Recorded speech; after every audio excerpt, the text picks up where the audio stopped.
Around Dodge City and in the territory on West, there's just one way to handle the killers and the spoilers, and that's with a U.S. Marshal and the smell of Gunsmoke.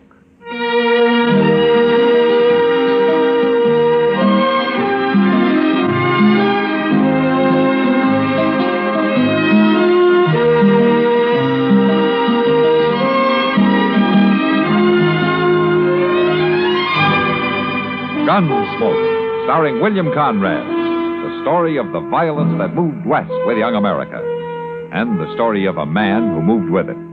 I'm that man, Matt Dillon, United States Marshal. The first man they look for and the last they want to meet. It's a chancy job, and it makes a man watchful and a little lonely.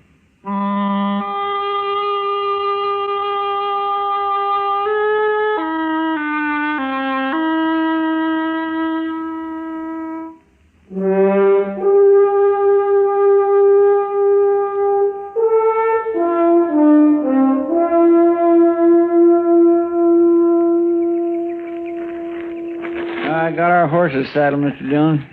I swear I'm so hungry I could eat a whole hog. Yeah? Well, the hog you got this morning's cooking on that stick right there, Chester. Is it done? Well, that depends on how hungry you are. It's done. Thank you. That's hot, ain't it? It sure will be good to get back to Dodge tonight and sleep in the bed again, won't it? You know something, Chester? Civilization's made you soft. Well, maybe so. But I get mighty tired of using my back for a mattress and my belly for a covering. Obviously, you were born for greater things than rooting around on the prairie and living in the rain. It ain't been raining, Mr. Dillon. No, it hasn't, Chester. But it will. Sooner or later, it's bound to rain. Yes, sir. Wish we'd brought some more bacon. Say, Mr. Dillon, don't old man Granby live around here somewhere? Uh-huh. Well, maybe we could borrow a little from him. According to what I've always heard, old Granby wouldn't lend anybody anything. Yeah. You really think he is a rich miser, like they say? Oh, I don't know, Chester. You know, sometimes a man's entirely different from his reputation. I only met Granby once or twice. He seemed like a nice enough old fella. Just the same, I wouldn't want to live out here all alone with nothing but a few horses for company. Yeah, well, he's used to it. Yeah, but even if he does have a lot of money hid away somewhere, there's no place to spend it out here. Granby's pretty old for the pleasures Dodge has to offer, Chester. Oh, by Gene, I hope I ain't never that old. You know, at the rate you're burning yourself out, you never will be, so don't worry about it. Mr. Dillon, I live mighty quiet for a young fella who's free and still full of blood and stuff. Sure. Oh, I do. Look over yonder. Huh? Over there, that string of dust laying right on the ground there. Ain't that funny? Yeah, I've been watching that. It's not on the ground, though. There's a dry wash that runs along there. I think somebody's driving the stock down it. Maybe it's old man Granby. Maybe. Why don't we go over and say hello, huh? All right. Mr. Dillon? Yeah. If it is old man Granby, maybe we could just ask him by a little dab of bacon, reckon? Well, there's no harm in that. Oh.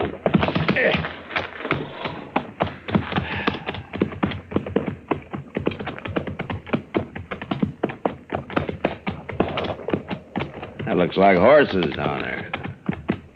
Yes, sir. I can see their heads now. But I don't see nobody driving them. They belong a minute. Now, let's wait here. Yonder he comes. That's not old Granby. Well, let's ride down and say hello anyway, huh?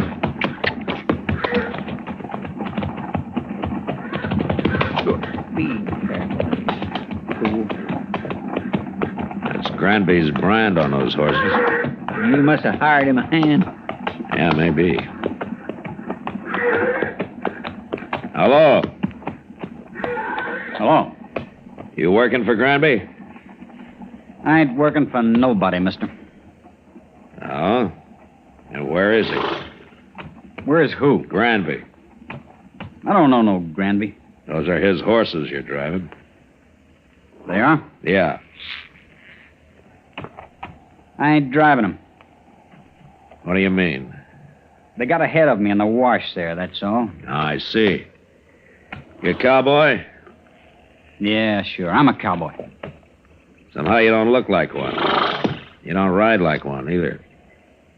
You're asking the questions, mister. And no decent cowboy would run another man's horses down a dry wash just because he didn't want to get up on the bank and ride around them. I told you, they got in front of me is all. How come you're not carrying a gun? Does a man have to carry a gun? No. But I'll bet you're the only man within 1,000 miles of here who isn't carrying one. Well, maybe I got a better conscience than the rest of you. Maybe. But look, mister, you've run those horses about 5 miles off of old Granby's place. You want to give us a hand, we'll run them back. I'm in a hurry. It won't take long. The old man might be a couple of days finding them if we don't. You worry about him. I got to get into Dodge. We'll ride in with you afterwards. I ain't gonna do it. It'd look a lot better if you did. I'd like to, mister, but I can't. I'm leaving now. So long. Well, forevermore, Mr. Dillon, you just gonna let him go? Wait a minute, Chester. I'm gonna let him hear what lead sounds like. Don't shoot! Don't shoot me! All right, then ride back here.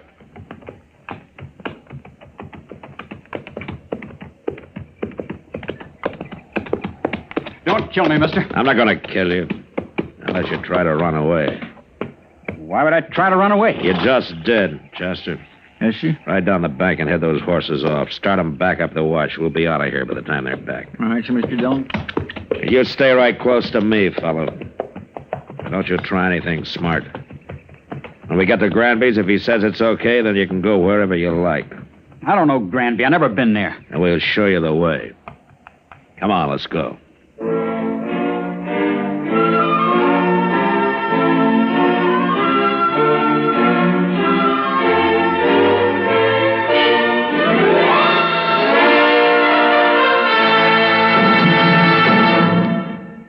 Another visit with Joe and Daphne Forsythe. Joe? Joe? Joe, stop reading that paper and talk to me. I'm listening. Go ahead. Well, I was talking to Mrs. Snyder today. You know, she's the one whose boy had 31% less cavities. Uh-huh. Well, she thinks that we should buy bigger savings bonds. Uh-huh. She says that when people can afford it, it makes more sense. Oh, she says there are a lot of different denominations. They start at $25, but then there are $50, $100, $200, and even $500 bonds. Is that so? And then with the ones we've already bought through the payroll savings plan, we'd have quite a nest egg. Uh-huh. Are you listening to me? Uh-huh. Did you know that the total accumulated compounded semi-annual interest of the Series E savings bond will amount to 93 1/3% of the original purchasing price? Uh-huh. I thought so. Joe, what did I say? You said that United States savings bonds are a safe, easy way of investing. I did. That they help guard our country's freedom. And They're the best investment in America's future. I said something else, too. Oh, yeah. You said that the total accumulated compounded semi-annual interest of the Series E savings bond will amount to 93 1/3% of the original purchase price. Well, now, how did you do that? Husband's trade secret.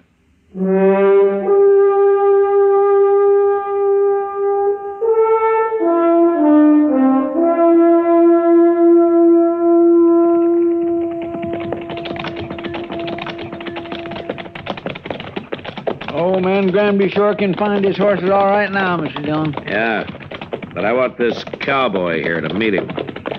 Now we'll see if he's in the house. I'll wait for you.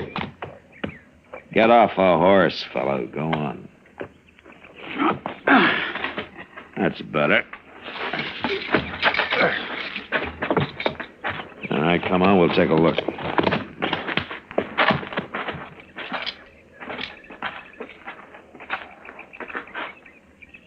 What are you waiting for? Nothing. You go ahead, Chester. Looks like I'm going to have to herd this man in. Yes, sir.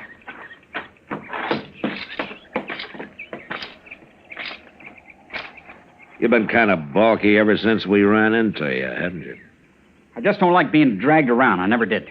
Well, I just want you to meet old Granby. He'll be grateful for your helping run his horses back here. I know what you think, mister. You think I was stealing them horses. Well, I never heard of the old man. I was never near this place. So you told me, but you're here now. I ain't afraid of you or nobody. And let's go into the house. Come on.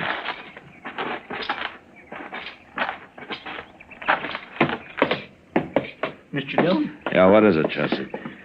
Old Granby, he's in there. Oh, what's wrong? Right in the room there, Mr. Dillon. He's just hanging there. What? Somebody went and hung him right in his own house. I don't want to see him no more. You go take a look at him. Pull your gun and hold it on this man, Chester. If he makes some move, shoot him. Yes, sir. Now, you just stand right there, real quiet like. I ain't gonna do nothing. You sure ain't. Just because I happen to be in the country don't mean I killed nobody. Yeah. Mr. Dillon will decide about that. Who is this Mr. Dillon, anyway? He's a United States Marshal, that's who he is. A marshal. A marshal. Looks like you run into the wrong people, fella. Here, I'll hold your gun, Chester, and you search him. All right, sir. Here. Turn around. All right, take it easy. Now, the house is all torn up. You must have been looking for old Granby's money. I was never in that house. Ain't nothing on him. Not a thing. All right, Chester. Here's your gun. Here, catch it. Thank you. What's your name, fellow? Trimble. Joe Trimble. Where are you from? Up north. Up north where? All over. What are you doing down here? Making a change. Sure. And some cowboy you ran into told you about Granby being rich. So you came here and you kicked the old man around, and then you hung him, then you tried to find the money. That's a lie. This is the first time I was ever near the place. I'm sure you did it, Trimble, but I wish I had more evidence. The court of law just might not convict you the way things stand. You gonna let me go? No, I'm not going to let you go. I'm arresting you, and you're going to stand trial, and I'm going to do my best to see you hung. I didn't do it, I tell you. And I'll go free, too. You'll see. Now, there's something mighty wrong about you, Trimble, and I can't figure it at all. But I'm sure going to find out.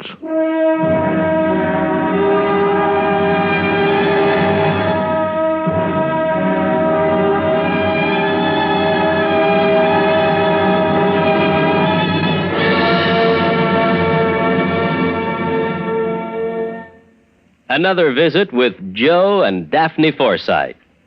Hey, honey, I'm home. Daphne. Drop dead. Uh-oh, what's the matter, honey? Don't you speak to me, you Don Juan. Don Juan?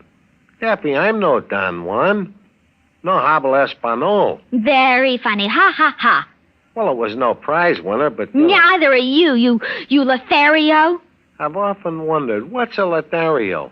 I don't know, but that's what the wives on TV always call their husbands. I guess it applies. Do you want me to go out and come in again? As far as I'm concerned, you can go for a long walk, preferably on a short pier. Well.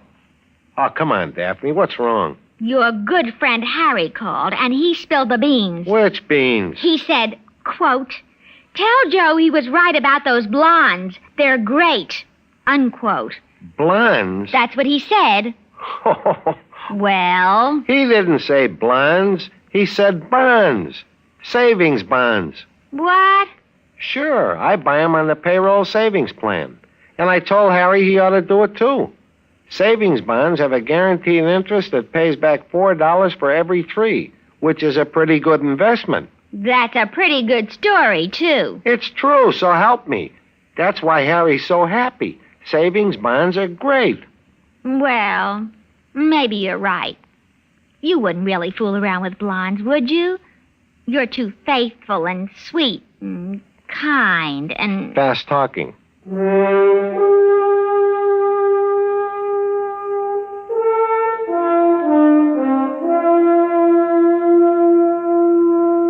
We let Joe Trimble dig a grave up behind the house, and then we laid old Granby in it and covered him with dirt. I was pretty sure now that the old man had never had an extra dollar in his life, and that he'd been killed for no reason at all. Well, anyway, Trimble had done a pretty thorough job of looking for the money, and he'd found nothing. On the ride into Dodge, I tried to figure out just what he was, but he didn't seem to fit anywhere. He wasn't a cowboy or a hunter or a gambler or even just a drifter. Well, after we got him locked up in jail that night, Doc and I went over to the Long Branch for a drink with Kitty, and I was telling him about it. Now, how old is this fella, man? Well, around 25, I guess, Doc. Oh, well, then he couldn't be running away from home. He's a little old for that, Kitty. Yeah, well, anyways, he'll hang him. Well, I hope the judge agrees with you, Doc. And why shouldn't he? All I got so far is circumstantial evidence. Well, then you should have shot him out on the prairie. It's a good thing you're not a lawman. Well, Doc. maybe if I were, there'd be fewer killings around here. I doubt it. You going up to Hayes for the trial, Matt? Yeah, I have to. That'll take a week, I suppose. How about? Why? Nothing. Only you just been away for 10 days. Oh, I gotta earn a living, Kitty. Now you could make more money gambling. Right here in Dodge. Oh, now, Kitty, don't start that again, will you? Good evening, Marshal. Miss Kitty, Doc. Major. Hi, Major. I'd like a word with you, Marshal. Sure, Major, sure. Would you excuse us? We'll go over to the bar there. I'll be back, Kitty. No hurry, Matt. Doc's got a lot of money. I'll buy you a drink anytime, Kitty. Well, that's the best offer today, Let's go, Doc. Major. I had to come to Dodge on other business, Marshal, but I wanted to pass the word to you that we're looking for a man. Oh, the Army, you mean? Yes, a deserter. No? Not from Fort Dodge. Oh, where was he stationed, Major? He was with the 7th Cavalry at Fort Lincoln. Up in Dakota, huh? For some reason, they think he headed south. Now, I don't have much of a description of him, just that he was a private, about 25, curly blonde hair, a scar on his left hand. That fits. What was his name? He enlisted as Joe Gould, but he's known to have used the name Trimble. Well, he's right here in Dodge, Major. He what? I got him locked up in jail. Well, that's fine, Marshal. But how did you know that? I think he murdered an old man who lives about a day's ride north of here, and I'm going to have him tried for it. That won't be necessary now, Marshal. I'll take over custody of him. Then he'd be tried at Fort Lincoln for desertion. I want him tried for murder, and I got to be there to present the evidence. Well, you could go up to Fort Lincoln. No, Dakota's out of my territory, Major. Besides, this is a civil crime. The Army wants that man, Marshal. I'm sorry, Major. He's going to be tried in Hayes first. He's still a soldier, even if he did desert. Well, if the judge lets him off, you can have him, but not otherwise. Major, he tortured and hung an innocent old man, and I'm going to do my best to see him punished for it. I'll have to take this up with my superiors. Well, you better hurry. I'm going to Hayes with him tomorrow. I hope you won't regret this, Marshal. I won't, Major. Not if Trimble is properly punished, I won't. I didn't wait till morning, but started out for Hayes with Joe Trimble that night. The trial lasted a week, and in spite of all the arguments I made, the judge finally decided that there wasn't enough real evidence to convict him. I even tried to make Trimble confess, but he was too smart for that, so there was nothing to do but bring him back and turn him over to the Army. I sent word to Fort Dodge, and the next morning the major himself appeared to take him into custody. Well, Marshal, looks as though you didn't have much of a civil case after all. Now, he killed old Granby. I know he did, but the law's the law, Major. Yes. And in the Army, orders are orders. But I'm sorry your judge didn't convict him after all. How's that, son? Chester. Yes, sir. Bring Trimble out, will you? Yes, sir. Well, I'll give the Army credit for one thing, Major. What's that? Trimble and I rode back some 80 miles yesterday, and when we got here, he wanted to sit up and play cards with Chester. Well, there may be some bad men in the cavalry, Marshal, but they're all tough. Here he is, Mr. Dillon. Alley's yours, Major. Private Trimble, sir. You're under military arrest, Private, and not privileged to salute. Besides, you enlisted as Private Gould, not Trimble. Yes, sir. Report to the guard outside. Yes, sir. Just a minute, Trumbull.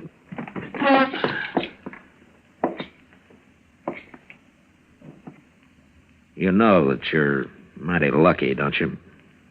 You should have died for what you'd done. I told you I'd go free, Marshal. It'll catch up with you someday, Trumbull. It always does, somehow. That's all I wanted to say. Yes, sir.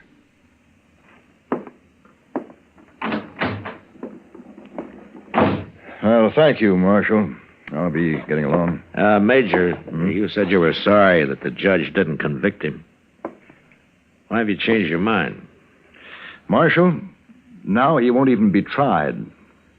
Not for some months, anyway. Right. You mean that the 7th doesn't want him anymore? Oh, they want him all right. My new orders are to send him right up to the Dakotas. Oh? Seems that the 7th Cavalry needs every man available. They're leaving Fort Lincoln soon on an expedition against the Sioux and the Northern Cheyenne. The Sioux, huh? I wonder if old Sitting Bull is still the chief medicine man with them. Sure he is. But at any rate, the 7th will be heading into Montana territory. Yeah. Well, if they're after Sitting Bull's tribe, they will. He's always had a large camp over on the Little Bighorn. Yes, I know. By the way, who's in command of the 7th Cavalry now?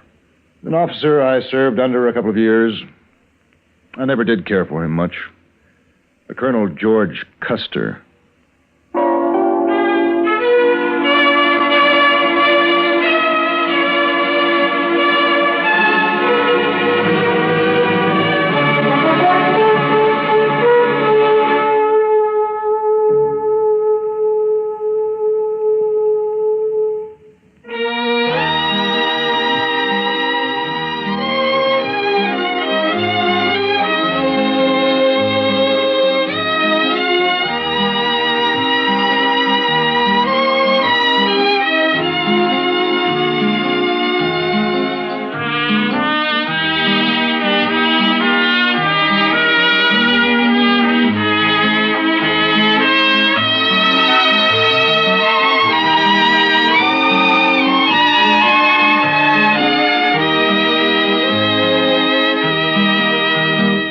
Gunsmoke. Produced and directed by Norman Macdonald, stars William Conrad as Matt Dillon, U.S. Marshal. The music was composed and conducted by Rex Corey. Sound patterns were composed by Ray Kemper and Bill James. Featured in the cast were Parley Bear as Chester, Howard McNear as Doc, and Georgia Ellis as Kitty. George Walsh speaking. Join us again next week for another story of the western frontier of America in the 1870s on Gunsmoke. This is the United States Armed Forces Radio and Television Service.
Around Dodge City and in the territory on West, there's just one way to handle the killers and the spoilers, and that's with a U.S. Marshal and the smell of Gunsmoke.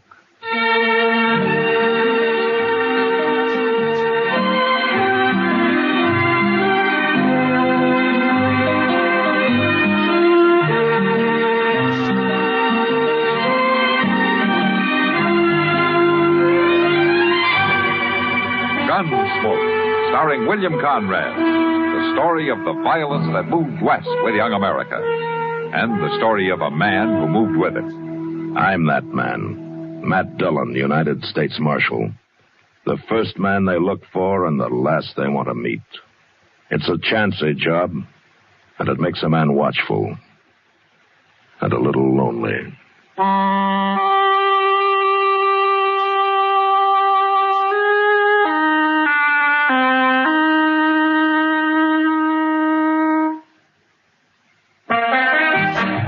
There is a difference, a great big difference in Vicks medicated cough drops. There is a difference, a great big difference. Get relief with every single drop. Yes, there is a big difference in Vicks medicated cough drops. The medication makes the difference. Only Vicks cough drops are medicated with the exclusive throat-soothing ingredients of Vicks Vapor Rub. 2 delicious flavors, Vicks Regular and new Wild Cherry. Next time your throat feels raw and irritated from coughs due to colds, remember, there is a difference, a great big difference in Vicks medicated cough drops. The medication makes the difference. Yes, the medication makes the difference. And for a stuffy nose, just one whiff with a Vicks inhaler, and that miserable feeling of a stuffy nose goes in seconds. Use it anywhere, anytime. Vicks inhaler.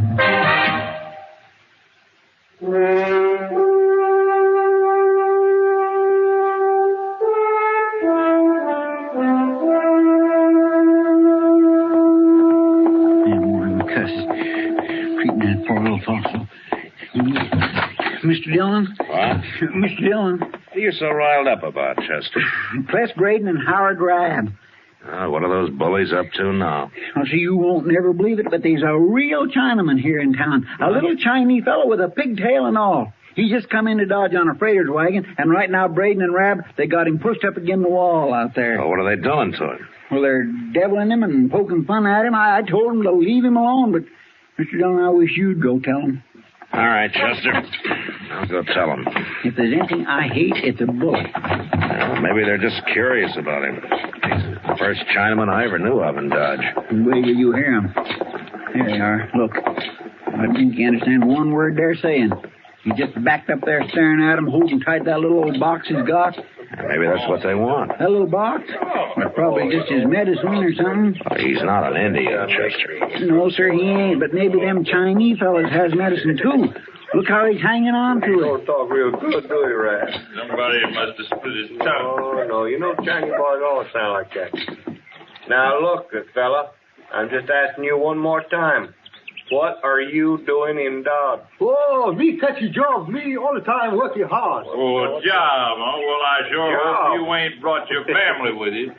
No family. One man and one boy. All the same me. Well, that's one good thing. Why shouldn't a man have a family, Rab? Oh, yeah. Hello, Marshal. I said, why shouldn't he have a family? Oh, well, you want a lot of Chinamen running around loose here? What's your name, fella? Chen Lang Wong. Me good boy. Got some place Dodge City all the time working hard. Chen, I'm the U.S. Marshal here, and you're welcome in Dodge. You can stay here as long as you like. What are you mixing in this for, You got no business protecting him, Marsh. He's just dirty fawn, ain't he? Except for the Indians, we're all foreigners here, Braden. Chen, I told you you're welcome, and you are. And if either one of these men bother you again, you come and tell me about it. Now, look, Marshal, you look at that little box he's got. That's probably full of money that he stole somewhere. No money. Chen not stealing no money. Oh, who's gonna believe you? Get out of here, you two. Huh? Go on, move. See about this later. I never heard nothing like it. The law protecting. Chen no like you bring trouble, Marshal. I'll worry about the trouble, Chen. Tell me, what kind of work do you do? Oh, me catch on place. Very good cook. A cook, huh? Oh, yes. Well, what kind of cooking do you do, Chin? All kind. Chinese cookie, American cookie, all kind. Say, you know what, Mr. Dillon? We ought to take him over to Delmonico's. Oh, why? Well, sir, Mr. Green fired the cook he had there yesterday. Might be he ain't found another one yet. All right, Chester, you take him over. Chen, you remember what I said about Rab and Braden? You come tell me if they give you any trouble.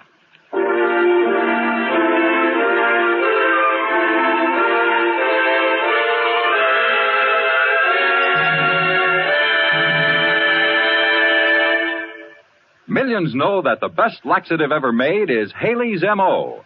And now you can get it in a wonderful new flavored form. Yes, flavored Haley's M.O. Just imagine. It's a laxative that tastes so good, everyone will be delighted with it, children and adults alike. And remember, ordinary laxatives provide only a certain amount of relief.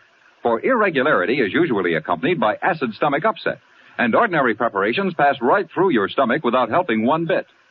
But because Haley's M.O. contains the two most widely approved and time-tested ingredients known, it works first in your stomach to relieve excess acidity, and then where other preparations act to relieve irregularity.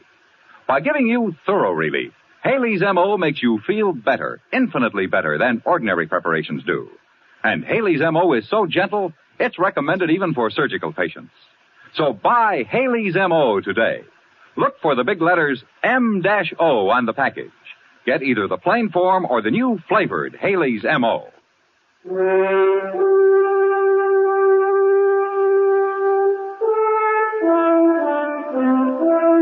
Mr. Green at Delmonico's took a chance and hired Chen Wong that day. And it turned out he wasn't lying about being a good cook, and neither was he lying about working hard. Mr. Green let him sleep in a storeroom off the kitchen, and there he stayed, out of sight, and for a while, out of trouble.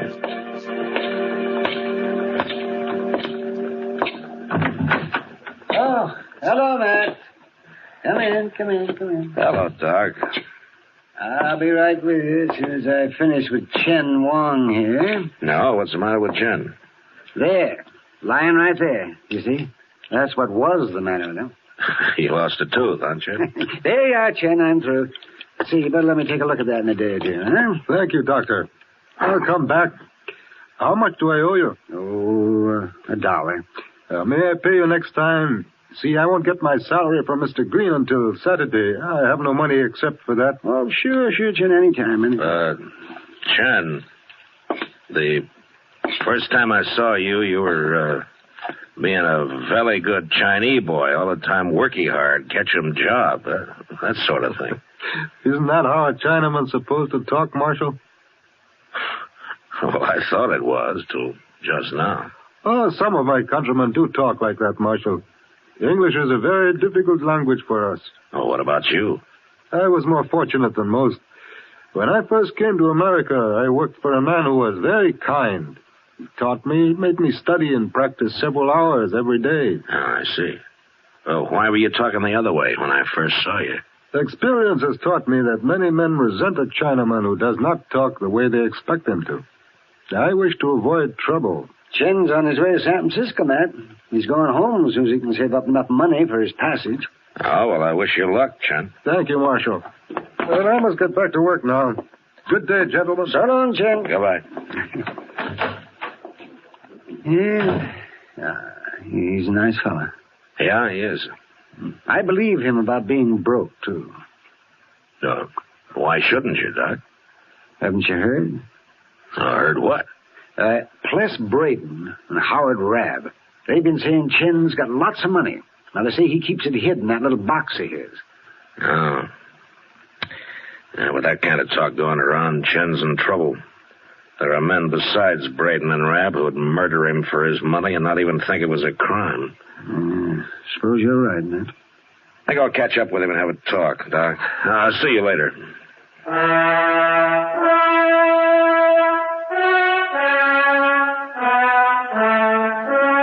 I had that talk with Chen, and I tried to get him to put his box in the bank and then let everybody know that he'd done so, but he said that he wanted the box near him and that he'd keep it hidden in his room.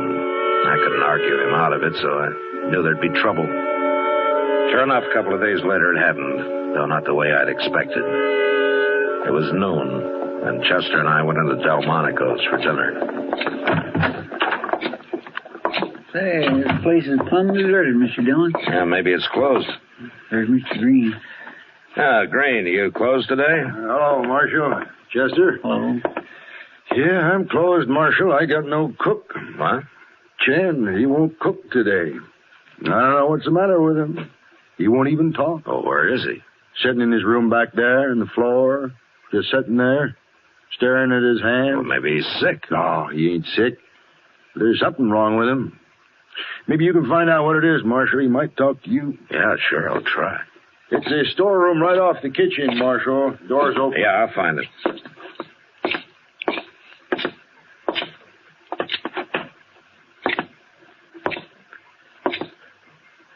Hello, Chen. Hello, Marshal. Okay, can I come in? I'd like to talk to you. Come in. How's your tooth? Giving you any trouble? No. Tell me something, Chen. What, Marshal? Do you consider me a friend? I believe you are. Good. Then maybe you'll let me help you. In what way? Well, I don't know. You'll have to tell me what's wrong first. It would be difficult for you to understand, Marshal. Well, maybe, but tell me anyway. I'm Chinese, Marshal. I've lived many years in America, but I'm still Chinese. Yeah, go on. Years ago, my country was overrun by a tribe of Tartars called the Manchus. As they took each city, they required the inhabitants to shave around their heads, leaving only a long strand of hair to be braided into a queue. It was a sign of subjugation. But that has been forgotten. And now the queue, or pigtail, as you call it, is of great importance to us. Wait a minute, Chen. I just noticed. Where's yours?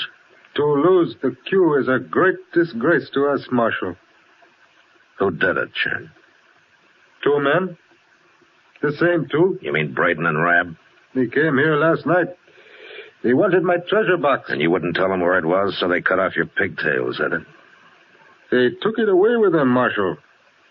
That makes my disgrace even worse. Chen, will it help any if I get it back for you? If I don't get it back, I must kill those two, Marshal. No, don't you go killing anybody. You let me handle this. I'm very sorry, Marshal, for all the trouble. You just wait here, Chen. I'll see what I can do.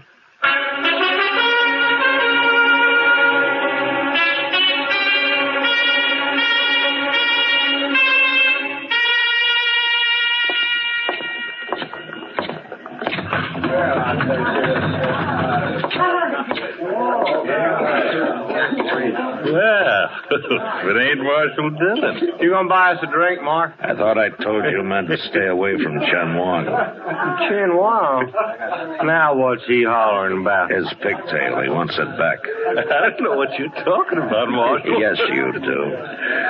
Chen's lying to you, Marshal. All them heathen foreigners is lying. Rab.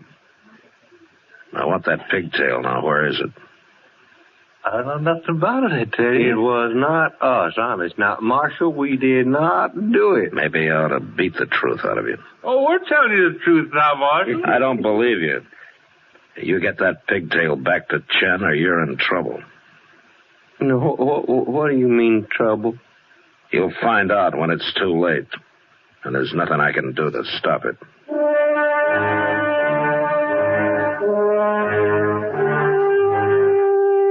I went back to Chen and I tried to explain things to him.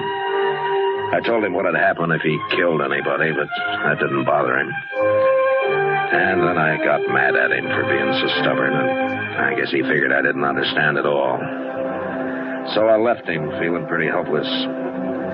The next day he made his first move. I found out about it at the Long Branch.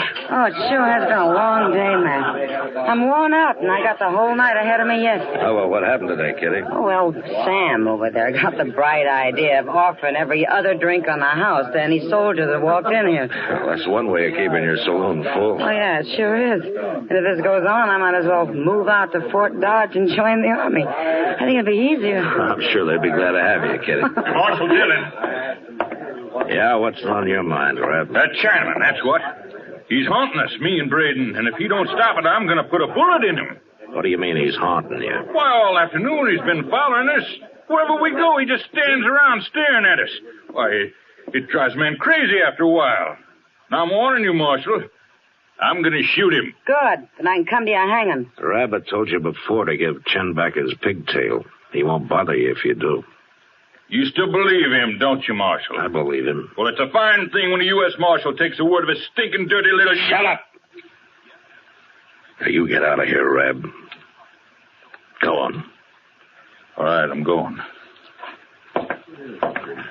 Matt, you better do something about that. They'll kill Chen for sure. Unless he kills them first, Kitty. But I'll tell Chester to keep an eye on him. I'll see you later. Yeah, sure.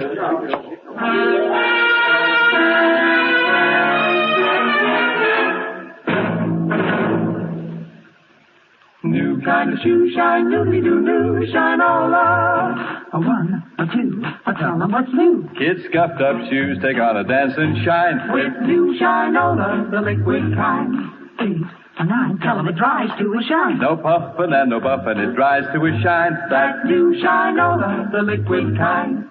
Next thing you know, the Shinola folks will be offering to put the shoe polish on for you.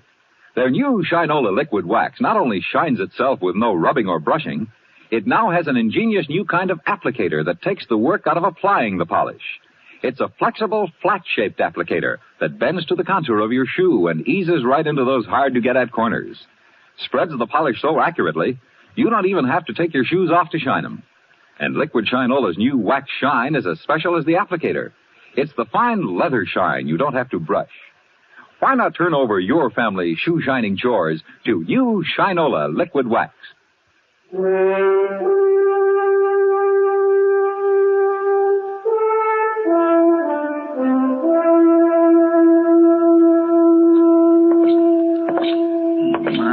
sure am sorry, Mr. Dillon. Where did you lose them, Chester? Well, see, they was in the Texas Trail having a drink, and I was watching them like you told me. Then Orlo Watts come up and started talking to me, and next I looked, they was gone, all three of them, so I come after you. We'll find them. Yes, I sure do hope so. Jim was carrying his little box, Mr. Dillon, right under his arm. He was... Look over yonder. What's everybody crowding up that alley for? Well, let's go see.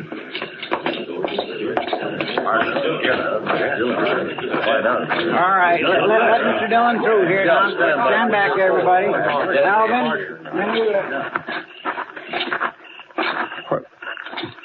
Mr. Dillon, it's Chan. Yeah. He's been strangled, Chester. Strangled? Yeah, with his pigtail. I gave it back to him, all right. Hey, look there. Knife. It's got blood all over, too. That's a butcher knife. Chen must have cut one of them. Maybe both. That'll make it easier to track them. Yeah. Now, listen, all you men. I want you to stay here. I don't want anybody following us. You understand? All right, come on, Chester. Just take it easy. He may be waiting for us. Yes, sir.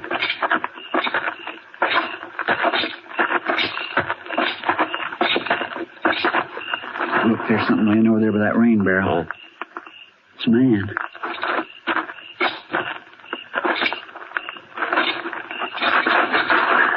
Yeah, it's Howard Rabb, Chester. Looks like Chen cut him up pretty bad. He's dead? Yeah, he's dead. Now let's find Braden. Get out. Pull him back, Marshal. You ain't gonna take me. He's out by that shed there, Mr. Jones. Yeah. You stay here, Chester, and keep down. I'm going to crawl up there to where I can see him. All right. I'll holler at him a little to keep his tension. All right, good. You ain't got no chance, Braden. Get on back, I tell you. Mighty poor shooting, Braden. must be awful scared. Did Chen get his knife into you, too? You just stand up one time, Chester. I'll be happy to kill you. You drop your gun, Braden. No!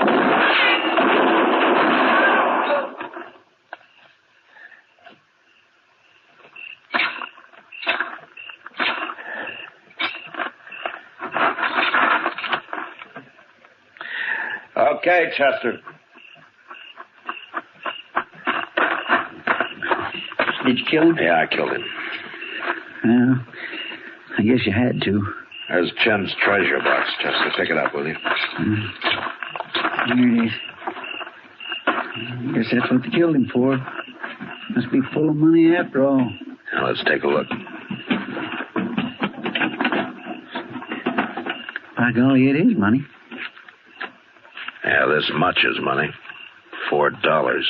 $4. Is that all? That's all. What's that other paper? I don't know. Strike a match, Chester. Hold it over here, huh? Yeah. That looks like some kind of a document, don't it? What's it say? I can't see it very well. Hold it closer. Some of it. Chen Lan Wang was of invaluable service and intelligence. General McClellan's Army of the Potomac.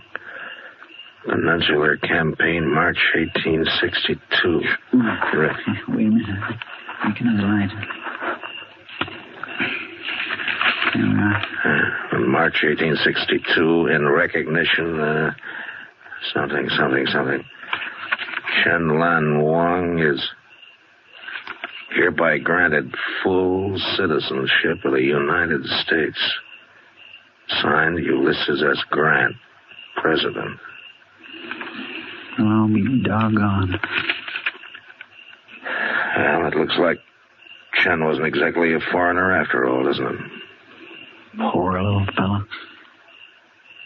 Chester. Yes, sir. I'm going to take this letter out to Major Honeyman at Fort Dodge. I got an idea he might want to give Chen Wang a military burial. That'd be fine, Mr. Dillon. That'd be just fine.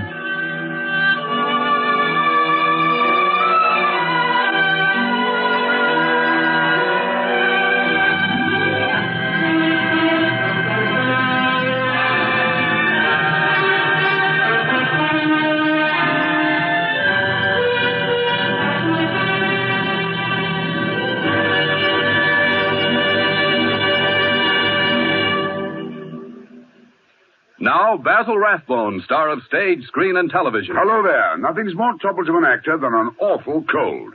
How can you perform? Burning with fever, muscles aching too. I have to get rid of those nasty cold miseries fast. What do you take, Mr. Rathbone? At the first sniffle, I take 4-way. It's the fastest way to stop cold distress, even a virus cold. Right. Of all leading cold tablets, tests prove 4-way is the fastest acting brand. In minutes, 4-Way's exclusive formula is feeding amazing relief into your bloodstream. In the same time, other brands showed no sign of relief. No other cold tablet, only 4-Way, starts so fast to relieve all these cold miseries. Relieves aches, pains, headache. Reduces fever. Calms upset stomach. Overcomes irregularity. Today, get 4-Way brand cold tablets, fastest way to stop these cold miseries. Only 29 and 49 cents. If a bothersome cough accompanies your cold, get welcome relief with new liquid 4-Way cough and cold medication. Gunsmoke. Produced and directed by Norman MacDonald, stars William Conrad as Matt Dillon, U.S. Marshal. The story was specially written for Gunsmoke by John Meston. Featured in the cast were Ben Wright, Lawrence Dobkin, Barney Phillips, and John Daner. Harley Bear is Chester, Howard McNear is Doc, and Georgia Ellis is Kitty.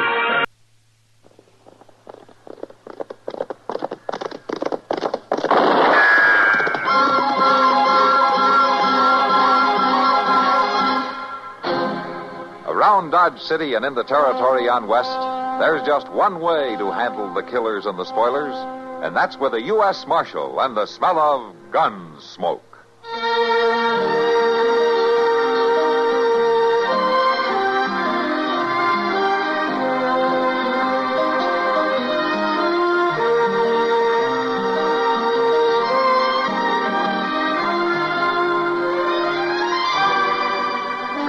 Gunsmoke, starring William Conrad.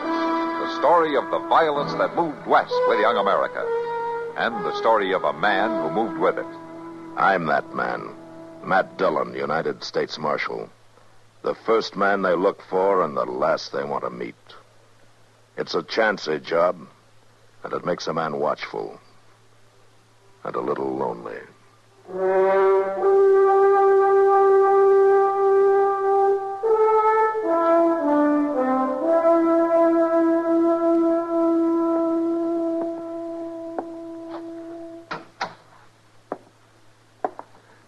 How is she, Doc? Well, she's going to be all right, ain't she? Your wife is a sick woman, Aaron. Very sick woman. Don't seem hardly right. Lucy always been strong. She don't get sick. Well, she's sick now. Whatever have you been giving her? Oh, giving her pot herb tea. Strong. Real strong. All cured us up before. Well, it's not going to cure her now, Aaron. Pouring all that stuff down here has nearly killed her. You fix her up, Doc. It's your trade, ain't it? It'll be a day or two before we'll know anything. Before I can even do anything. What do you mean? Well, she's too weak after all that stuff that you've been giving her to stand an operation. I'll have to build her up. Operation? Well, there's just a chance that it'll save her. Something's got to relieve that pressure. You want to take a knife to Lucy? Well, it's the only thing I know to do. It may not work. I can't promise you that it will, but she'll die, sure, without it. No, you ain't going to take no knife to Lucy, Doc. No, she ain't that sick. I tell you, if you go on feeding her those herbs, she'll die. Well, you cut into her, she'll die, sure. No, Doc, get away from that door. Doc, I'm going in there, and I'll take care of her. Now, you listen to me. Your wife's got one chance. It isn't a very good chance, but she's got one. And I'm not going to let you take it away from her if I have to keep you out of there with a gun. Oh, Doc, you got no right. I've got no right to let her die either. I'm going to send for the marshal. He'll stop you. That's a good idea. That's a very good idea. Jed? Yeah? Come in here. Ma. Is it Ma? No, son. Your mother's all right. So far. What's Doc got the gun for? Oh, he won't let me go in there with your ma. He wants to take a knife to her. A knife? I'm not here to hurt anybody, boy. I just want to try to save your mother's life. Now, I want you to go into town and bring back the marshal. The marshal? Yeah, that's what I said. Somebody's got to settle this thing. Paul? Yeah, you go along. Bring the marshal, Jed. Law'll protect a man's rights. But what'll happen to Ma? Go along, boy. Go along. Now, nothing will happen to your Ma. Nothing gonna happen to her. Now, that's a fact. Go on, Jed. You get the marshal out here. Don't let him waste no time. If you say so, Paul. I say so. Go on now. I'll take care of your Ma. I aim to take care of her. Gun or no gun.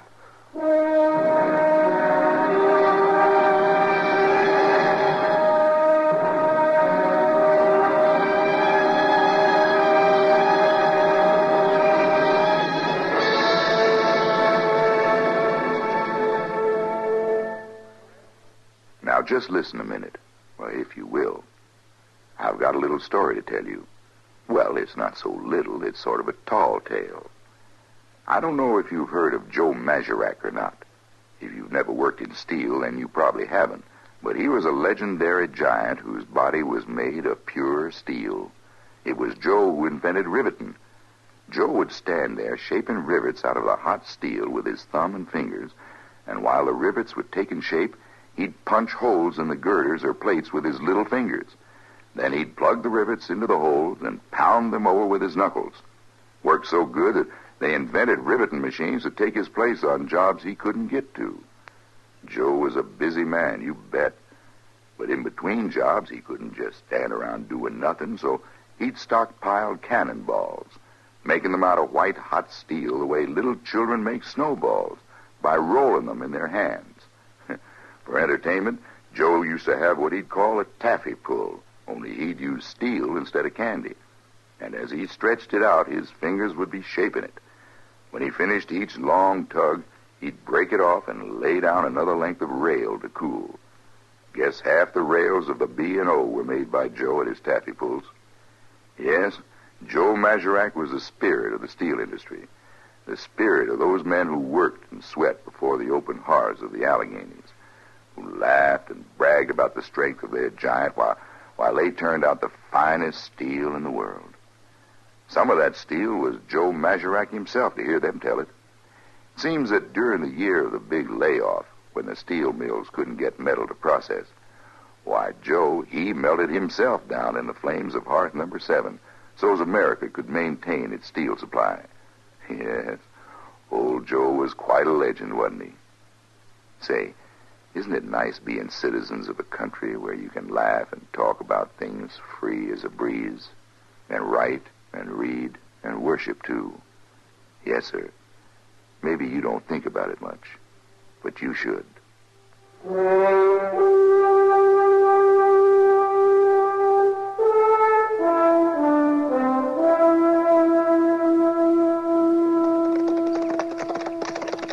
You can leave your horses here. I'll take care of them. Oh, thanks, boy. All right, come on, Chester. Yes, sir.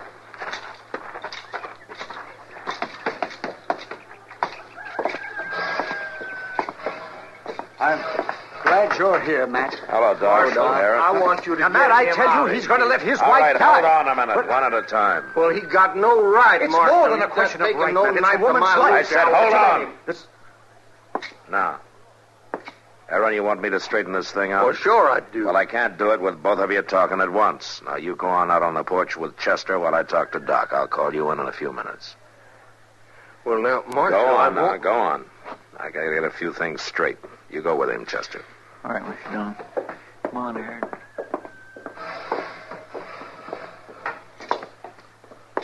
Now, Doc, what's this all about? What are you doing holding a gun on a man in his own house? Well, I guess it looks crazy, Matt, but it was the only thing I could think of.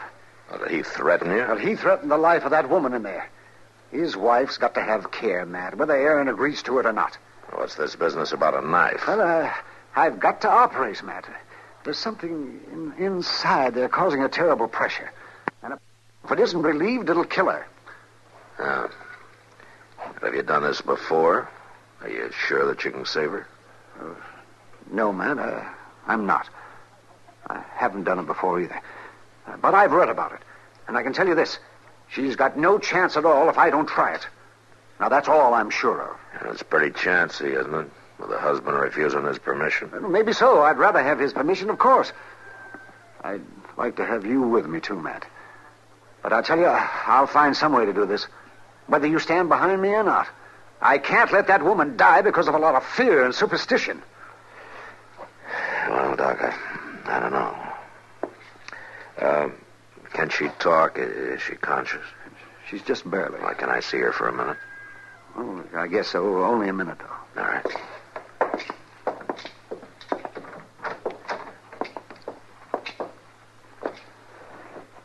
Mrs. Middleton? Lucy? This is Marshal Dillon. He wants to see you for a minute. Marshal. Miss Middleton. I want to ask you, you know what's going on here? You know what Doc wants to do? You know your husband's against it? I know. Well, can you tell me, do you want Doc to go ahead? Yes, Marshal. Are you sure about that? Yes. Anything's better than this. I can't stand it. It's all right, Lucy. Don't you worry. Come on, Matt. That's enough. Yeah.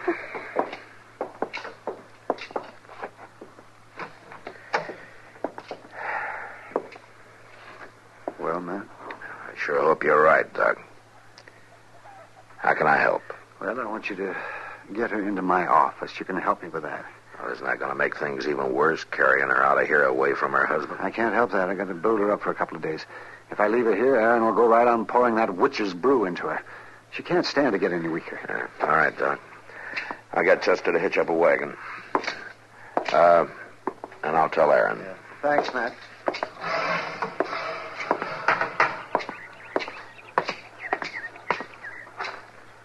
Well, Marshal, you going to clear him out of here? No, Aaron, I'm not. Your wife needs help, and Doc's the only man to give it to her, and I've got to take his word for it. You got no right to I'm force taking him. the right, Aaron. Now, Doc says he's got to take care of her in his office for a couple of days. Well, he can't take her away. Yes, he can, Aaron, and I'll tell you how it's going to be. You can stay right here calling us all names, or you can come along and help us move her. Now, that's up to you. Lucy need any carrying, I'll do the carrying. All right, then. Come on, Chester, let's get a wagon.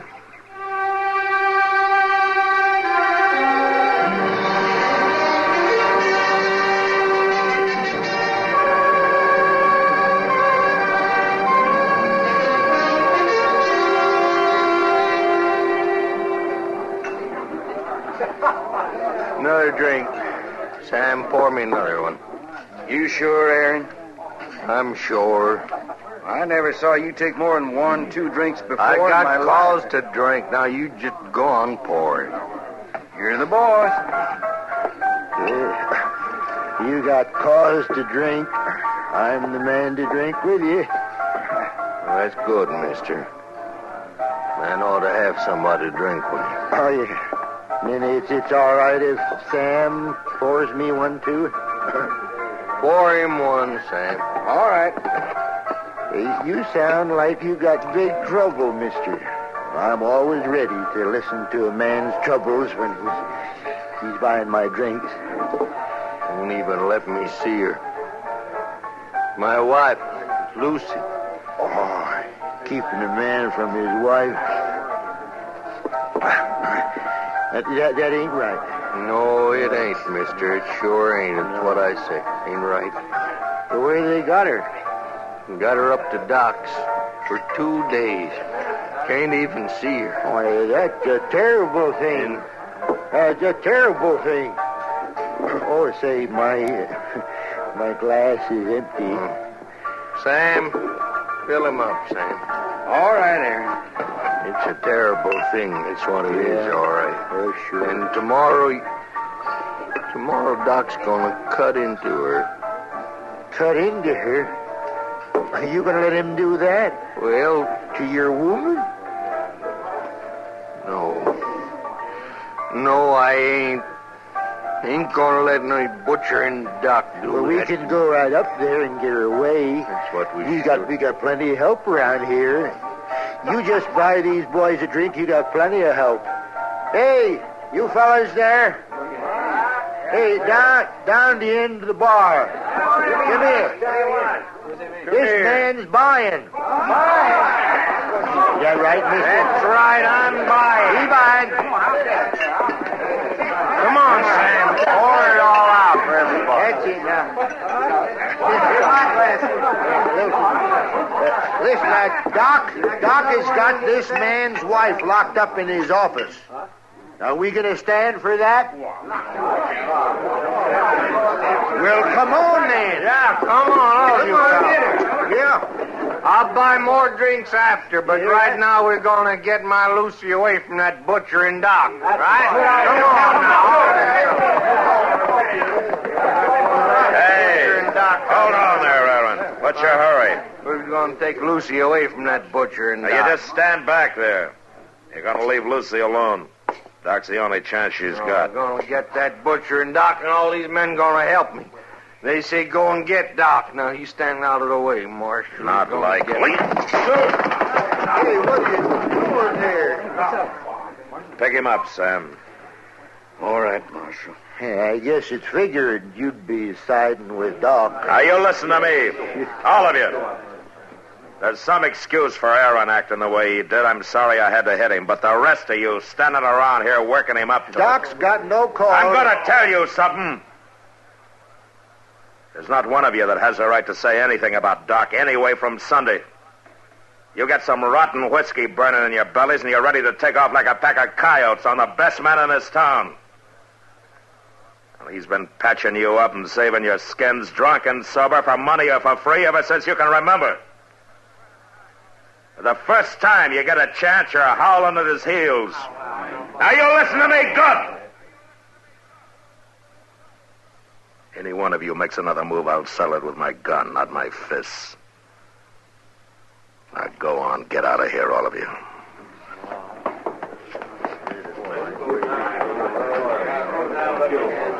That was quite a speech, Matt. You want to have a beer and simmer down?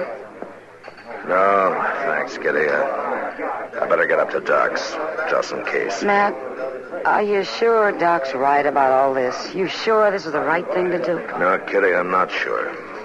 But a man's got to take his stand. And I've got to back Doc.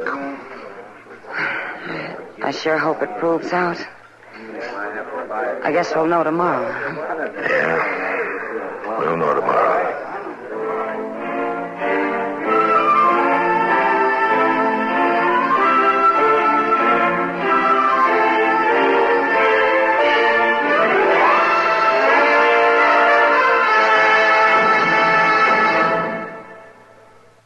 Well, here we are again. This is Myron J. Bennett with a little-known item of American military history. If you're a television watcher, you've probably figured the United States cavalry must have spent most of its time shooting up Indians and rescuing wagon trains. Well, as a matter of record, that's almost right. From 1865 to 1898, the Army regulars, horse and foot, fought no less than 943 engagements against the Indians to pave the way for our population explosion westward. And one of them proved the old strategy that it's sometimes better to run away if you want to fight another day. A Sioux chief, Crazy Horse, had been on the warpath for months with thousands of braves when 5 troops of the 7th Cavalry caught up with him at the Little Bighorn River on June 25th, 1876. Instead of waiting for 2 other columns to arrive and encircle the red men, General George A. Custer attacked the vastly superior forces and was killed in the fighting with all his men. In the official inquiry that followed, one officer, Captain F.W. Benteen, suggested that Custer might have fled the field and saved part of his command, adding his famous footnote to the tragedy. I think discretion would have been the better part of valor if he had.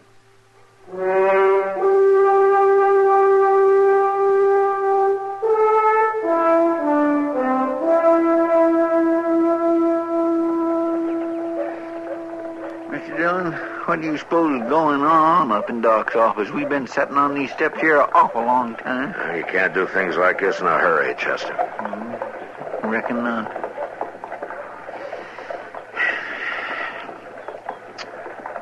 Awful hot out here in the sun, though, ain't it? Not as hot as it feels up in Doc's office. Guess you're right.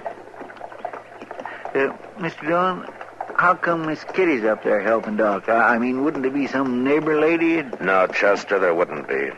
The neighbor ladies don't approve of the operation. Or at least their husbands don't. It sure does beat all.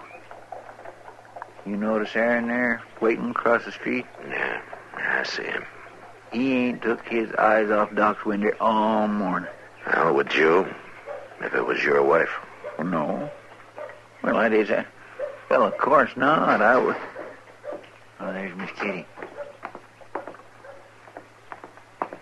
It's over, Matt.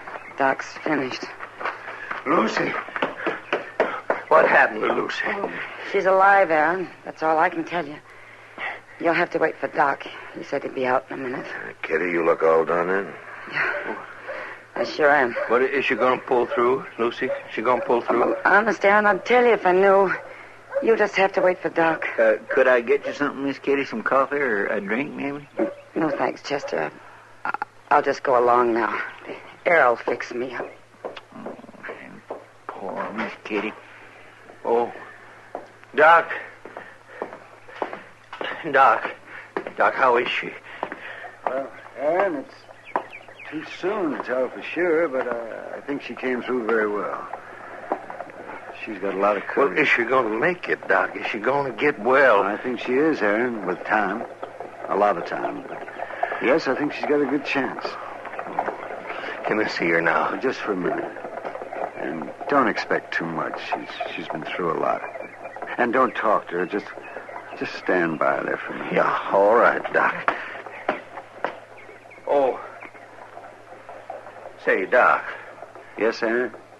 Doc, I wasn't no help to you, I guess. Doc, I was afraid. Oh, I know, Aaron. Fear does terrible things to a man. But now, I want to thank you. Oh, it's all right, Aaron. You go on up there. Go on, you get up there and see her. All right, Doc.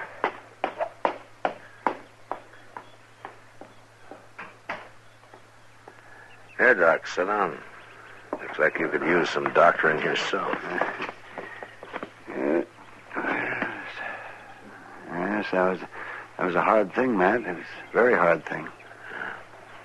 Except for Kitty, you didn't have much help, did you? No, not much. Just you and Chester, and I thank you. Well, nobody was making it easy for you, that's for certain. Oh, most of them didn't know any better. Yeah, that's no help. No, it isn't. And I just wish we had some kind of a operation that would take care of it. What do you mean, Doc?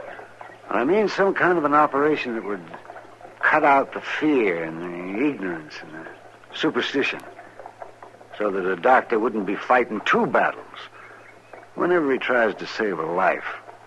Yeah. Had to be some knife that'd cut all that out of a person. Yes, man, it would. Sure would. But it's one knife that I wouldn't mind using.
Gunsmoke. Produced and directed by Norman McDonald.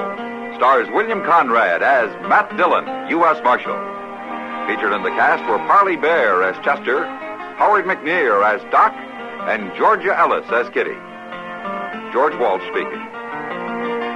Join us again next week for another specially transcribed story on Gunsmoke. This is the United States Armed Forces Radio and Television Service.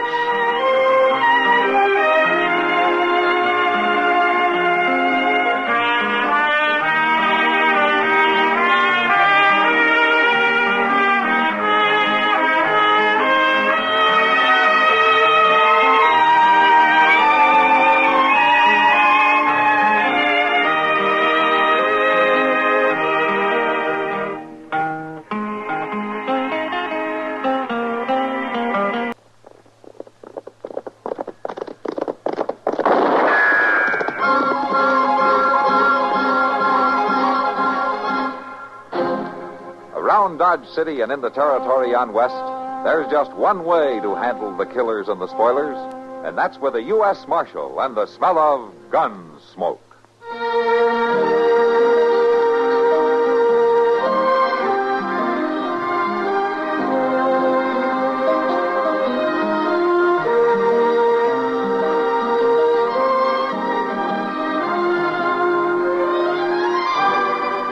Gunsmoke, starring William Conrad, the story of the violence that moved west with young America, and the story of a man who moved with it. I'm that man, Matt Dillon, United States Marshal. The first man they look for and the last they want to meet. It's a chancy job, and it makes a man watchful and a little lonely.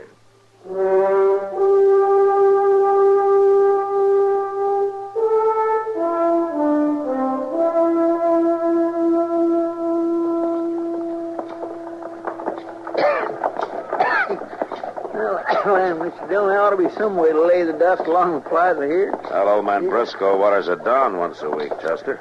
Sure, and there's mud up to your knees for 2 days and dust all the rest of the time. Well, I guess that's the price of civilization. What is? Dust. What civilization got to do with dust? Well, Dodge is growing, Chester. More people coming west all the time. Yeah. Maybe we ought to move on west ourselves. Oh, where to? Oh, I don't know. Colorado Territory, maybe? Hey, look at there. What? Oh, that sign there in that store there. Laughing gas show tonight. Phenomenon. Huh? That's phenomenon, Chester. Oh, well, Stafford's Laughing Gas Show. Amazing, hilarious admission, 25 cents. Yeah, it looks like Dodge is getting some entertainment. You see, I told you it was getting civilized. My, if I could get me the loan of 25 cents, I sure would be there tonight. Yeah, and you'd probably enjoy it, too. Well, there ain't nothing wrong with them shows. No. 25 cents, well, that ain't a whole lot of money. No, you're right, it isn't. And I could pay back whoever loaned it come Saturday. Sure. Sure seems a pity to miss that show. Oh, all right, Chester. Here's your money. 25 cents, no, a I quarter. wasn't hinting or nothing like that. Well, thank you, Mr. Dillon. Thank you.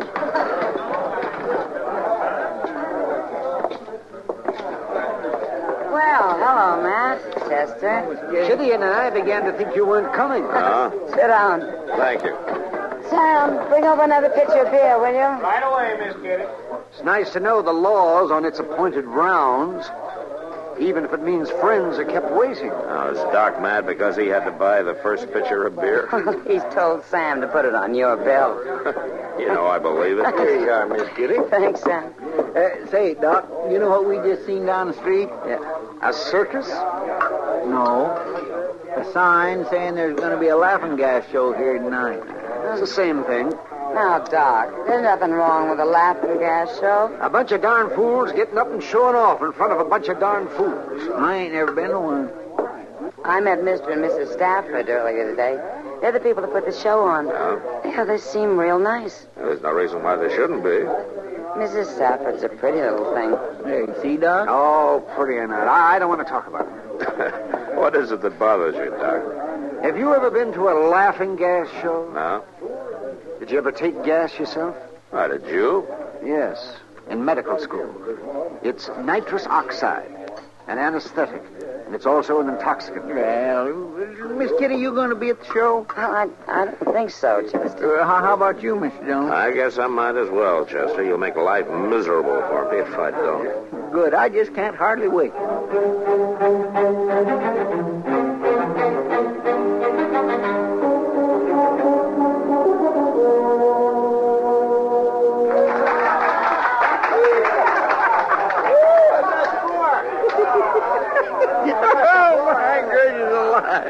Oh, sounds like you're enjoying it, Chester. Oh, Mr. Dillon. My man, I never laughed so much in all my born days. Yeah, they had Lorne Teeters up there on the stage, and they give him this gas to sniff, you know, out of that contraption with all them bottles and burners and things. He got drunk as a lord. Lorne Teeters? Yeah, he sang and he danced and he laughed and cried all at one time. He's kind of old to be carrying on like that, isn't he? Well, I'm just as glad he ain't going to be shaving me tomorrow. And the next volunteer is Mr. Cloud Marsh. Don't be scared. Here, sir, is your $1 for volunteering. Now, sit down right there. Good. Now, just put this nozzle in your mouth and breathe deep. That's it. Keep breathing. In. Out. In. Out. That's right. It's all right, folks. It won't hurt him. Cloud Marsh ain't so bad when he's asleep. He'll come to in a minute. See, Mr. Dillon, when they come out of that gas, there's just no telling what they'll do. Yeah, but if Cloud Marsh comes out his real self, it might be quite a ruckus. Do us a favor, mister. Keep that bully under forever. Where is it? I'm gonna smash you for this. Take it easy, mister. It's all in fun. Who wants a fight? I'll fight anybody in the place. Oh, poor Cloud. Poor crybaby Cloud. I know you don't like me. You don't like any of us. But me and my brothers will fight you any time. And we'll get you. We'll get you good. Maybe you better go. I ain't going nowhere. I'll show you. Stop it. Man, Red, he busted all the laughing gas equipment. A couple of you men better help me here. The gas has made him a little argumentative. Come on, Chester, let's get out of here. What a thing to do. I've got some more apparatus in the back room. The show will continue in just a moment. Well, that doggone Cloud Marsh starting to ruckus like that. Well, Stafford said you become your natural self. And he sure did. Them Marsh boys just wants to fight all the time, don't they? Yeah, there could be trouble from this, Chester.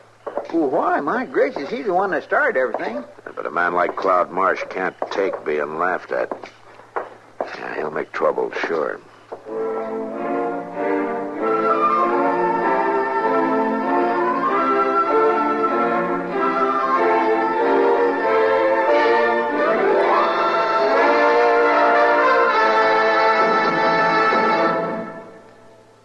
One. See what comes after one. Two. 1, 2, 1, 2, 1, 2. Hi. You know who this is? This is old Fulbert. And I got a simple exercise for them what simply cannot keep in shape, you know. It is called the toe toucher. Here's what you do. You stand with your feet at shoulder width. I mean, don't put your feet on your shoulders because it's impossible. It's not worth the time you're going to waste, you know. Just stand with your feet at shoulder width and your hands over your head, see? Like it was a stick-up. Now, keep your knees straight and bend down and touch your left toe with your right hand. Now, your right toe with your left hand. And now, back to hands over your head. This is a stick-up, remember? Whew. Well, that's all there is to it. Of course, I don't care if I never do it again. Some of you guys may have a little trouble with this exercise, especially you individuals who cannot see your toes when you look down. But a few weeks of exercises like this, and one called pushing yourself away from the groaning board, or the table, as the plebeian folks say. And you'll not only see your toes, you may even see your knees. And they're kind of pretty, ain't they? All it takes is, 15 minutes a day. So don't wait, unwait. Get the slogan? I want to tell you something, boy. Madison Avenue lost a great mind when I went in the Army. So get your service pamphlet on physical fitness today. Move it. 1, 2, 1, 2, 1, 2, 1, 2.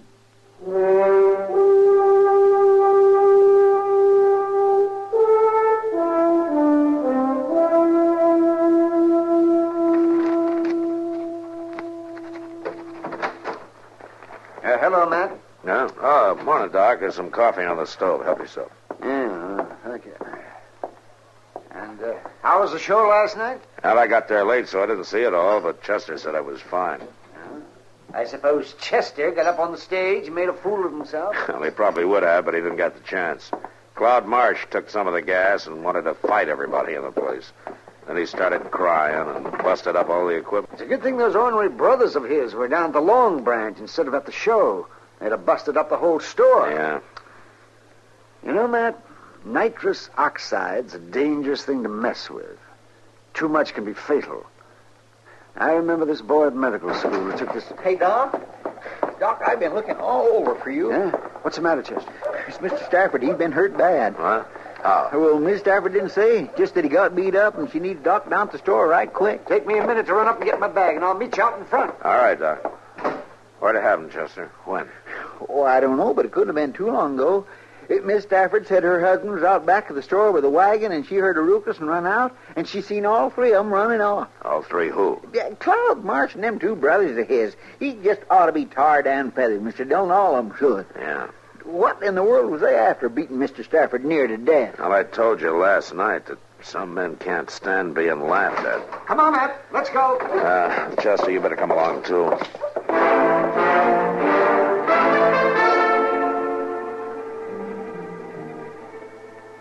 There's nothing to do now but let him rest, Mrs. Stafford. How long's he going to be like that, Doc? Unconscious, I mean. He's had a bad concussion. Sometimes it takes only an hour or so, and sometimes days. Just have to wait and see. But isn't there something I can do for him? Just let him rest. Miss Stafford, are you ready to swear out a complaint against the Marsh brothers? Earl and me don't want no trouble, Marshal. Yeah, but they almost killed your husband. We sign a complaint now, and the Marshes would really come after us. Earl wasn't always a man to run from trouble. What? I know who Earl really is, Miss Stafford. I've known ever since you first came to town. But how? He's Ernie Stubblefield, isn't he? That's all behind us, Marshal. He's forgot about being Ernie Stubblefield. Matt, what's this all about? Well, Earl Stafford's real name is Stubblefield, Doc. He had quite a reputation up on the Red River. 4 killings. And he did some time for the last one. Marshal, after Earl got out of prison, he come to me in Missouri. He was sick with himself. Sick with all the fighting and killing. He pleaded with me to marry him so we could start over. And when I found out he really meant it, we got married. As Mr. and Mrs. Stafford, huh? As long as he was Ernie Stubblefield, there'd be no peace. Yeah. Does he still have his gun? He keeps it in the trunk, but he's changed. He'd never use it. Not no more. I see. No, you don't. If he ever used that gun to kill another man, even in self-defense, the whole terrible business would start all over again. So he ain't going to use it. Never. Sure. Well, I take it you're not going to sign a complaint then, huh? Marshal, I ain't going to sign nothing. All right, ma'am. And I'm still going to throw Cloud Marsh in jail until you leave town.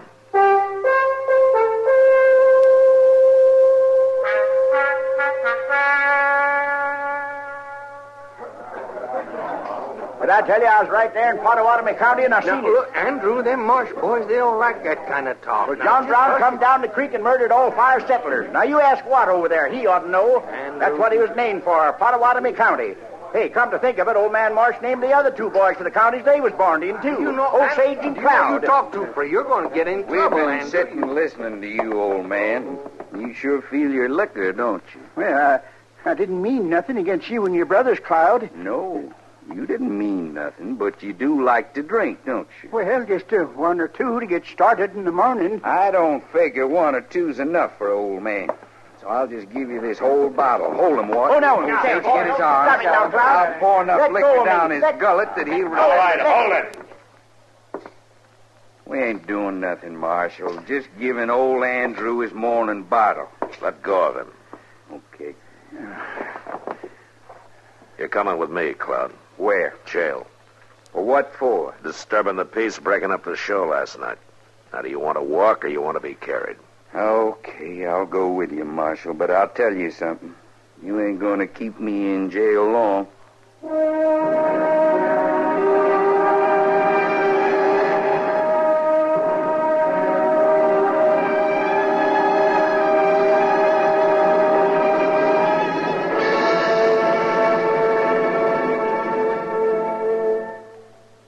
Myron J. Bennett again with another little-known item of American military history. The general wished he had said it, and the reporters gave him credit in the headlines. But it was somebody else who made the greatest ad lib of the First World War. Lafayette we are here. It happened when the first American expeditionary forces reached Paris, and the French asked General John J. Blackjack Pershing to deliver an address commemorating the event at the tomb of the military hero Lafayette. Pershing, however, designated Colonel Charles Stanton to handle the oratory, and the colonel duly delivered and concluded his speech. We pledge our hearts and our honor in carrying this war to successful issue. Then, remembering the Frenchman's great help and friendship for America in revolutionary days, he saluted the tomb and called out, "Lafayette, we are here." General Pershing was persuaded to speak briefly after that, and somehow the newspaper men put the famous line into his remarks. But the general himself later wrote, "I have often wished it could have been mine." But those words were spoken by Colonel Stanton, and to him must go the credit. Incidentally, Lafayette is buried in American soil that he brought back to France after the Revolutionary War.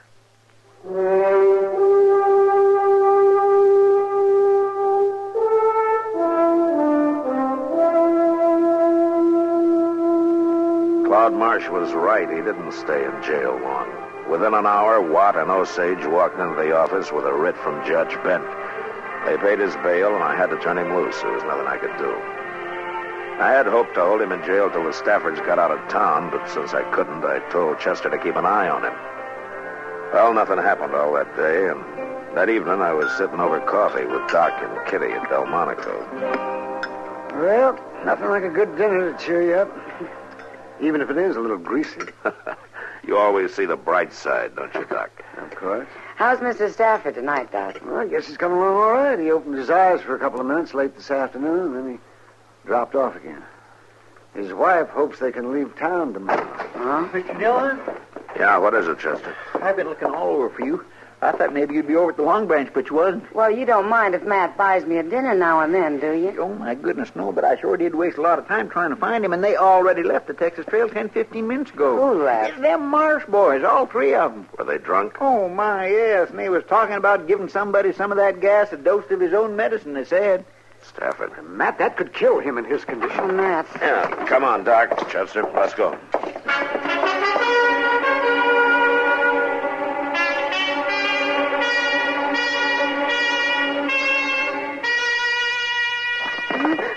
Yesterday, I put on a show for you. Now you're going to put on a show for us, Mrs. Stafford. Oh, please.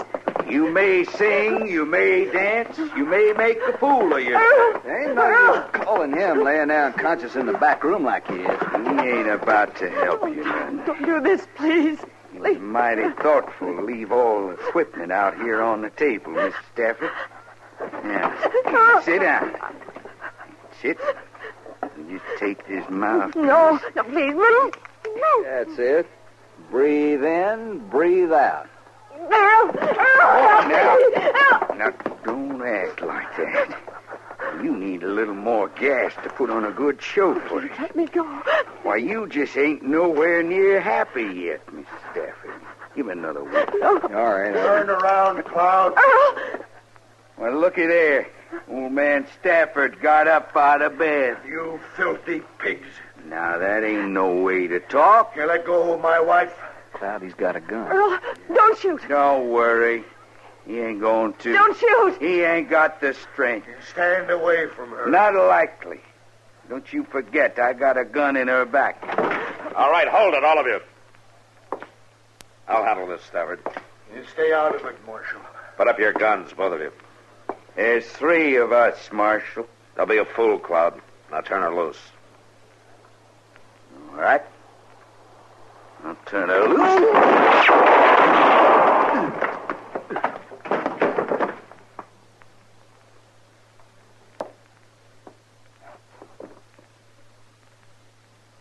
He's dead, man.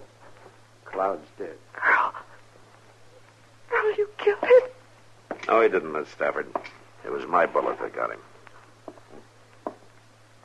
Is that true? You shot him? Yeah, that's true. Your aim was off, Stafford. Afraid of hitting your wife, I guess. They haven't. All right, you two. Watt, Osage. You find your horses and you get out of town. Now, you keep on riding. Yeah.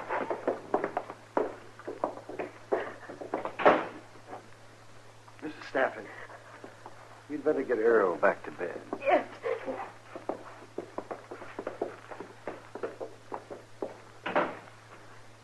My, Mr. Dillon, did you see the look on Miss Stafford's face when she found out Earl missed Cloud, that he didn't kill him?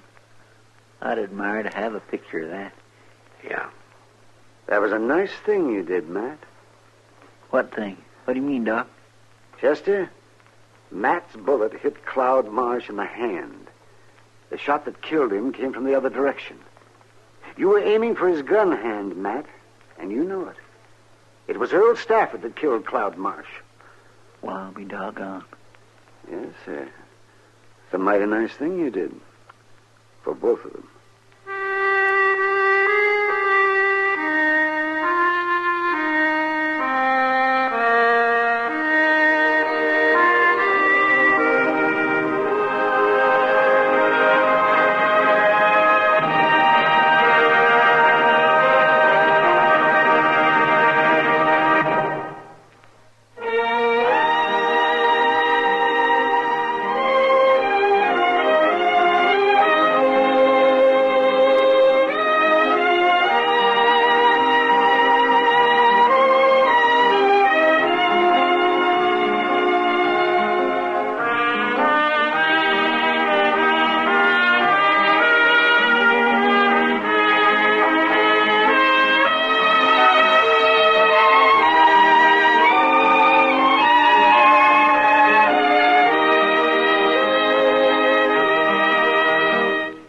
Gunsmoke. Produced and directed by Norman McDonald. Stars William Conrad as Matt Dillon, U.S. Marshal. Featured in the cast were Parley Bear as Chester, Howard McNear as Doc, and Georgia Ellis as Kitty. George Walsh speaking. Join us again next week for another specially transcribed story on Gunsmoke. This is the United States Armed Forces Radio and Television Service.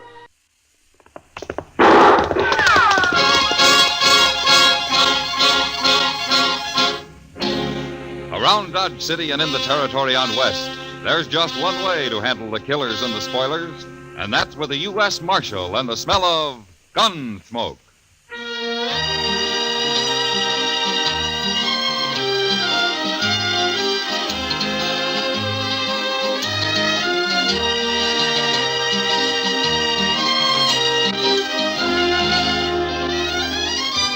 Gunsmoke, starring William Conrad.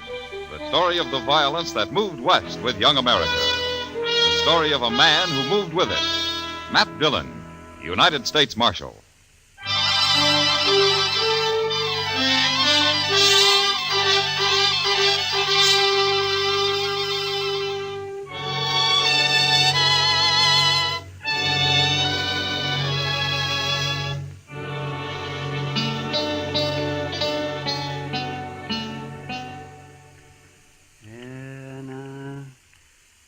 Hold tight now, Matt. That's it. I've got it. Almost. Ah, there it is, yes. Well, a little piece of lead, just as we thought. You see? Well, it took you long enough, Doc. Nah, don't you blame me. You should have come here before. People never do go to a doctor until the last minute. I've carried that lead in my leg for over a year, Doc. It never did bother me any. The only reason I came up here today is because you weren't busy and I didn't have anything else to do myself. Aren't you through yet? No, I'm not through yet. I'm looking for my needle. I've got to take a couple of stitches in it first. Oh, yes. And if you're talking like that just to get my fee down, you're wasting your time. You know, it's when I'm not busy that I'm poor, and I have to charge more. There, now, that ought to hold you fine. Not much of a wound. The lead worked right up next to the skin. I could have cut it out myself. Yeah, but you didn't. And it's going to cost you $5. $5? Well, you're the only patient I've had today. I got to make out somehow. Oh, hand me my pants, Doc. How is he, Doc? Oh, he'll live, Chester. Worse luck. Say, there's a fellow in the office downstairs who wants to see you, Mr. Dillon. Oh, who is it, Chester? He didn't say. All right. I'm ready. We'll finish our discussion at supper, if you like, Doc. Well, there's nothing to discuss, but I'll eat with you anyhow. Thanks. See you later.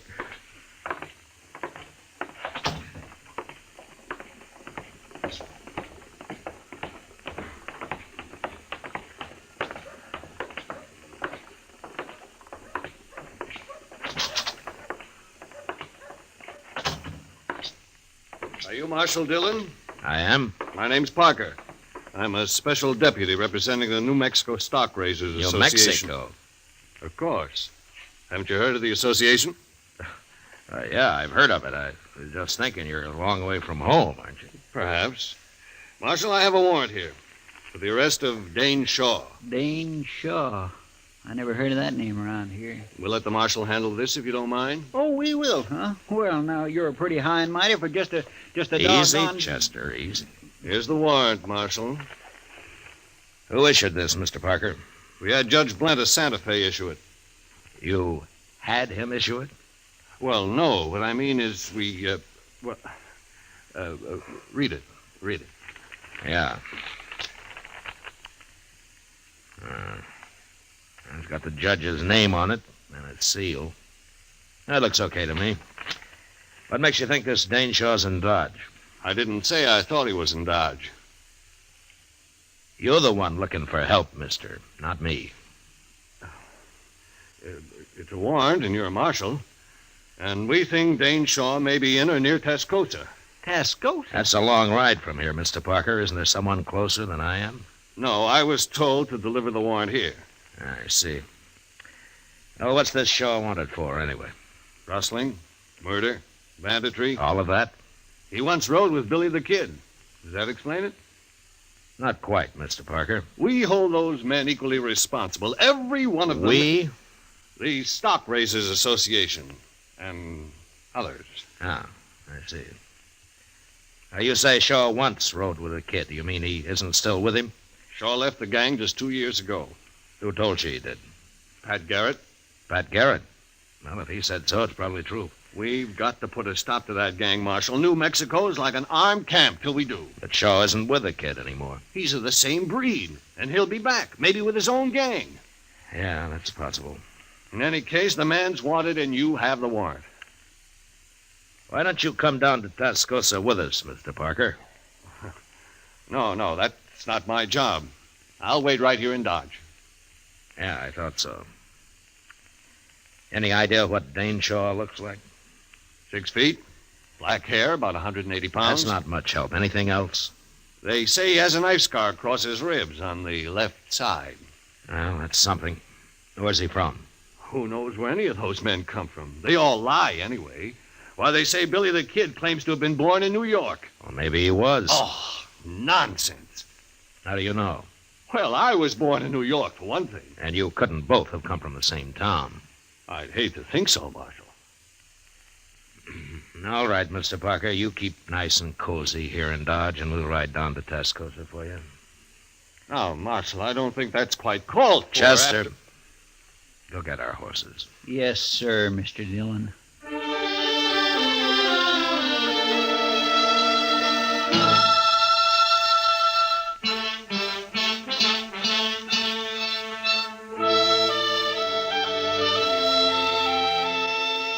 Tascosa lay on the Canadian River, a couple of hard days' ride south. Until recently, it had been a Comanchero trading point. Now it was mostly a center for cattle thieves looking for a place to spend their money. I hadn't been there for several years, and when we rode in, I was surprised to see how much the town had grown.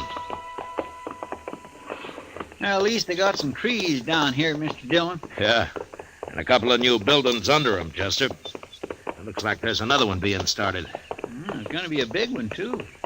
Doesn't look like a house, though. I wonder what it is. Now, we can ask in the saloon over there. The Red Deer. That's a pretty fancy name. Maybe we can find out if there are any respectable citizens in this town. There don't seem to be anybody here at all, sir, respectable or otherwise. How about that? Oh. I sure could use a drink, Mr. Dillon. Well, I figure we've earned one.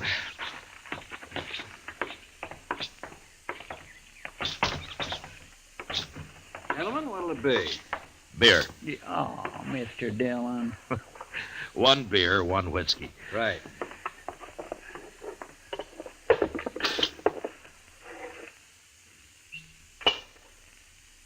There now. That's the best looking thing I've seen yet in this town. Here's how. Tascosa's changed some. You been here before? Yeah, some time ago. What's the new building they're putting up? Oh, that's going to be a schoolhouse. A schoolhouse? In Tascosa? Yes, a few men have moved into town with their families. Kids need a school, so it was Nat, of course, got it organized. Nat? Nat Temple. He owns the Red Deer here. Oh, I see. He must be sort of the leading citizen here, then, huh? In most ways, I suppose he is. Mm-hmm. I'd like to talk to him. Where is he? Out back, building a fence. Door's right there. Oh, thanks. There's your money. See you later. Sure.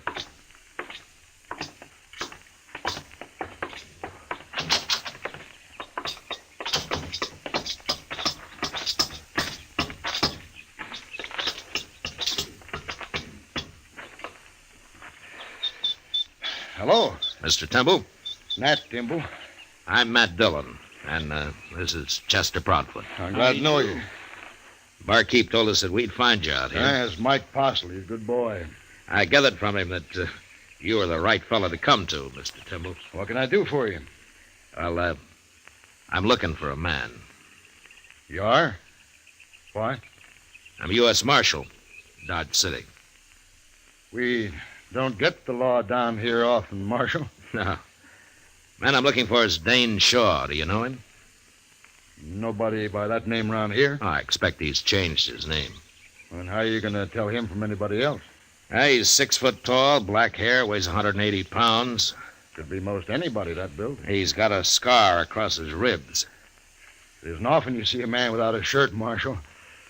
What you want it for? He used to ride with Billy the Kid. He quit, but they think he might be planning to return to New Mexico with a different bunch, one of his own, maybe. Then it'd be better to stop him now, if that's true. Oh, I agree. That's why I'm here. Well, wish I could help you, Marshal. What are you going to do? I don't know. Stay around for a day or so, I guess. Maybe I'll hear something. Fine. You know, it'd be too bad since that fella quit the Kid if he went back to the same old outlaw life. Sure. But he probably will. Men don't often change. Some do if they get the chance. Take Mike Postle in there, the barkeep. Oh? What about him? Mike used to carry a gun for Harry Gunter. Gunter calls himself a rancher down here, but he spreads a mighty big loop. You mean he's really a cattle rustler? Everybody knows it, but nobody's proved it yet, and one reason was because of Mike. He sort of kept everybody off Gunter. How? Mike Postle's pretty fast with a gun. I see. How come he's tending bar for you, Temple? Well, I'll tell you. He have decided himself to stop working for Gunter, and one night he was telling me about it, and I helped him decide the rest of the way. Ah. And then you gave him a job, huh? That's right, Marshal. He'll make out fine if Gunter lets him alone. Well, that was decent of you, Temple. I hope it works. But being a lawman, I suppose you don't think it will. Well, a lawman isn't all bone, Mr. Temple. Lawman could arrest Mike Postle right now for what he's done. You can't arrest everybody. But anyway, if I were handling it, I'd go after the head man, Gunter. They don't seem to think you're way over in New Mexico. Well, I hear Pat Garrett's after Billy right now, and he'll get him with any luck at all. Pat's a good manhunter. Maybe. But they also want this fella Dane Shaw. Yeah, there's a warrant for him signed in Santa Fe. Yeah. If Pat does stop Billy, there's no point in letting Shaw come back with a new gang. If that's what he aims to do. Well, he might have it in mind. Well, Marshal, that's your problem. Right now, come on inside and have a drink on the house. Oh, thanks, Mr. Temple. It'll be a pleasure. And then I'll tell you where you can get something to eat that won't poison you. Say now, I think I'm going to like Tascosa after all. Sure you are.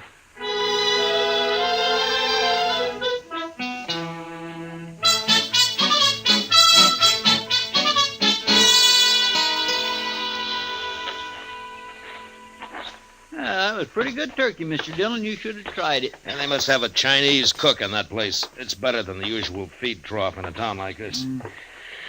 Yeah, let's sit here a while, Chester. All right.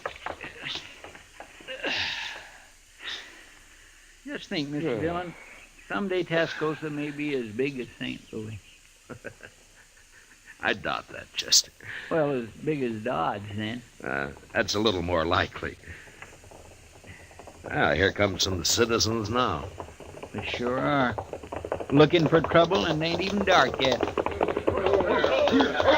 Maybe they just want to cut the dust in their throats, Chester. Mean-looking bunch, if you ask me. I'll do the talking, man. Okay, Gunner, we're behind you. If he ain't in here, we'll find him. Did he say Gunter? Yeah, I did, Chester. Come on, let's watch this.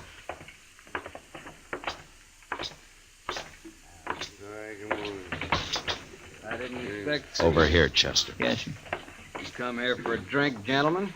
No, Postle, we didn't come here for no drink. And state your business, Gunter. You're the first man ever walked out on me, Postle. I don't like it, and I don't aim to tolerate it. That all? There's two reasons you're coming back. I'm not interested in your reasons, Gunter. One is I need your gun. I'm through selling my gun. And the other is you know too much about my business. Your business is your affair, Gunter. You know I don't talk. Maybe. But you're still coming back. That's so? Which one of you's gonna bring me back? You're pretty handy with that six-shooter of yours, Postle. Ain't any one of us fool enough to go against you. That's about what I figured. But you can't shoot the whole bunch of us. I'll sure try hard. And you'll die trying. I'm telling you, Postle, be back in camp a day after tomorrow. We ride in after you. Wait a minute, Gunter. What do you want, Timber? You've caused enough trouble already. I ain't through yet. Gunter, if you come back here, you'll have to face me. No, Timble, no. Shut up, Mike. Now just remember that, Gunter. I'll be here, too. And you'll both die. Come on, men. Who are those two? I never seen it before. Just a couple of grub line riders, I guess. Let's go up to the bar, Chester. Uh-huh. Now you've seen him, Marshal. That's Harry Gunter. Well, Gunter's not my business, but I wish you luck with him. Mike and me'll face him down. I'll face him, Temple, not you. No, I helped get you in this. By heaven, I'll see you through it. It's not your fight, I tell you. It's my fight. I believe any man who wants to make a change deserves all the backing anyone can give him. I'll see you get it. You'll just be killed for nothing. Besides, you're a married man. Being married has nothing to do with it. Maybe we'll both be killed, but that's better than giving in to a man like Gunter. Mike, I never told you going straight was easy. You should have been a preacher, Temple. I'm going to get my supper now. I'll be back in a minute. I'd make a fine preacher, I would. But if business don't pick up some here, maybe I'll have to give it a try. Well, the town's growing, Temple. Business ought to be good. Well, it's growing, Marshal, a little at a time. When I first came here, there wasn't more than a couple of adobe huts to the whole place. When was that, Temple? Oh, when you first came here. 1 year and 9 months exactly, Marshal. Now, if you'll excuse me, I got work to do. Let's get some air, Chester. All right.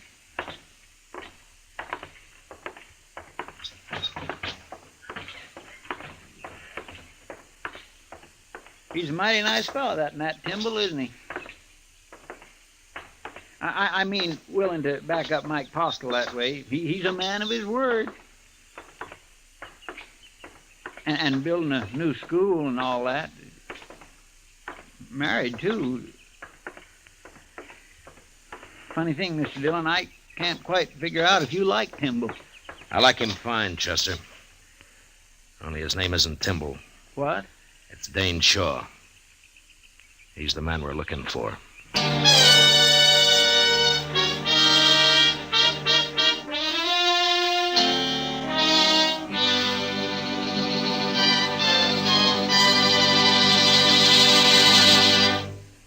will return for the second act of Gunsmoke in just a moment. But first, tomorrow night on most of these same stations, CBS Radio presents Dick Powell in the role of Richard Diamond, private detective. Remember, Richard Diamond, private detective, calls on you via CBS Radio tomorrow night. Now the second act of Gunsmoke.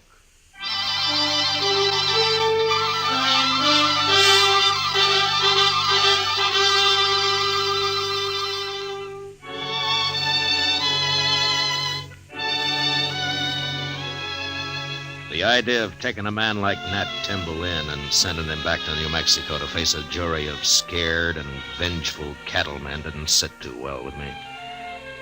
Anyway, I decided I had to wait it out at least until Harry Gunter made his play. 2 days, Gunter had said.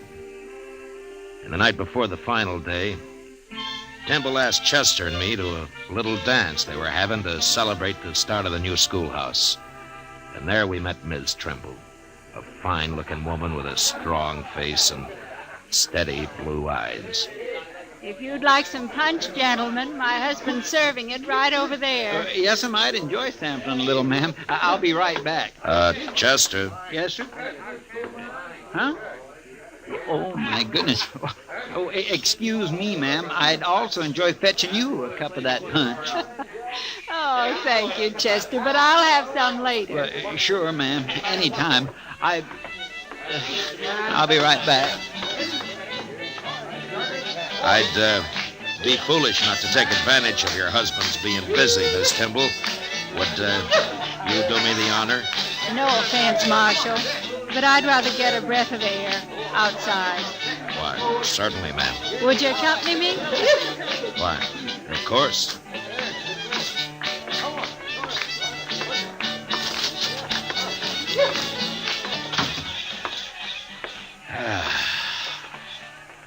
Nice evening. You think it'll hold, Marshal? Oh, it won't rain. Not for the next couple of days, anyway. That's not exactly what I meant. I was wondering how nice tomorrow evening will be. Afraid I don't quite follow, ma'am. After Harry Gunter and his gang ride in. Oh. Well, now, I wouldn't worry about that, Miss Timble. My husband's involved, Marshal. I'm bound to worry. Of course. It's not that I don't want him to back Mike Postle and fight alongside him. He's got to do that. But I don't want him killed. He's the finest man that ever lived, Marshal. Yeah, sure, Miss Timble. He believes that a man's got a right to change, and he's willing to die for that. I know. Tell me, do you think he's right, Marshal Dillon? In spite of what the law might say, do you think he's right? I think he's right, ma'am. I had a feeling you would. But maybe things will work out all right tomorrow. Maybe everything will be fine. I hope so, Marshal. Anyway, I'll bring our son up to know his father for the rare kind of man he is. Oh? I didn't know you had a son. We haven't yet. What? I haven't even told Nat. But we're going to have one, Marshal. Oh, I see. Shall we go in now? And I'll be your partner for the next dance, if you like. What? I'd be proud, Miss Timble. Real proud.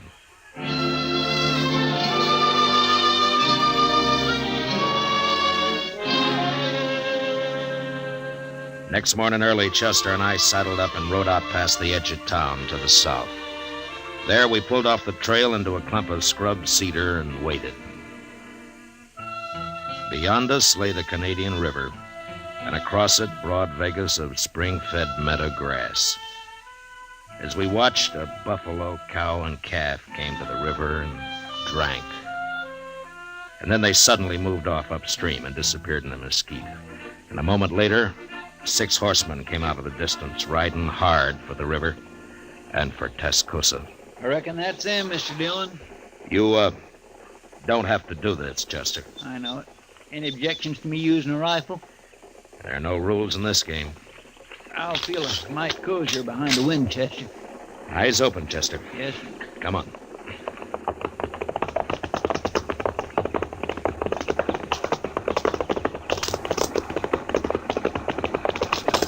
All right, hold U.S. Marshal. My name's Matt Dillon. Them's the fellows we thought was bums, Gunner, the other day at the Red Deer. Yeah.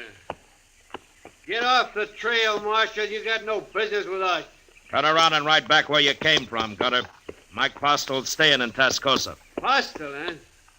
So you're in on this, too? I've dealt myself in, Gunner. Now do as I say. And keep away from Tascosa from now on, or I'll get a posse and come after the bunch of you. We don't need any lawmen down here, Marshal. Who's that? It's Timble and Mike, Mr. Dillon. How did they know we were out here? Looks like we won't have to go into Tascosa, Marshal. We can settle this right here. You were missing this morning, Marshal. I kind of figured we'd find you hereabouts. You and Timble both ought to stay out of this. This is my trouble. It's a little late for that now, Postel. Well, the odds are down, Gunner. They sure are. I ain't facing all them. Come on, Gunner. We'll catch Postel later when there ain't such a crowd. Here we are. Not me. I'm going. Shut up. Timble, you're responsible for this. I'm proud of it, Gunner. Get him and Postel, men. Get Stop it, Gunner!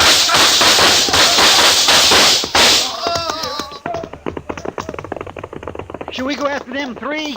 No, let them go, Chester. They won't be back. Temple's been hit.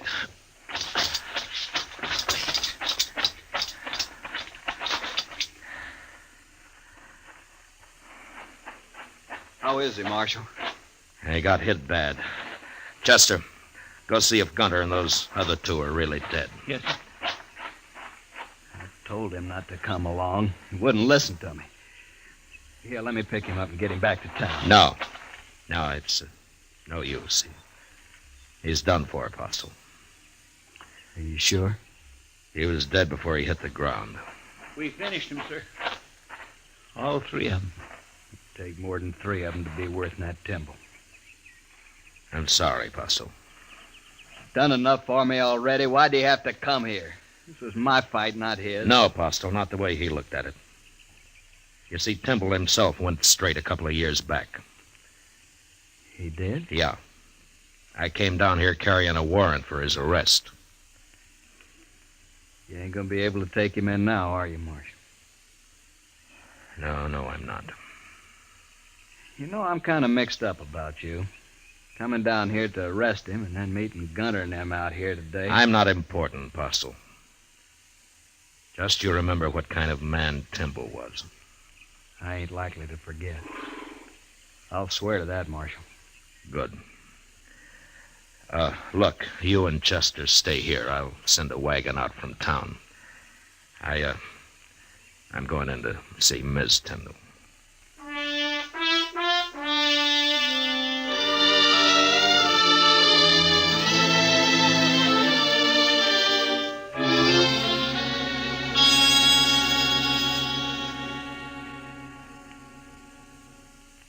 You'll be going back to Dodge now, Marshal. Yes, ma'am, I will. I want to thank you for trying to stop it. It's my job. No, not quite. Well, I guess Mike'll have to run things now. He's a good man. He'll make out fine. Sure. Tell me one thing, Marshal. Yes, ma'am. I know you came here to arrest my husband. I figured you did. If this hadn't happened today, would you really have taken him back? Miss Timble, I don't know. But I tell you one thing. If I had, it'd have been my last act as a lawman. You mean you'd have quit after? I'd have quit. If you're around in Tascosa again, Marshal, come and see us. Me and the baby. I'd be proud to, ma'am. Real proud.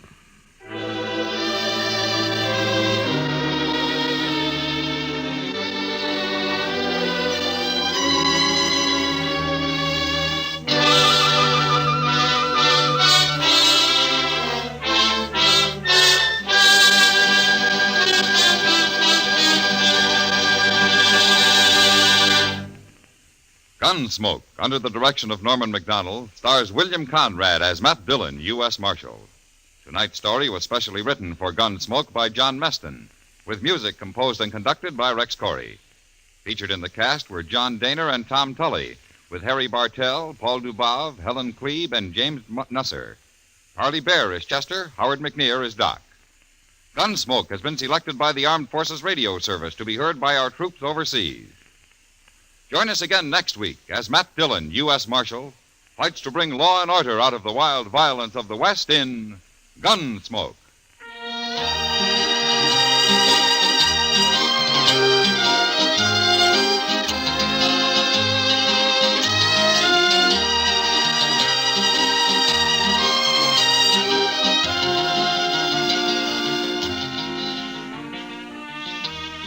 Tennessee and Virginia are the home states for CBS Radio's Saturday Night Country Style, just a bit later tonight.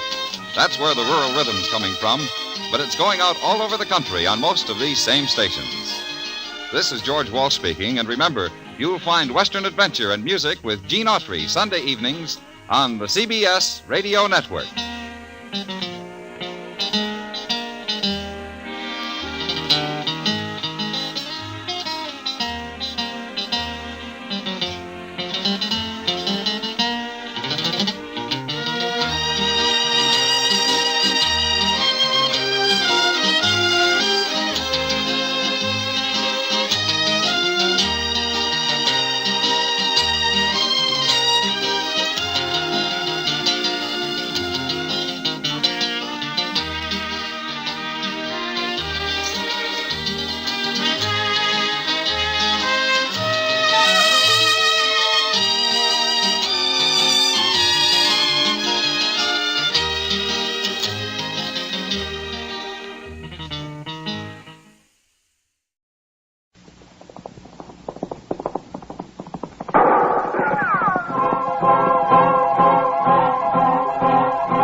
Around Dodge City and in the territory on West, there's just one way to handle the killers and the spoilers, and that's with a U.S. Marshal and the smell of Gunsmoke.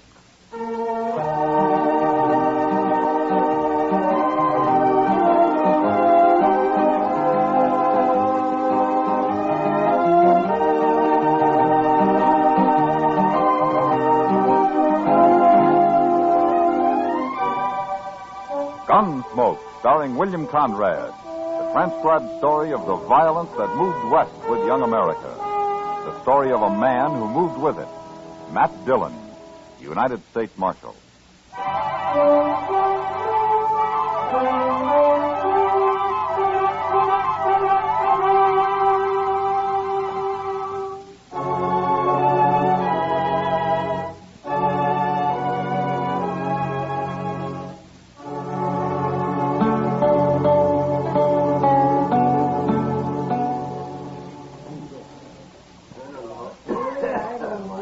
Mind if I sit here a while, Marshal? Of course not. Sit down, Billy.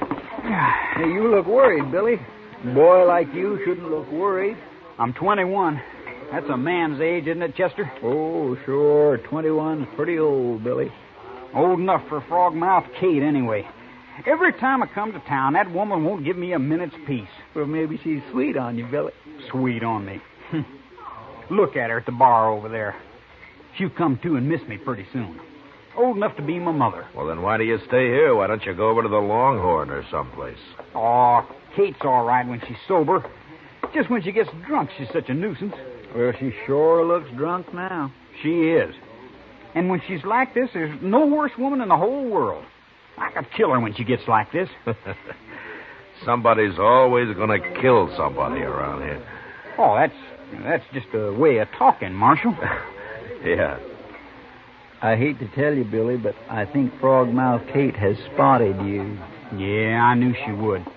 She gets lonesome awful fast, that woman. So that's where you went, Billy. Leaving me all alone? Shame on you, honey. I gotta catch my breath once in a while, Kate. You can catch your breath with me, honey. Not with Marshal Dillon and Chester and all the rest of them. Now, Kate, take it easy. I'll take it easy. You and me'll take it easy in St. Louis, Billy boy. And quit talking about St. Louis all the time. I ain't about to go to St. Louis. I'm broke right here in Dodge. I got the money, Billy. Almost I got it. Almost enough. You and me, huh, baby? Oh, Kate. Why don't you pick on somebody who can at least buy you a few drinks? Well, they've been buying me drinks. I don't care about them anyway. Let's get married, Billy boy. What do you say, huh? You and me. See what I mean, Marshal? Ain't she awful? Well, she likes you, Billy. Sure. We're a couple of real lovebirds. Yeah. Now stop that. Let go of me, Pete. I'll break your head open. You're cute, Billy, lover boy. Joe, cut it out. Well, if you'll excuse us, we better be moving on.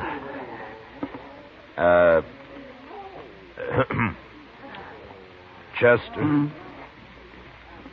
Well, all right, Chester. Yes, sir. So long, Billy. Kate? Now, you never mind them, Billy boy. They're just a couple of crooks like everybody else, except you, sweetie. You and me, huh?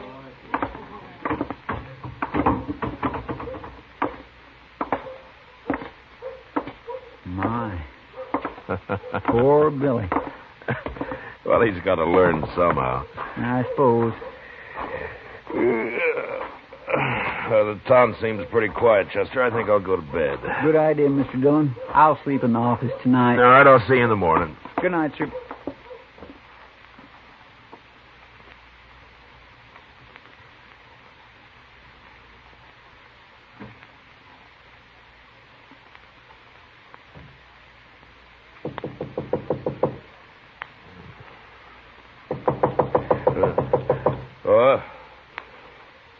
Well, who is it? It's Chester, sir. Open up. Well, just a minute, Chester.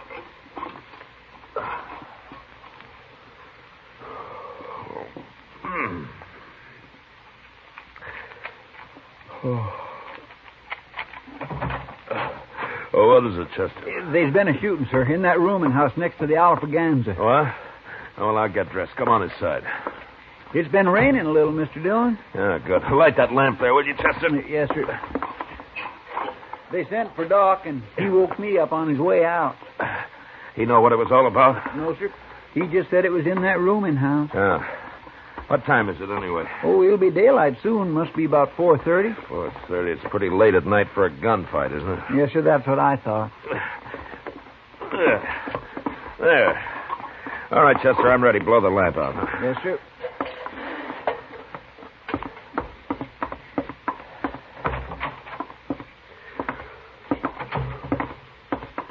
That rain sure helped. Wouldn't it be fine if it stayed this cool all day, Mr. Dillon? You'd be lost if you couldn't complain about the heat, Chester. Well, I'd be willing to think of something else. Yeah, I suppose.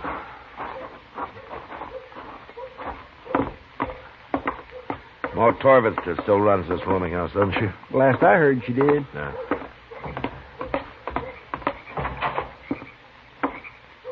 Marshal. Down here, Marshal Dillon. It's Ma Torvitz, all right. Hello, Ma. Right in here, Marshal. Who was it, Ma? Frogmouth Kate. She got shot. Kate.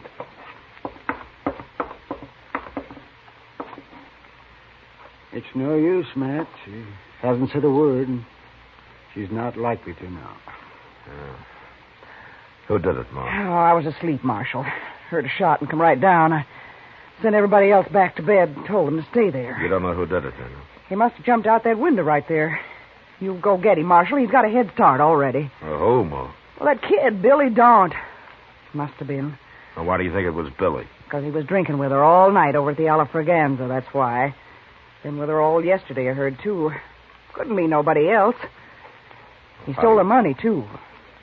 How do you know he did, Ma? Oh, she showed me once. She kept it right under the mattress there, and it's gone. She had quite a lot of it saved up, too. Everybody knew that. She's planning on going back to St. Louis with it. She wanted Billy to go with her, but I guess he couldn't wait, the little rat. I sure hope I see him hung. Chester, start looking for him. I'll join you in a few minutes. Yes, sir. I'll go out back first. She's dead, Matt. Oh, that poor girl.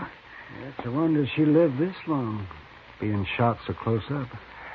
She didn't say anything, Not a word, Matt. She was unconscious the whole time. Yeah. Well, I'll chip in toward burying her, Doc, seeing as how she was sort of broke when she died. Nonsense. Kate was a good girl, and I'll be responsible for her getting a fine burial. Finest there is. But you catch that devil Billy Daunt, Marshal. Don't you let him get away. We'll find him, Ma. Well, you sure better. Well, let me know if you hear anything. I'll see you later, Doc. Sure, Matt.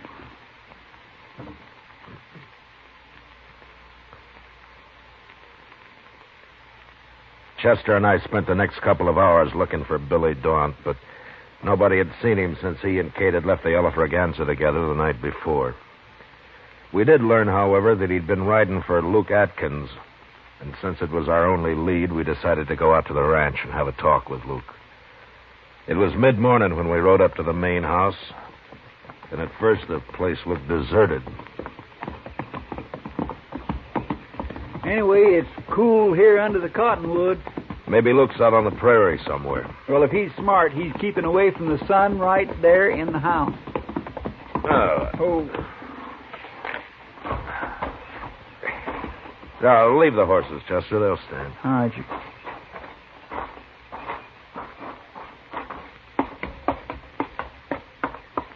Who's there? It's Matt Dillon, Luke. Oh, just resting a little, Marshal. Hello, Chester. Hello, Luke. It's cooler out here. Sit down. My gracious, what happened to you? Does it look bad?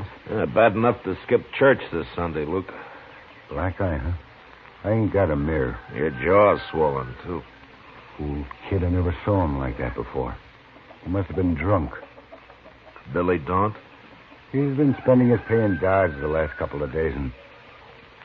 Say, is that why you're here, Marshal? Billy get in trouble there? Maybe. What'd he beat you up for, Luke?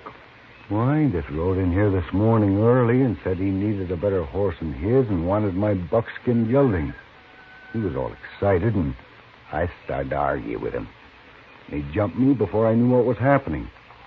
Knocked me out for a minute, I guess. He's gone then, huh? Sure, he's gone. I came up to the house here and got my rifle and watched him go. Funny thing, though, he didn't leave right away. What do you mean? He fooled around down there in the barn for most an hour. I don't know what he was up to, but I just sat here on the porch with my rifle in case he got any more crazy ideas. He finally rode off, though, headed west. Well, we're after him, Luke. Billy in bad trouble, Marshal? Yeah, it looks like it. I'm sorry to hear that. He's always been a pretty good boy. Where are the rest of your men, Luke? Still in Dodge, Marshal, spending their pay. Well, you take care of that eye. So long. Goodbye, Marshal. Chester? Bye, Luke.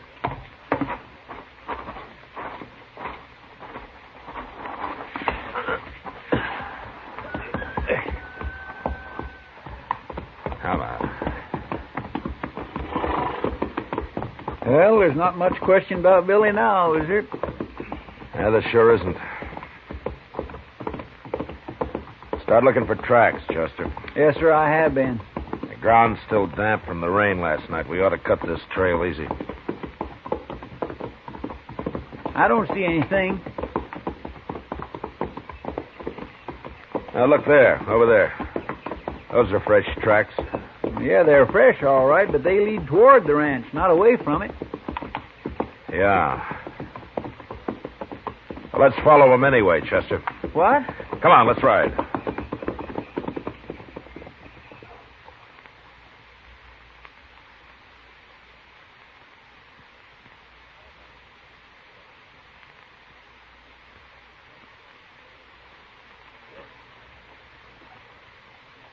Chester figured either Billy was riding backwards or I was crazy. But he stopped arguing after a couple of hours, and we rode in silence the rest of the day. Long about dusk, I figured we were catching up with him, but we couldn't afford to lose the trail. And when night came, we made camp. Next morning at daylight, we went on.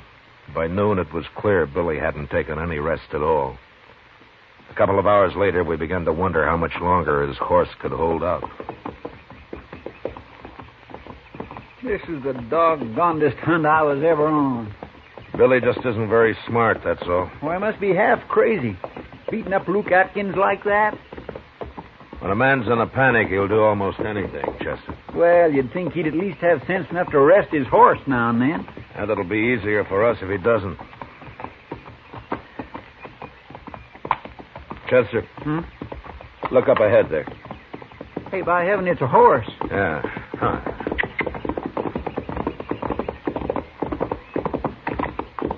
That's a buckskin. It's not saddled. There isn't a thing around, sir. This side of that bluff, anyway. The bluff's too far away for an ambush. The horse doesn't look very good, does he? He's not even eating. Yeah. Oh. He may never be any good again. That fool Kid. Well, he can't be very far away, unless he's found another horse. Look at the buckskin's hooves, Chester. Why, he isn't even shod. Yeah, Billy pulled his shoes when he left him. He sure made a mistake, though. What do you mean? That's what he was doing in Luke's barn, putting the shoes on backwards. Now he's pulled them. It wouldn't fool anybody. All it did was help wear his horse out even more. He had me fooled for a while. Anyway, we'll catch him pretty soon now. Yeah, well, his tracks lead toward the bluff there. Probably into that clump of trees. Well, if that's where he is, he can see us. All right, we'll ride in from different directions. You can't get both of us. Okay, sir.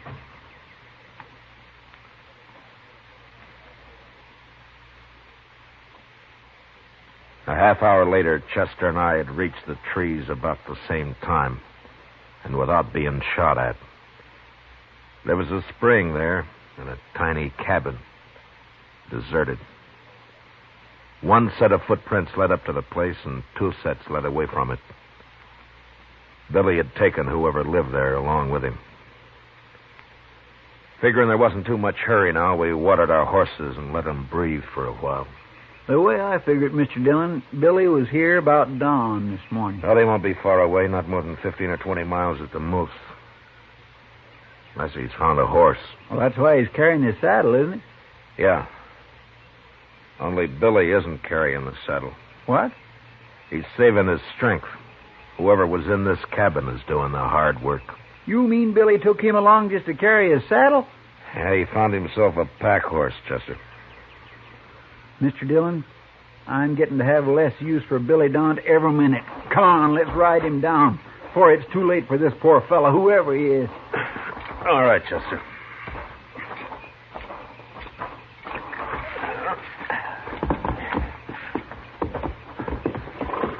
Well, our horses are in good shape. We ought to catch him in a few hours. I sure hope so. You take the side of the trail, Chester. Track about 10 yards behind me, huh? All right, sir. All right, let's go.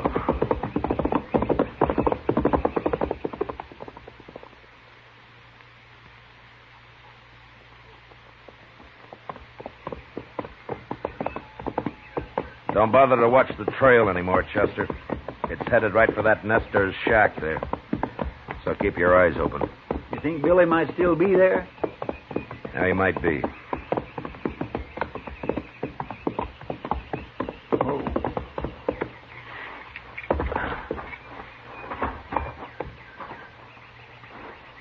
Maybe he's inside, Mr. Dillon. Yeah. Let's spread out a little. All right, sir. Now, wait a minute. The door. Who are you?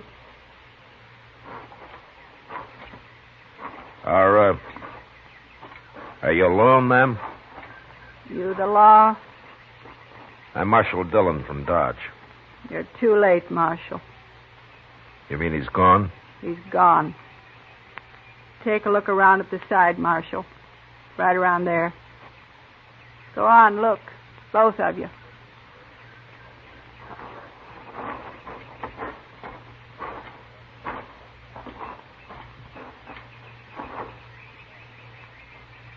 Oh, my goodness, Mr. Dillon.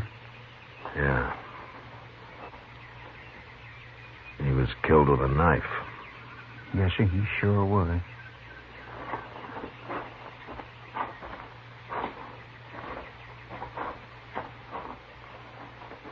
That your husband, ma'am? Yes. I'm sorry it happened, but if it's any comfort to you, we'll catch that boy. I promise you that. Don't matter now. He had another man with him. Where's he? Inside. I've been trying to fix him up. He was near dead when they got here. Poor old Clabe. Clabe?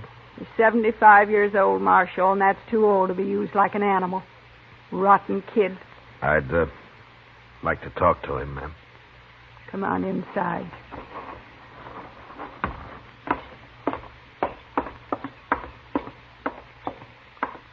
It's all right, Clabe's Marshal Dillon from Dodge. We've known Clabe for 10 years, Marshal, ever since we've been here. Never hurt nobody. Sure. Can you talk a little, Clabe? I'll be all right, Marshal. I'm just kind of wore out. 20 miles packing a saddle in this weather. Fast, too. Had me walk fast. How long ago did the boy leave here? 3 or 4 hours, Marshal. Took our mule, but he won't get far. Oh? Why not? Mule's too old. After 10 miles, just quit. Your husband tried to stop him, is that it? Yeah. Got mad when he saw what the boy done to Clabe. And the boy knifed him. Never gave him a chance. He's wild crazy. He sure is, Marshal. Scared, too. I never saw anybody so scared. He's in a real panic, Clabe. But how come he used a knife? That doesn't sound right.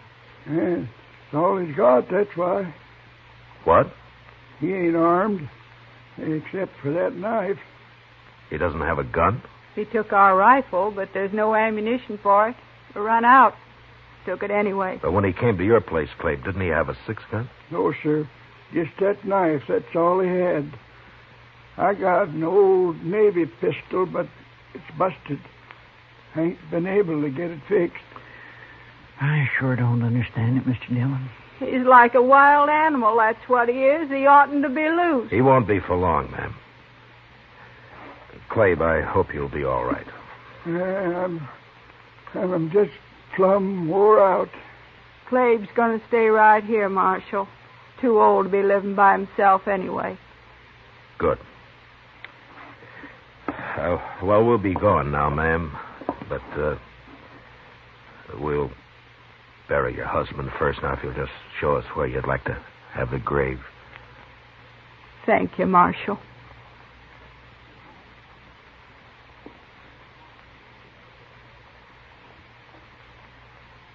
The woman wanted her husband buried right where he'd fallen. So we dug the grave there and laid him into it. She watched, straight-faced, without a tear. Then she said goodbye and went back into the house. It was just after sunset when we caught up with Billy. Just as the woman had said, the mule had gone 10 miles and quit. Billy saw us coming, started running across the prairie on foot. His panic had made him as nearly brainless as a man could get. Look at him, Mr. Dillon. Did you ever see anything like it? He's still got a knife, Chester. Hold it, Billy. You can't get away. Right up on the other side of him, Chester. Yes, sir. You've run far enough, Billy. You have to shoot me, Marshal. No, we won't. Take your rope down, Chester. Good idea, sir. All right, Chester, let's rope him.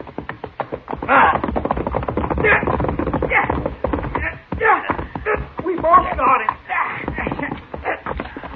Now, stay on your horse, Chester. Just keep your rope tight. No. I'll cut you, Marshal.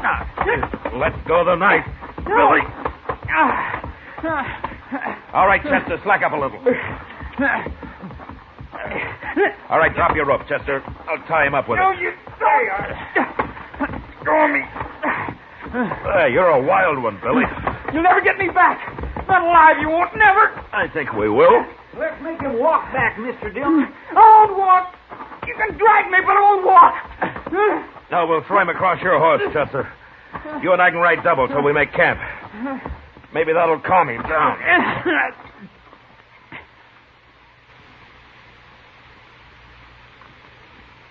That Billy won't eat a thing, Mr. Dillon. He's just been crouched over there looking like a cornered animal ever since I woke him up this morning.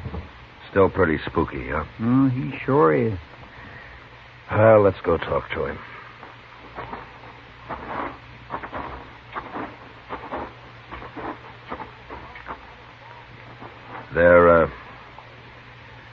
There's some bacon over there, Billy, if you want it. Aren't you hungry, Billy? I didn't kill her, Marshal. Oh? You've been running awful hard for an innocent man. I didn't kill her, I tell you. We'll let the judge decide that, Billy. I was waiting for her outside, and I heard the shot. I went around, and her window was open, and she was lying there. I didn't kill her. Then why did you run, Billy? I knew you'd be after me. I had to get away. I ain't going back to Dodge. I ain't going. Yeah. All right, let's get packed up, Chester.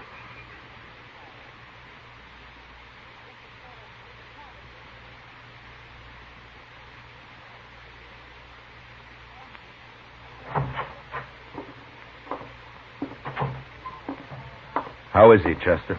He just keeps standing there looking out the cell bars, but he did drink some of the coffee I left him. I don't know, Chester. Sometimes I think just the act of running itself makes a man afraid. The more he runs, the more panicked he gets. Anyway, it ain't healthy. A young boy like Billy. Well, maybe you'll come out of it in time. Morning, Marshal. Yes, sir. Morning, Mr. Green. You're up early, Mr. Green. Well, I heard you brought Billy Dawn in last night, Marshal, so I figured I'd better turn this over to you. A 6-gun. Whose is? It's Billy's gun, Marshal. I've been fixing it for him.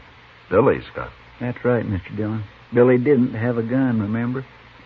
How long have you had it, Mr. Green? Oh, he brought in the first day he came to town, Marshal. The cylinder was loose, been shaving lead. It's okay now. I fix it fine. You've had it all the time? Yes, sir. I was just keeping it for him until I heard he'd been arrested. I see.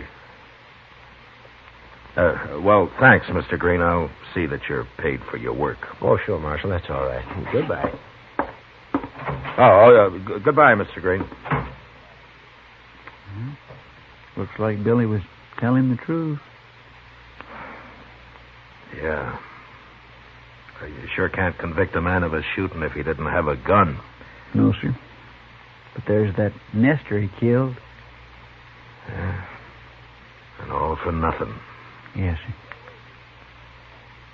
Well, Chester, it's pretty hopeless now, but let's see if we can find out who did kill Kate. Probably just some thief. Heard about her money. Yeah. Probably.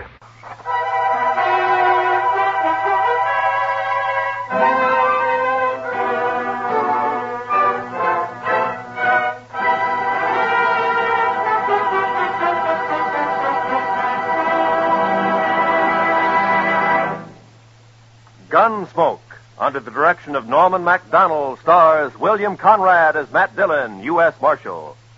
Tonight's story was specially written for Gunsmoke by John Meston, with music composed and conducted by Rex Corey.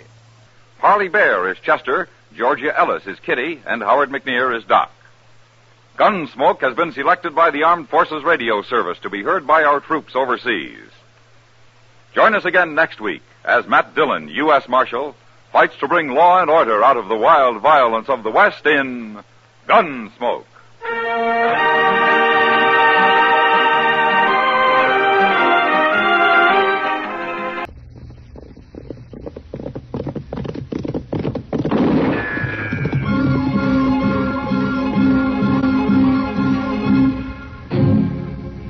Dodge City and in the territory on west, there's just one way to handle the killers and the spoilers, and that's with a U.S. Marshal and the smell of Gunsmoke.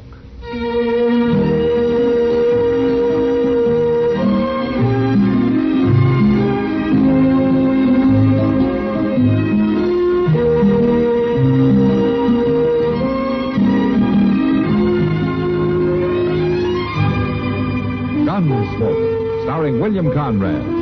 The story of the violence that moved west with young America. And the story of a man who moved with it. I'm that man, Matt Dillon, United States Marshal.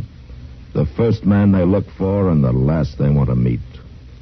It's a chancy job, and it makes a man watchful and a little lonely.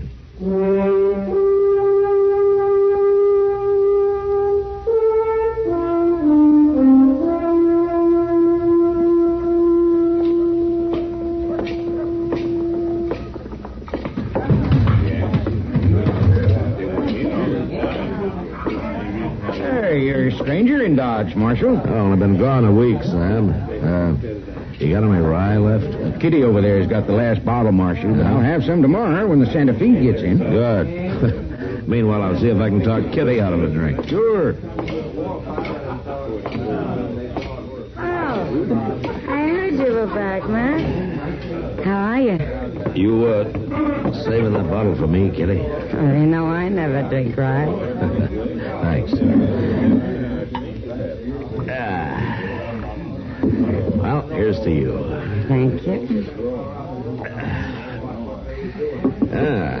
That's the closest I've been to civilization in a week.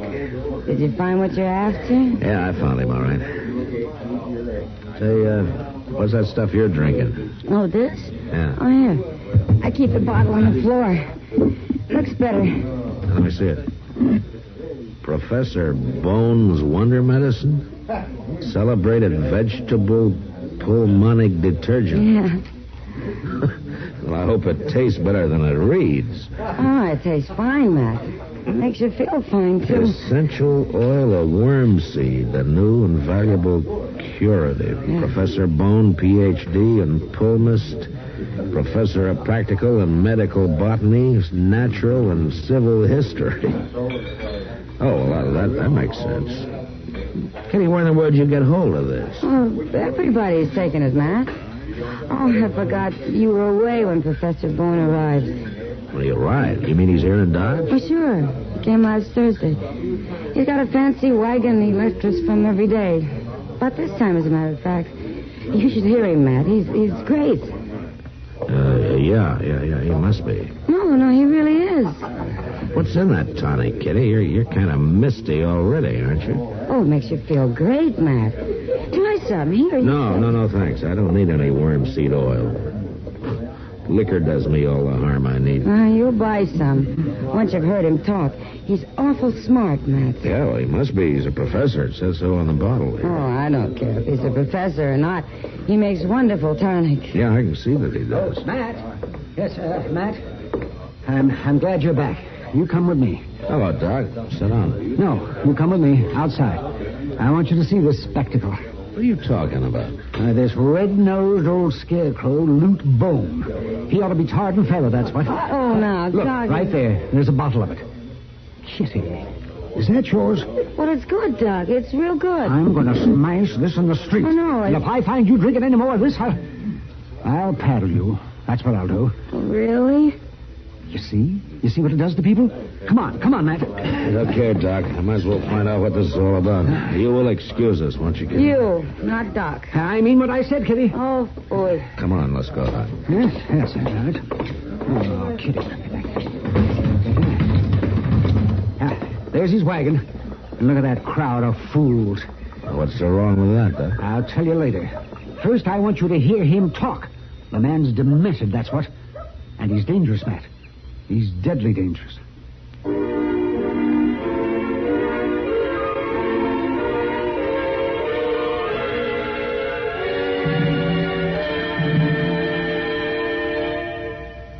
You there, boy. Sit up now. Look spry and step lively. This is your great-grandpa, and then some. My name? Oh, I've been called Johnny Reb, and I've been called Billy Yank. I'm a soldier. Civil War. What you want to know about soldiering? March? Oh, we did it aplenty. Both heavy marching order and light marching order. See, light marching order meant we was to march only with musket, ammunition, haversack, and canteen, and be ready for working or for fighting. Well, that was nothing. It was the heavy marching order we didn't like. Oh, that meant carrying everything you owned on a long march to the next field of battle or else a new camp. There was never enough water, and sometimes we wouldn't have us nothing to eat for a whole day. And us, in our heavy woolens, carrying 50 or 60 pounds on our backs, trudging down dusty roads in the summer and muddy ones in the winter. Oh, still, it was something to see. First, there'd be the adjutant, then the scouts, then the band and drum corps, then the colonel and the lieutenant colonel, then the 2 surgeons and the hospital knapsack carrier. Yeah, we was quite a sight, I tell you. Even though some of us didn't have shoes and straggled a bit sometimes. Now you, boy, you got shoes special built to last. And if you watch yourself, blame that they don't help protect your feet from frostbite and things like that. But what's real important, lots of times you got trucks to carry your gear. And you, too, for which you can thank your lucky stars and stripes. Oh, believe you me, son, it takes more than just men and guns and generals to make you an army. It takes knowing somebody's thinking about your derned old feet and your aching back, like that good transportation corps you got. Danged if it don't.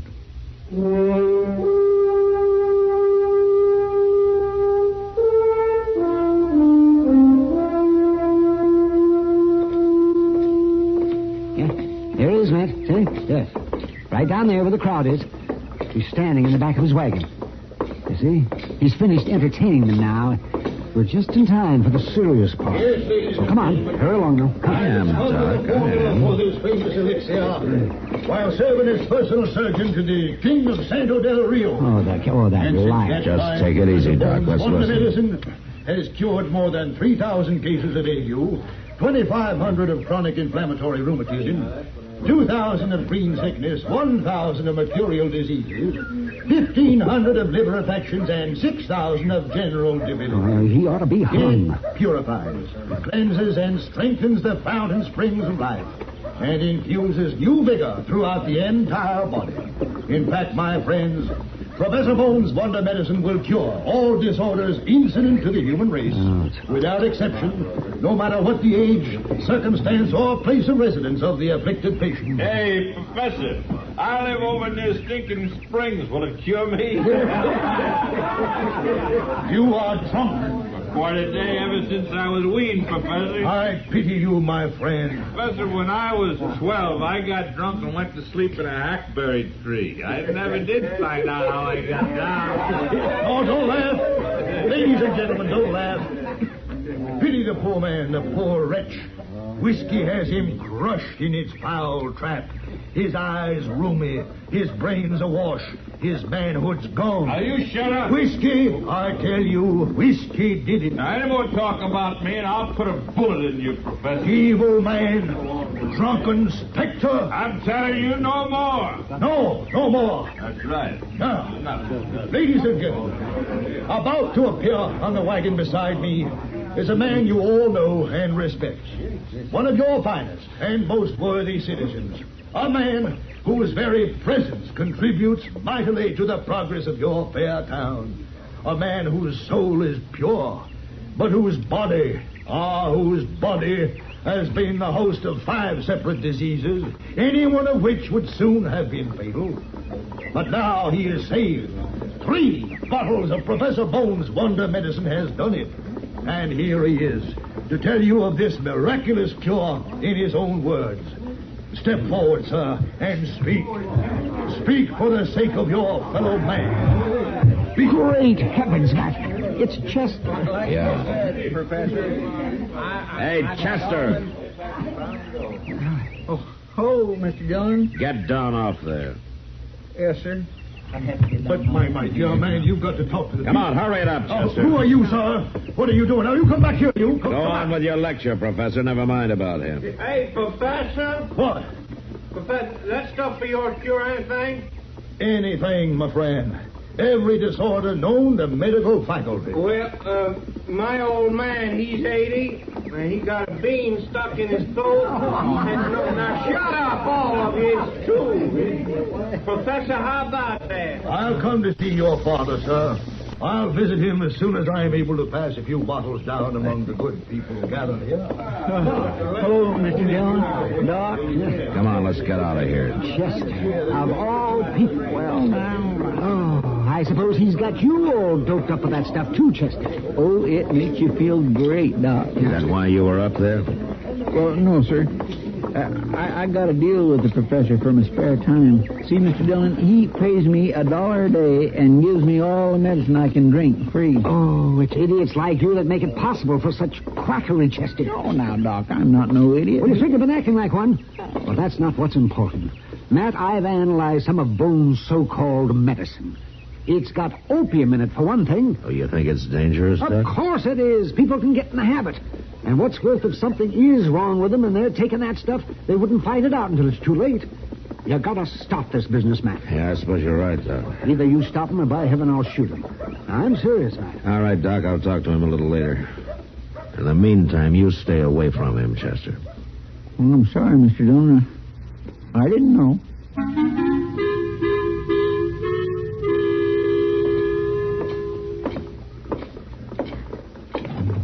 Liquor, gentlemen, inflames the blood, causes dropsy and gout, unhappy wives, empty larders, naked children, lost cows, leaky roofs, bloody noses, broken shins, flat purses, and bad reputation. Oh, That's enough of that, Professor. Now get out of here before I break a bottle of good whiskey over your head. You're a destroyer of men, agent of the devil. Shut up. Nobody's going to preach against liquor in this place. I'll fix you good. All right, hold it, Sam. Professor Bone, I'd like to have a word with you. Who are you, sir? I'm a U.S. Marshal. Now, let's sit over at that table over there, huh? Come on. I am at your service, Marshal.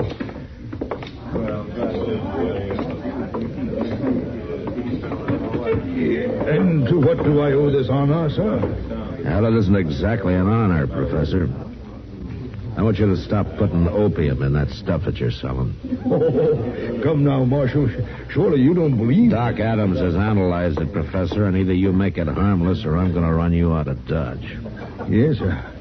I believe you will. Now, you're free to sell it and you're free to do all the talking you want, but that's all. I'm a lonely old man, Marshal, and I'm tired of wandering. I'll do what you say. Good. And I hope you don't get yourself into trouble with that preaching about liquor. I've been fighting against drink ever since I was a youth. What about opium? Isn't that just as bad? Oh, there's not enough of my medicine to do any harm, Marshal. Maybe.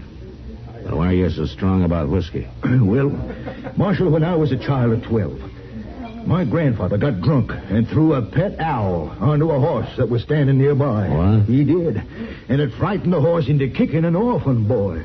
Broke the rim of his belly. That boy died, Marshal. Oh, I see. Professor Bone? Ah, Mr. Reeves. Welcome, sir. And how is your good father? Marshal, I'm glad you're here. Now, what's the trouble? Well, this here professor's the trouble, and I'll tell you. Now, my old man, he had a bean stuck in his throat, and the professor, he told me give him a steam bath and then throw cold water on him. And I was doing it. Well, what for? Well, so as he'd catch a cold and cough and bring up the bean? No, of all. But it didn't work, Mr. Well, Reeves? it's killed him. My old man is dead. Dead?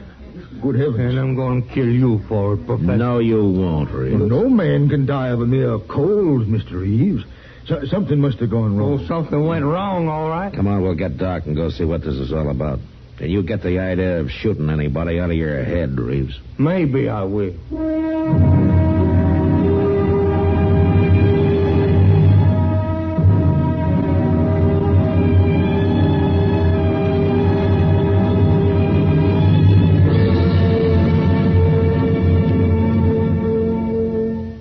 Another visit with Joe and Daphne Forsythe. Joe, Yeah, Daphne. look at this story about savings bonds in the paper. Yeah? What about it? Do you think that's the best way to tell people about savings bonds? Why not? Look, see, it says here that savings bonds are a guaranteed investment. Right now, they pay off at the rate of $4 at maturity for every $3 invested. You're not convinced? Mm-mm. Why not? No salesmanship. No salesmanship? What more do you need to know? Why, right now, more than 8 million Americans are buying saving bonds regularly through the payroll savings plan. So? So what? That's what I say. So what? Now, look, Daphne, if millions of Americans are convinced that saving bonds are their best investment, not only financially, but for the future of their country, what the heck is bothering you? Well, I think they could sell a lot more with salesmanship. You know, slogans and jingles. Listen, if you're spending more and saving less, try a savings bond. Oh, boy. Or maybe savings bond pay good, like an investment should. Daphne. You get a lot to like in a savings bond. Interest, earnings guaranteed. Wow. Well, did I sell you? Yeah, but I forgot what it was you were selling. Savings bond. I'll take 100. Oh, Joe.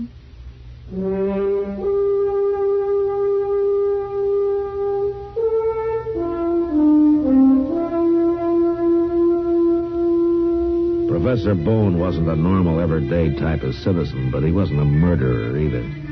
And whatever had gone wrong and killed Reeves' father couldn't be blamed entirely on him. The way I looked at it, Reeves was a fool to follow his advice in the first place. Well, we found the old man still lying in the steam bath that Reeves had made. All he'd done was to dig a big hole in the ground with a fire pit in the middle and then stretch some canvas across the top for a roof. Doc climbed down into it. After a few minutes, he came back out again. Well, Reeves, all I can figure is your father died of a heart attack. Well, I don't believe that, Doc. You were strong as a bull, that old man. I know, but I don't think there's nothing else that could have caused it. How long did you have him in there, Reeves? Oh, maybe a half hour, Marshal. He was just having a fine time when I left him. He poured a whole bottle of vinegar on them rocks, and I just went up to the house to get him some more. Vinegar? Well, sure. Professor here says it helped make him sweat. Wait a minute. What's wrong? It's the vinegar that killed him, Reeves. But how do you mean? That's limestone you used in there, well, isn't it? Sure, limestone. All right. Now, you put vinegar on hot limestone, and it'll make carbonic acid gas. Well, and that's what suffocated your old man. Well, I didn't tell you to use limestone, Mr. Reeves. You can't blame me for that. No. But the vinegar was your idea, Professor. I still say you murdered him. Now, wait a minute, Reeves. You're not being sensible. This thing was an accident, that's all. I am not a murderer. I never hurt anybody in my life. You don't even know what you do, you old buzzard.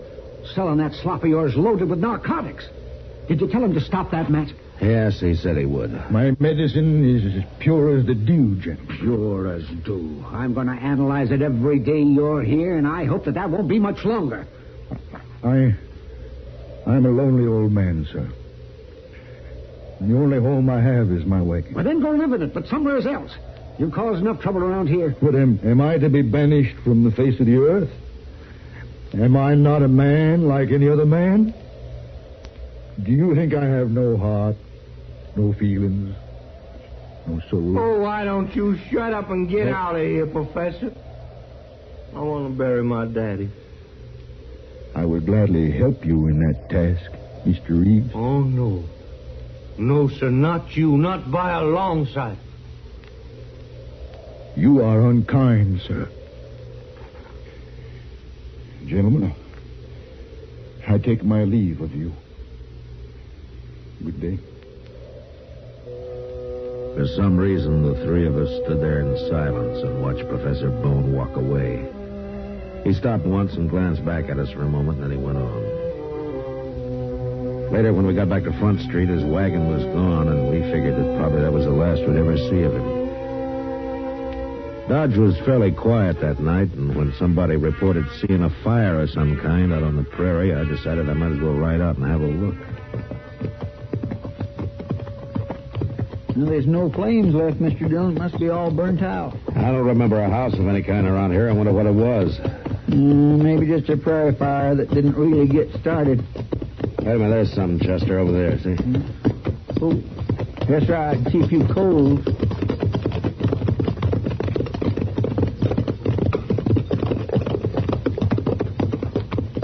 Like a wagon, Mr. Dillon.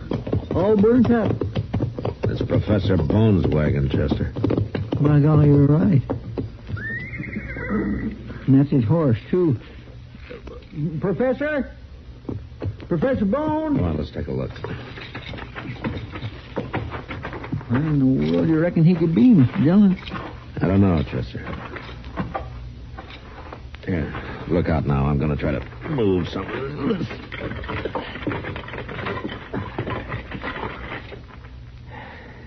Oh, my. You think that's the professor? Yeah, I'm afraid so, Chester. Poor old fella. He must have been asleep and his wagon caught fire. Yeah, maybe. Funny thing, he couldn't get out, though. Unless he was drunk or something. Professor Bone didn't drink, Chester. Yes, sir, that's right. I forgot. He sure didn't. You think maybe somebody did this a purpose, Mr. Dillon? Yeah, they had 2 or 3 men pretty mad at him. Or maybe it was Indians. No, not this close to Dodge. No. No, I guess not. I don't know, Chester. A lot of things can happen to people who get too lonely. Well, come on, let's get out of here. We'll take care of him in the morning.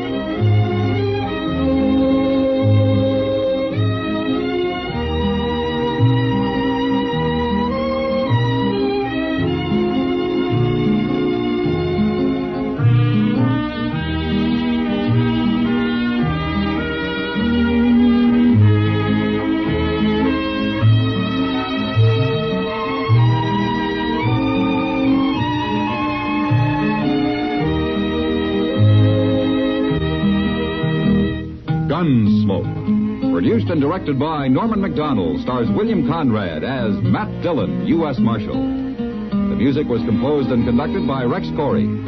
Sound patterns were composed by Ray Kemper and Bill James. Featured in the cast were Parley Bear as Chester, Howard McNear as Doc, and Georgia Ellis as Kitty. George Walsh speaking. Join us again next week for another story of the western frontier of America in the 1870s on Gunsmoke. This is the United States Armed Forces Radio and Television Service.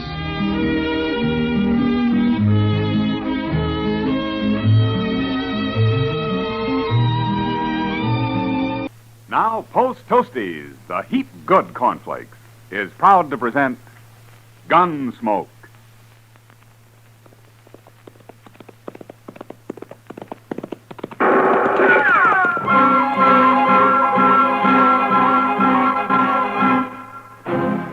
Around Dodge City and in the territory on west, there's just one way to handle the killers and the spoilers, and that's with a U.S. Marshal and the smell of gun smoke.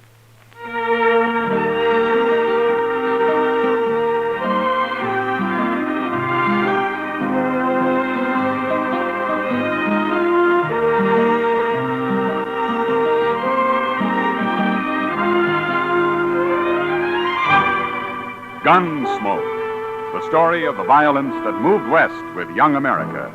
The story of a man who moved with it. Matt Dillon, United States Marshal. It's easy to do your whole tribe a big favor, Mother. Just pour every big and little Indian in your camp a breakfast bowl full of Post Toasties. Post Toasties, you know, are the heap good cornflakes.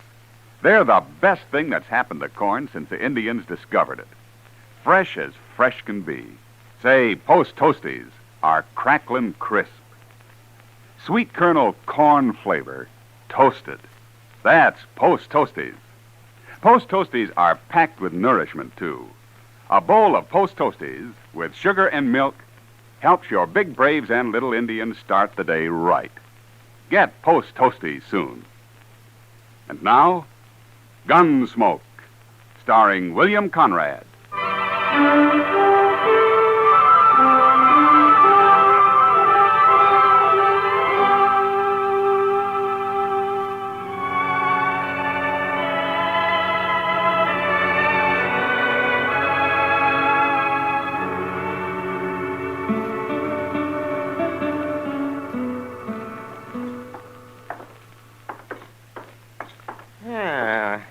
Nice day, Matt. The wind's gone down anyway. It sure was blowing last night. Where were you, Doc? Out at the Caldwell place. Mrs. Caldwell's expecting. Still? There was a false alarm last night. Oh, you ought to get some sleep while you can, Doc. Yes, I know. That's right where I'm headed. Doc Adams. Oh, hello, Roof. I've been looking for you, Doc. Matt, this is Roof Tucker, Sheely Tucker's son. Oh, hello, Roof. We ain't met before, Marshal. No. How's Sheely these days? He's just like ever. But it's Ma I come to get Doc for. Well, what's the matter, Roof? She swallowed a nail, Doc, and it's hurting her bad. Swallowed a nail, did she? How'd she do that? I told her not to, but she was fixing the chicken house anyway, and she had some nails in her mouth. Oh, you say it's hurting her? It's her stomach. She's got a terrible pain in her stomach. Oh, that's bad. I'll ride out with you right away, Roof. As soon as I get my tools, may have to operate. You know Pa, Doc. You know how he is. Oh, yes, I forgot about him. Sheely doesn't like doctors, does he? He hates them. But he ain't there now. He's been out on the prairie the last couple of days. Oh? When'll he be back? I don't know for sure. But Ma said to get you anyway. She doesn't want to die. Sheely'd cause trouble if he found me there, wouldn't he? He sure would. He'd beat you half to death. Well, maybe I better ride out with you, Doc, just in case Sheely comes home while you're there. Good idea, Matt. I think you better. Yeah, Roof, go over to the Olafraganza and tell Chester I want him to go with us, will you? Sure, Marshal.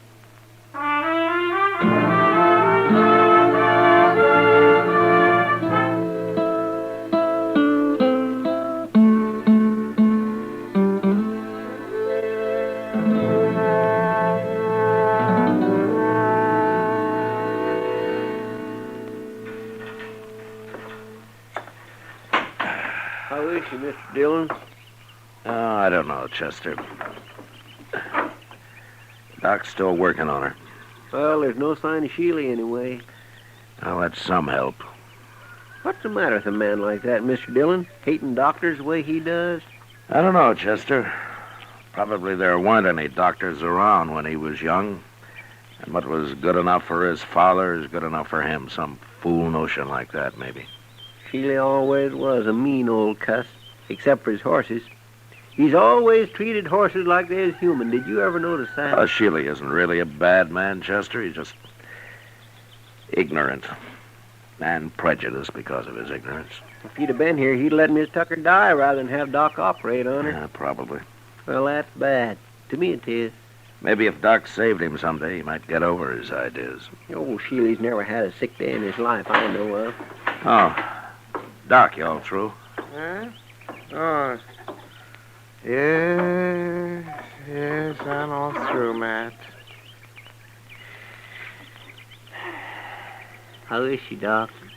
Yeah. She's dead. Dead? I guess her heart couldn't take it. I don't know. I had to operate, though. She'd have died sure if I hadn't. Oh, it isn't your fault, Doc. You did all you could. I know, but I always feel maybe if I'd have done it better, things like this wouldn't happen. You're not to blame, Doc. You, want me to tell Ruth? Yeah, already told him. He's in there with her. Oh, how'd he take it? Yeah, he didn't say a word, Matt. Well, we better be getting back to Dodge, I guess. Yeah, you must be plumb wore out, Doc. Yeah, I am. Doc. Hey? Yes, Ruth. And you too, Marshal. You're going to have to help me. Oh, we'll help you, Roof. What is it? It's about Pa. I don't know what to tell him when he comes back. Hey, that's right. I kind of keep forgetting about him. Just tell him the truth, Roof. Doc tried to save your mother, but he wasn't able to. Nobody could have. You don't know Pa very well, I guess. He just won't stand for it. Well, there's nothing he can do about it now. It's all over. Not for him, it won't be. What do you mean, Ruth? Oh, when Pa says a thing, he means it. And he said none of us was ever to go near a doctor. Roof, do you agree with your Pa's thinking? No. And neither did Ma.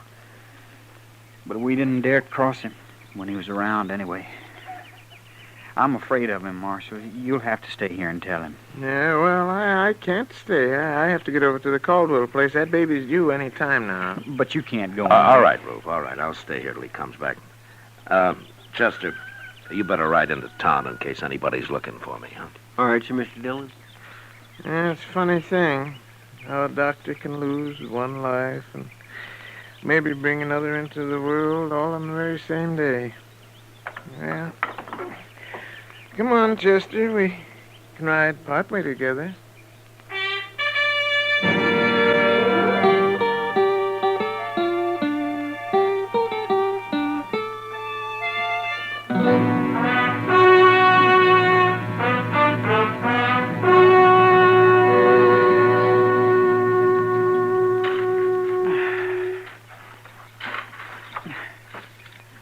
That ought to do it, Roof. I want her buried good, Marshal. How about a cross? You want to put up a cross? I'll let Pa decide that.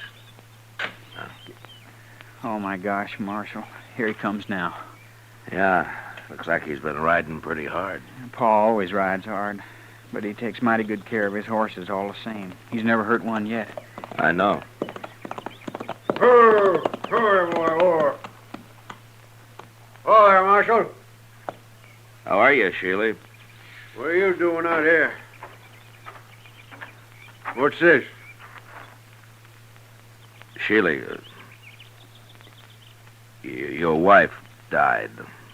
Ruth and I just finished burying her. She died? Just a few hours ago. We didn't know when you were going to get back, so we went ahead and buried her. What'd she die of? She was holding some nails in her mouth, and she swallowed one of them. Oh. Ruth, take this horse into the barn and dry him off. Sure, Pa. Rub him good now. I will, Pa. Don't let him near no water yet. I won't. What are you doing out here, Marshal? I came out with Doc. With who? Doc Adams. He did everything he could to save her life, Sheely. He cut on her, didn't he? He tried to get the nail out, if that's what you mean.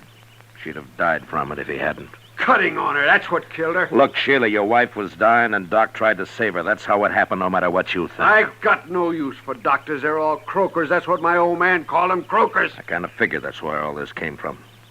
Sheila, have you ever thought that your old man might have been wrong? Not about them, he wasn't. Hey, how'd Doc get here anyway? Who told him to come? Your wife wanted him. After all the times I've told her to stay away from doctors? I guess she didn't want to die, Sheila. She wanted a chance to live. Yeah, sure. And he come out here and killed her. Poor defenseless woman. Doc Adams will pay for this, Marshal. I'm telling you right now. You lay a hand on Doc, and I'll run you out of the country, Sheila. Maybe it won't be a hand I'll use, Marshal. Try anything like that, and you'll hang for it. I'll find you no matter where you go. He killed my wife with his bungling butchery. He's a murderer. There isn't a man in Kansas who'd believe that. Doc's a pretty valuable citizen around here, Sheely. Not to me, ain't. It's an eye for an eye, Marshal, like it says in the good book. You even try it and I'll throw you in jail. I don't try nothing. Then you'll hang. Will I, Marshal?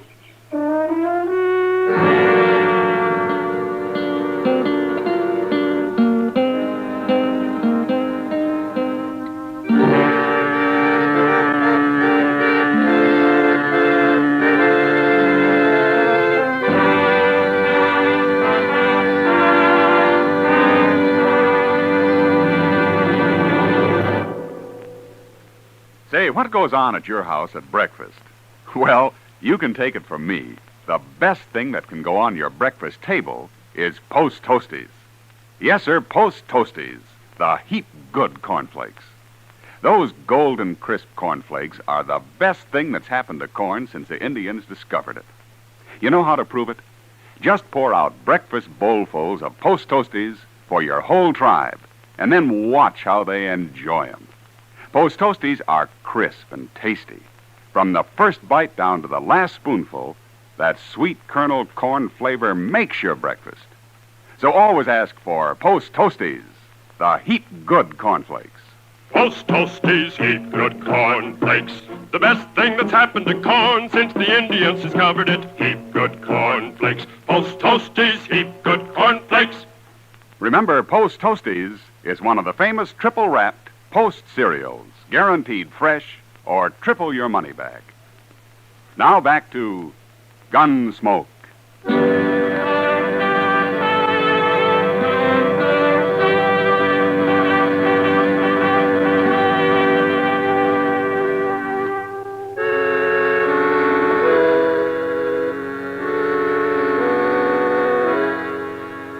I left Sheely Tucker standing by his wife's grave, and I rode back to Dodge. There was no use trying to convince the man that doctors aren't bunglers and murderers.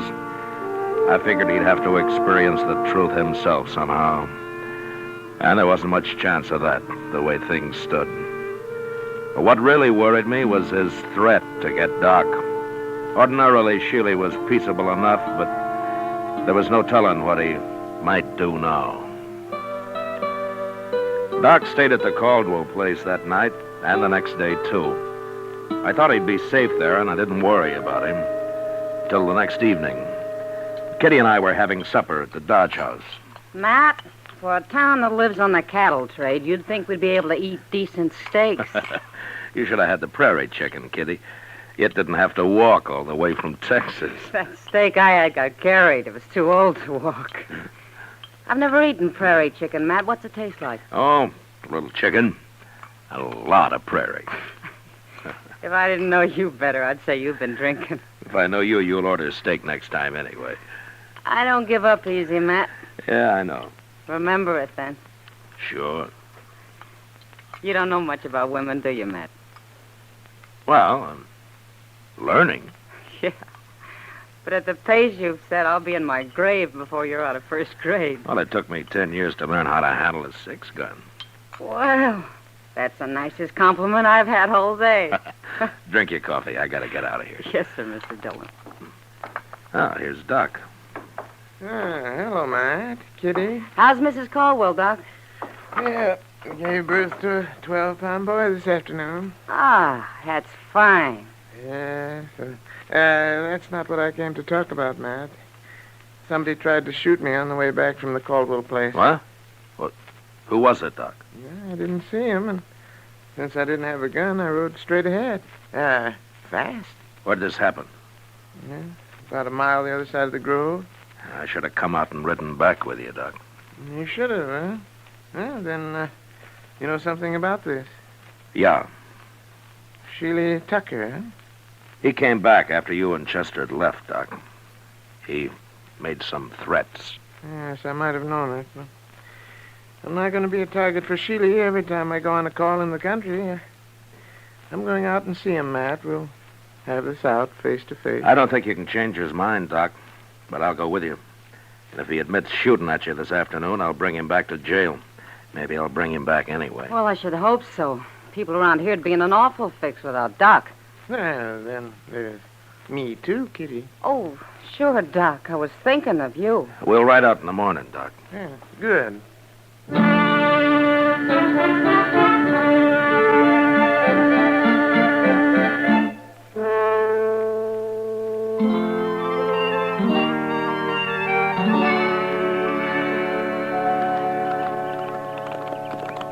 There's somebody in the corral there, man. Yeah, it looks like Sheely.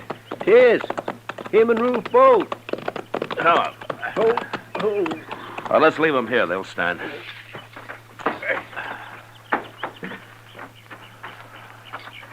I got a horse tied down in there, Mr. Dillon. He's down, Chester, but he isn't tied. No, by golly, he ain't. Oh, say, look at that. Yeah, broke his leg. Now, that's too bad. Well, here we are. Oh, Doc, I'll go first in case Sheely gets excited. Oh, all right, man. Yeah. Go ahead, I'll close it.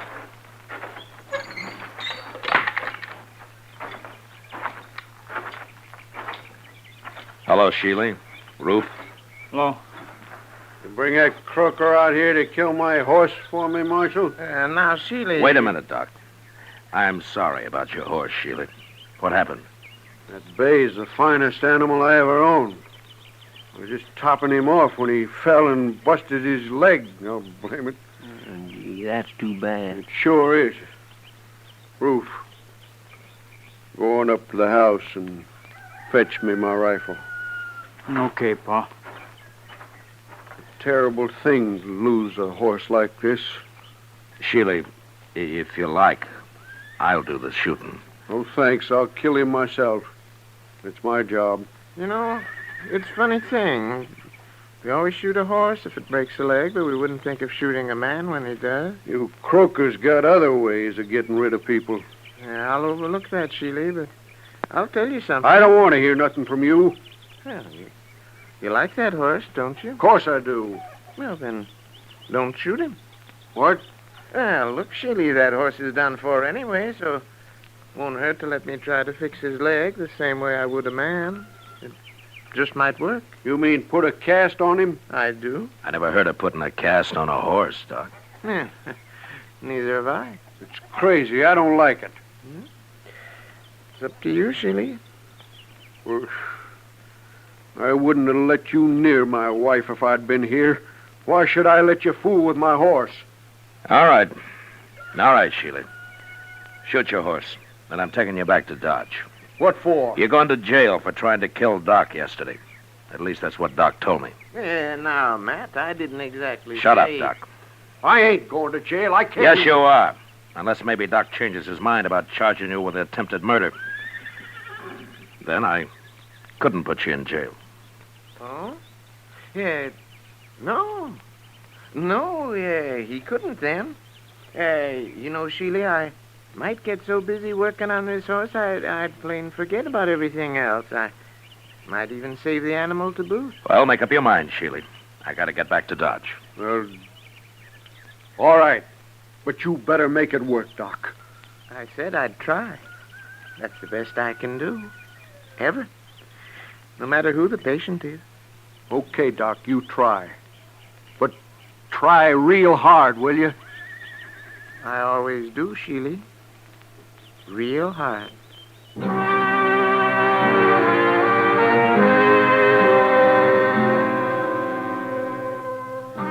Chester and Ruth made a fast trip into Dodge for plaster of Paris and some muslin to go under it. And when they got back, Doc went to work. An hour later, he had a heavy cast on the horse's leg. And after giving Sheely some final instructions, he was finished. He promised to come back in a couple of weeks and put a lighter cast on, and then we left. Sheely didn't say much, but I knew if anything went wrong with that horse, he'd be after Doc again. However, 6 weeks went by before anything happened. Doc and I were hiding out in his office with a game of chess we'd started a few days earlier. Yeah, doggone rook if you're sitting there, Matt. If I move my bishop, you'll be right in on that queen. That's the only move you got, Doc. All right. There you are, Matt. See what you can do with it. A couple more of those and I'll get that queen. Doc. Well, Hello, Sheely. Doc, I've been looking everywhere for you, blast you. Why'd you put a sign on your door saying you were out? How come you're wearing a gun, Sheely? Man, it'd be a fool not to wear a gun in this town, Marshal. He'd be a worse fool to try to use it. Don't rile me. I'm in a bad enough temper already. What's wrong, Sheely? How's your horse? My horse is tied up right outside, Doc. What? Yeah, I took that second cast off myself. Then I rode him in here. Of course, I took it easy with him, Doc, real easy. And he ain't even limping. Well, what do you know? By heaven, it worked. Oh, that's fine, but what are you so heated up about, Sheely? Well, you'd be heated up too, Marshal. If you'd been carrying a rotten tooth in your jaw as long as I have. You mean you're looking for a doctor, Sheely? I'm man enough to admit it, Marshal. Well, now, Sheely. You just sit down right over there, and I'll see what I can do. Okay, Doc. Hey, this is the one right here. Try to get it out, will you? I'll try, Sheely. That's the best I can ever do. Ever. That's good enough for me, Doc.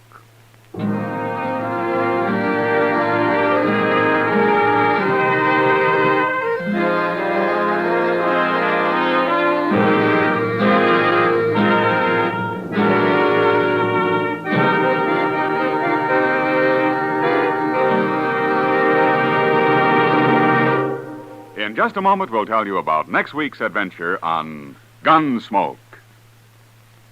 Say, exciting things happen to breakfast when there's sugar crinkles at every place.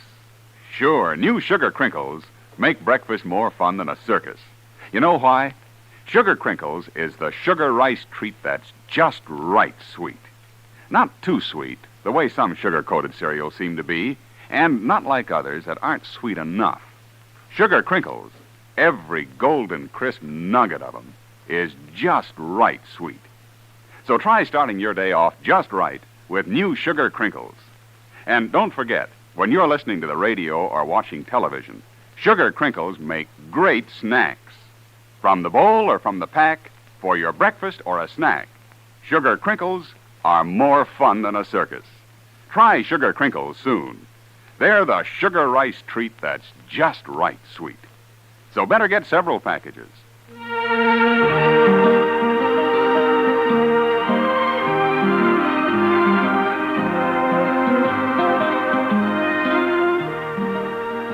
Gunsmoke, under the direction of Norman Macdonald, stars William Conrad as Matt Dillon, U.S. Marshal.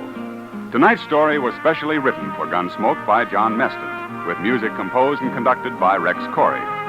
Featured in the cast were Sam Edwards and Tom Tully. Parley Bear is Chester, Georgia Ellis is Kitty, and tonight Paul Frees played Doc. Ken Peters speaking. Join us again next week as Matt Dillon, U.S. Marshal, fights to bring law and order out of the wild violence of the West in Gunsmoke.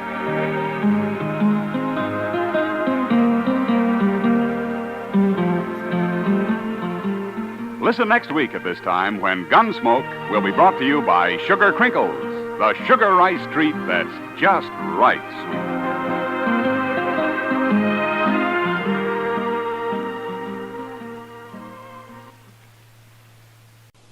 Now, Sugar Crinkles, the sugar rice treat that's just right sweet, is proud to present Gunsmoke.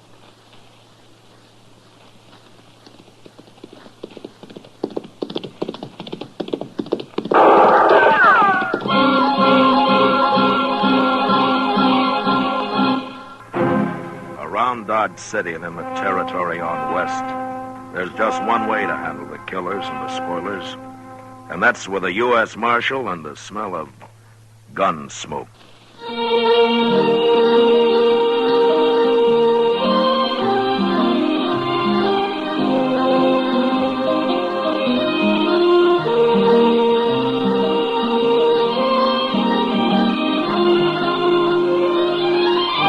Gunsmoke, the story of the violence that moved west with young America. The story of a man who moved with it. Matt Dillon, United States Marshal. Take it easy, Mom. You know your young folks are going to eat when you give them sugar crinkles for breakfast. Yes, boys and girls love sugar crinkles. And no wonder. It's the sugar rice treat that's just right sweet. Makes breakfast more fun than a circus. Now, the reason sugar crinkles suit young folks to a T is this. Some sugar-coated cereals they've tried seem too sweet. Others don't seem sweet enough. But when they dip their first spoonful of sugar crinkles, they've discovered a sugar-coated cereal that's just right sweet. And say, those young folks of yours love to dip into the pack and eat sugar crinkles as a snack, too. So better get several packages. And now, Gunsmoke, starring William Conrad.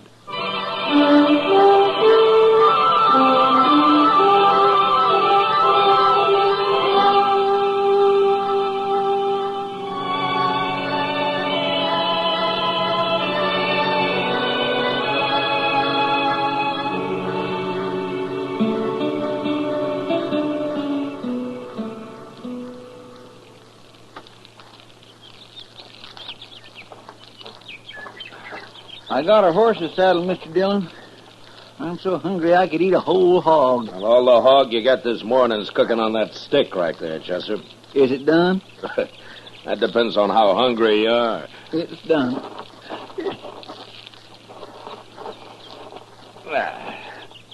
Sure will be good to get back to Dodge tonight and sleep in a bed again. Well, civilization's made you soft, Chester. Maybe so, but I get mighty tired of using my back for a mattress and my belly for a covering. Obviously, Chester, you were born for greater things than rooting around on the prairie and living in the rain. It hasn't been raining, Mr. Dillon. No, it hasn't. But it will, Chester.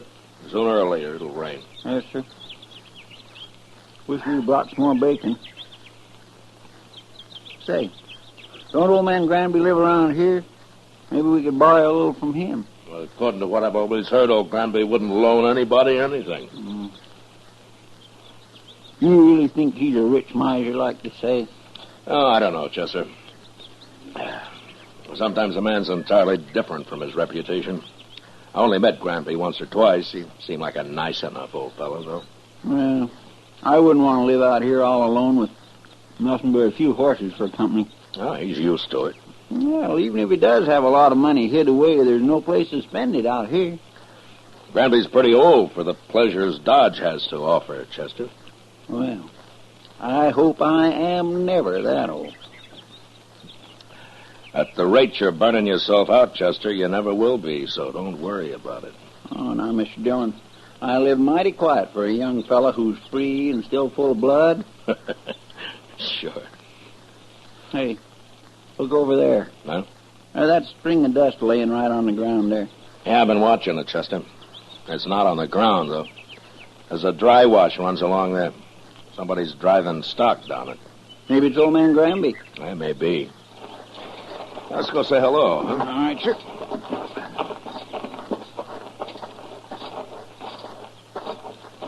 If it is old man Granby, we might just ask him about a little bacon, huh? Well, we can ask. There's no harm in that.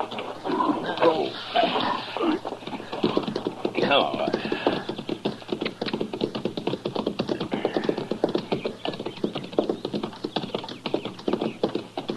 Now, that's horses down there, Chester. Yes, sir. I can see their heads now. I don't see anybody driving them. Now, he'll be along in a minute. Now, let's wait here.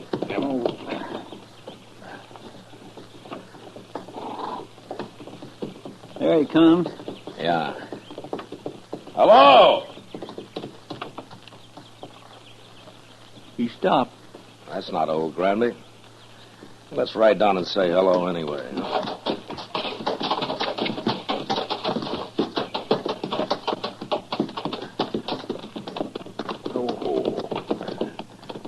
Now, that's Granby's brand on those horses, though.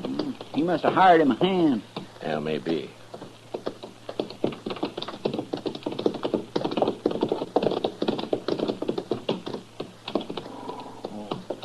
Hello? Hello? Are you working for Granby? I ain't working for nobody, mister. Oh? And where is he? Where's who? Granby. I don't know no Granby. Well, those are his horses you're driving. Oh, they are? Yeah. I ain't driving them. What do you mean? They got ahead of me in the wash here, that's all. I see. You a cowboy? Yeah, sure. I'm a cowboy. Well, you don't look like one. You don't ride like one, either. You're asking the questions, mister. No decent cowboy would run another man's horses down a dry wash just because he didn't want to get up on the bank and ride around them. I told you, they got in front of me is all. How come you're not carrying a gun? Does a man have to carry a gun? No. I'll bet you're the only man within 1,000 miles of here who isn't carrying one. Maybe I got a better conscience than the rest of you. Maybe. Look, mister, you've run those horses about 5 miles off of old Granby's place. You want to give us a hand, we'll run them back. I'm in a hurry. It won't take long. The old man might be a couple of days finding them if we don't. You worry about him. I got to get into Dodge. We'll ride in with you. Afterwards. I ain't going to do it. Look a lot better if you did. I'd like to, mister, but I can't wait. I'm leaving now. So long. You going to let him go, Mr. Wait Dillon? a minute, Chester. I'll let him hear what lead sounds like. No, don't shoot. Don't shoot me. All right, then ride back here.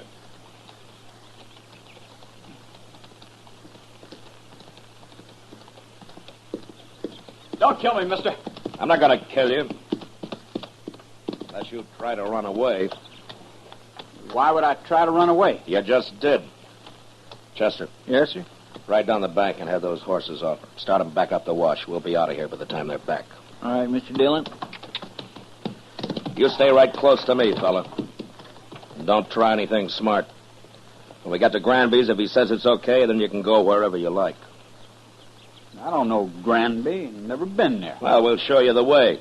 Come on, let's get up on the bank.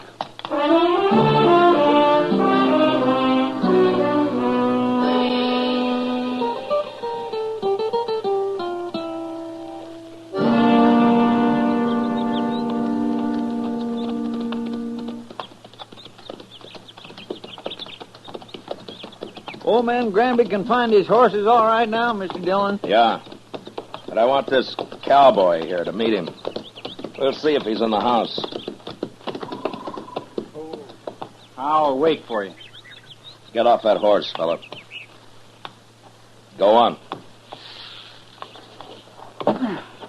That's better.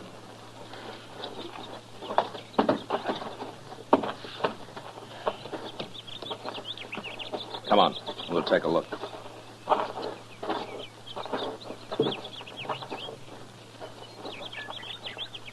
Well, what are you waiting for? Nothing. You go ahead, Chester. Yes, sir, Mr. Dillon. Looks like I'll have to herd this man in.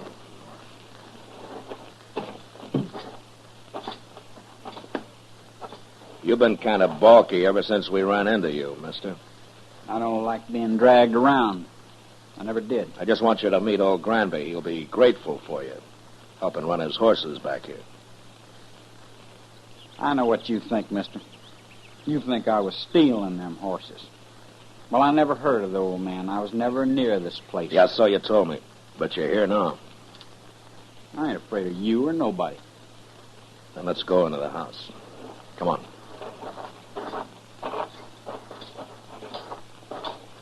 Mr. Dillon? Yeah, what is it, Chester? Old man Granby, he's in there. Oh, what's wrong? Right in the room there, Mr. Dillon. He's hanging there. What? Somebody's gone and hung him right in his own house. I don't want to see him anymore. You go take a look. Pull your gun and hold it on this man, Chester. If he makes a move, shoot him. Yes. Now, you just stand there real quiet like. I ain't gonna do nothing. You sure ain't. Just because I happen to be in the country don't mean I killed nobody. Mr. Dillon will decide about that. Who is this Mr. Dillon, anyway? He's a United States Marshal, that's who. A marshal?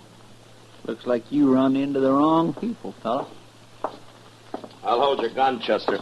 Search it. All right, here. Get around. All right.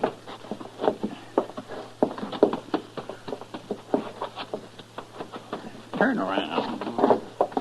The house is all torn up. He must have been looking for old Granby's money. I was never in that house. There's nothing on him.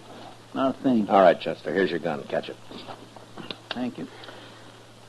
All right, now, what's your name, fella? Trimble. Joe Trimble. Where are you from? Up north. Up north where? All over. What are you doing down here, Trimble? Making a change. Yeah, sure. And some cowboy you ran into told you about Granby being rich. So you came here and kicked the old man around and hung him. And then tried to find the money. That's a lie. This is the first time I was ever near the place. I'm sure you did it, Trimble, but I wish I had more evidence. A court of law just might not convict you the way things stand. You gonna let me go? No. I'm arresting you. And you're gonna stand trial. And I'll do my best to see you hung. I didn't do it, I tell you. And I'll go free, too. You'll see. There's something mighty wrong about you, Trimble, and I can't figure it at all. But I'll sure find out.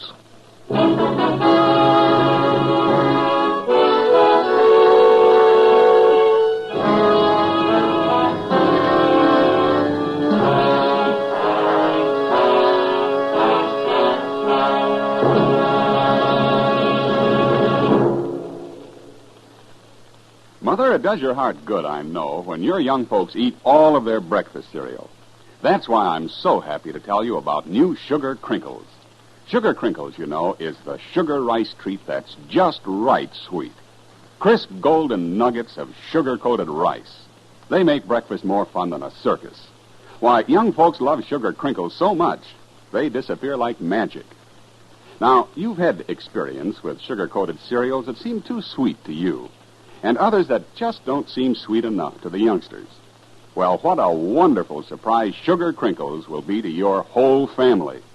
For new Sugar Crinkles really are just right sweet. Remember, Sugar Crinkles make great snacks, too. And there's even more good news about Sugar Crinkles. Right now, there's a full-size package of Charms, that wonderful fruit-flavored candy, in every special package of Sugar Crinkles your dealer has. 10 delicious fruit-flavored Charms, free of extra cost to you. So hurry. Get Sugar Crinkles soon as you can. Now back to Gunsmoke.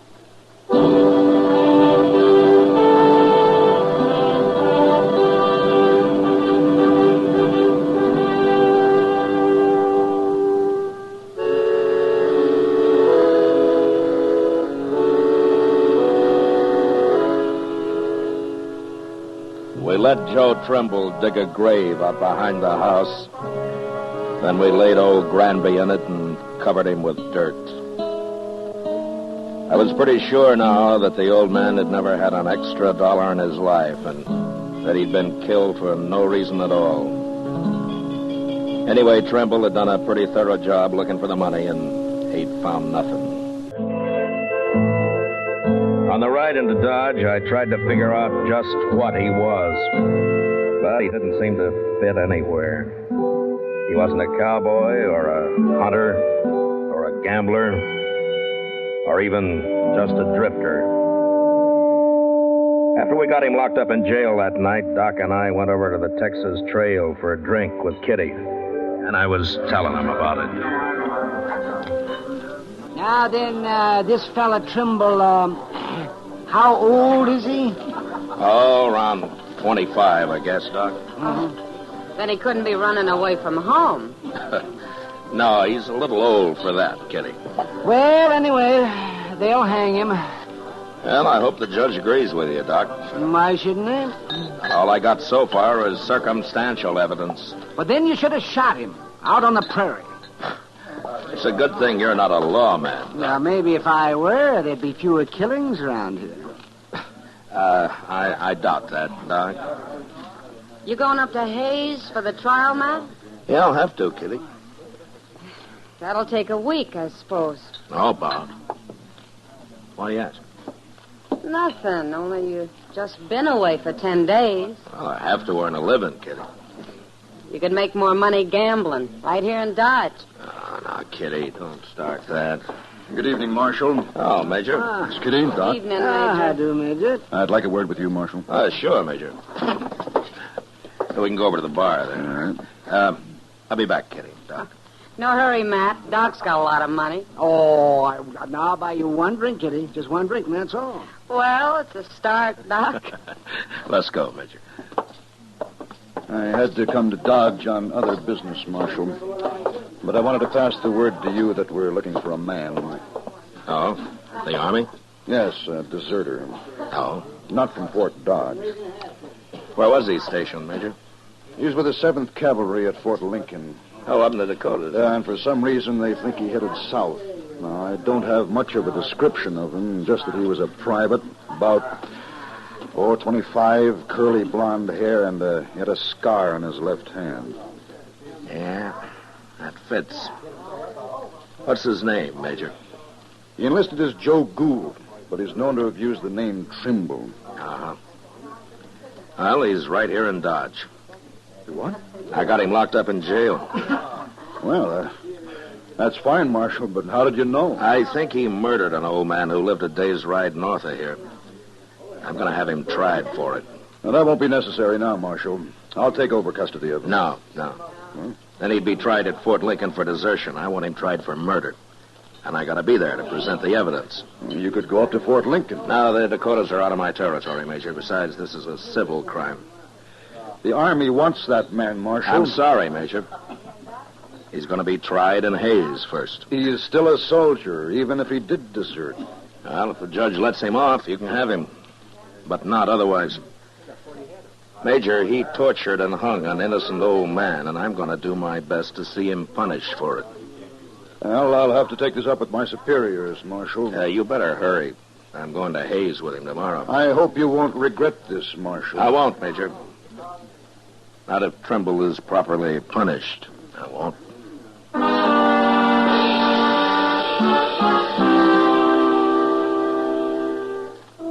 I didn't wait till morning, but started out for Hayes with Joe Trimble that night.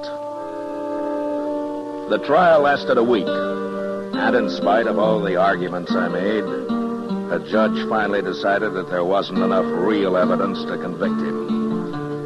I even tried to make Trimble confess, but he was too smart for that.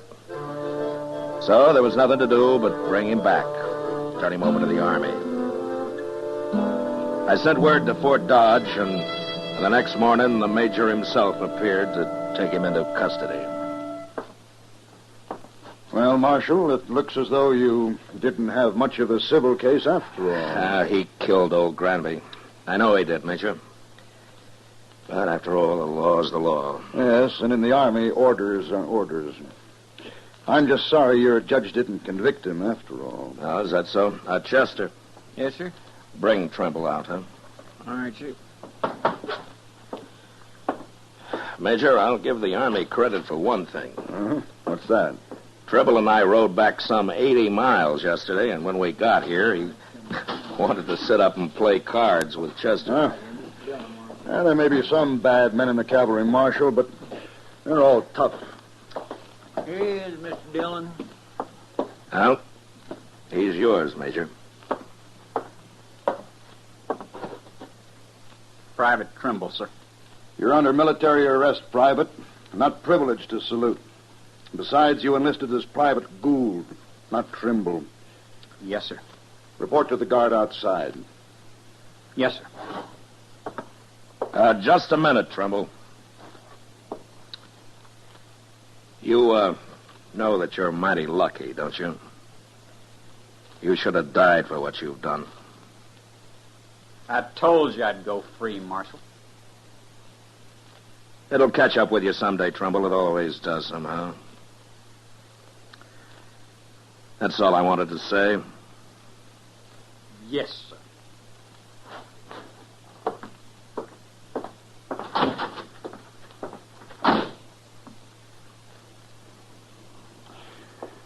Well, thank you, Marshal. I'll be getting along. Oh, Major, you said that you were sorry that the judge didn't convict him. Why have you changed your mind? Well, I have orders from General Terry to return him to the Dakotas, to Fort Lincoln. Well, he'll be tried there, but he won't be hung for just desertion. Well, oddly enough, Marshal, he won't even be tried. For some months, anyway. He won't? No. It seems that the 7th Cavalry needs every man available. They're leaving Fort Lincoln on an expedition against the Sioux and the Northern Cheyenne. Oh, the Sioux, huh? Yeah. I wonder if old Sitting Bull is still the chief medicine man with him. Sitting Bull? Yeah. No, I never heard of him. But I expect the 7th will be heading into Montana territory. Well, if they're after Sitting Bull's tribe, they will. He's always had a large camp over on the Little Bighorn. That's so? Yeah. Oh, by the way, who's in command of the 7th Cavalry now? Oh, an officer I served under a couple of years. I never did care for him. A General Custer.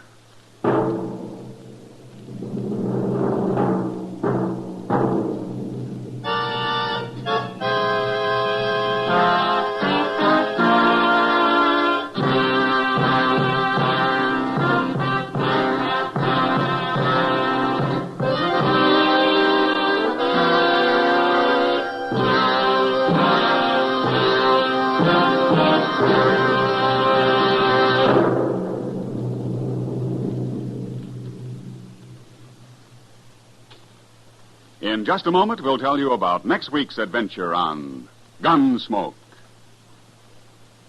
You know, what you are tomorrow depends on what you eat today.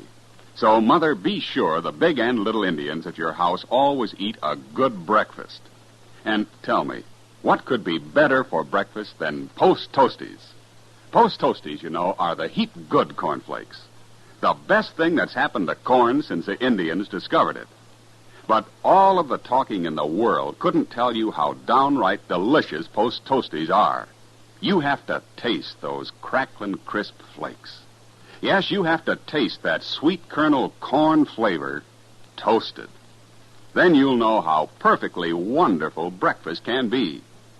Put Post Toasties on your shopping list right now, Mother. Just watch how your whole tribe goes for them. Remember, Post Toasties are the heap good cornflakes.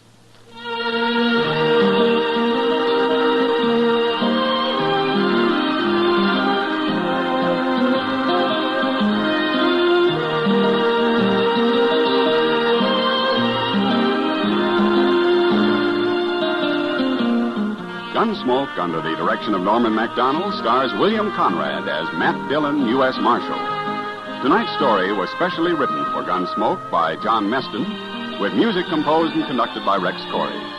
Featured in the cast were Sam Edwards and John Daynard. Parley Bear as Chester, Howard McNear as Doc, and Georgia Ellis as Kitty. Ken Peters speaking. Join us again next week as Matt Dillon, U.S. Marshal, fights to bring law and order out of the wild violence of the West in Gunsmoke.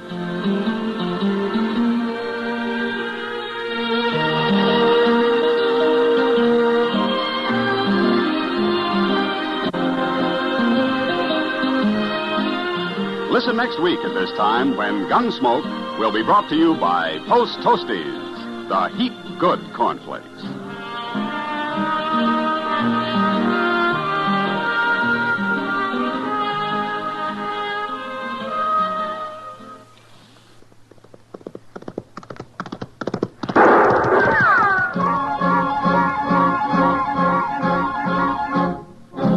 Around Dodge City and in the territory on West, there's just one way to handle the killers and the spoilers, and that's with a U.S. Marshal and the smell of Gunsmoke.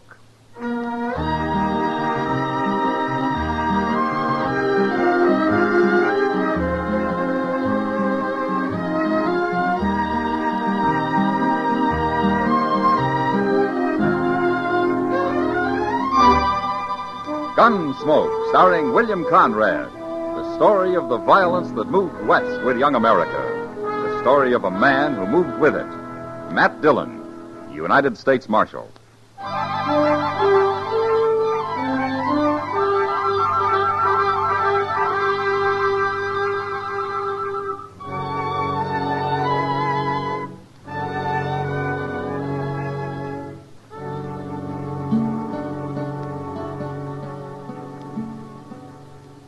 Barkeep!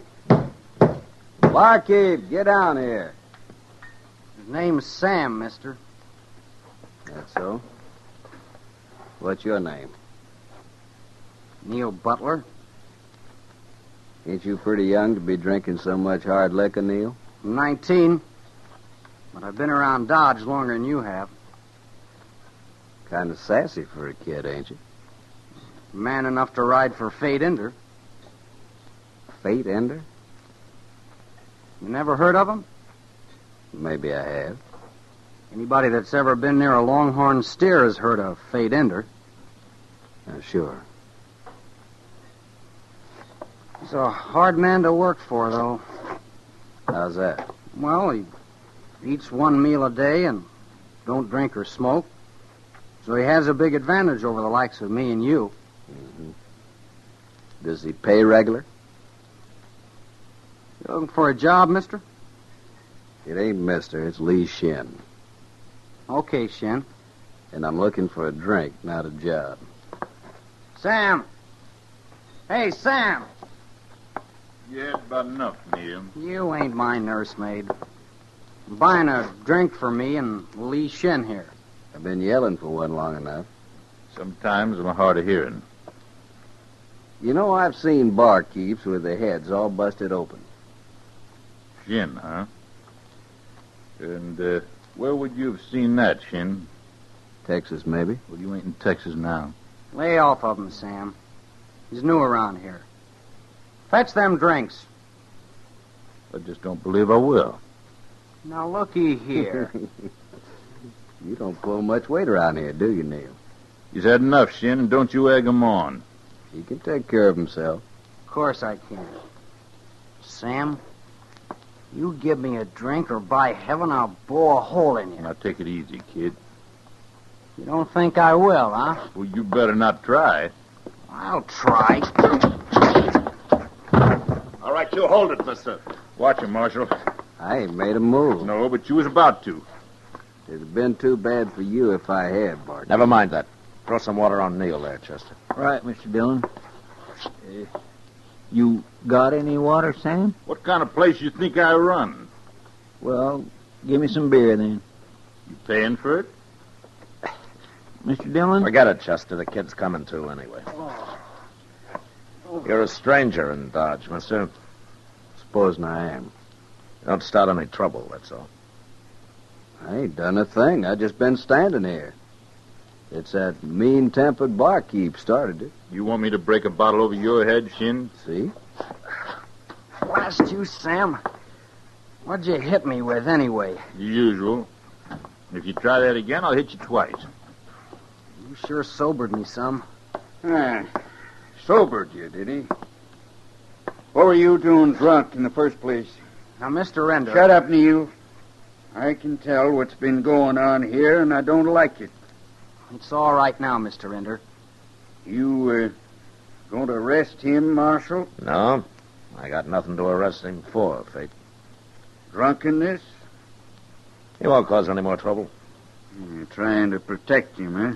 Well, it ain't going to work. He's sober now. Look at him. Sure, he's all right, Fate. I just had a little argument with him. Wasn't nothing. I'm not blaming you, Sam, but a man has to learn to hold his liquor, or not drink at all.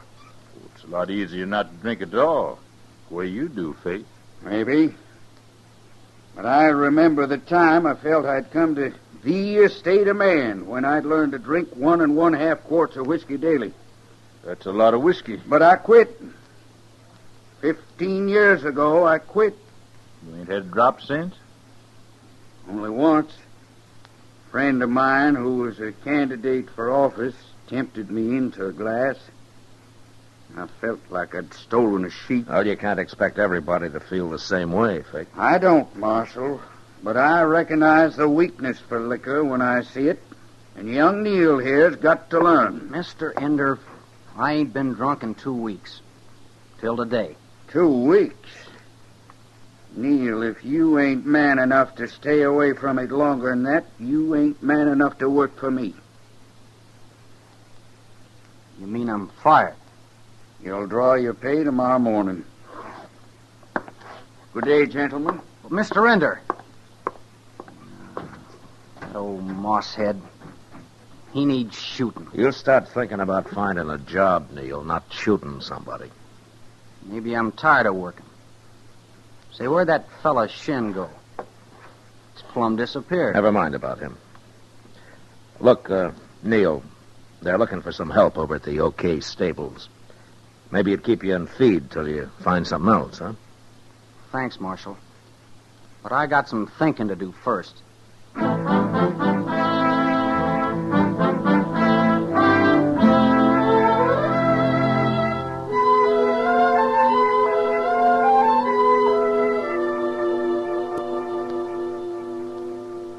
That fate ender sure is a hard man, Mr. Dillon. Hard enough to cure himself of drinking, anyway. Yeah, but he needn't have been so mean with Neil the other day. He could have gave him a second chance. Oh, Neil can get another job. Yes, I know. But I don't cotton to a man being so self-righteous. I'll bet old Ender's made lots of mistakes in his time. People say he has. Only nobody's caught up with him yet. What do you mean? Well, back in Texas, he used to spread a mighty wide loop, Chester. I expect it was a long time before he paid money for any calves. Oh, well, I never heard he was a thief. Oh, he isn't.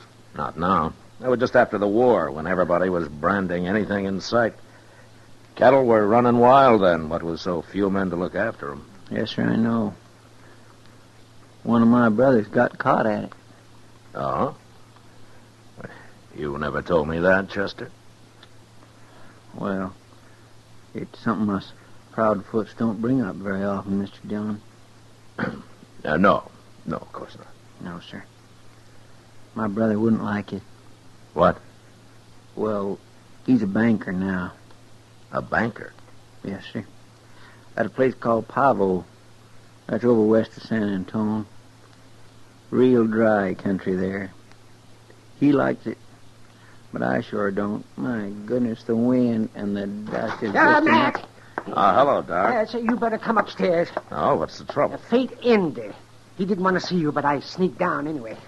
He didn't want to see me about what? I just took a bullet out of his arm, Matt. What? And he's talking about killing the man that put it there. Who? He didn't say. Wait here, Chester. I didn't hear about no gunfight, Mr. Dillon. Neither did I. Is he hurt bad, Doc? I didn't even break the bone, Matt. It'll be a mite painful for a while. He's resting a little right now. That's how I got away. Well, I'm glad you did.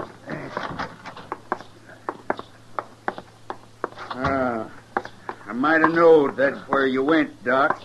No man comes in here carrying a bullet without my telling the marshal, Fate. How'd this happen, Fate? I'll skin my own snakes, Marshal. Not around here, you won't. I've killed men before, and I don't need no help to do it again. Somebody took a wild shot at you, is that it? Not so wild it didn't hit me. Well, maybe he wasn't trying to kill you. He didn't get close enough for any such trick shooting. Little coward. Oh. You think it was Neil, huh? Of course it was. And I'll kill him. I'll kill him sure, Marshal. Why do you think it was Neil, Fate? I know it was. Tried to kill me while I was crossing the Arkansas on my way into town. He was a quarter-mile off, behind a bluff. Just too bad for him he didn't hit my gun arm. Now, wait a minute. If he was behind the bluff, how do you know who it was? You're just complicating things, Marshal. I heard he threatened to kill me the other day when I fired him. All right, Fate. I'll find him, and if we can prove he did it, he'll go to jail. He won't go to jail if I find him first, Marshal. You won't stop me. I've lived too long to be killed by some hot-headed kid. You got a right to protect yourself, Fate. But murder's a hanging offense these days. And if you don't want to see me hung, you better move fast, Marshal.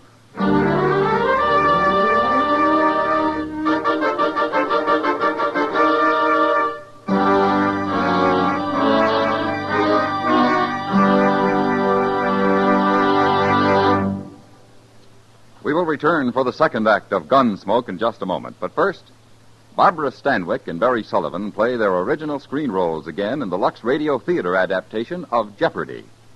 It's the story of a wife who encounters a killer during her frantic race to save her husband from death. Remember, Jeopardy on the Lux Radio Theater Monday night over most of these same stations. On the same evening, hear Victor Mature in The Girl in Car 32 on Suspense. Mature plays a cop who, chasing a jewel thief, finds love along the way. Hear Suspense, also Monday night at the Star's Address. Now the second act of Gunsmoke.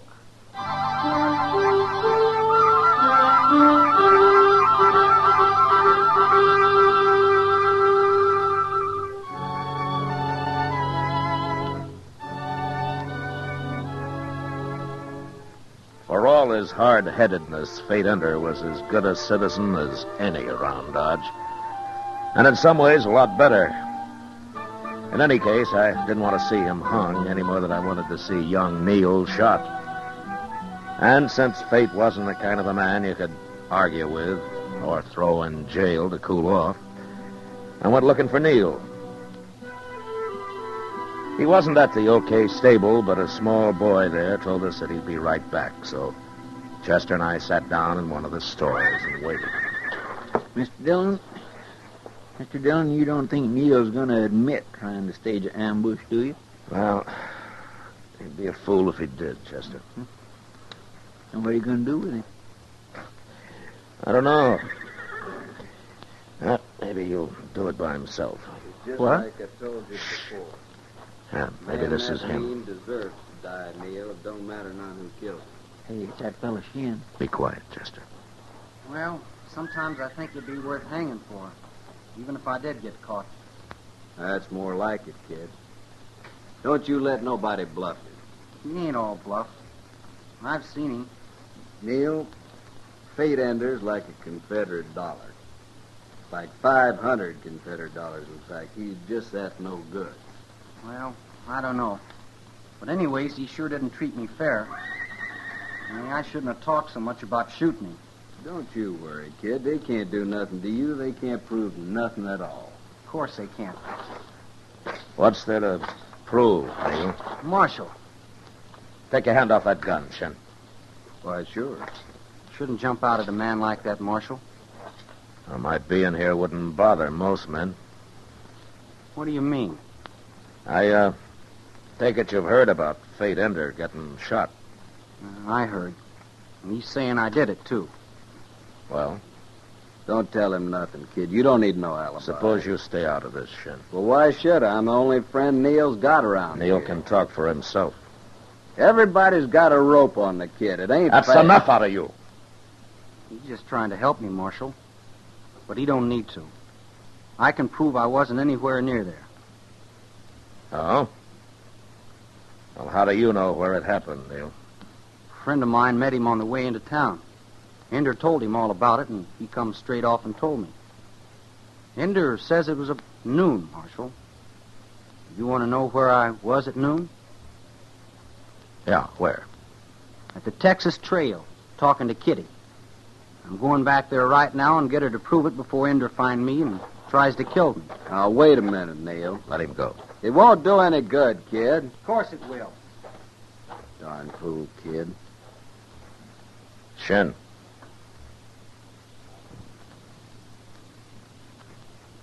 Why won't it do any good? There's nobody'll believe either of them. You'll say they're both lying. He's paid off Kitty or something. Stop right there, Neil. No. Hey, that was Fate Ender, Mr. Dillon. Yeah. All right, drop that gun, Fate. Drop it. Don't let him shoot me again. I ain't going to shoot you again. Not this time, anyway. Here. Take my gun, Marshal. You know, you don't have to kill a man to go to jail, Fate. All right, Chester, keep an eye on him. Yes, sir. How are you, Neil? He busted my shoulder, Marshal. You're lucky. I seen him coming and I got scared. But I wasn't fast enough. You weren't fast enough? I know him. He'd never bother saying so. But I drew first, Marshal. I gotta admit it. Now, Chester. Yes, sir. Give Neil a hand here, huh? Taking up the ducks. Okay, Mr. Dillon. Shin can help you, Chester. He's run off, Neil. Seems like he's kind of gun shy. All right, now, come on. Put your arm around me here. Be careful. Put it on There we are. Well, walk some, Neil. It's your shoulder hurting.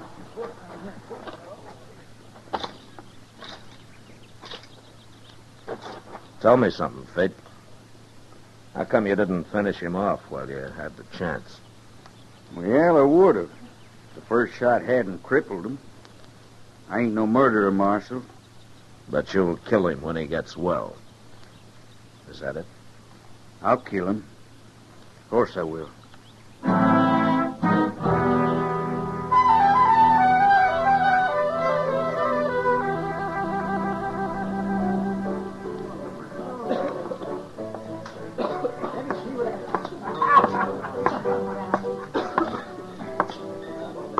Hello, Matt.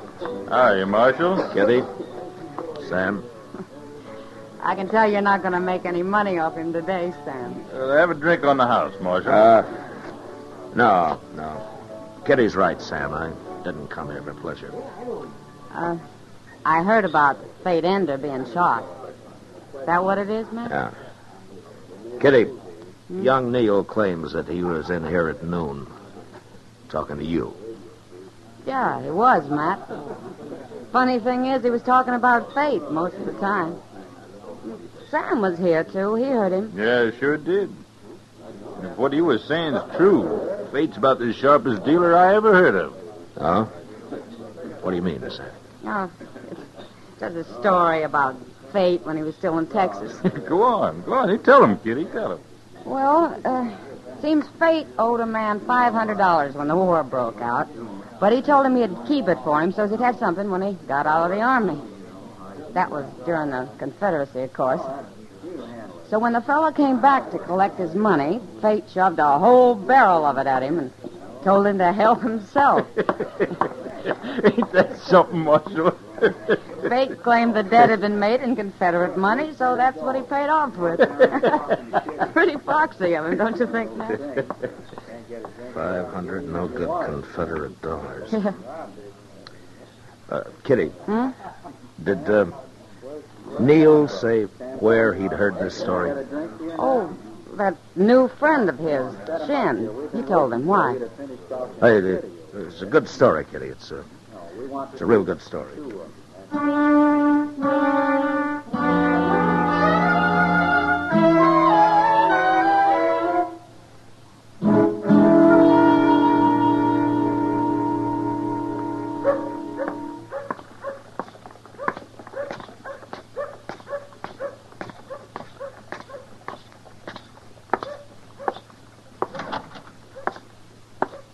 Neil's fine, Mr. Dillon. Doc's got the bullet out and everything. Yeah, there's nothing more I can do now. You're a mighty lucky young fella, Neil.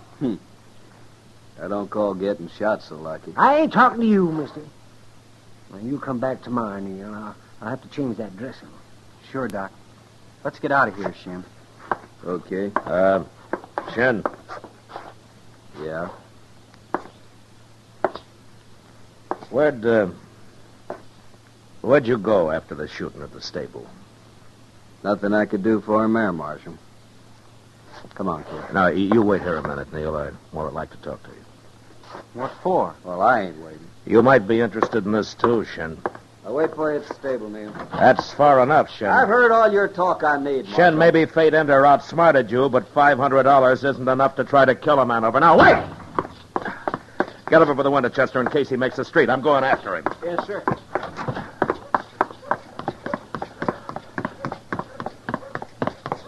Look at him, Mr. Dillon. Right there. What? I got him. What? Oh, did you shoot him, Chester? I didn't hear anything. No, sir. That chamber pot there. I dropped it right on his head. What? A bullseye, Mr. Dillon. Yeah. Well, he's your prisoner, Chester. Come on down and lock him up. Yes, sir. I'll be right there.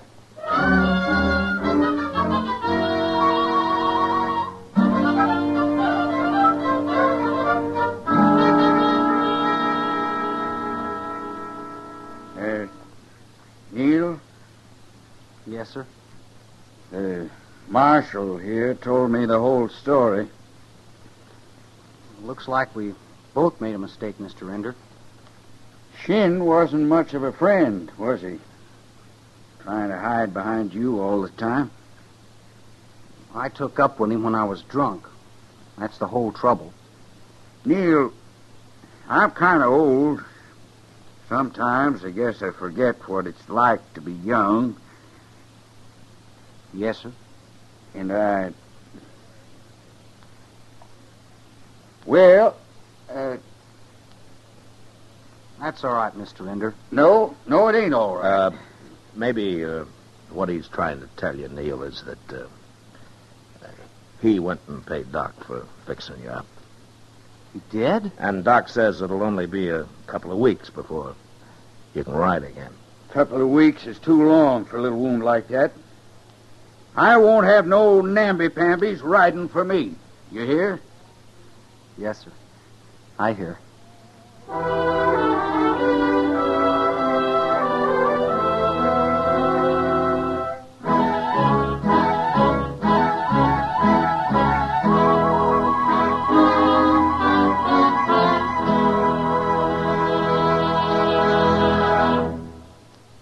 Gunsmoke, under the direction of Norman MacDonald, stars William Conrad as Matt Dillon, U.S. Marshal.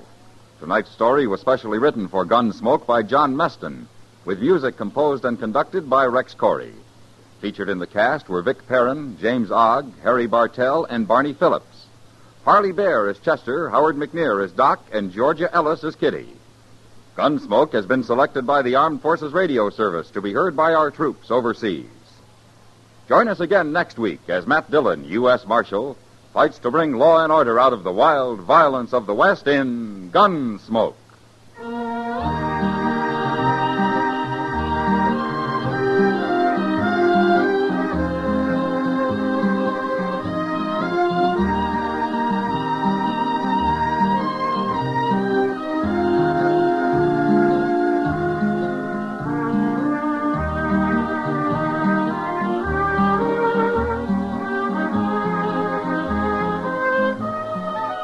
Kids love him, grown-ups love him.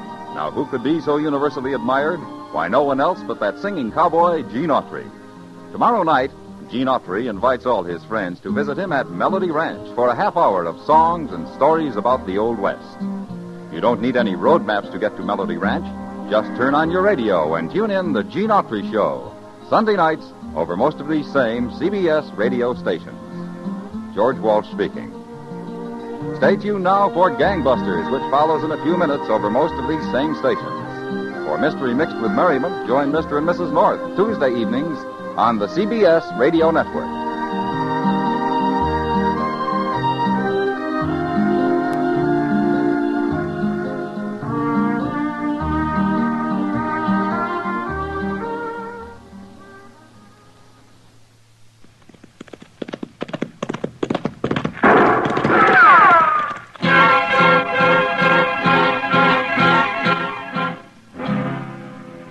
Dodge City and in the territory on West, there's just one way to handle the killers and the spoilers, and that's with a U.S. Marshal and the smell of gun smoke.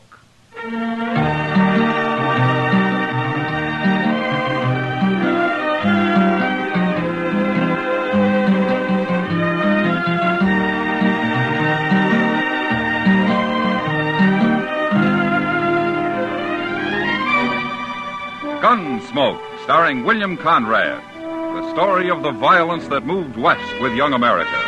The story of a man who moved with it. Matt Dillon, United States Marshal.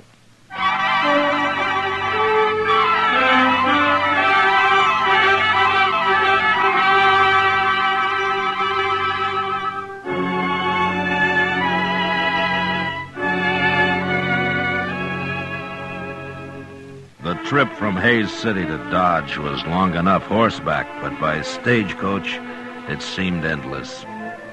There were only 2 passengers besides me, and after the first hour on the road, we stopped talking and just sat there in silence, waiting for the ride to be over. I'd been up late the last few nights, so I braced myself into one corner of the coach and fell asleep. I vaguely remember the stage pulling to a stop and somebody shouting. But I came fully awake when the door was jerked open and a man behind a bandana stuck a shotgun in my face. Get out of the coach. Hands in front of you. Be a pleasure to blast you open.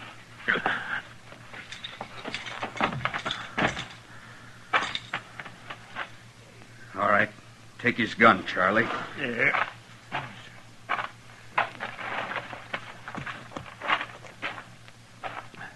Now, stand over there with the driver.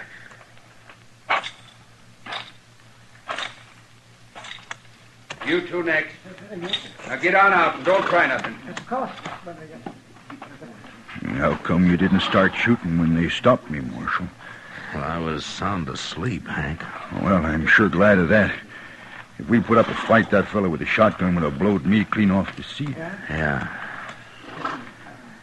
How many of them are there? Just these two?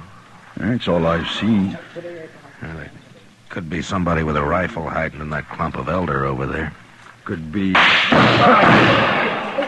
That'll learn him, Charlie. Hey, look. He killed him, Marshal. Yeah, the man was a fool to try that. Go get the box down, Charlie. Take this one to help you. Oh, come on, you. I'll keep an eye on these two here. So, you're a marshal, huh? I am. Well, that greenhorn got himself killed. He shouldn't have tried to shoot Charlie. No, he shouldn't. Not with a little derringer. Charlie got hit. Right in the arm. Yeah, I saw it. I just don't want nobody chasing us for murder. Under the circumstances, it was murder. It was, huh? Well, then the only thing to do is shoot the whole bunch of you and have done with it. No, you can't do that. Mister, I got a wife and 2 kids in Dodge. What I hear, Dodge ain't a very good place to raise a family anyway. Look, you're in enough trouble already. Besides, you didn't kill that man. Your partner did. Hey, that's right. It's Charlie they'll be after. How much money is there in that box, driver? I don't know. They never tell me. Well, we'll find out. He's got it open now. Load it in them saddlebags, Charlie. I got an idea you're new at this game. Look, if a man was holding a shotgun on me and I was unarmed, I wouldn't have no ideas about nothing, Marshal. You always carry a shotgun, mister? Why? Well, we might meet sometime when you don't have one. You're gonna make me shoot you yet? Hey, look, your partner's ready to go. Okay. Don't you make a move till we're out of sight. We'll ride back and kill every one of you. You understand? I guess there's nothing we can do but stand here. That's all, Hank. For right now, anyway.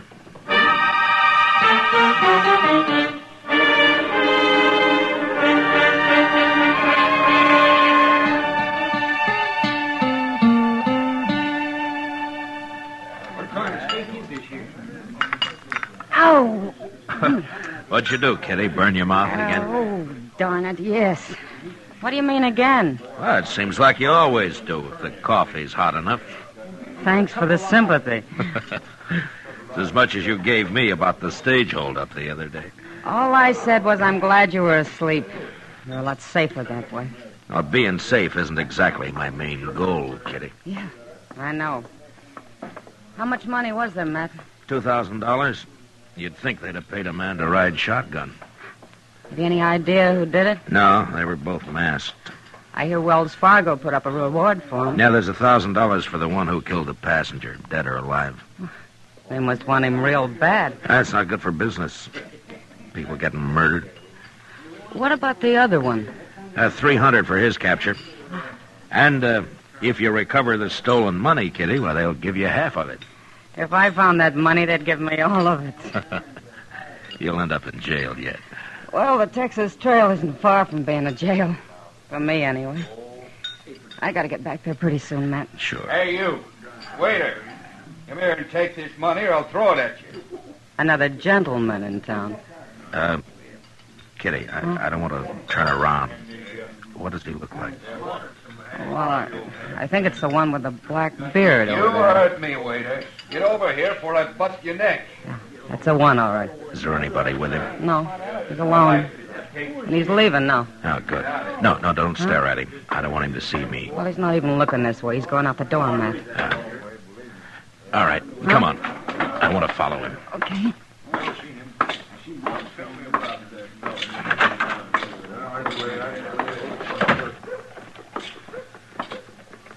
Is that him ahead of us there? The big man, yeah. Who is he, Matt? I'm not sure. But he sounds an awful lot like somebody I want. You going to arrest him? No, not till I'm sure. Maybe not even then. Look, he's going up to Doc's. Yeah, so he is. Kitty, I'll leave you here. Okay. Thanks for the supper, Matt. Sure, anytime. Tomorrow? Well, I might be real busy tomorrow. I figured that. So long, Matt. Goodbye, Kitty.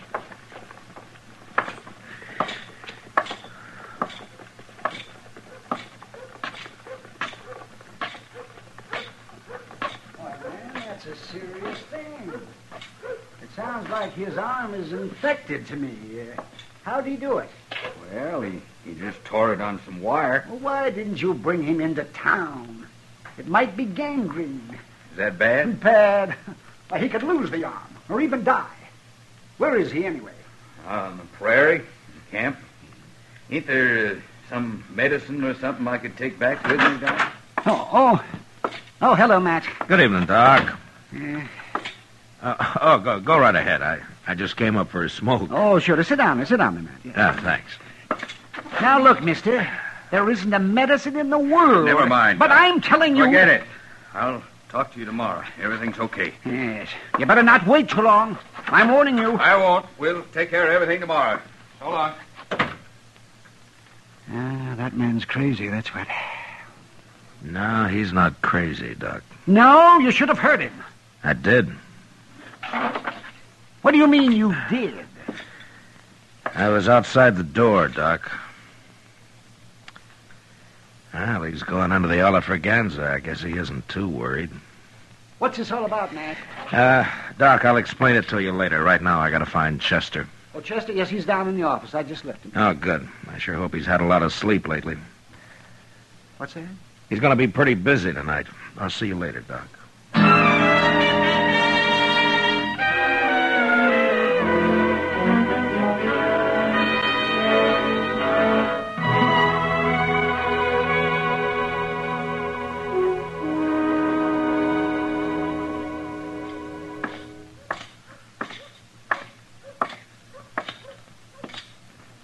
Well, did you follow him all night, Chester?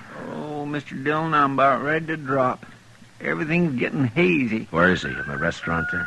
Yes, sir, that's where he went. He gambled the entire night. I swear I don't know how he stays awake. I can't hardly keep my eyes open. Oh, rub a rouser or tobacco juice on him, Chester. That'll help. Oh, my goodness. He just come out the door. Yeah, he's seen us. Stand steady. Yes, sir.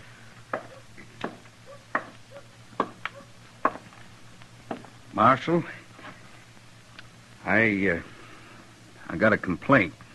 No, is that so? Sure is. I had an idea this man's tracking me all night had something to do with you. Oh, how'd you know I was following you? Mister, you might as well have been wearing snowshoes with cowbells tied on them. No, that's not true. That's a doggone Never lie mind, now. Chester, never mind. What is your complaint, mister? Well, you. Can't a decent citizen ride into Dodge and do a little gambling without being haunted by your man here? Well, that depends on how decent the citizen really is. What name do you go by, anyway? My own. Jeremo. Jeremo? Is that all there is to it? That's all. Yeah. Well, Jeremo, I just didn't want you to leave town without my knowing about it. Why not? I ain't done nothing. Well, Doc told me about your partner.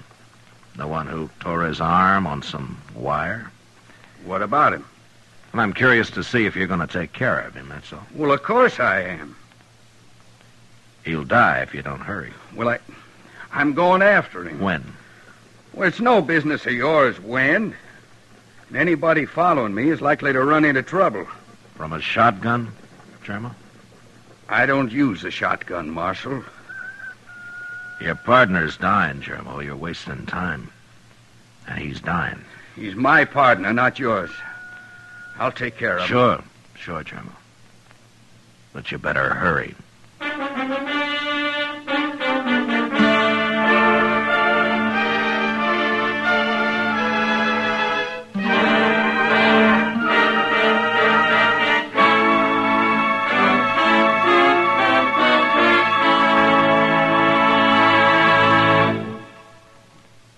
We will return for the second act of Gunsmoke in just a moment. But first, since 1910, the work output of each of us has more than doubled, and the average annual income has gone from $2,400 a year to about $4,000. Yet about 18 hours has been cut off the average work week. These facts add up to the better we produce, the better we live. Now the second act of Gunsmoke.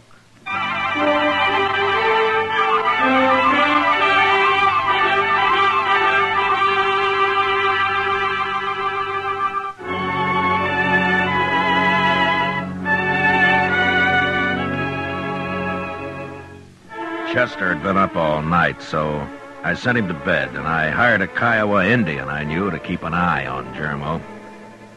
But even though his partner was dying of gangrene from the bullet wound he'd received at the stage holdup, Germo didn't leave Dodge that day, or the next.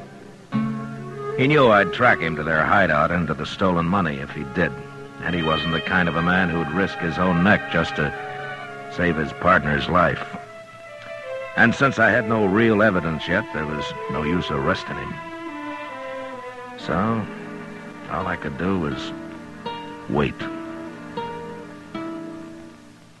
That Indian is a wonder to behold, Mr. Dillon. He hasn't slept a wink in 2 whole days, and he don't even look tired. No, but Germo looked tired the last time I saw him. Oh, he's been sleeping regular. Yeah, I know. But all this is wearing him out just the same. Yeah, he's getting pretty spooky. Well, I should think you would, with what he's got on his conscience. I better ask Satank if he knows another Kiowa who could spell him for a while. I think he's got a cousin around here somewhere. Oh, it makes my bones ache just to think about him not sleeping at all. Marshal, I got something to tell you. Huh? Who are you? My name is Verd, but I'm nobody, Marshal. Just a cowboy. Well, there's nothing wrong with being a cowboy, Verd. Sometimes there is. Like yesterday. Oh, what's the trouble? I found a dead man, Marshal, out on the prairie. How'd he die? Well, it looked to me like he got shot. That's why I come to you. Did you bury him? No. I wrapped a blanket around him, though. Yeah. Where is he, Verd? Not far from here. Maybe 15 miles. Yeah. Chester. Yes, sir? Get our horses. We'll ride out and have a look.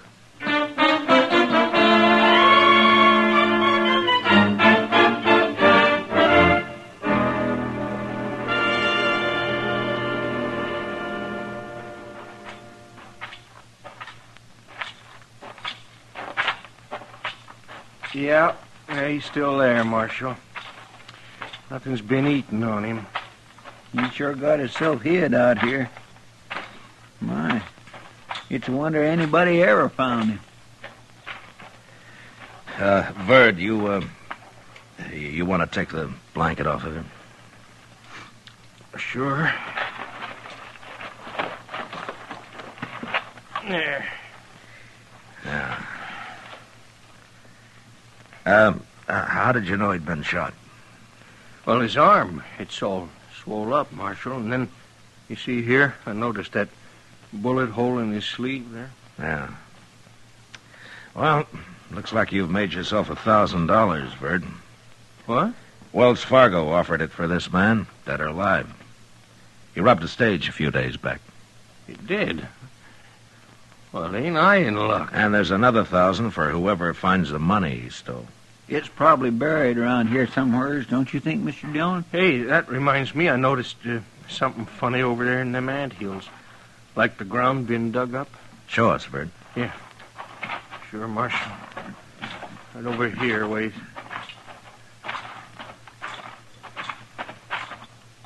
There. See it? Right there? Right by that big one? Yeah. Well, I declare. Huh. By golly, I think he's right, Mr. Dillon.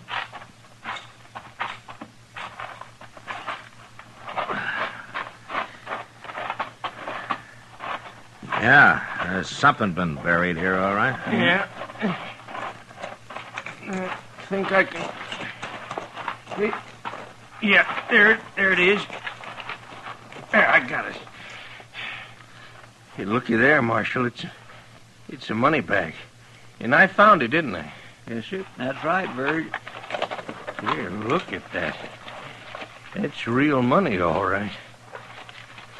Marshal, I found it, so I get the reward, won't I? 'Cause I knew where it was. Yeah, you sure did, Bert.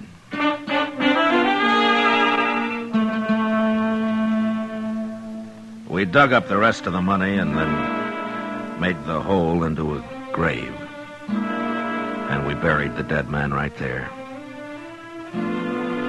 On the way back to Dodge, I told Verd he could talk all he wanted about finding the bandit's body and the reward he'd collect for it, but that he wasn't to say a word about the money we'd recovered.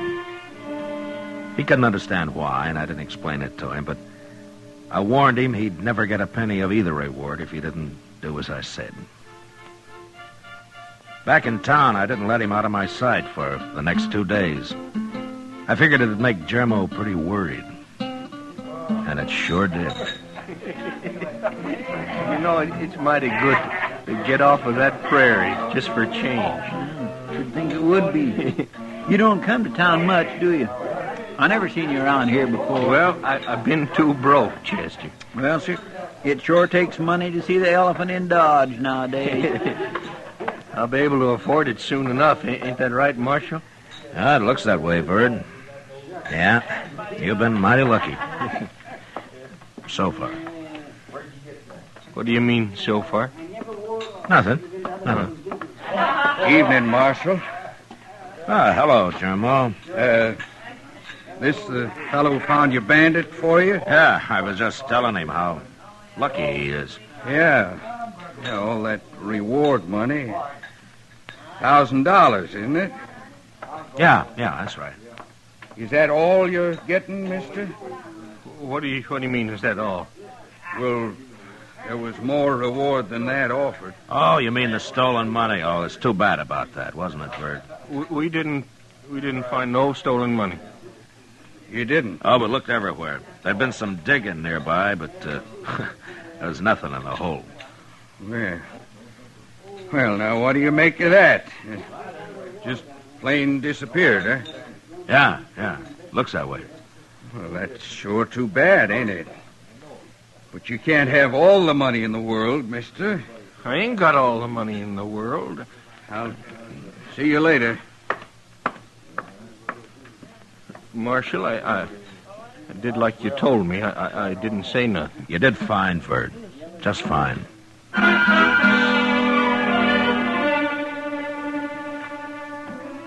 When we left the saloon a little later, I noticed Jermo standing in the darkness of the alley, waiting. I was pretty sure he'd follow us as we crossed the plaza and walk up Front Street. When we reached Kelly's stable, Verd wanted to go in and see if his horse had been fed, so we said goodnight and left him there. Chester and I walked on a little ways. Then we turned off the street. We went back, entered the stable from the rear. Inside, we could hear voices, and we sneaked up from stall to stall until we were close enough to make them out. Tell me where the money is, Bud. What did you do with it? I told you, Jermo. The marshals got it.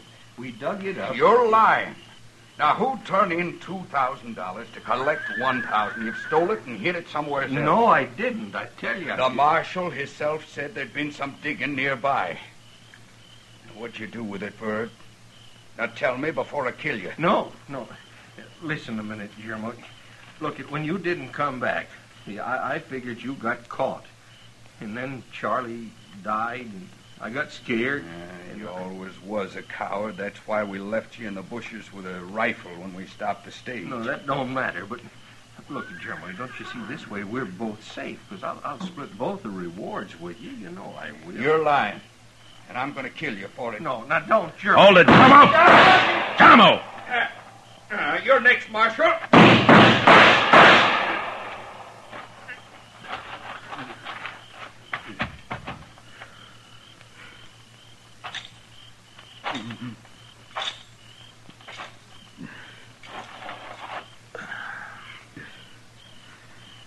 You should have had your shotgun, Germo. I should have killed you with the holdup. That was my big mistake. No. If you'd have trusted Verd, you both could have got by with us. He was telling me the truth? He was. And you'd have never been convicted on what evidence I had. Well, I guess every man's entitled to make a few mistakes. Marshal?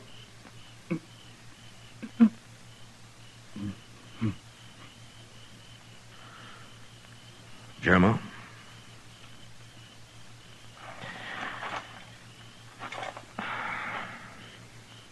Well, you won't make any more.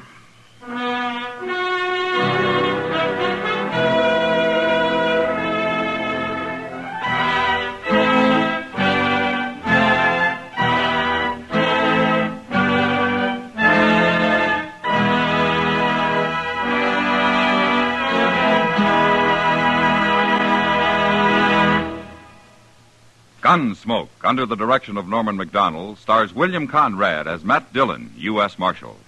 Tonight's story was specially written for Gunsmoke by John Meston, with music composed and conducted by Rex Corey. Featured in the cast were Vic Perrin, John Daner, and Lawrence Dobkin. Parley Bear is Chester, Howard McNear is Doc, and Georgia Ellis is Kitty. Join us again next week as Matt Dillon, U.S. Marshal, fights to bring law and order out of the wild violence of the West in Gunsmoke.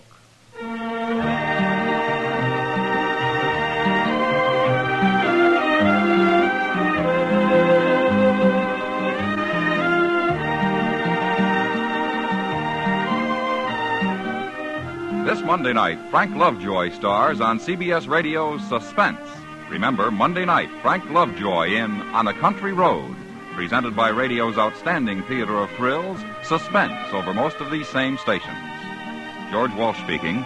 For mystery mixed with merriment, join Mr. and Mrs. North Tuesday evenings on the CBS Radio Network.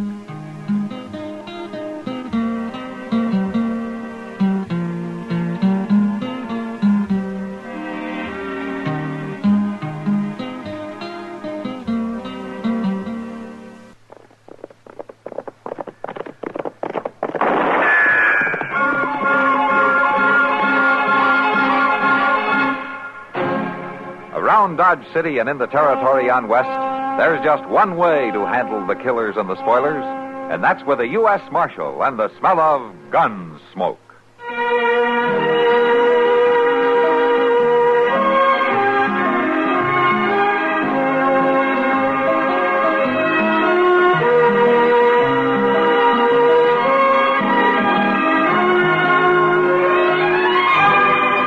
Gunsmoke, starring William Conrad, the story of the violence that moved west with young America, and the story of a man who moved with it.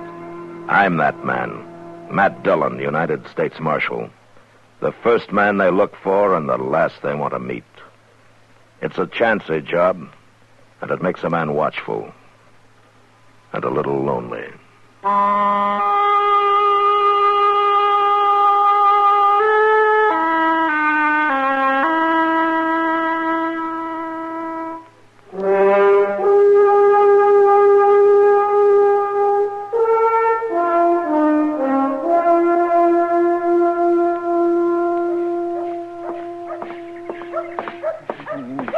Never bought these new boots off and Pruny. Rushing around like this. Hey, where's the fire, Chester? I'm sorry, Miss Kitty. I just ain't got time to stop and visit. I got to get over to the office and tell Mr. Dillon something. Well, it must be awful important. Yes, ma'am, it sure is. I'm sorry, Miss Kitty. I'll see you later. Like I've been running once. dear. Mr. Dillon? Quiet. Be quiet, Chester. I've got 35 cents in this pot. Cards, man. Let me see. The Doc, you're just going to have to hold I'll be up the honest. game. Give me 3. All right. 1, 2. There you go, man. Mr. Dillon, I've got to talk to you. Hold it a minute, will you, Chester? I'm about to win myself 35 cents. Yeah, and you might be about to get killed, too. And I'm taking 1 card, man. Taking 1, huh? Mr. Dillon, there's a fellow rode into town looking for you. I just heard him over at the Dodge House asking about you. And I'm raising another 5 cents, man. Raise, huh? You're losing your head, aren't you, Doc? Over at the... He's kind of young, but I think he's a gunman, Mr. Dillon. I think he's heading over here. Now, if you ask me, I think he's coming over here to kill somebody. Oh, my goodness. One of you fellas, Marshal Dillon? Yeah, I am. My name's Crowley Tobin, Marshal. How are you, Mr. Tobin? Will you wait just a minute? All right, Doc. I'm calling you. 2 pair, Matt. King's high. I guess that's enough. Just a minute, Doc. 3 sevens? 3 7. Oh, of all the sneaky luck. Thanks, Doc. Yeah. Chester, is this the fellow that... Yes, he is. What can I do for you, Mr. Tobin? Well, I'm a special deputy from California, Marshal.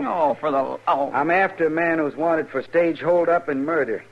I got reason to think he's here in Dodge. Name's Jess Ricker. Jess Ricker? You know him? Yeah, we know him. He's been around for a couple of weeks. You know where I can find him? No, not right this minute, I don't.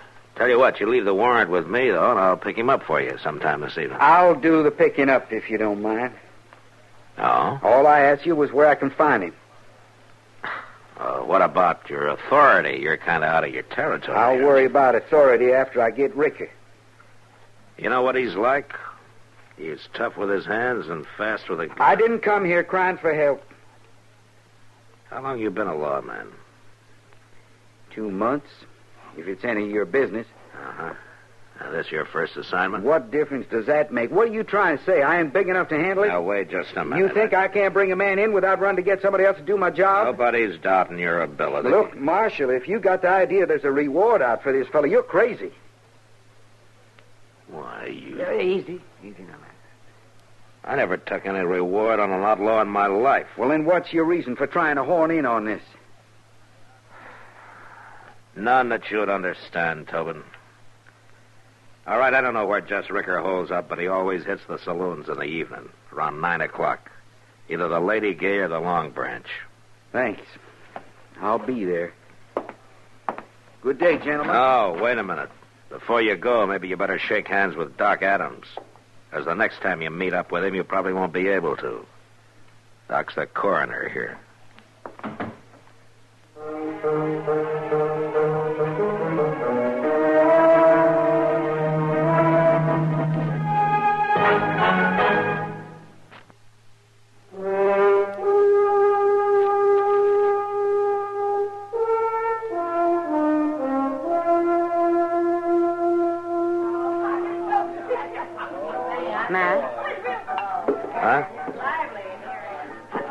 A funny thing happened today, Matt. I saw a green horse. Oh? Yeah, and it had purple wings. It was flying around up over Boot Hill. Oh, is that so? Yeah, it was singing just like a meadowlark. Uh-huh. Matt, did you hear what I just said? What? Oh, yeah, sure, Kitty. That sounds great. Oh, come on, Matt. What's it all about? What? What's what all about? You haven't heard a word I've said since you walked in here. What have you got on your mind? No, it's, that fella over there at the end of the bar, Kitty. Huh? Oh, you mean Jess Ricker? Yeah. You know him? Oh, he comes in all the time. I try to avoid him as much as possible. Well, that's a good idea. How does he figure with you, Matt? Well, he doesn't. Not the way things stand. Well, then I don't see what's bothering you. Kitty, I want to ask you something. How do you keep somebody from making a fool of himself when he's dead set on doing it? That's easy. You don't. Yeah. Who is he, Matt? Oh, A deputy from California. Huh? He's awful green, Kitty. He's on his first assignment. He's going around with his back up. He's touchier than a bear with a boil. Oh, and Jess Ricker's his first assignment? Yeah, so he says. He won't even show me the warrant. I'm afraid that I'd be asking for help. Well, without it untied, there's no charge against Ricker here in Dodge. Not so far, anyway. Mr. Dillon? Huh? Oh, yeah, what is it, Chester? He's on his way over here, Mr. Dillon. He got tired of waiting at the Lady Gay. Oh, the fella you were talking about, Matt? Yeah. Chester's been keeping an eye on him. Well, what are you going to do? There's nothing much I can do. There he is. There he comes. Good evening, Marshal. How are you, Tobin? You know, I've been waiting across the street there for an hour. He didn't show. Tobin, the two of us could take him without much trouble, you know. We already been through that, Marshal. Yeah, I know we had. All I want to know is where I can find him. Have you got any idea? Yeah. He's standing over there at the end of the bar. Which one is the it? big fellow with a scar across his jaw. But listen, Tobin. I got a warrant to serve, Marshal. Thanks anyway. His trouble is he's just plain too big for his britches, Mr. Your Dillon. name, Jess Ricker? What's it to you, mister? Well, you're under arrest for robbery and murder. Arrest? You hear that, boys? This little sawed-off prairie dog says I'm under arrest. I mean it, Ricker. You're bothering me, mister. Put out your hands. Bracelet, huh? And you really aiming to put 'em on me? I am. All right. I'll put out my hands. One at a time.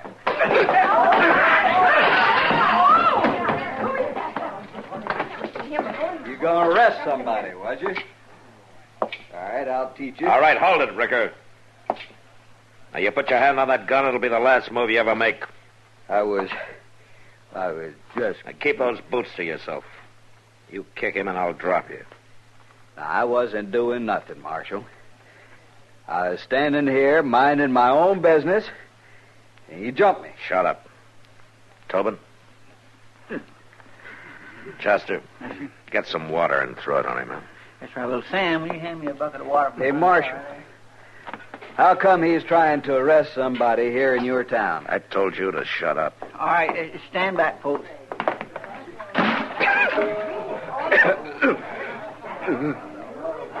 You all right, Tobin?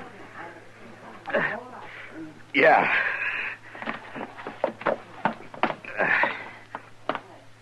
Yeah. I'm all right. You want me to serve that warrant for you now? What warrant, Marshal? Give it to me, Tobin. If I got a warrant to serve, I'll serve it myself. Is that what you're aiming to do? I'll get you if it's the last thing I ever do. Either dead or alive. I don't care which. Now, Marshal, he threatened my life. You heard him. Yeah, I heard him. Fine, law-abiding citizen like me that ain't got a single charge against his name here in Dodge City.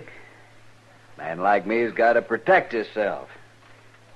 For instance, if he was to come walking up the street toward the livery stable about 10 o'clock tomorrow morning, I might figure it was hostile, seeing as how he just threatened my life. I'll be there, Ricker. And so will I, mister. Bring your handcuffs. I want to pin them through your ear. You know something, Tobin? You're a stubborn fool.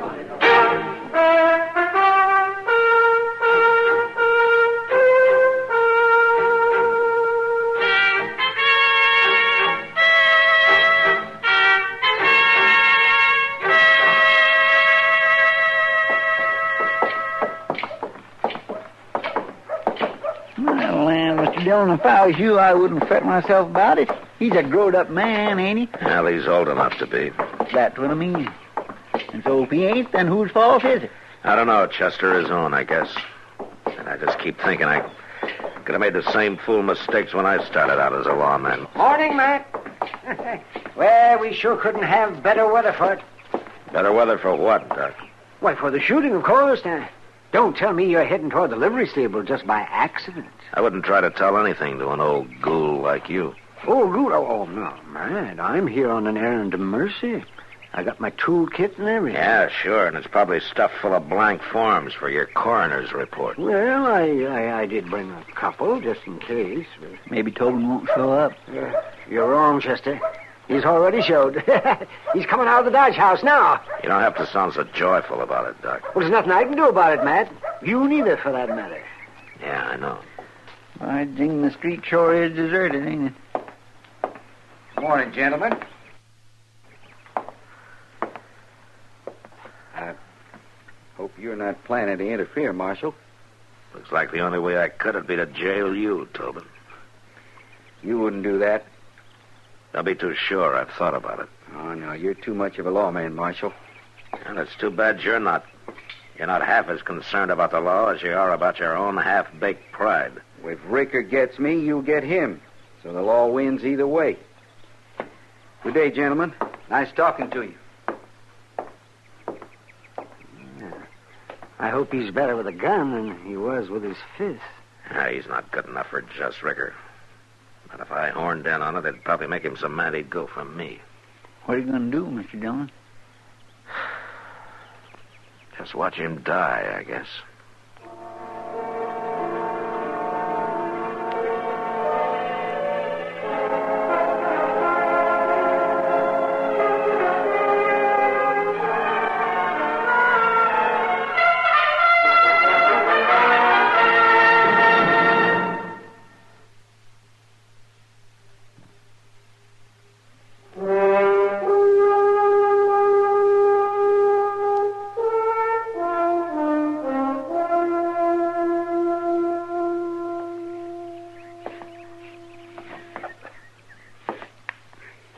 Mr. Dillon, you gotta stop him. He's not my responsibility. That's right, man. Now, I don't blame you a bit. What am I supposed to be, his nurse? Oh, no, of course. Nobody can expect it. There's Ricker.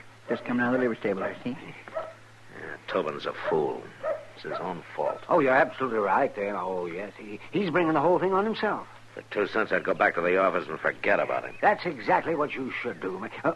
Oh, yes. If you'll glance down the street there, you'll notice they're not more than 100 feet apart. What of it? Doc, if you think for 1 minute I'm going to take any part in this, you heard him, didn't you? He doesn't want any help. But that's true, Matt. Yeah, that's true.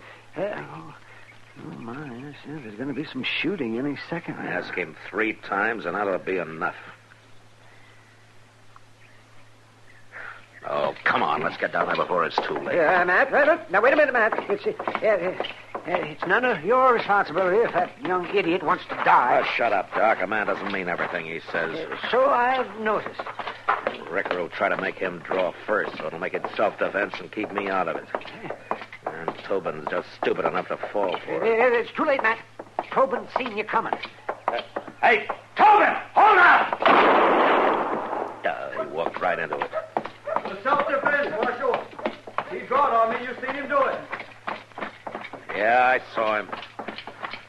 All right, put away your gun, Ricker. Tobin? Here, let me see him. That's it. Stand back. Let's get him. Open his shirt here. Yes. Oh. Well, by golly, caught him high in the shoulder, Matt. He'll pull through it all right. Tobin, can you hear me? Yeah. All right, then listen to me. You had your show, and it fell in on you. Now, you give me that warrant, and I'll serve it for you. No, Marshal. Look, you've already proved yourself, if that's what you had to do. I'll get over this. I'll get him yet. There may not be another chance. He's got a bedroll tied on his saddle, and he's fixing to ride out. Now, you say he's a murderer. You going to let him get away? I'll catch up with him. I'll find him again. Yeah, and suppose you don't. It's my job, Marshal. It's the law's job, and you're only part of it. Now, what are you going to be? A stubborn kid or a lawman? I don't know what you mean. Make up your mind. He's on his horse. What are you, Tobin, a boy or a man? Warrants inside my vest. All right. Look after him, Doc. Now, you be careful, Mr. Dillon. Hey, Ricker! Get off that horse. What's the trouble, Marshal? I thought we agreed it was self-defense. It's got nothing to do with that. I got a warrant here for your arrest on a charge of murder. So I hollered for help.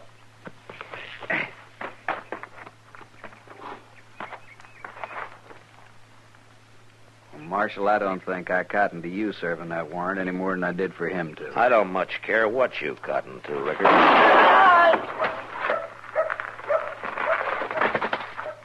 You shouldn't have tried it, Ricker. You broke my leg. Well, don't worry about it. You and Tobin can get well together. And I think he'd like the pleasure of taking you back to California. You'll never get me there. I'll get you there, all right, Ricker. If I have to drag you by the hair. You know something, Ricker? He's just stubborn enough to do that, if he has to.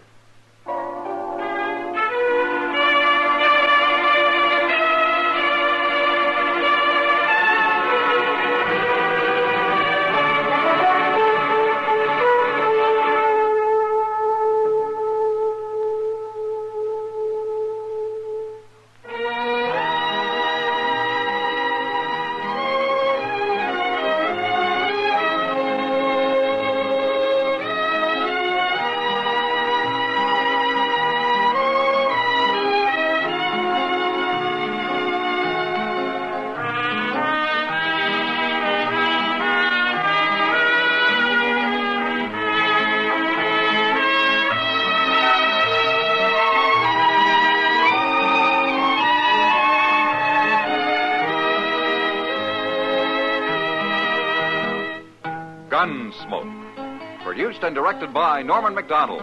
Stars William Conrad as Matt Dillon, U.S. Marshal.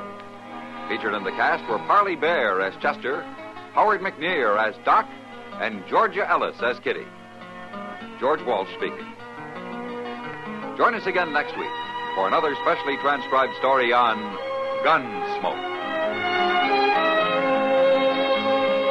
This is the United States Armed Forces Radio and Television Service.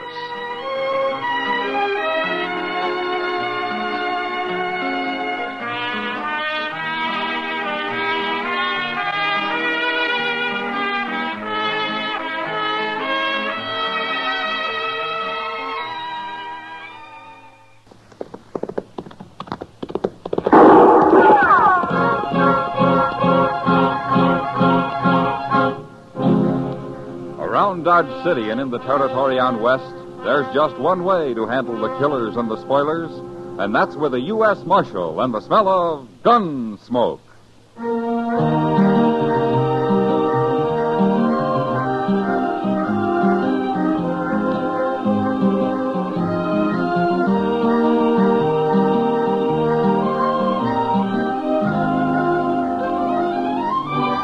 Gunsmoke, starring William Conrad.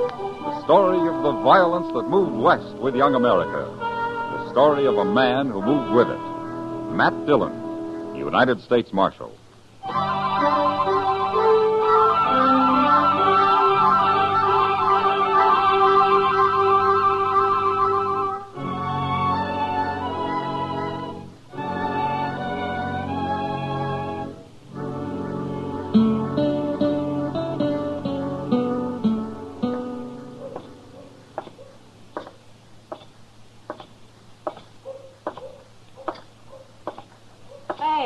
Huh?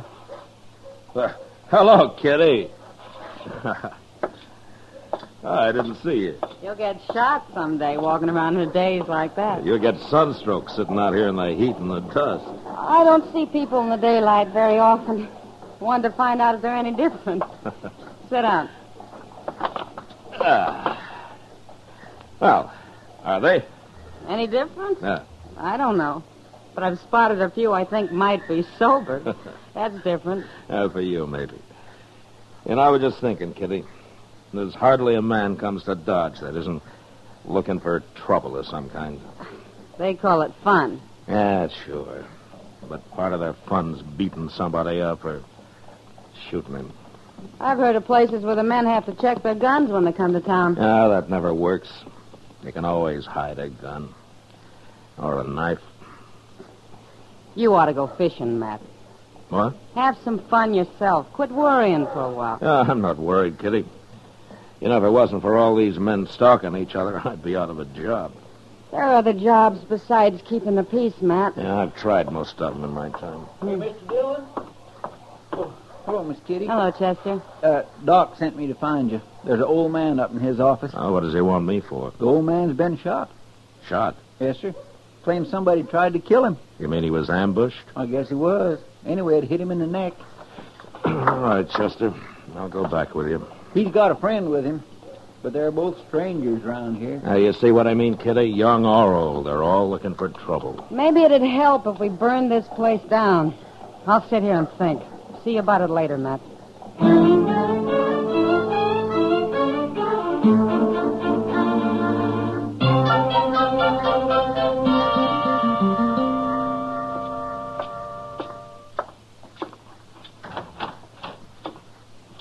Where's the doc?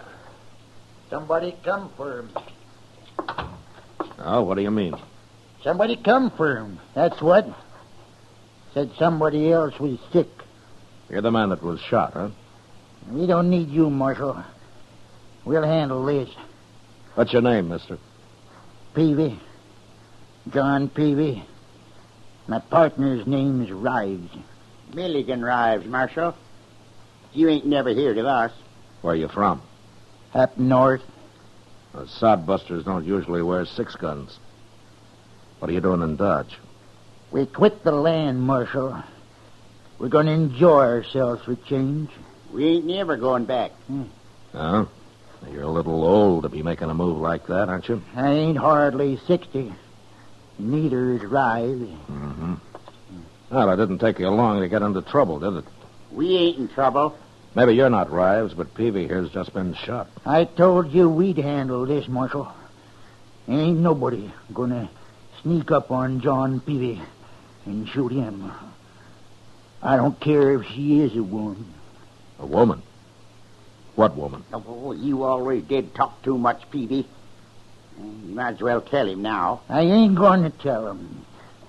I'll fix her myself. You'll tell me or I'll throw you in jail till you do. I'm not going to have any women killed around here. Now, do you understand that? Hey, go on, tell him. You already started. Well, all right. She come up the alley, Marshal, next to our sleeping room, and she shot right through the window. Rives seen her running around the corner after. I'm going to fix her good. She's been threatening him, Marshal. I hear her do it. Who is this woman? What's her name? She's one of them gals that works at the Texas Trail, Marshal. Name of Kitty.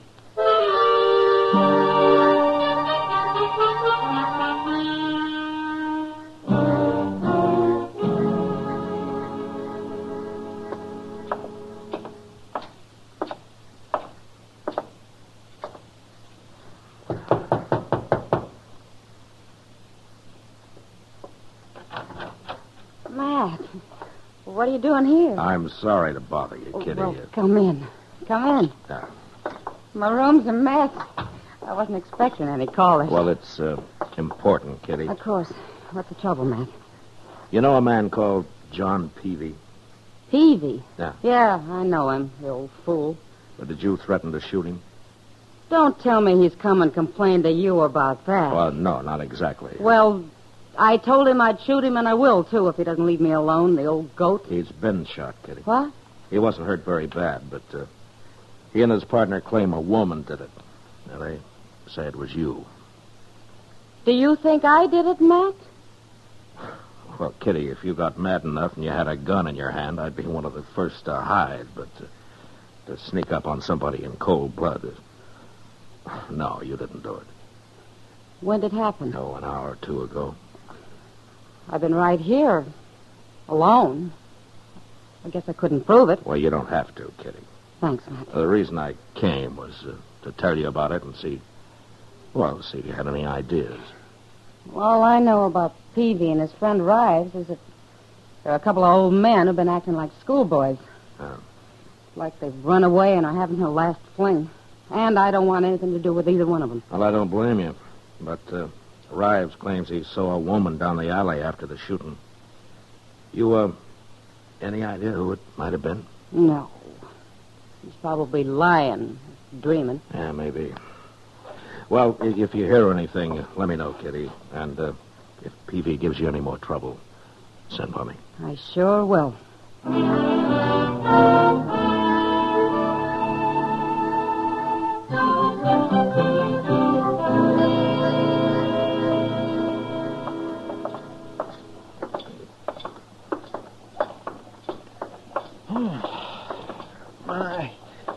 I ain't been up this early in the morning since I can remember, Mr. Dillon. Oh?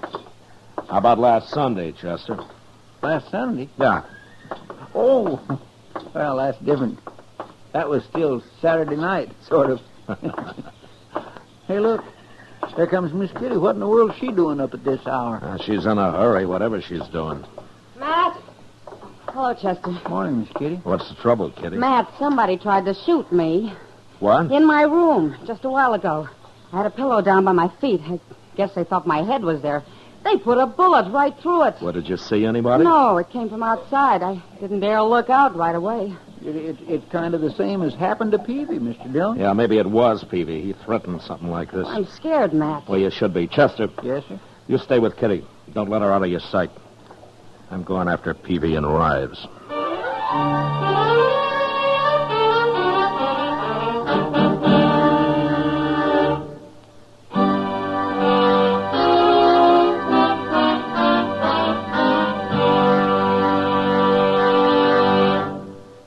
We will return for the second act of Gunsmoke in just a moment. But first, every Tuesday, Pam and Jerry North prove that solving a murder is a family affair.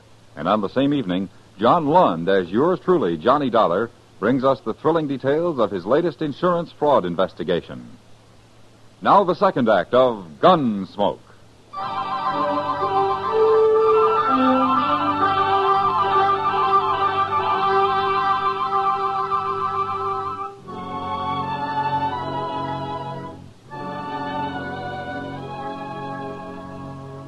By noon, I'd searched the whole town, and there was no sign of Peavy or his friend Rives. They'd disappeared. And until I found them, I didn't dare leave Kitty where they could get at her. So I had Chester drive her out to a friend's place a few miles from Dodge, and she was happy to go. Now, we didn't have any luck until the next afternoon. Cowboy happened to mention to Chester that he'd come across a couple of drunks camped about a mile up the Arkansas. I decided it was worth riding out and taking a look. And it was.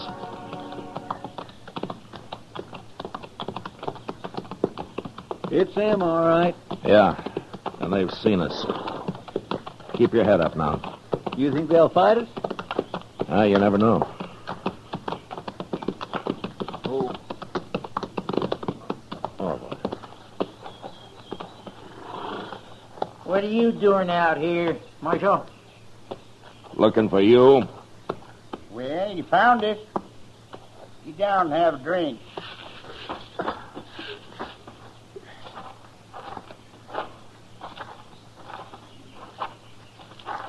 Well, what you got there? Corn liquor. Only about half a jug left, though. What's that other jug? We killed that yesterday. Here, have a swallow. Well, say now, that's right kind of Chester. But of course I don't drink before sundown. Leastwise, not very often. What'd you come out here for if you don't want to drink? How long have you men been here? Day before yesterday.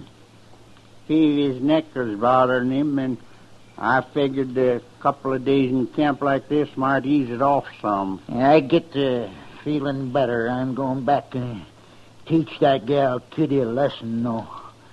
I swear I am, Marshal. Somebody tried that this morning. Eh? What do you mean? She got shot at, Peavy, the same way you did. That don't make no sense. Why, he's just thinking you done it, Peavy. How could I do her? I've been laying here drunk for 2 days. Anyway, I wouldn't shoot no woman, Marshal. I beat him up a little, that's all. Knock him around. Well, what kind of men you think we are? I don't know. Why did you leave home in the first place? Yeah, home. Man don't live forever, Marshal. He's got to enjoy himself while he can. Rives, you tell him what you told me about them graves. Well, I was in the graveyard once, long time ago, and I noticed something I never forgot. No, sir. Never. Yeah, tell him, Rives. Well, Marshal, I looked around, and I seen that there was as many graves shorter than me as there was graves longer. And that got him to thinking about dying, Marshal. So, one day we decided to enjoy ourselves and quit working so hard. Hey, hand me that jug, Rives. Yeah, help yourself. Hold it a minute, Peavy. Huh? I want to tell you something. What? I'm going to leave you here, but if I see you around Dodge, either one of you, I'll throw you in jail. What for? We ain't done nothing. You have it in mind to beat up Kitty. And if you did that, I might kill you. So stay out of town. Come on, Chester.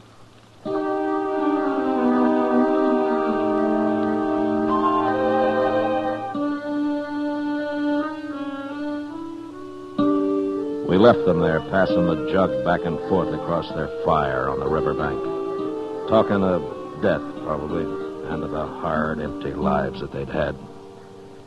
The prairie often left men a little too hungry and a little too dry. Chester and I were talking about it when we spotted a woman up ahead. She was walking after a saddle horse, which we figured must have thrown her and got loose. She was an old woman, and dressed for Sunday in a long black skirt and a big hat with a fancy pin stuck through it. I sent Chester to catch the horse while I rode up to her and dismounted. My friend will bring your horse back, ma'am. Are you all right? I'm all right. Well, how'd he get loose? Mean critter, he run off. Oh, I see. You live around here? No. You been down by the river, ain't you? I just came from there. Why? See anybody? Well, a couple of men lying around a fire, that's all. Drinking? Yeah, they were drinking. You know them? I might. Are you looking for somebody? I might be. Well, maybe you'd like us to ride back there with you. And I don't need nobody to ride nowhere with me, mister. Oh, what's your name, ma'am? What's my name? I don't take to scallywag cowboys asking me my name. Well, I'm sorry. I didn't mean to offend you. You didn't? Well, no, ma'am. Of course I didn't. What's yours? Matt Dillon, ma'am. Dillon. I heard that name somewhere. We won't be introduced proper unless you tell me yours. My name's Sabina Peavy. Ms. Peavy? I've been married 35 years, Dillon. Here he is, Mr. Dillon. Seems gentle enough. I'll hold him while you get back on, ma'am. I can manage. Hey, look what she's got tied to her saddle, Mr. Dillon. One of them old cavalry pistols. Yeah, grab it and put it in your belt, Chester. What? You heard me. Yes, sir. You put that back, you thief. What are you, anyways? Suppose you'll steal my horse next. I'm a U.S. Marshal, Miss Peavy. Everything's going to be all right. A marshal, eh? I want you to come back to Dodge with me.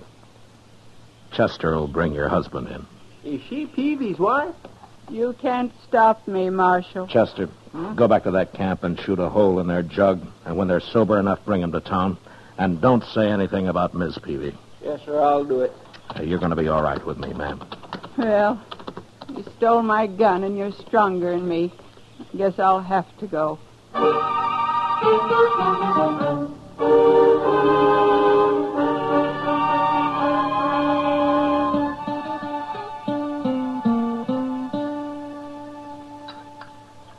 Shall I make another pot of coffee for us, ma'am? No. No, thanks, Dillon. They ought to be here pretty soon. It's nearly evening. You'll tell that girl, Kitty, how sorry I am I tried to shoot her, won't you? I'm sure Kitty will understand.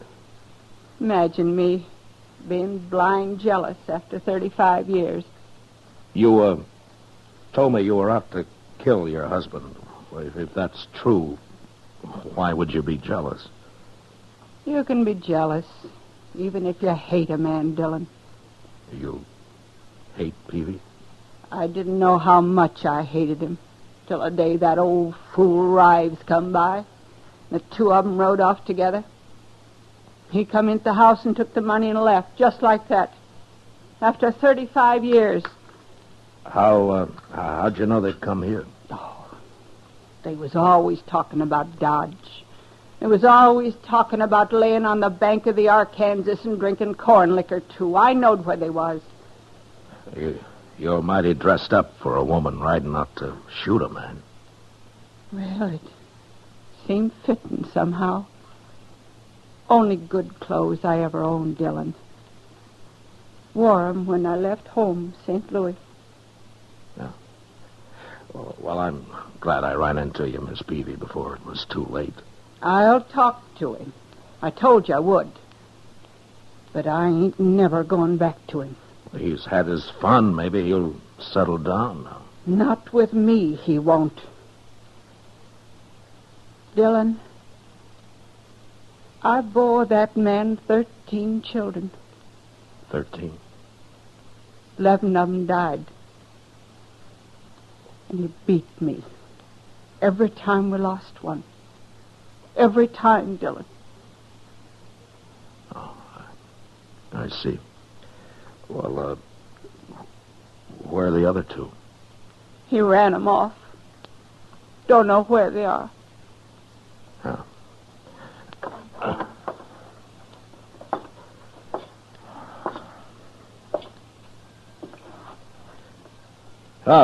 Here comes your husband. Looks like Chester's got him pretty sober. But I don't want to talk to him in here in front of everybody. Well, you could go out back there in one of their cells, if you don't mind. Oh, what difference it make? My hat on straight, Dillon? Yeah. Yes, ma'am. You look fine, ma'am. I'll wait out back.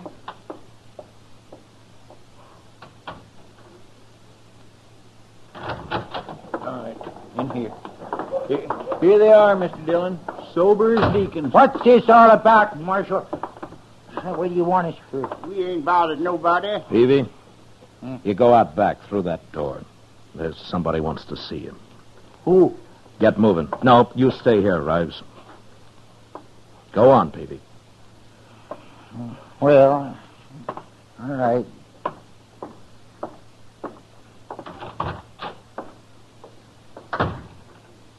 Who's out there, Marshal? His wife. What will I do with their guns, Mr. Dillon? Throw them in a drawer, Chester. Okay, sir.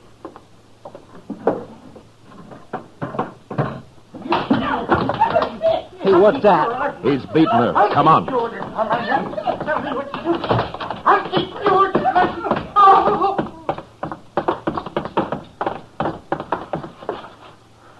Look at Peavy. She knocked him out. I think I killed him, Dillon. Killed him? He sure looks dead. You stabbed him. I had been. He beat me for the last time. Said he was going to kill me. I put it right in his heart. When you old devil, I'll get you. No, you won't, Rives. Miss Peavy, you come with me. Chester, lock up Rives in another cell. What for?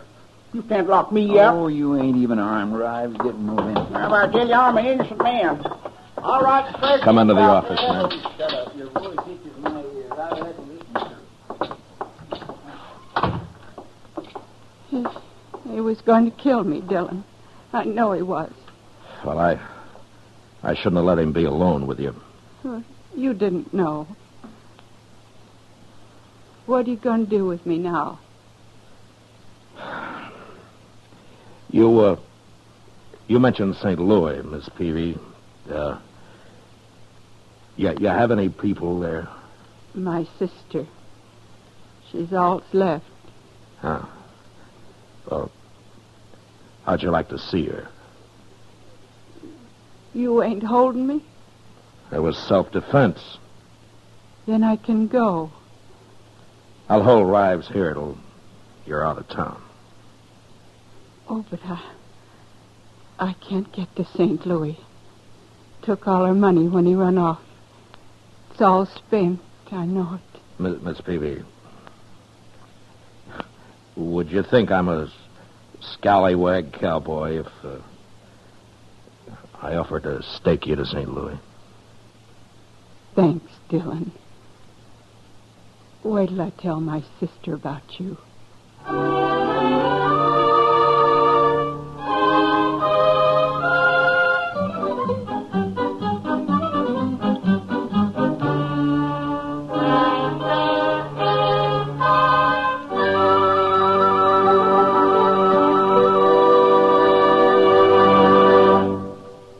Gunsmoke, under the direction of Norman Macdonald, stars William Conrad as Matt Dillon, U.S. Marshal. Tonight's story was specially written for Gunsmoke by John Meston, with music composed and conducted by Rex Corey. Featured in the cast were John Daner, Ralph Moody, and Helen Cleve. Harley Bear is Chester, and Georgia Ellis is Kitty. Join us again next week as Matt Dillon, U.S. Marshal, fights to bring law and order out of the wild violence of the West in Gunsmoke.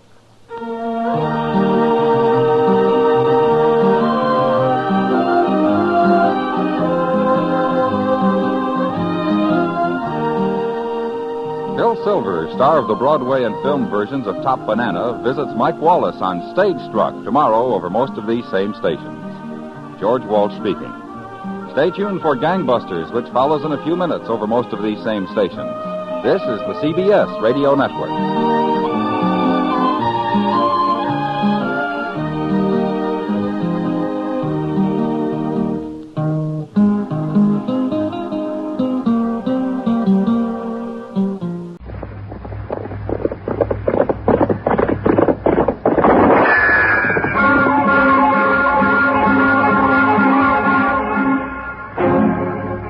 Dodge City and in the territory on West, there's just one way to handle the killers and the spoilers, and that's with a U.S. Marshal and the smell of Gunsmoke.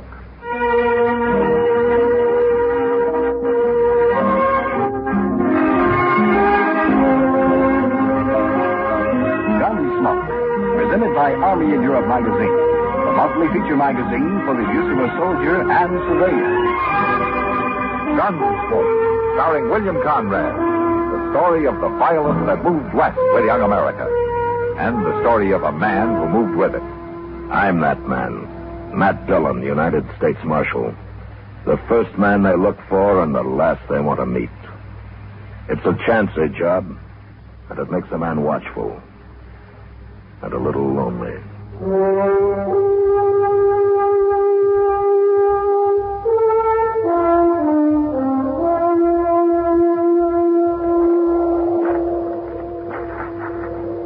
Go bring his horse over here, Benson.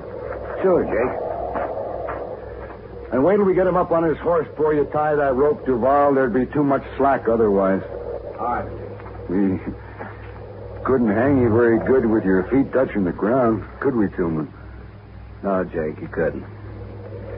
We've been neighbors a long time, Tillman. If I could figure some way to make it easy for you, I'd do it. That's all right. You get to hanging, I could put a bullet in you. I'd be beholden to you. Okay. I'll do it then. And would you drop by and tell my wife on your way home, Jay? Sure. I figured on doing that anyway.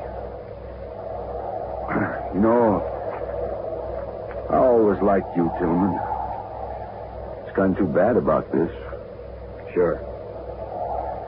You're mighty calm for a man with a noose around his neck. You men got your minds made up. Well, we can't have no man stealing horses around here. None of us feel safe less than we've caught him and hung him. I reckon I'd feel the same way, Jake. Well, of course you would. You'd hang me just as fast if I'd done it. I would.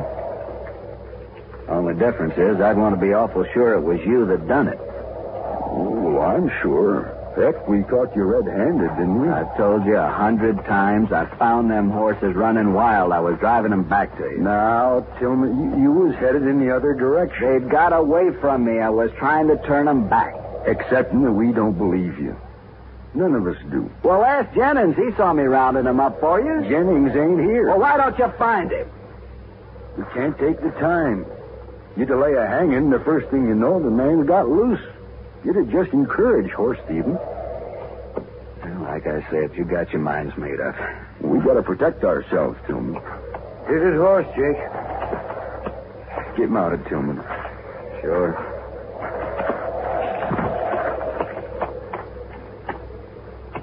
Okay, Duval. Take up the slack and tie it off around the tree trunk. Sure. Look up there, Jake. Someone's coming. Yeah, so they are. Let's get this done. We might have trouble. He's a long way off yet. We got time. You want to slap his horse, Benson? No, you do it, Jake. Okay. So long, Tillman. So long. Hey-ya!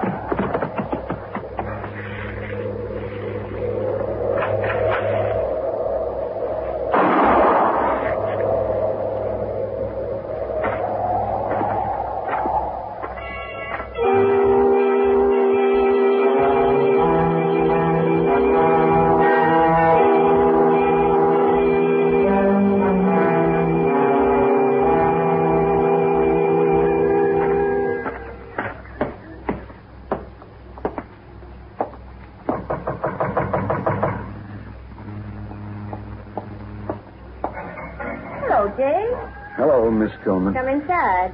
No, thanks, ma'am. I'll stay out here. Just suit yourself. My husband ain't here, Jake. He's out on the prairie someplace. Yeah, I know. Slade's around, though. You want to see him? No, I wanted to see you. Me? What about? About your husband, Miss Tillman. Something's happened to him. Well, it was like this, ma'am. You know, me and Duval and Benson's been losing some horses lately. I heard. But Tillman ain't somehow. And when we caught him driving a bunch of mine this afternoon, we figured it was him who's been stealing them. I don't believe it. My husband's an honest man. Oh, I know that. Now, Jennings saw him rounding them up where he found them running wild on the prairie.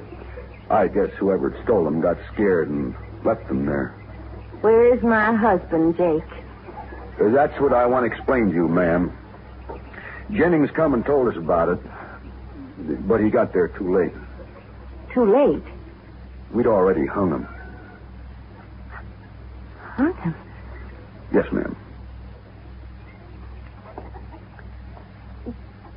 Clabe? Clabe! Come out here. What is it, Mom?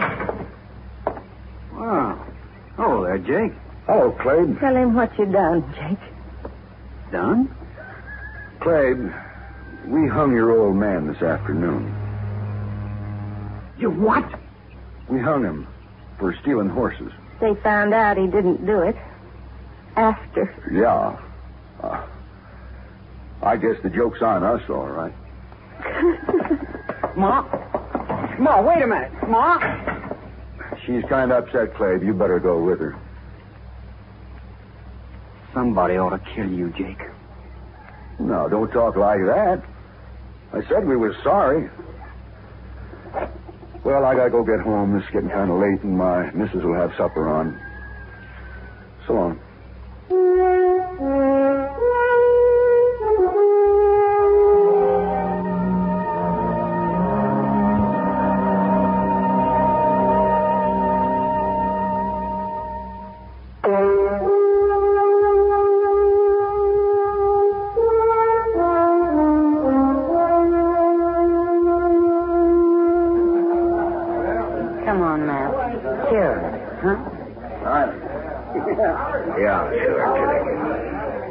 You're still bothered by the Tillman hanging, He was aren't you? lynched. Kidding. Oh, lynched. But you'll never find out who did it now. That was nearly 3 weeks ago. I got a pretty good idea who did it. Just can't be sure. Huh? Who? Probably some of the ranchers out there who've been losing their horses. Benson and Duvall and Jake Kaiser in particular. Benson? I heard he got shot the other night, right in his own house. Yeah, he did. Just about a week ago. Maybe his conscience was bothering him, Matt. What do you mean? Well, maybe the other two killed him to keep him from talking. Yeah, maybe. Anyway, you had it coming to him. Still murder, Kitty. You feel worse about Tillman, don't you? You know, there's nothing I hate more than a lynching. Knowing Tillman, my guess is he was completely innocent. What about Mrs. Tillman and the boy? Do they have any ideas? Well, if they have, they didn't tell me. Well, you've done all you can, Matt. Might as well be in St. Louis. Oh. I'd like to be in St. Louis, Matt. Why don't you go, then? I don't know. I guess I'm afraid of the dark. What are you talking about? Never mind, Matt. Matt! Hello, Doc. Hello, Kitty. Sit down, Doc. Oh, thank you. Say, Matt, that fella Duval. What about it? He's been shot, Matt. Shot dead. What? That's right. His hired hand brought him in. When did this happen? Early tonight, he said. You know, the funny thing about that, man. Duval was shot through the window of his house with a .50 caliber rifle. I dug the bullet out. Just like Benson, huh? Yes, I thought it was kind of interesting myself. That makes Jake Kaiser the only one left, Matt. You think Jake did it? I don't know, Doc. Well, he's been sitting right over there in a card game since noon. Huh?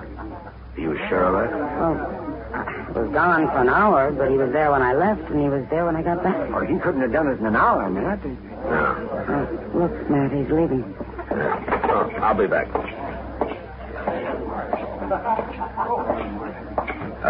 Jake. Oh, hello, Marshal. Let's sit down a minute, huh, Jake? I want to talk to you. Sure, Marshal. What's it about? Here's the table. I'm kind of late getting out home. Jake, Duvall was shot tonight. He was? Yeah. Killed the same way Benson was. Same way, huh? You know anything about it? I'm beginning to, Marshal. It's that Tillman boy, Clabe. I know it is. Why would he do it, Jake? Why, he's crazy. That's why. Marshal, I'll tell you. Clabe has took it into his head that we hung his old man. How do you know he has? Well, I saw him right here in town this morning. And he was here last Saturday, too, come to think of it. You talked to him? Sure. And he keeps saying that we done it. Why? Now, don't you believe anything he says, nor Mrs. Tillman either, that they're both liars, Marshal. I've known them a long time to be liars. Did Clabe threaten you, Jake? Sure he did. You go arrest him, Marshal. There's not much evidence. I just told you. Yeah, I know. You mean you ain't going to arrest him? No. Not yet. He ain't going to shoot me. I'm going to go kill him on the way home. Right tonight. Jake, you're talking to a U.S. Marshal. All right, you do something about it. I will, but you get any ideas of shooting him out of your head. If you'll arrest him, I will. And don't you forget what liars they are out there. You leave that to me, Jake. You hear? Sure. But not for long, Marshal. Not for very dang long.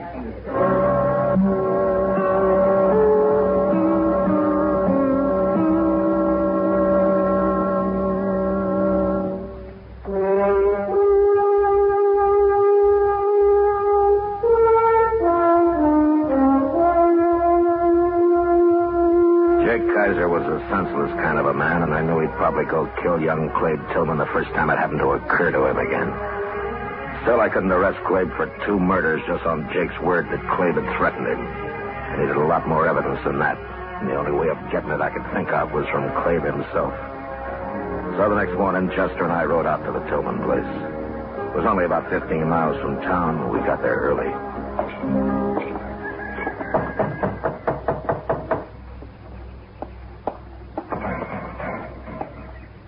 Marshal. Chester. Morning, Miss Dillon. Come on inside. Thank you. Sit down. I don't want to bother you, ma'am. No bother.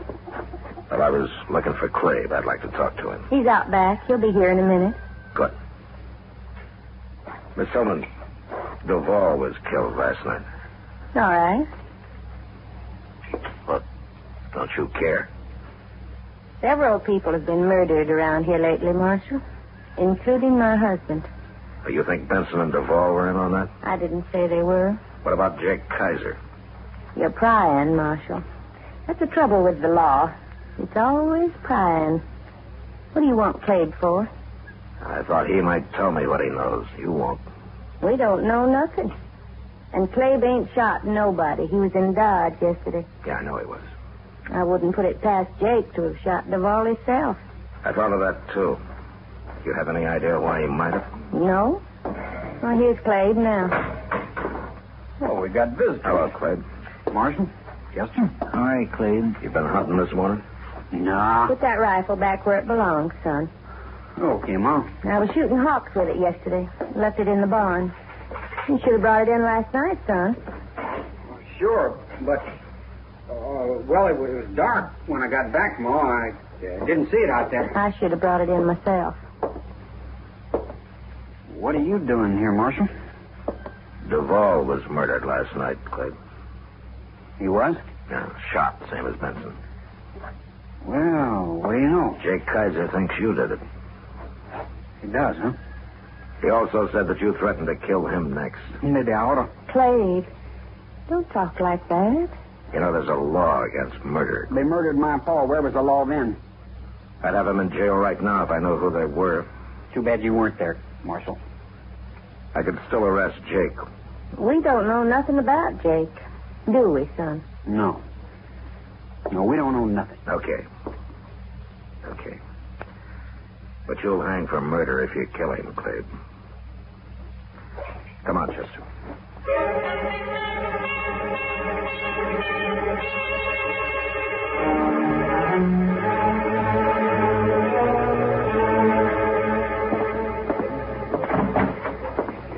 I just seen him, Mr. Dillon, walking right up Front Street. Oh, Chester. Clave. It's Saturday, and he's back in town, just like you said he'd be. Well, I wasn't too sure. Jake might have killed him during the week. It must have slipped his mind somehow. Well, I know what you're thinking. Clave's going to ride past Jake's place on his way home, ain't he? Well, the man's been killed each Saturday the last 2 weeks. It could happen again. You going to stop him? Get our horses, Chester. We'll ride out to Jake's. Now? Hadn't we ought to follow Clave when he leaves? No, it's Jake I want to keep an eye on. Well, I don't understand. Just get the horses, Chester. Yes, sir. And be sure there's a rope on my saddle. We going to hang somebody? No. Now get going. Yes, sir.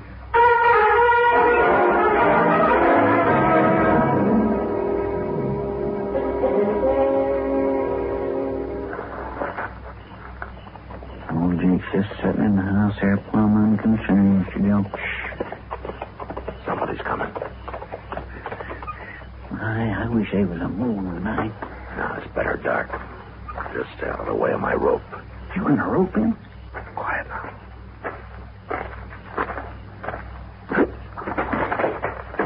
All right, Chester. All right, grab the rifle. I got it. No, let me go. Well, Landon's a woman. Yeah, I know. All right, stand up now, Miss Tillman.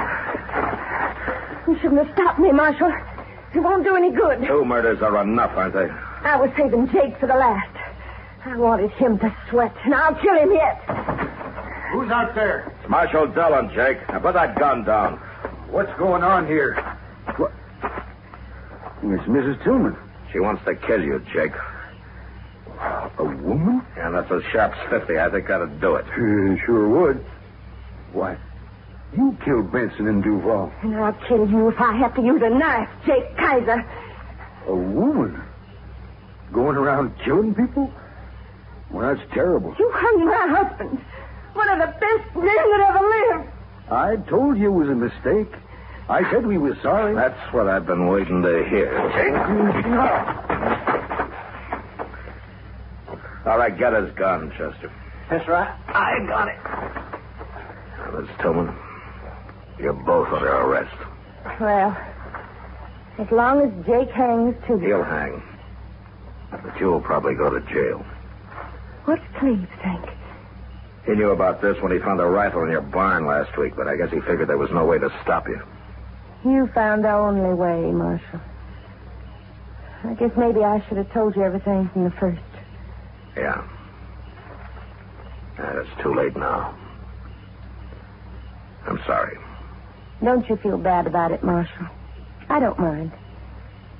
I don't really mind at all. You want to know something, Miss Tillman? That's the worst part of it. All right, come on, let's get back to Dodge.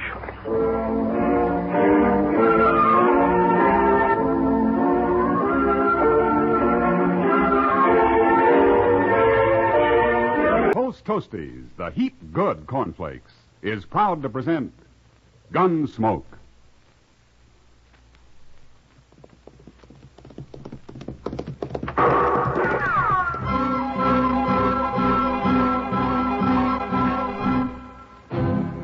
Around Dodge City and in the territory on west, there's just one way to handle the killers and the spoilers, and that's with a U.S. Marshal and the smell of Gunsmoke.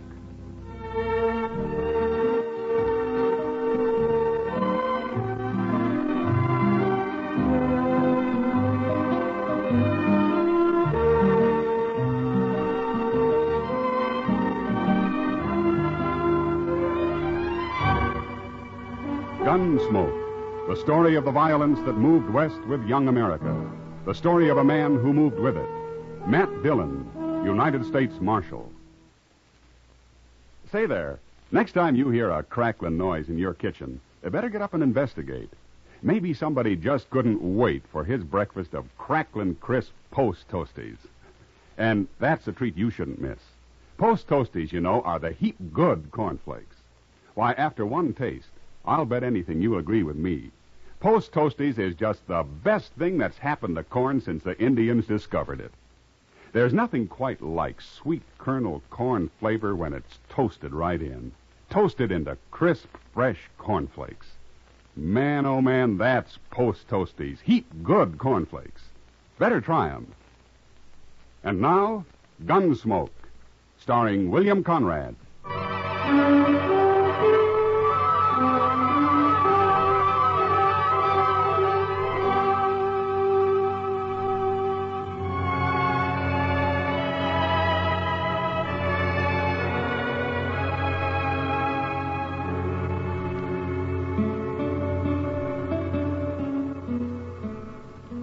This ain't much of a room, Quarter. Take a look out the window. It ain't much of a town. Would need a whole lot more dust down there. You couldn't see Dodge at all. That'd be an improvement. But things will work out. They always have, haven't they? You got a short memory, Quarter. Didn't work out so good up in Deadwood. Well, at least we didn't get shot. Now, things will go better here. I hope so. What kind of lawman they got here, I wonder? Well, we'll soon find out. Ought to be along any minute now. I sent word we'd like to have a talk right away at the hotel here. By the way, Quarter, who's going to do the talking this time? I'll do it. It must be him. You let me handle this now, Duggan. Okay. Come in.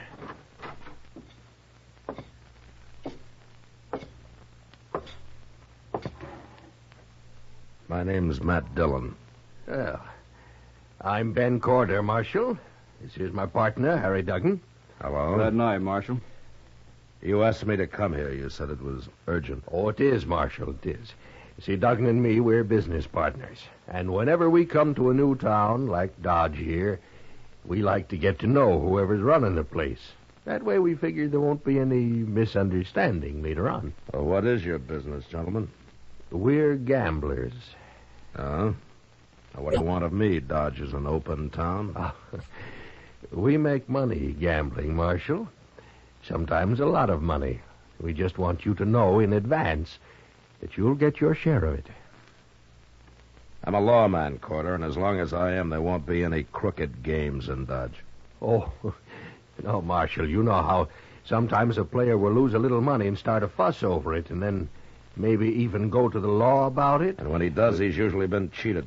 Before he gets to the law, there's another killing. No, you can run your game, Quarter, but you keep it straight or out you go. Both of you. That's not friendly, Marshal. You've made one mistake, trying to bribe me. You make another and you're through in Dodge. One of those hard-nosed marshals, huh? You'll find out soon enough, mister. Good day, gentlemen.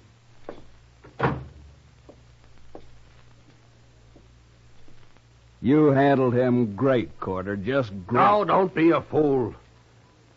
He's no better than anybody else. And I got an idea we can persuade him yet.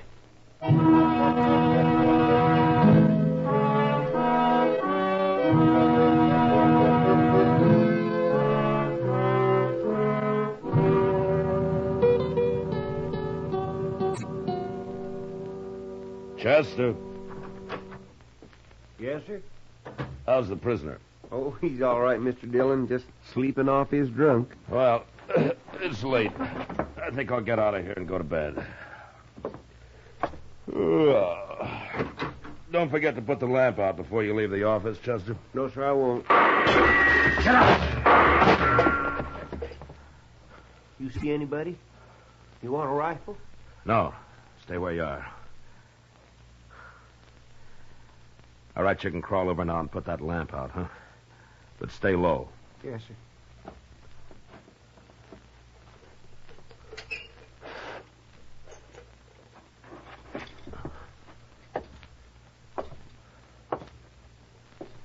Well, he's through. Ain't we going after him, Mr. Dillon? Now, he had a rifle, Chester, and he was in the alley just across the street. That's mighty poor shooting if he wanted to hit me. What do you mean? I think he was trying to scare me. To show me how they treat the law where he comes from. Oh, them two gamblers, huh? Yeah, maybe. But I can't be sure. And I'm going to take a rifle and go out the back way.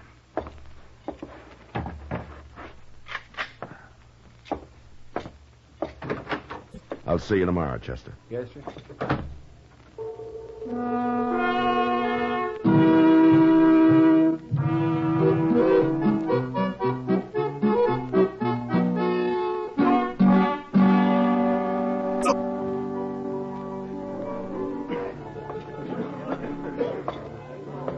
Hello, Matt. Good evening, Kitty. Sit down. Thanks. It's crowded in here tonight. I'll get you a drink. No, not now, huh? Chester was in earlier. He told me about your getting shot at last night. Well, I didn't get hit anyway. But you might have, especially a man with a rifle. Well, Kitty, I'll admit I don't like the idea of being ambushed. I prefer to do my fighting in the open. Oh, Matt. Why do you have to fight at all? Why can't you live like other men? Well, somebody has to enforce the law, Kitty. Sure. Forget it, Matt. Any idea who was after you last night? Well, might have been one of those two men watching us from the bar over there. Maybe both of them. Oh? They look like gamblers to me. Yeah, they are. The one who's headed this way calls himself Ben Corder. If there's going to be trouble... No, there won't be. Just sit still. Evening, Marshal. Hello. Ah, a right pretty girl. Say what you have to say, Corder. Sure do make it hard to be friends, Marshal. I just wanted to say that I heard you got shot at last night. So? Well, I'm sorry it happened, that's all. I sure don't envy a man who has to be a marshal. It's mighty dangerous. And besides, it usually don't pay very good. Well, what do you think I ought to do about it, Corder? Quit? Oh, that isn't necessary, Marshal.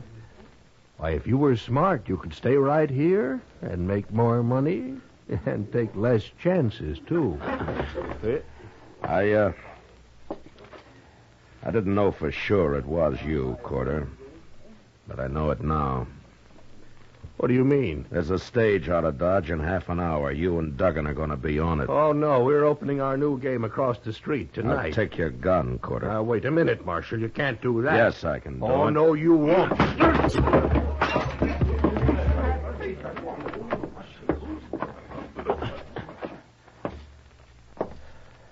All right, Duggan. I want your gun next. Sure, Marshal. Sure. Turn around and put your hands on the bar. All right, now go pick up your partner. You're riding the stage north tonight. Now get going, Duggan, and don't ever come back, either one of you.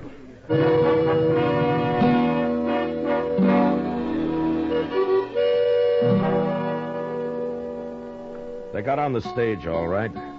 I was there to see them do it. And just before it pulled out, I unloaded their guns and tossed them into the floor inside. And then they left, and I forgot about them. I figured these two, like so many others I'd run out of Dodge, would keep going and make their trouble somewhere else.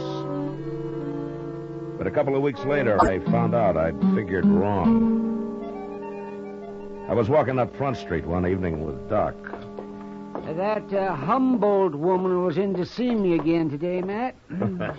Well, you're usually complaining about a shortage of patients, Doc. I know, but this woman's not a patient.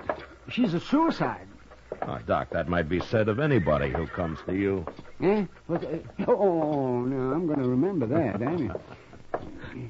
Mr. Dillon? Oh, hello, Doc. Oh, hello, Chester. Say, they're right inside the Alfraganza there, Mr. Dillon. I just saw them. No? Who'd you see, Chester? Them gamblers, Carter and Duggan, and they got somebody else with them, some stranger. Oh, no. I'll see you later, Doc. Sure, Matt. Yeah.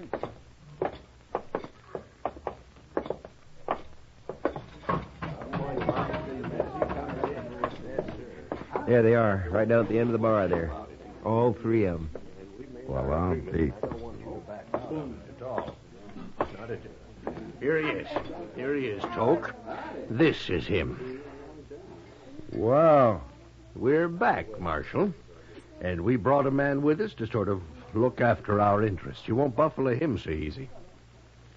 Hello, Toke. You really Marshal here? Yeah? Why didn't they tell you? I didn't mention no names. What are you two talking about? What is this? Toke Marlin and I are old friends, Carter. We worked and rode a long time together. We went through quite a lot, didn't we, Toke? Too much. Remember? Yeah, I remember. You've sold your gun to these two. Is that right? That's right. So you're here to kill me? Yeah. I'm here to kill you.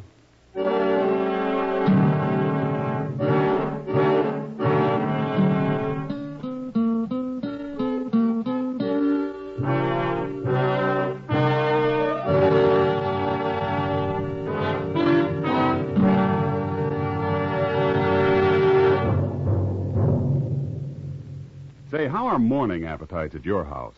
If they're pretty drowsy, here's a real good way to wake 'em up. Set a bowl full of Post Toasties, the heat-good cornflakes, at everybody's place. Just watch your folks take notice when they see how crisp Post Toasties are.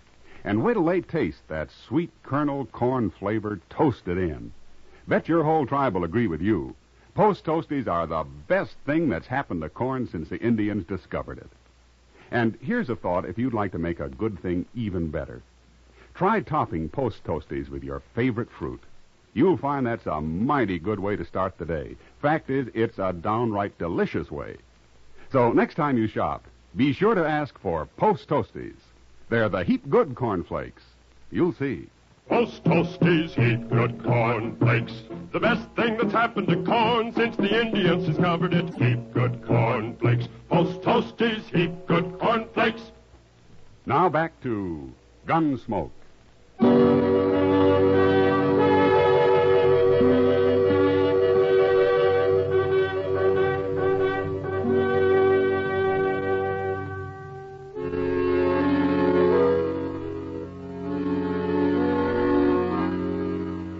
It was a bad feeling to meet Toke Moreland again after some 15 years and to have him standing at the bar of the Alfraganza, hired by a couple of crooked gamblers to kill me.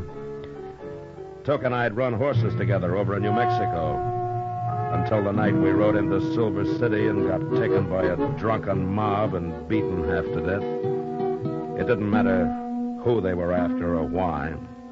The next day, when they found out that we weren't the men they wanted, it was too late. Something had gone wrong inside Toke. And as soon as he was able, he rode off without a word. And I never saw him again. Until now. How long you been a marshal? Long time, Toke. I never figured lawman for much. I want to talk to you, Toke. Come on over to the table. Oh, no, you don't, Marshal. Shut up, No, you... Porter. Come on, Toke.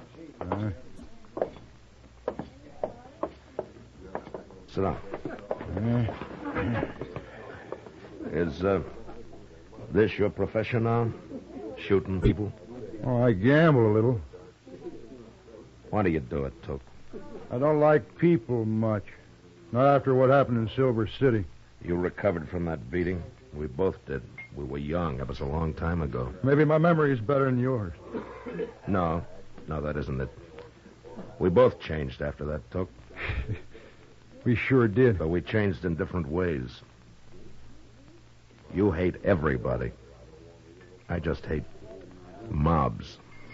I guess that's one reason I became a lawman. There was a lawman helping them that night in Silver City. He was the sheriff. There are good sheriffs and bad. Like marshals. I suppose. It's kind of too bad you're a marshal, Matt. You're going to go through with this anyway, is that it? I'll never back off from a fight. What if I won't fight you? You don't have to. I get paid anyway. But you'll have to leave Dodge.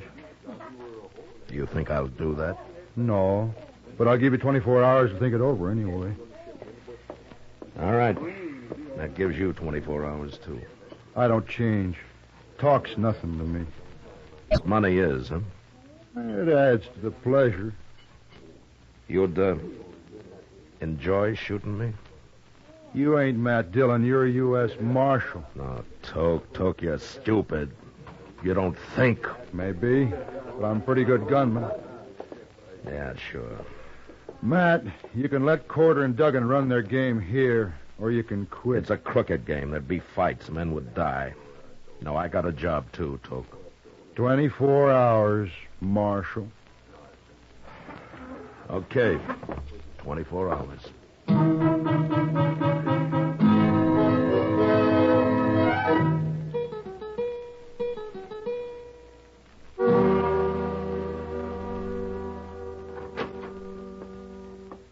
Hello, Matt. Chester? Hello, Doc. Doc? You're looking mighty glum today, Matt. Am I? You should be. Why?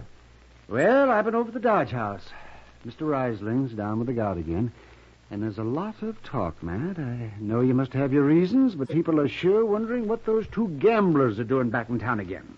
Well, that'll all be settled tonight, Doc. Well, I'm glad to hear it. Don't go to bed early, huh? We might need you. Yeah? A fight, man? Why, you didn't have any trouble with them before. Why, you... Oh, that other fella they brought with him. Yeah, that one.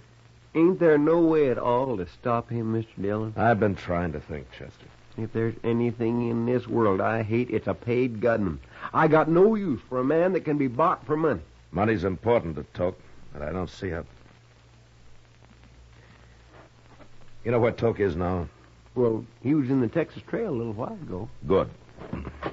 I'll be back later.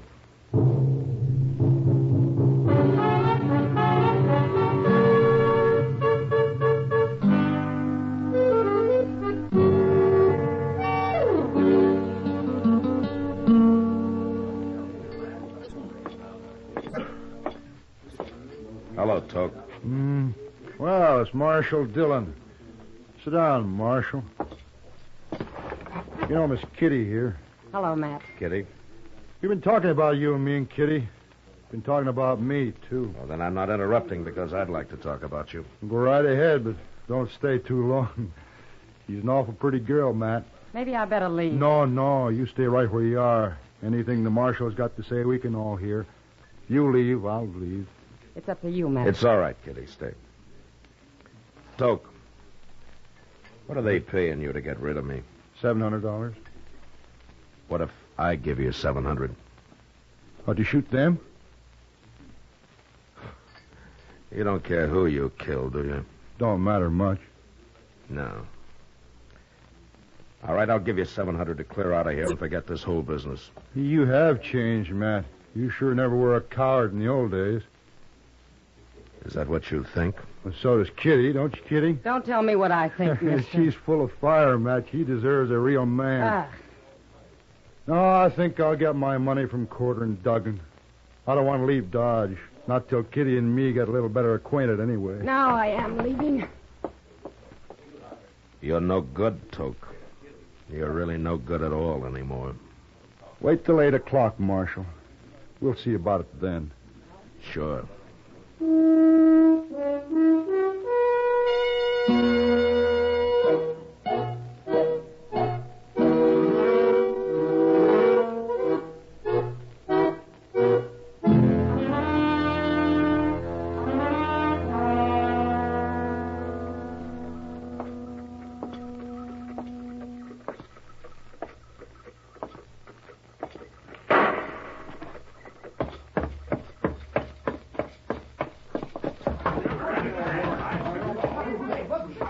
I saw it, Mr. Dillon. I was just coming for you. It was Toke Moreland. He just shot a man at the Monte table back there. But the other fellow drawed first. Okay, Chester. Keep an eye on Corder and Duggan. Yes, sir. Toke! Evening, Marshal. You got here just in time.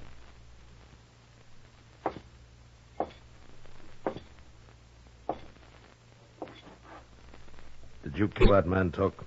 I killed him. Why? He objected to the deal, tried to pull a gun. It was self-defense. But that don't matter none. A crooked deal always leads to killing. That's why I'm running your friends out of Dodge. You ain't running us out of Dodge, Marshal. Go on, Toke, show him. I told you once, Corder, I'll run this play. Keep out of it. Well, sure, Toke, sure. I didn't mean nothing. Shut up! Right, but...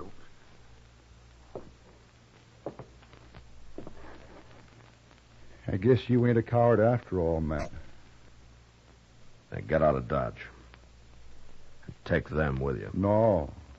I'm going to try to kill me another lawman first. Okay, Toke. So long.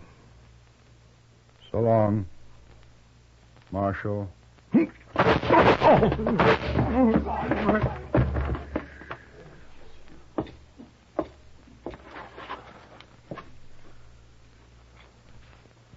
I'm hurt, Matt.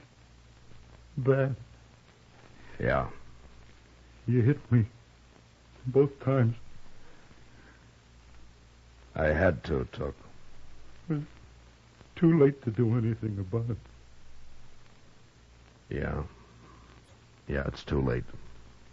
By heaven, I wish I had last week back again, Matt. So, here it is. Huh?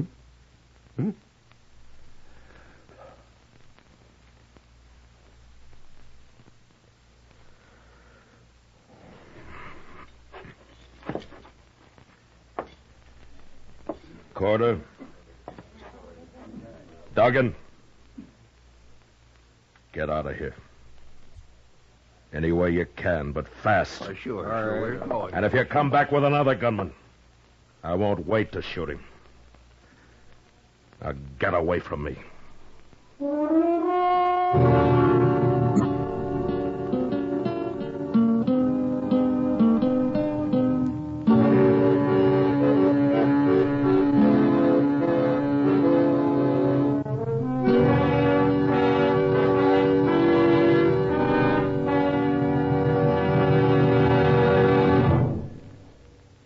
In just a moment, we'll tell you about next week's adventure on Gunsmoke. Say, Mother, want to see your small fry eat a better breakfast than ever? Well, may I suggest that you dish 'em up some sugar crinkles to start with? Sugar crinkles, you know, make breakfast more fun than a circus. Sugar crinkles is the sugar rice treat that's just right sweet. It's high time to forget the sugar-coated cereals that seem too sweet to you and those others that don't seem sweet enough to the kids.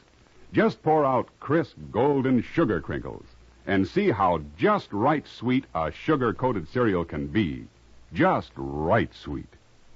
Be sure to get several packages of sugar crinkles, because they're great for snacks, too.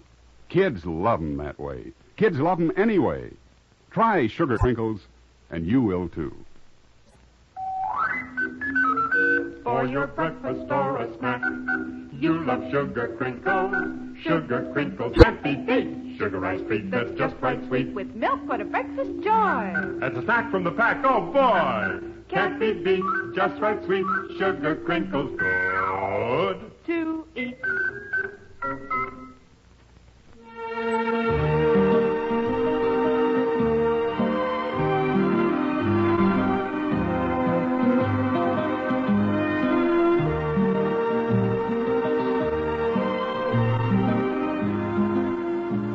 Gunsmoke, under the direction of Norman MacDonald, stars William Conrad as Matt Dillon, U.S. Marshal. Tonight's story was specially written for Gunsmoke by John Meston, with music composed and conducted by Rex Corey. Featured in the cast were John Daner, Harry Bartell, and Lawrence Dobkin. Parley Bear is Chester, Howard McNear is Doc, and Georgia Ellis is Kitty. Ken Peters speaking. Join us again next week as Matt Dillon, U.S. Marshal, meets two brothers who want to stop his fight to bring law and order out of the wild violence of the West in Gunsmoke.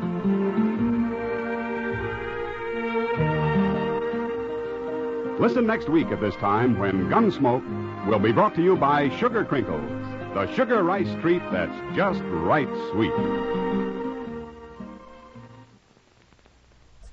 Sanka Coffee and Instant Sanka, the two delicious coffees that let you sleep, bring you Sanka Salutes. And this is Win Elliott transcribed, saluting our people of the week, the everyday people who help make America an even nicer place in which to live. Your name is Private William Ault of Hyde Park, New York. And though you're home now from Korea, a part of you remains there in the heart and soul of a gentle Korean lad whom you knew only as Kim. You, Private Ault, hardly noticed this young war waif who peeled potatoes and sometimes scrubbed pots at your company mess. But then there was something you did notice. Whenever this scullery boy had time, he was poring over a book, an American book on engineering. Kim had a dream. Korea needed rebuilding, the roads, the bridges, the towns, and he wanted to be a part of it. Though he hadn't a penny, he wanted to scrape up enough money to go to school and to become a civil engineer. And not long after that, you, Private Ault, were ready to go home to America, where the schools are free and the bridges have been built. But you had one beautiful goodbye gift for your little friend Kim. You found a school for him, and you paid the tuition. Thank you, Private Ault, for having been in Korea in the first place, for having understood one little boy's yearnings, for having helped. And in his name, we proudly send you, Private William Ault, this Sanka salute. Say, do you have any idea of what an American ambassador looks like? What do you figure? A fellow in striped pants, a top hat, and maybe a Harvard accent? Well, my favorite American ambassador this week is a New York City taxicab driver, and his name is Joe Burns. Ambassador Joseph Burns, that is. And what kind of an ambassador? We'll take it from the State Department. He's a real 14-carat American ambassador of goodwill. You see, last week, Joe Burns had two young tourists from Venezuela in his cab. They left $280 behind them by mistake. But Joe Burns found them, and he returned the money and figured that was that. But it wasn't. The story became known down in Venezuela, where some people don't like our country, and where we're sometimes accused of being money grabbers who wouldn't give the other fellow a break. And one newspaper down there was so impressed by Joe Burns' kind deed that, well, they made him a page-one story. And the U.S. Embassy was so grateful to Joe Burns that a letter was sent to him, thanking him for putting our country in the good light it deserves. So, fancy hats off to Cabby Joe Burns, the finest ambassador of them all, and to him with full protocol, this gala Sanka salute. I'll be back in a moment with a story about the latest collegiate style, a brass beanie. But first, you know, folks, if I say to you, here is a coffee with a full, rich-bodied flavor, and here's a coffee that's easy to make, and here's a coffee that lets you sleep, well, you might think I'm talking about three different coffees, but I'm not. I'm talking about one coffee, the new Instant Sanka coffee, the only coffee in all the world that gives you all three of those advantages. Just taste Instant Sanka, made hot and black and good and strong, and you'll see at once that it's all coffee with the delicious, extra-rich flavor you want. It's a cinch to make Instant Sanka, too, whether you're making 1 cup or a dozen. And, of course, Instant Sanka lets you sleep because 97% of the sleep-disturbing caffeine has been removed. So drink as much as you want, and it won't keep you awake. Oh, and look for Instant Sanka in the new economy size jar, and you'll save money. If your grocer hasn't already got it, he'll have it soon. So drink Instant Sanka, the only coffee that combines extra-rich flavor with instant ease and lets you sleep.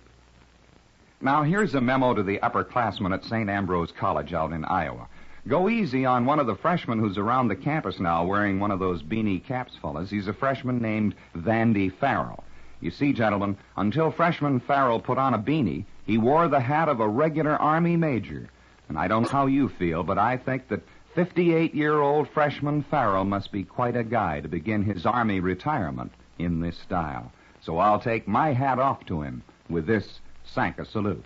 And I'll be back next week when Sanka Coffee and Instant Sanka, both delicious and both caffeine-free, will again present Sanka salutes. In the meantime, this is Win Elliott suggesting you try Sanka. You love it, and you'll sleep.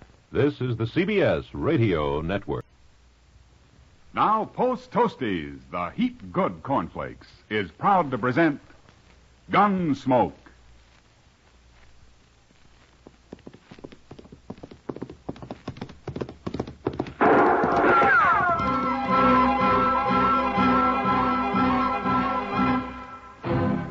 Around Dodge City and in the territory on West, there's just one way to handle the killers and the spoilers, and that's with a U.S. Marshal and the smell of gun smoke.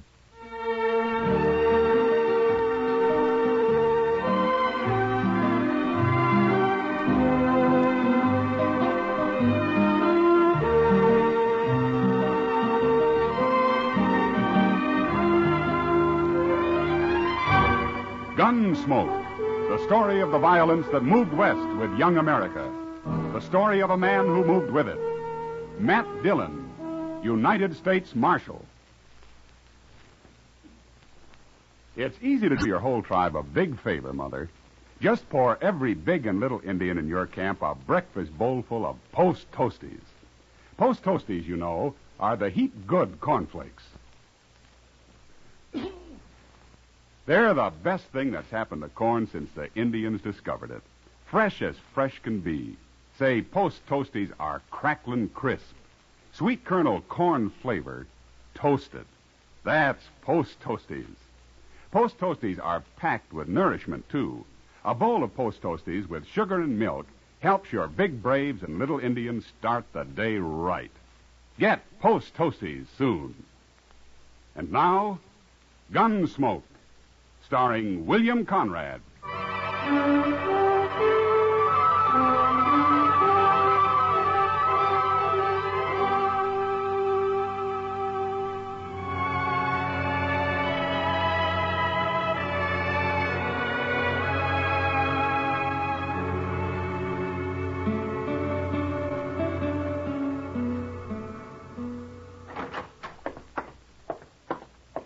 Fella here looking for you, Mr. Dillon. Oh, hello. My name is Brandt, Marshal. I and my son got a ranch up in the South Fork of the Solomon. Oh, what can I do for you, Mr. Brandt? Well, I ain't no ways responsible, you understand. It's been kind of put on me, you might say. Oh? What has? Well, Marshal, the Indians started it. They was riding for horses just a couple of days ago. And they'd have got them, and probably me, too, but for this kid they had along. A kid? Yeah, and he tried to come in ahead of the rest of the Indians, and he showed himself too soon as what happened. My son saw him in time to warn me, and we put up a standoff fight, and them Arapahoes didn't get a single horse. Well, what's the trouble, then? We got the kid. He's still there, wilder than a deer. He got shot in the leg a little. We brought him into the house after. I want to know what to do with him, Marshal. Ah. Well, how old's the boy, Mr. Brandt? Hard to say. I bet he's 12 or under. That's pretty young to be on a raiding party. Yeah, it sure is. But he's awful wild. He's tried to kill me twice already. Well, then why don't you turn him over to a reservation somewhere? They'll take care of him. Well, I can't do that, Marshal. They wouldn't have him. Why not? Well, he ain't an Indian. He's a white boy. A white boy? Sure acts like an Indian, though. I think he's been living with them Arapahoes a long time. That's what I think. Well, I don't know what I can do about it, Mr. Bryant. One thing is sure, Marshal, I can't keep him no more. And it don't seem right, for a white boy to go back living among them Arapahoes. No. So you got to come up there with me and do something about him. But Mr. Bryant, I'm a U.S. Marshal. I'm hired to keep the peace, not to play nursemaid to orphans. Yeah. You're the only man I've heard of around here that I thought might help that boy. Well, if you want, you want. I'll just run him off into the prairie, I guess. All right. All right, Mr. Bryant. We'll ride back with you in the morning.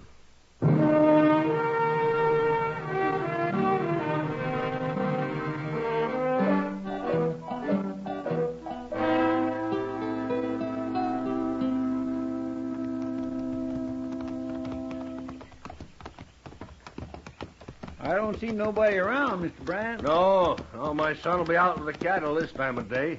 I told him I locked that kid in the potato cellar when he had to leave the house. Is that it over there? That's it. He'll be in there. Oh, there. Just open the door, Marshal. Maybe he'll come out. All right. Chester, grab him if he runs, huh? Yes, sir. And watch out for him. He'll do anything, that kid. Here, kid.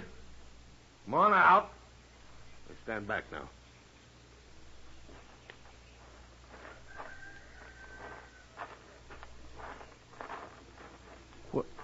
Well, look at him. You'd hardly know he was a white boy, Mr. Dillon. Hello, son. You've come to kill me, haven't you? Oh, my goodness. Nobody's going to kill you, son. We're here to help you, that's all. You look pretty weak to me. Is it that hole in your leg, or haven't they been feeding you? He won't eat, Marshal. At least he wouldn't when I left. You been eating, kid? No. See what I mean?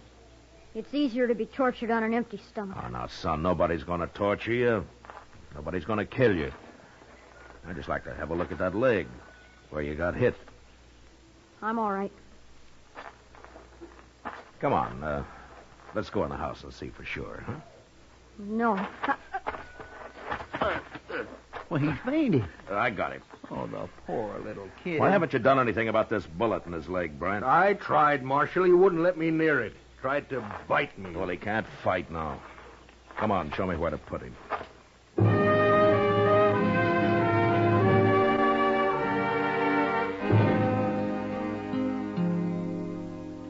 I carried the boy into the house, laid him out on a bed, and went to work.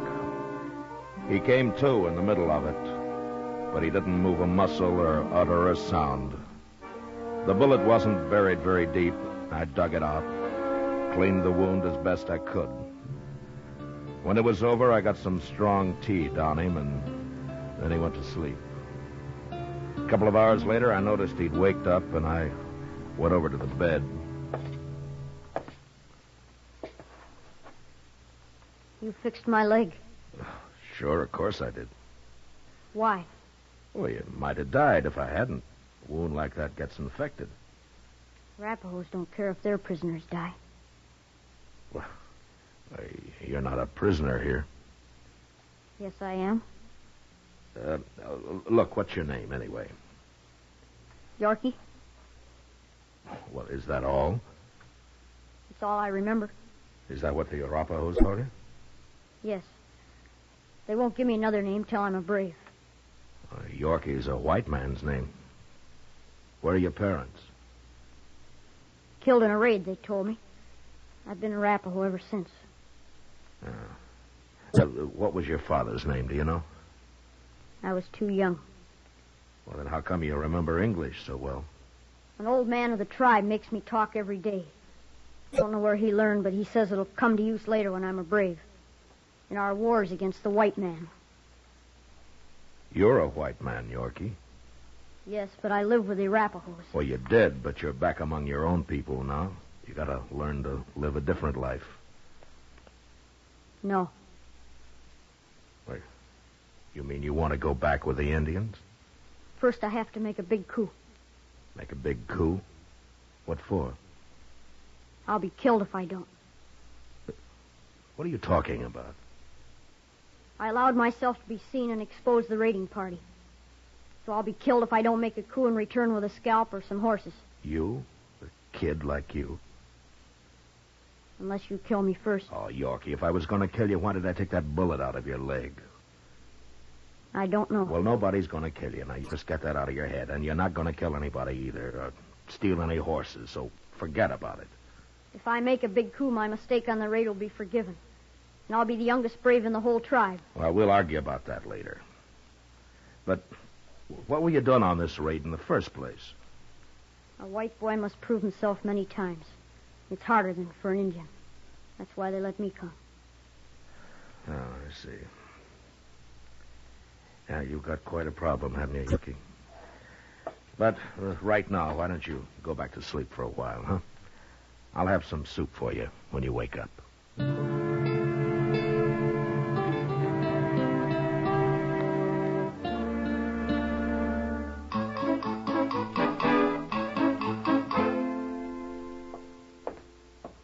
Well, good morning, Mr. Bryan. Good morning, Chester. Marshal. Good morning. Your son left a few minutes ago. He said he wouldn't be back till evening. Yeah, and I ought to be out with him. We're all through, but I'll cook you some eggs. Oh, just coffee for me. All right, sir. Well, what are you going to do about that kid, Marshal?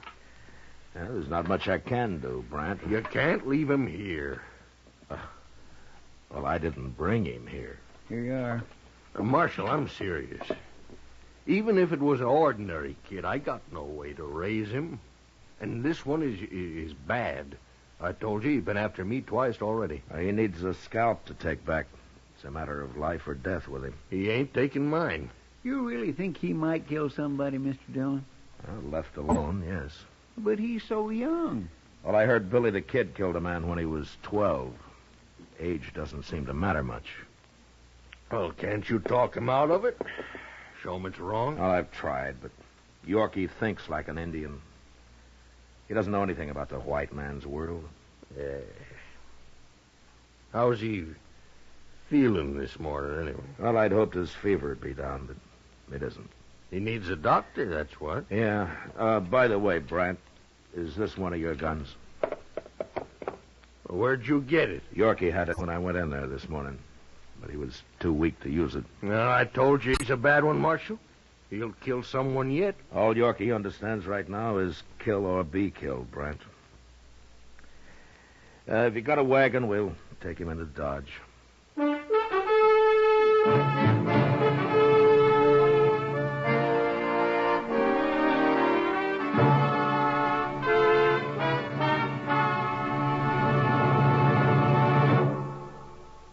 Say, what goes on at your house at breakfast?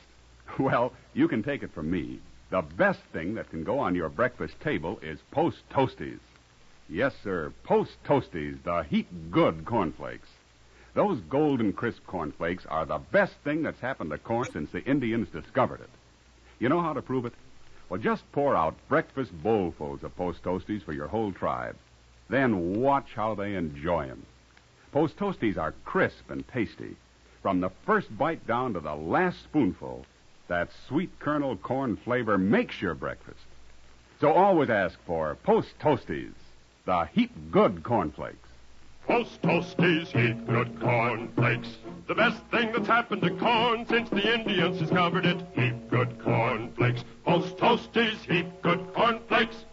Remember, Post Toasties is one of the famous triple-wrap Post cereals, guaranteed fresh or triple your money back. Now back to Gunsmoke.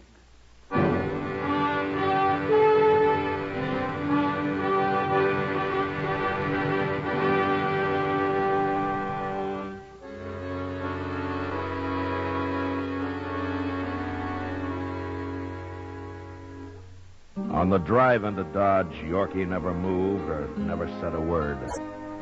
I looked back at him from time to time and tried to put myself in his place. Here was a boy whose only experience of life had been with a warlike tribe of Indians, a tribe which he couldn't even go back to without a white man's scalp or some stolen horses. Now, this in itself would be a problem for a grown man. But little Yorkie also felt himself a prisoner, sooner or later to be killed. It was no wonder that during the next few days, as he lay on the couch in Doc's office, he watched us with wild, restless eyes. In spite of his obvious courage, I think he was a little frightened. And when Doc was suddenly called out on a case in the country for several days, I had an idea. And I sent Chester to find Kitty. You want me to nurse him? Is that it, Matt? Well, partly, but also I thought maybe you could talk to him a little. It's hard for him to trust a man. I know. Chester told me about him. Yeah, he'll be well enough pretty soon to get into trouble. Bad trouble. I'll do what I can. Where is he, in the front room? Yeah, on Doc's couch. And, Kitty, try to get him to eat something, huh? I haven't had much luck. All right. But you stay here. Yeah, sure.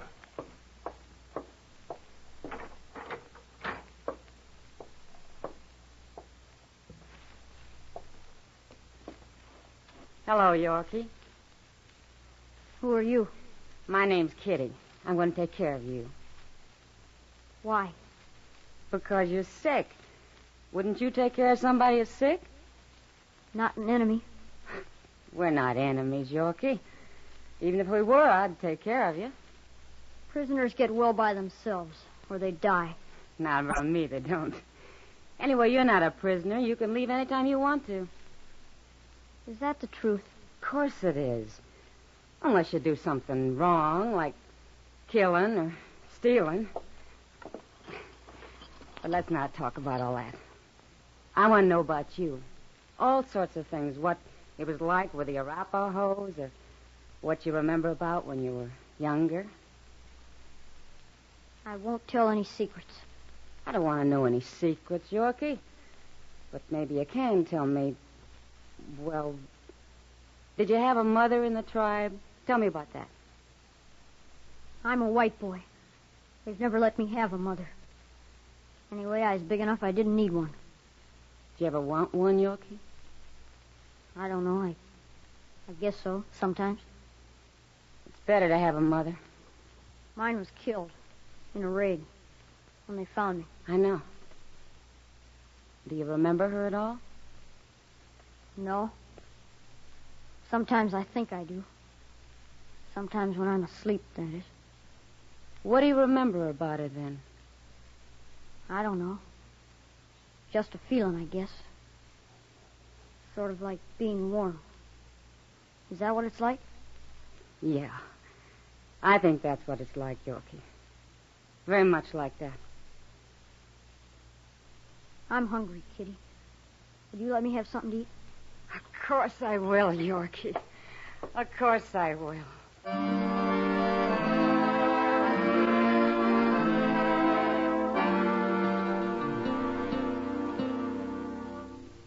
Kitty spent as much time with Yorkie as she could manage.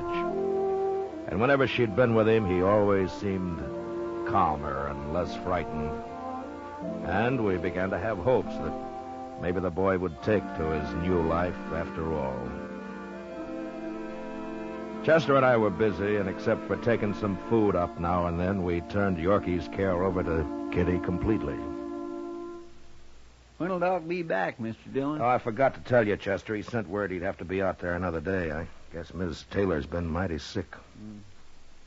You think maybe Yorkie could just live with Doc? I don't know what to do with him, Chester. We sure got to do something. Yeah.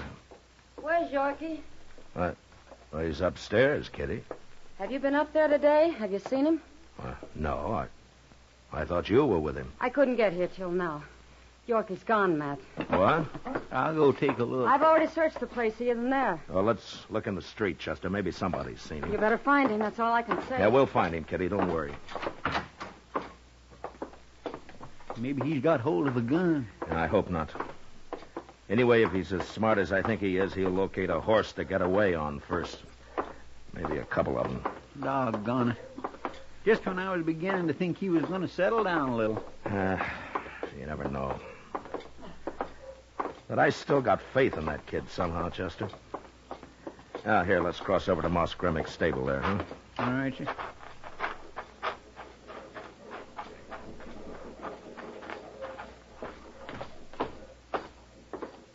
There's Moss now, just inside there. Yeah.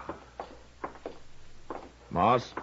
Oh, Marshal, Chester. Oh, Moss. Yeah, I was going to come see you, Marshal. Oh? That kid you brought in the other day, I caught him trying to steal one of my horses. You got Yorkie? Is that his name? Where is he, Moss? Back here. He put up quite a fight for a sick boy, Marshal. A little wildcat. I had to tie him up finally. I throwed him in the saddle room there. He's sure a mean one.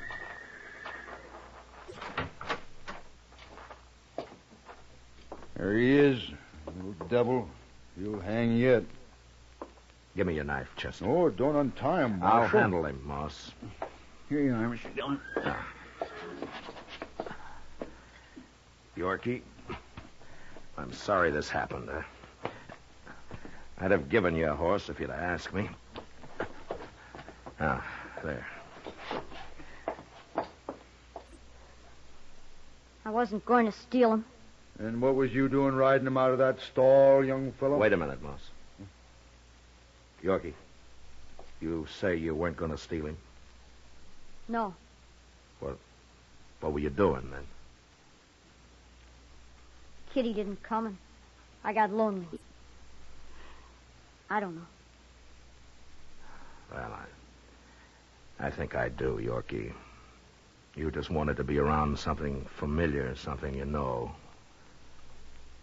Isn't that right? I guess so. And you've lived with horses all your life. You know them pretty well. So you came over here.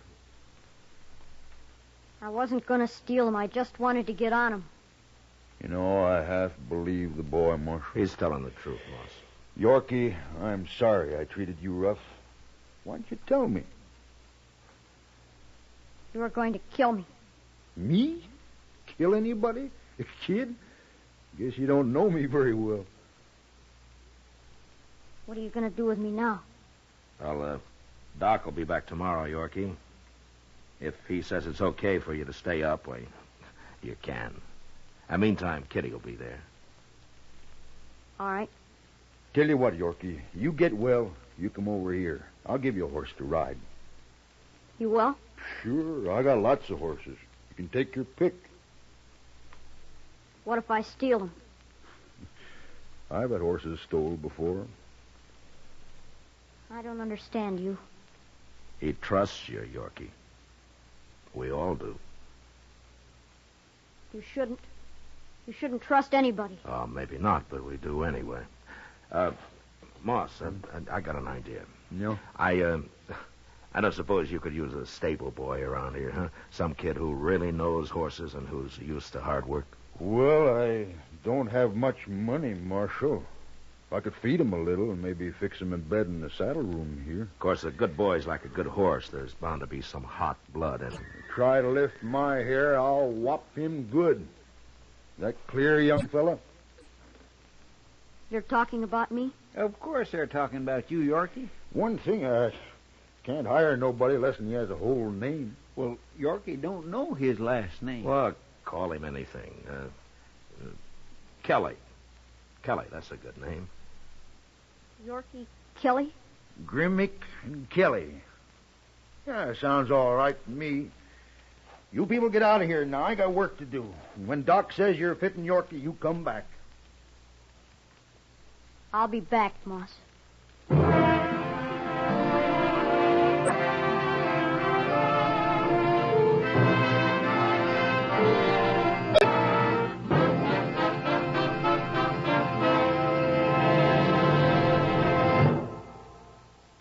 In just a moment, we'll tell you about next week's adventure on Gunsmoke. Say, exciting things happen to breakfast when there's sugar crinkles at every place. Sure, new sugar crinkles make breakfast more fun than a circus. You know why? Sugar crinkles is the sugar rice treat that's just right sweet. Not too sweet, the way some sugar-coated cereals seem to be, and not like others that aren't sweet enough. Sugar crinkles, every golden crisp nugget of them, is just right sweet. So try starting your day off just right with new sugar crinkles. And don't forget, when you're listening to the radio or watching television, sugar crinkles make great snacks. From the bowl or from the pack, for your breakfast or a snack, sugar crinkles are more fun than a circus. Try sugar crinkles soon. They're the sugar rice treat that's just right sweet. So better get several packages.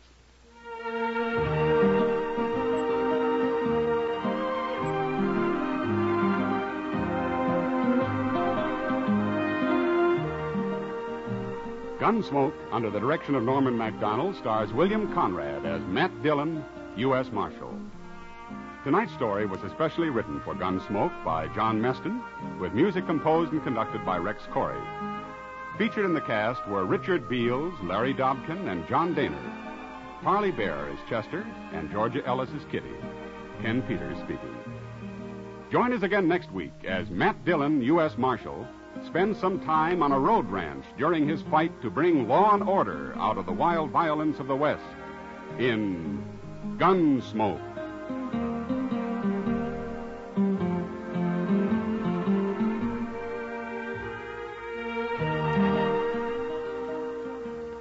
Listen next week at this time when Gunsmoke will be brought to you by Sugar Crinkles, the sugar rice treat that's just right sweet.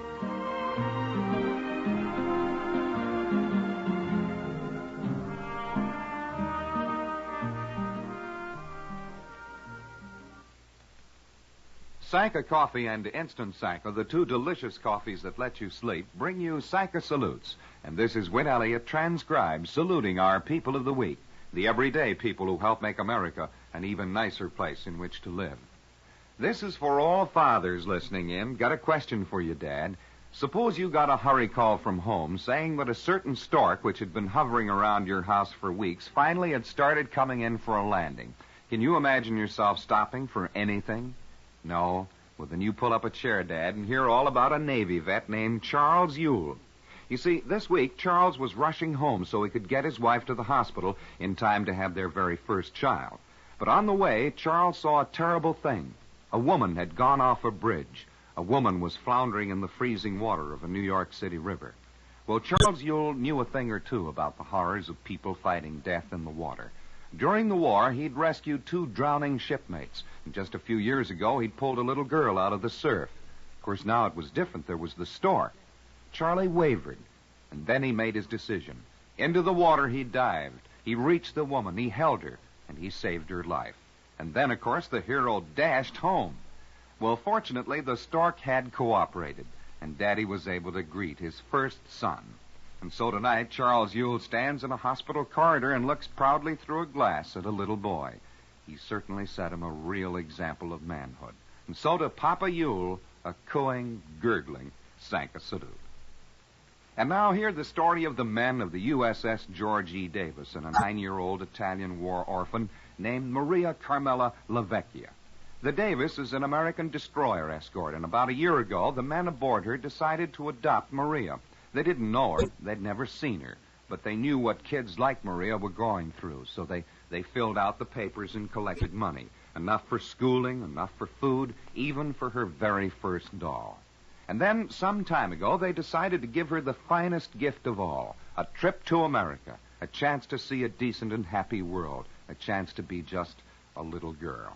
Well, she's here now, and she's having the time of her life with her 200 fathers. And so, in her name, to the wonderful young men of the George E. Davis, this very proud Sanka salute. In a moment, a story about a lonely, forgotten hero. But first, say, what is it you look for most in a coffee? Is it a full-bodied flavor, or is it the ease of preparation you get from an instant coffee? Well, you know you get both of those great advantages, plus a third in Instant Sanka coffee. That third advantage, Instant Sanka, lets you sleep. Yes, the only coffee in the world that gives you all 3 advantages is the new Instant Sanka coffee. Taste it made hot and black and good and strong, and you'll know right off it has the extra rich flavor you want. Instant Sanka is made instantly, right in the cup, whether you're making 1 cup or a dozen. And it lets you sleep because 97% of the sleep-disturbing caffeine has been removed. Yes, drink Instant Sanka whenever you please, and it won't keep you awake. And now you can buy Instant Sanka in the big new economy size jar and save money. So drink Instant Sanka, the only coffee that combines extra rich flavor with instant ease and lets you sleep. Say, would you have done what Mr. Orville Ratliff did down in Louisville this week, and when it was all over, would you feel the way he does? Well, Mr. Ratliff was a bystander when a car crashed and the gas tank exploded. He didn't know the man inside the car. The whole thing wasn't his affair. But he went into those flames and he pulled out the man and he saved his life. The result, Orville Ratliff went to the hospital severely burned in terrible pain. The other man, fortunately, was hardly hurt at all. And up to the middle of this week, at least, do you know how many visitors this hero has had? 0. Not one. He might be bitter, this brave but lonely man, but he isn't. He says when the pain allows him to talk, I'd do it again. How about somebody going in and saying Orville Ratliff for you and me, and say to him, for you and me, here, sir, is a Sanka salute. I'll be back next week when Sanka Coffee and Instant Sanka, both delicious and both caffeine-free, will again present Sanka salutes. In the meantime, this is Win Elliott suggesting you try Sanka. You'll love it, and you'll sleep. This is the CBS Radio Network.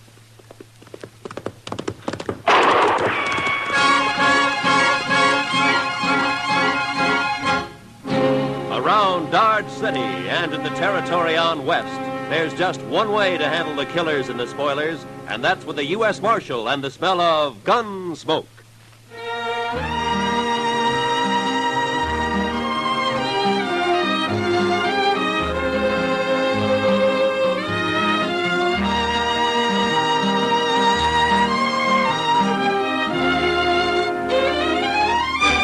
Gunsmoke, starring William Conrad.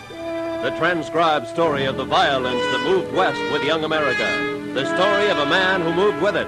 Matt Dillon, United States Marshal.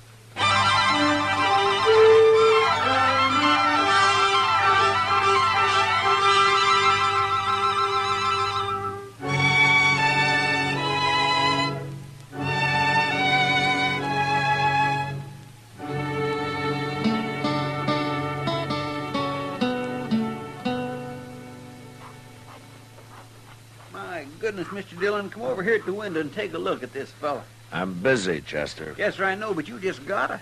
Why, he's the doggonest thing you ever saw. Please, Mr. Dillon, before he goes away. Well, I can't write while you're talking. Look at there. See? In the coonskin hat across the street there? Why, he looks to be 8 feet tall. That's 'cause he's so skinny. And that long rifle. Looks like a fish pole. How's he going to shoot buffalo with that? He's a squirrel hunter, Chester. That's a southern mountain man. Now, that fellow he's talking to now is pointing this way. Oh, here he comes. Howdy. Hello. Well, come on in. Be you the... what you call 'em? Oh, the marshal? I'm against schools and education. Never heard nothing called a marshal. I'm a peace officer. I'm a country man. I'm again towns, too, and jailhouses. Well, so am I, but sometimes they're necessary. No, they ain't. No more'n the law is. It ain't fitting for some folks to be meddling in other folks' business. Uh-huh. Well, where do they figure it like that, stranger? The Ozark Mountains?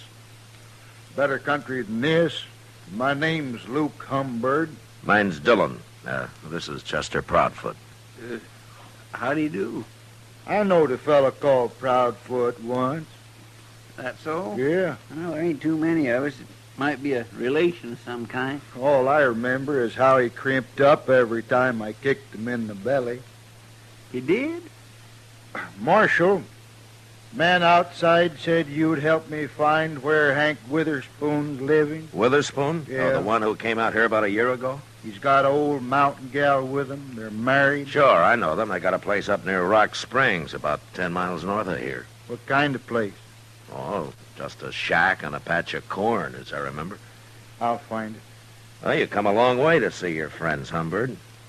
The Witherspoon ain't exactly a friend, Marshal. I gotta get going. It being Saturday and all. Wait a minute. Huh? What are you talking about?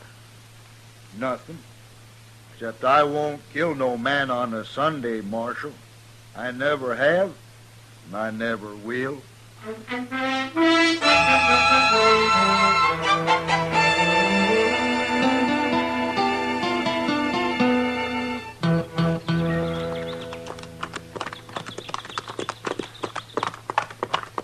think Humbird meant what he said, Mr. Dillon? He's too mountain simple to lie, Chester. Yes, sir. Hey, look, there's Miss Witherspoon now, out in the corn patch. Yeah, I guess it'd be polite to stop and say hello to her first. Come on.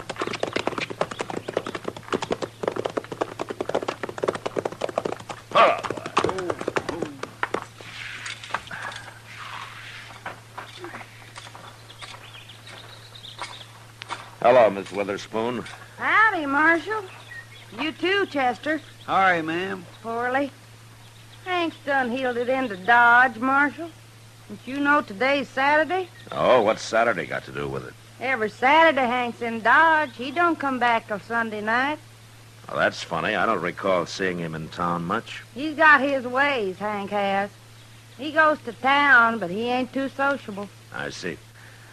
Miss Witherspoon, do you and Hank know a man called Luke Humbird? Humbird. Don't say his name round us, Marshal. Oh, there's trouble between you? Trouble.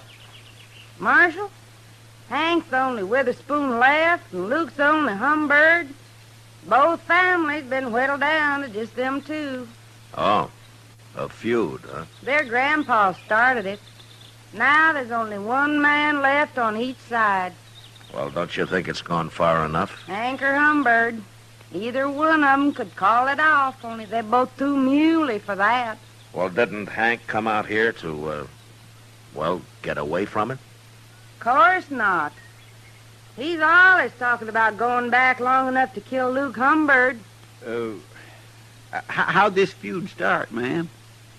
Well, they say Hank's grandpa stopped by the Humbirds one day, and they asked him to sit and eat. He did. Dinner was slow cooking, and he got to hollering about it. Sat there pounding on the table with his knife, just a faunching and a slavering for his victuals until Luke Humbird's grandpa, he took offense and told women not to feed him at all. He went off mad. They've been feuding ever since. Well, forever. You mean they're still fighting over that? Course they are. Where'd you see Luke Humbird? Well, he was in Dodge asking about Hank. That's bad, Marshal. Hank don't even know he's around. Well, that's why I came out here. Hank ought to be told. He's better shot than Humbird any day. Look, Miss Witherspoon, the law doesn't recognize a feud as justification for murder. If one of them kills the other, he's going to hang for it. I never heard tell of no such law, Marshal. You're making that up. No, it's true, Miss Witherspoon. I've warned Humbird, and I'm going to warn Hank. They'll shoot you. You start meddling. These people just don't understand nothing, Mr. Dillon. I'm worried about Hank. He'll be drunk soon as it's dark. Oh, well, I'll find him. Goodbye, ma'am. You better find him, Marshal. He'll get killed, sure, if you don't. Yeah. Come on, Chester.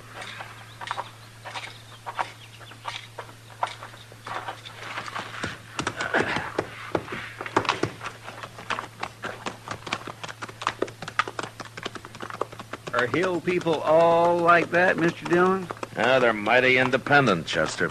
They're mighty crazy, if you ask me. Why, it's like they don't even hear what you're saying. Well, I guess anything to do with the law's a new experience for them. Now, look over there, Chester. Huh? By that little bluff over to your right there. Well, how'd he get out here? Well, let's go ask him.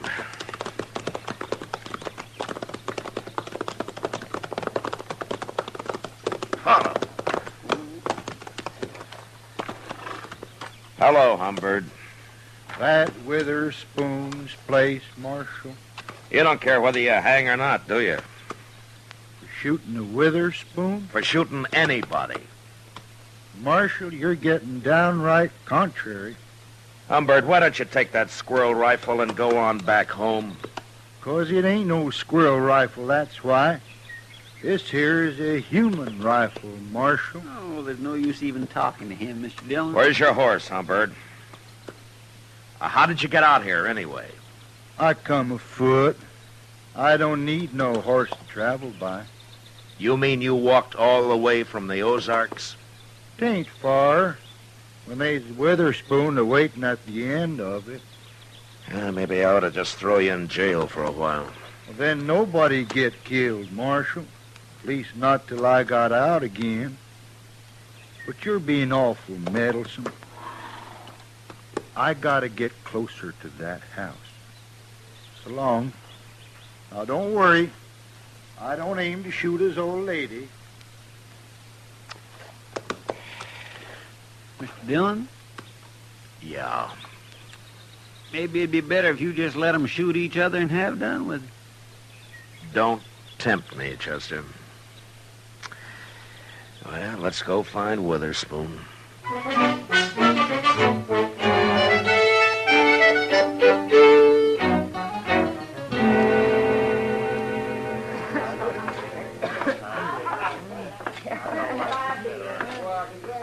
Go ask Sam if he's seen Witherspoon, Chester. All right, sir.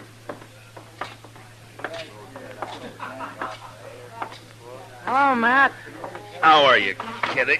Well, things have been pretty quiet around here for Saturday night. Well, I'm not complaining about it. The Santa Fe agent told me there's a big Texas herd due to be shipped out of here in a couple of days. Well, those boys will liven things up for you. For you, too, I expect. Where you been, Matt? It's pretty near midnight.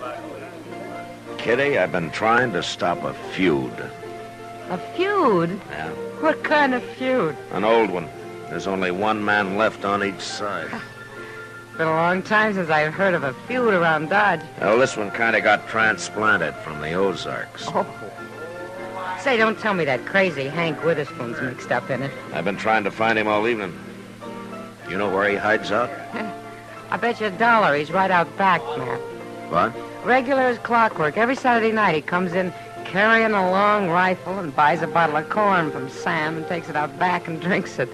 All alone, as far as I know. He just sits there, looking at the moon and drinking his whiskey. Never causes any trouble, eh? Oh, no wonder I never see him around. Mr. Dillon? Yeah, I know, Chester. Kitty just told me. Go see if he's there. Bring him in, will you? Yes, sir. Who's he feuding with, Matt? A fellow by the name of Luke Humbird. I never heard of him. He just arrived today. On foot. On foot? Yeah, he's all legs, Kitty. A real traveling man. Well, if he's anything like as weird as Hank Witherspoon, you've got a problem on your hands. Yeah, I know. Here he is, Mr. Dillon. I made him leave his rifle outside. Hello, Hank. What do you want with me, Marshal? I don't like it all cooped up in here. Hank, Luke Humbird is looking for you. Birds and the Witherspoons been looking for each other nigh on to 40 years, Marshal. They most all got found. How drunk are you, Hank? Well, Marshal, my old woman won't allow no drinking on the place, so I gotta come into town every Saturday. Hank Witherspoon? It's Humbird, Mr. Dillon. I got you caught like a bar up a tree, Hank. But...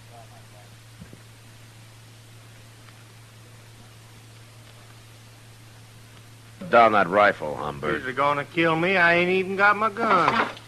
Put it down, I said. Get out of the way, Marshal. I'll shoot you, too, if you don't. Now, you listen to me. Hey, wait a minute, everybody. I just thought of something. Why don't all you folks stop meddling in this? It's after midnight, Humbird. What? It's Sunday. Sunday? Oh, no. Yeah, he's right, Humbird. Well, of all the gall-blamed luck. Now I'll have to put off killing you, Hank. I won't shoot a man on Sunday. Even a Witherspoon. Well, of course you won't. Hey, Luke, you sure travel a long ways. Well, I got tired waiting for you to come back home. I was figuring coming back this summer for a spell. Alone. I know. I seen your old lady scratching around in that corn patch. She said she ain't never going back, hard as it is here. Oh, well, fellers can make a crop here sometimes, Luke. Yeah. But it's a hard fight with a short stick. You got no hogs out there. Where are your hogs, Hank? I'll be getting some. Oh. Hey, Luke, I'll tell you something. What? I got me a little jug out back. It's most empty now, but we could maybe buy us another one and set out there for a spell and kind of get soured on the cob. Well, might as well. We can't do no shooting till Monday. Where do we buy this whiskey? I'll show you. Feller over here, he sells it. You'll have to lend me some money, Hank. Sure. I didn't bring none with me. Well, if that don't beat all. Matt, why don't you put them in a cage and send them back where they came from? I'd like to, Kitty. People here are getting quite a kick out of this. Yeah, I know.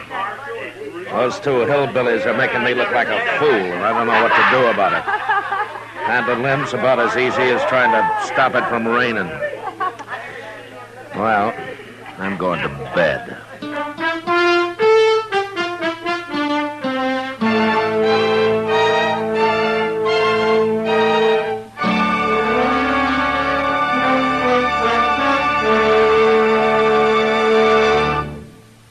We will return for the second act of Gunsmoke in just a moment. But first, Listen, Young Lovers is the title of Monday night's drama on Suspense on CBS Radio, starring Robert Wagner and Mona Freeman. Don't miss Suspense and one of its greatest productions, Listen, Young Lovers, on most of the Stars Address stations Monday night.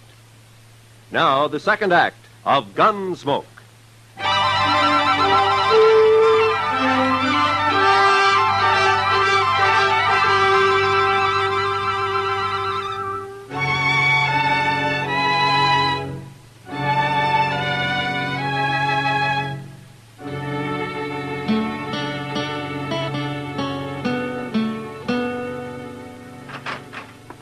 Well, Matt, Chester around? You went across the street for a beer, Doc. You ought to be back soon. Well, it can wait till morning. Well, Matt, I've been hearing all day about your feuding mountaineers. Yeah, they've been drunk all day, lying around out back of the Texas Trail.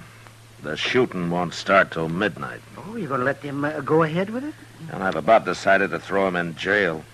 Give me time to think of some way to get rid of him. Well, that's a good idea, Matt. People are saying that this is the first time you've run into something that you can't handle. Yeah, they're kind of enjoying it, too. I'll bet they are. Yeah, and all over a couple of crazy... What's that? That was a rifle shot, Doc, a long-barreled human rifle. Now, you might as well come along.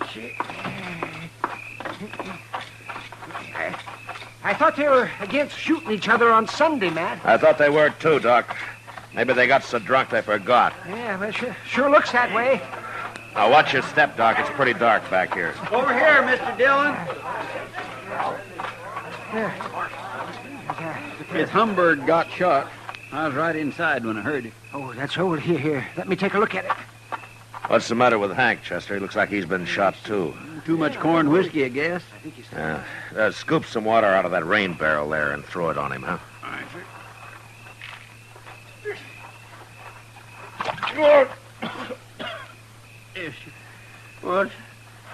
What's that you're doing now, Luke? Give him some more, Chester.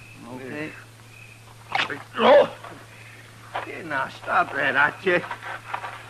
You're making me all wet. Say, Matt, this man over here is still alive.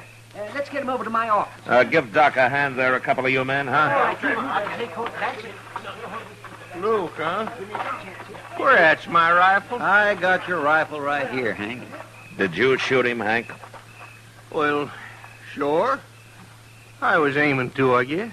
How could you shoot him if you were passed out? Well, I don't know, Marshal. We got pretty drunk. I thought neither of you'd shoot a man on Sunday. Well, no, of course not. Why did you, then? You mean it's still Sunday? Hank, I don't believe you did this. Marshal, you quit messing around. I'll shoot you next. Chester. Yes, sir. Throw him in jail. I'm going to take a look around. Jail? I ain't going to jail. Come on, get moving, Hank. No. Come on, I'll poke this rifle right through you. Quit that. Well, then start walking. If you put me in jail, I'll just bust right out again. Oh, no, you won't. Not if I had to break your leg to keep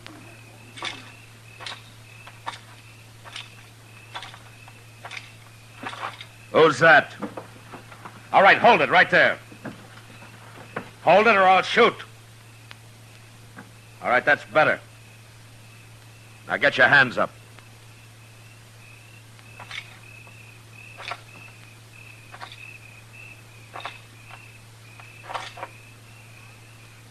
Well, I'll be... I ain't armed, Marshal.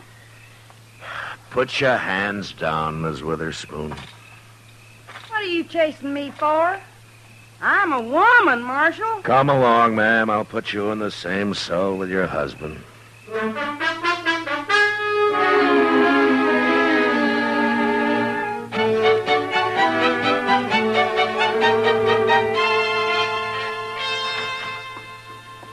Well, I just give them their breakfast, Mr. Dillon. Hello, Doc. Morning, Chester. How's Luke Humbird doing? Well, I was just telling Matt.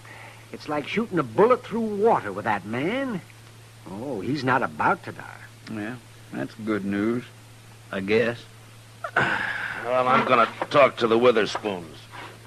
You two waiting here, huh?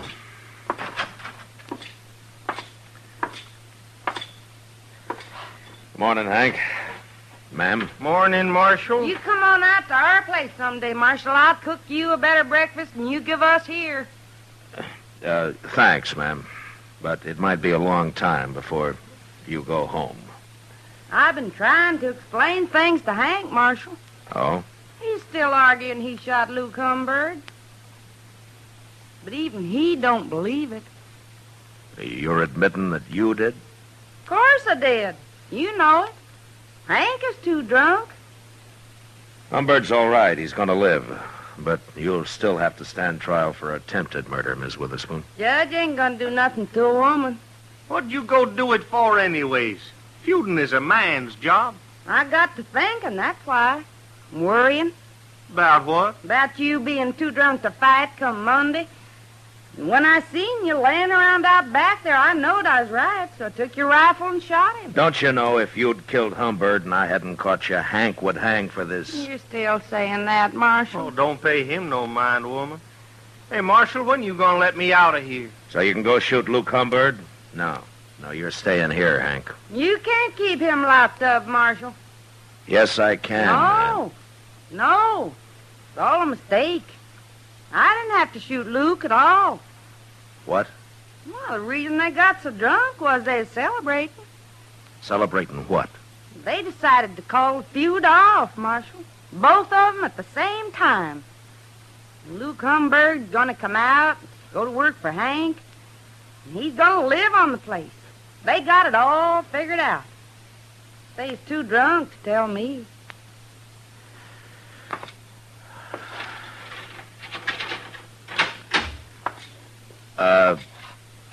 Ms. Witherspoon. Huh?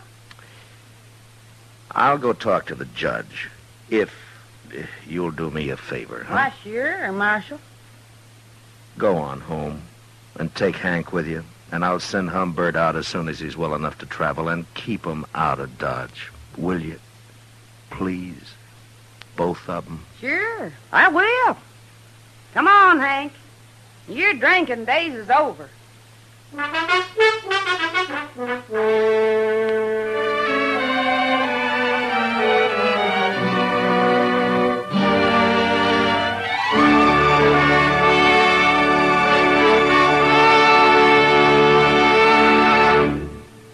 Gunsmoke, transcribed under the direction of Norman MacDonald, stars William Conrad as Matt Dillon, U.S. Marshal. Tonight's story was specially written for Gunsmoke by John Meston, with music composed and conducted by Rex Corey. Featured in the cast were Virginia Gregg, John Daner, and Lawrence Dobkin. Parley Bear as Chester, Howard McNear as Doc, and Georgia Ellis as Kitty. Join us again next week as Matt Dillon, U.S. Marshal, fights to bring law and order out of the wild violence of the West in Gunsmoke.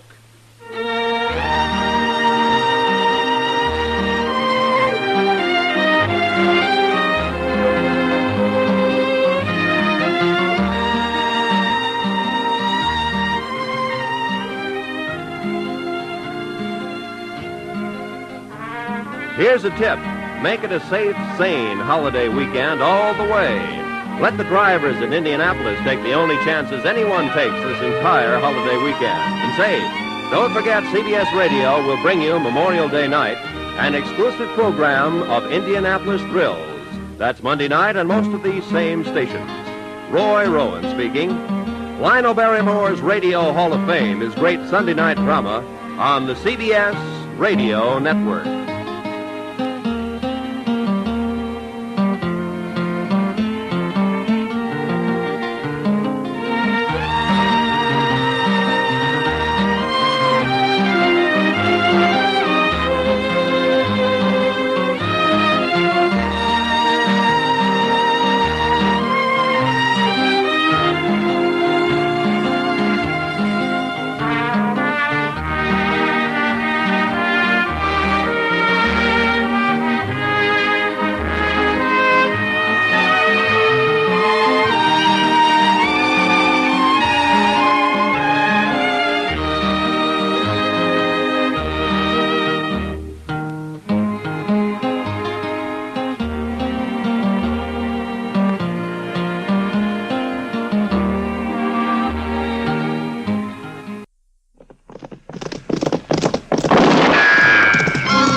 Around Dodge City and in the territory on West, there's just one way to handle the killers and the spoilers, and that's with a U.S. Marshal and the smell of gun smoke.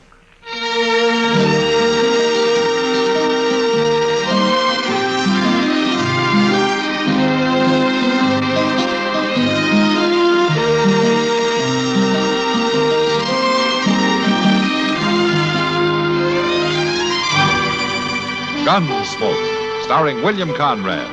The story of the violence that moved west with young America. And the story of a man who moved with it.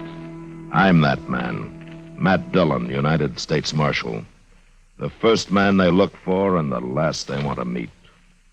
It's a chancy job, and it makes a man watchful. And a little lonely.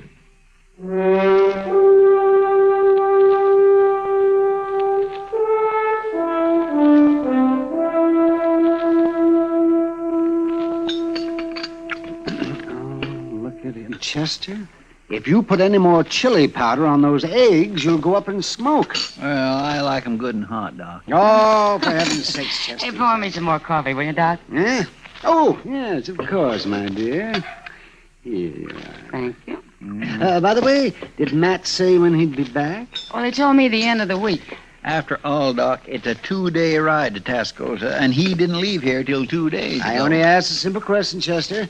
And anyway, how was I supposed to know? Nobody ever tells me anything. They don't have to. Or you snoop around. Snoop around? What's Matt doing in Tascosa, Kitty? Talking to the man that sent for him. What? What man, Kitty? The Tascosa Citizens Committee. Something to do with hiring a new sheriff for the town. I guess I figured Matt would know where to find one. Hire a sheriff? What in the world for? Well, the man they got as sheriff now is no good. The decent citizens can't get rid of him. Well, if he's no good, why'd they hire him in the first place? My, I do not understand it. The whole frontier's an armed camp. Shooting and killing everywhere you look. Nothing left but the quick and the dead. Doc, would you pass the chili powder? Oh, for goodness sake. Here. Thank you. Kitty, I'm going to tell you one thing. I don't know how bad the trouble is down in Tascosa, but Matt better get back here quick.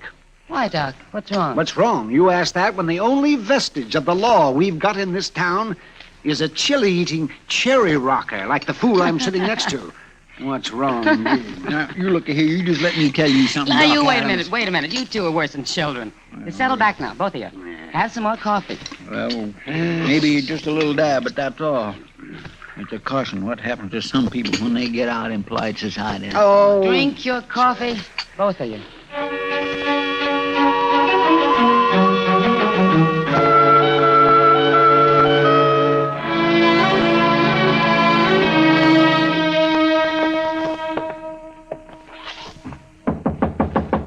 Yeah, come in. Your name Dillon? Yeah, that's right. The marshal from Dodge, huh? Yeah. I'm Clegg Rawlins, Marshal. I'm the man the Citizens Committee wants to get rid of. What's on your mind, Rollins? Now, a while back, they brought me here to Tascosa to kind of clean it up some, and I did that for them. Now, all of a sudden, they want me out.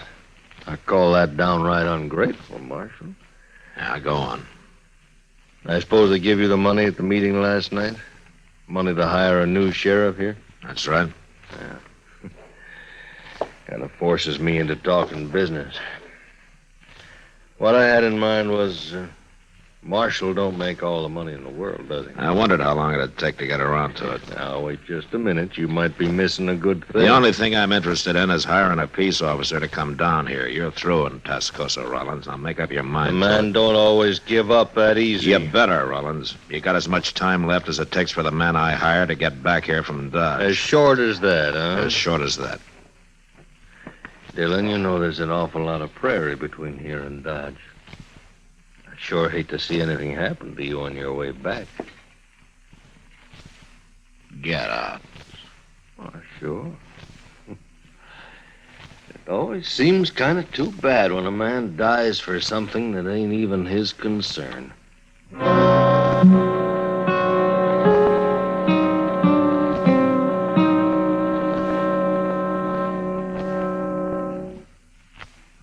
This is Bill Goodwin.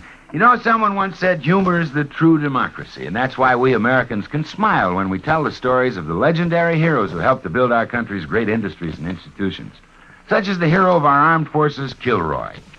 Since the beginning of World War II, Kilroy has popped up everywhere from Africa to Australia, from Kwajalein to Korea. Every serviceman claims to have met him. Some say he's tall and thin. Some say he's short and fat. He's an Air Force pilot, Army infantryman, a Navy Seabee. He was on Guadalcanal and climbed Mount Casino. He walked through Berchtesgaden and stormed Heartbreak Ridge. But more than that, he's the spirit of the courage and the valor of the American men in uniform who accomplish the impossible and reach objectives which are unobtainable. The men who proudly say, Kilroy was here. Yes, it is a democracy which lets us tell the stories of such legendary heroes with a twinkle in our eyes and a chuckle in our throats. So long as we continue to laugh together as a people, ladies and gentlemen, we'll live together as a nation.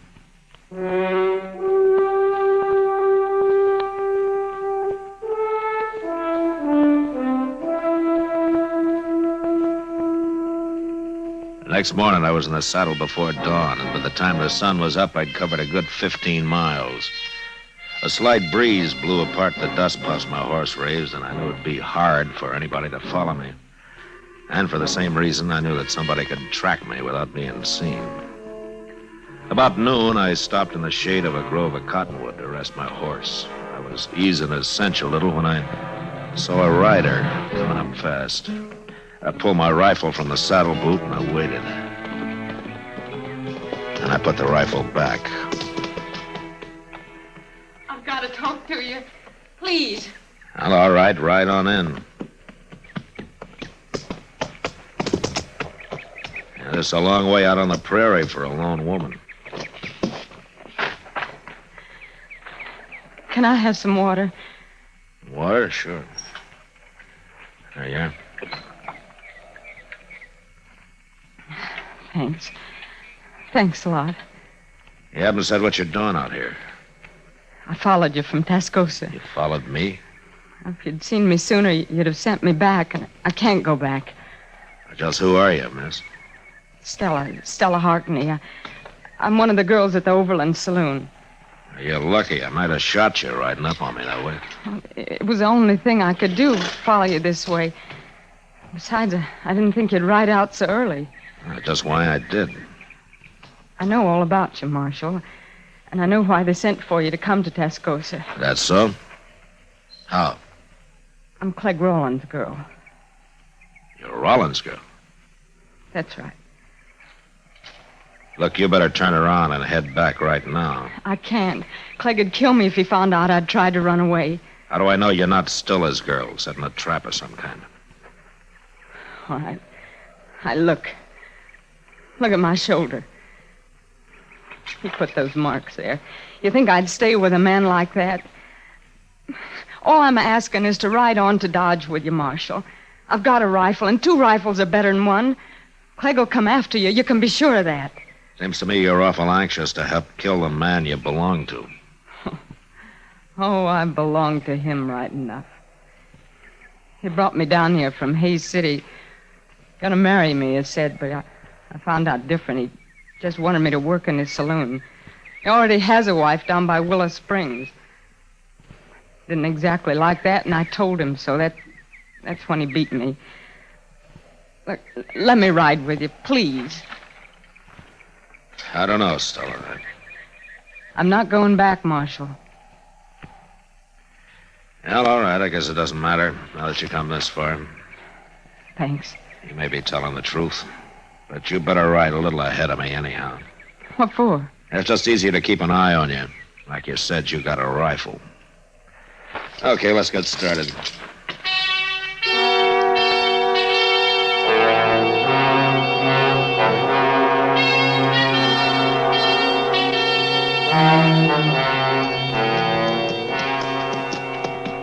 You pretty tired, Stella?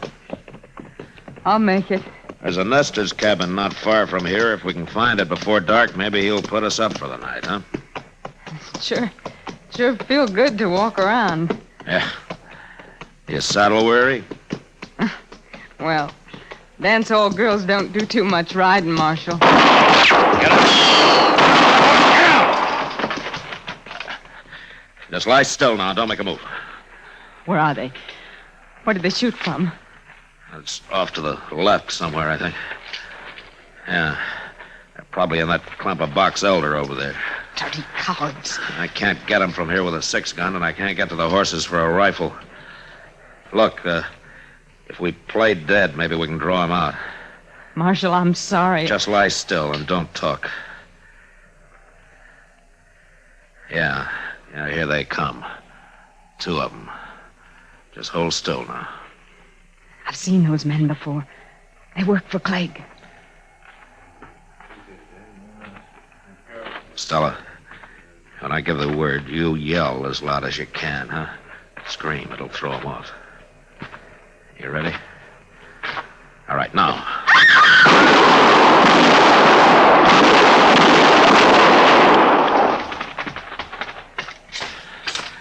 Are they dead? I don't know, but the fight's sure out of him. And if Clegg's with him, he's still in that grove. Come on, let's get out of here fast. I can't get up. I'm hit. My leg. Yeah. Here, I'll put you on my horse. We'll ride double. We'd better get out of here before whoever's in those trees gets a little braver. Come on now. I'll get you to that cabin.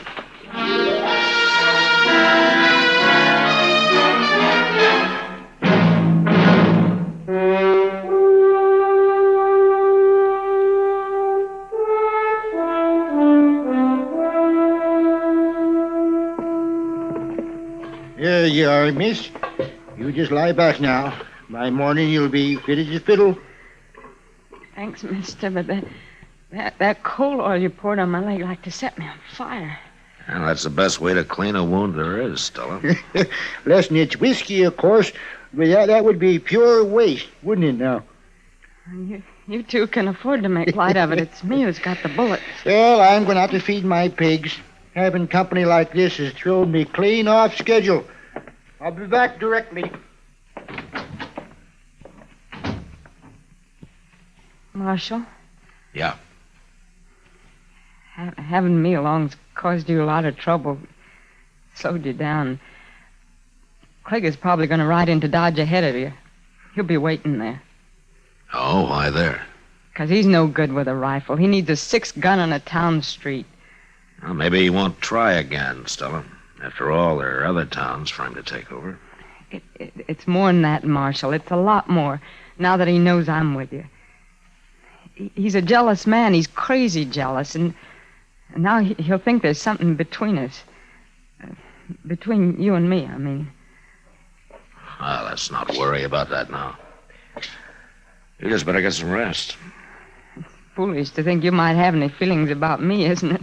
Not knowing me any longer than you have. Now, Stella, I don't suppose any man could take to a woman he'd known for only one day, could he? Look, Stella, you get some sleep. We've still got a long ride to Dodge, huh?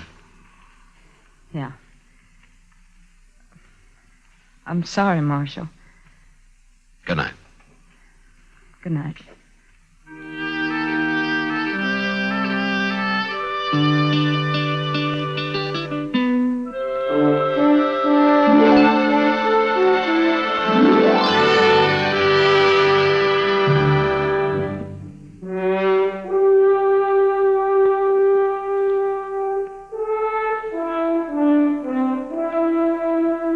Next morning, Stella's leg wasn't anywhere near well enough for her to ride, so I borrowed a spring wagon from the Nestor, and we started out for Dodge. It was a rough trip and a slow one. Stella sat there, not saying much, just staring ahead. Once or twice I saw a dust cloud on the horizon, and I knew if it was Clegg Rollins, he'd be in Dodge long before I would. It was nearly dusk by the time we drove down the plaza and stopped outside Doc's office. And it was a half hour later before Doc had clean bandages on Stella's leg. Then I waited with her while he went out on another call. Marshal. Yeah, Stella. I had a lot of time to think today while we were driving in. It was a rough trip for you. Not so bad, but what I wanted to tell you was I'm not going to stay in Dodge. Oh? Where are you going? Oh, I don't know. Abilene, maybe, even St. Louis.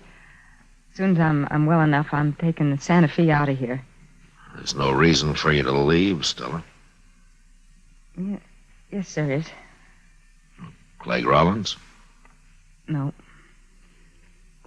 What is it, then? Well, it's not important. It's just easier if I go. Easier for me, I mean. Oh. You can't forget somebody when you're living in the same town, Marshal.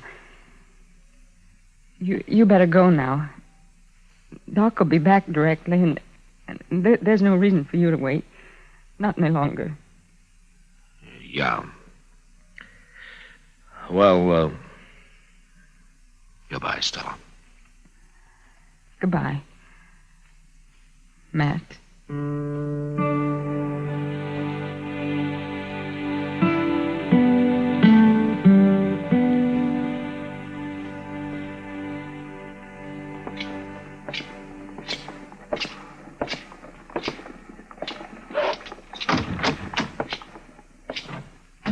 Marshal. Hello, Rollins. Been waiting for you.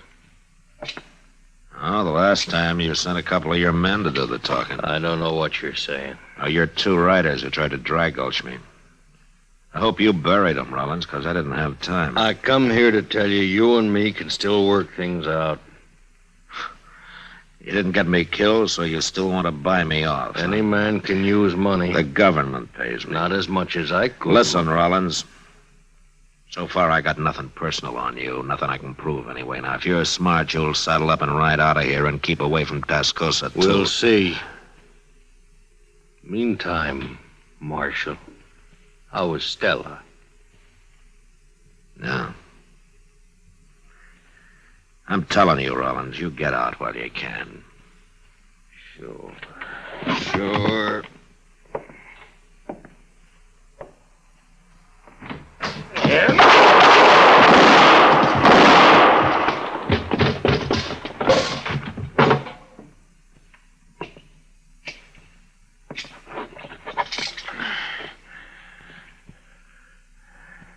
Mighty fast, Marshal. You shouldn't have tried it. Yeah, I know that now. I just thought maybe...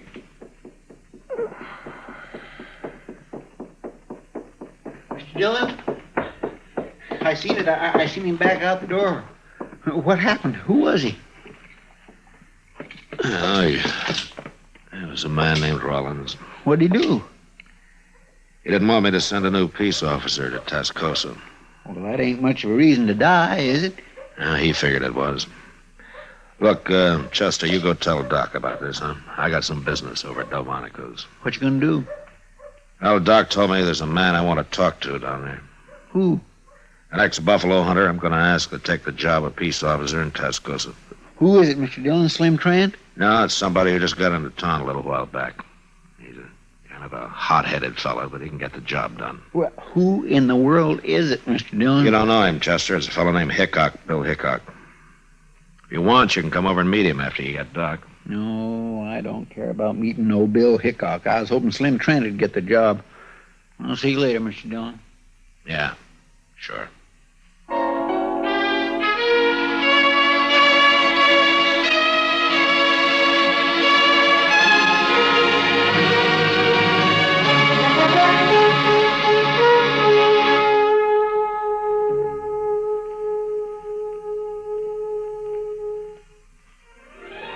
Gunsmoke. Produced and directed by Norman McDonald, stars William Conrad as Matt Dillon, U.S. Marshal. The story was specially written for Gunsmoke by Mr. McDonald, with editorial supervision by John Meston. Featured in the cast were Virginia Christine, Lawrence Dobkin, and John Daner. Harley Bear is Chester, Howard McNear is Doc, and Georgia Ellis is Kitty.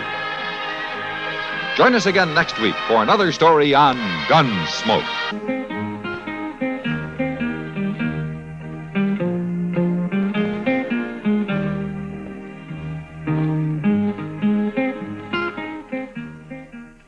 We pause now for station identification.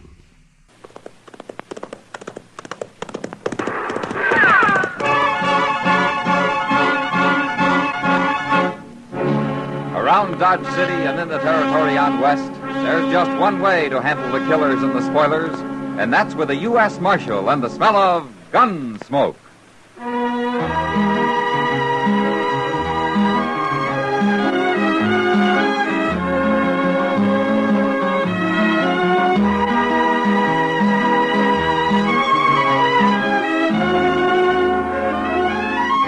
Gunsmoke, starring William Conrad, the transcribed story of the violence that moved west with young America. The story of a man who moved with it. Matt Dillon, United States Marshal.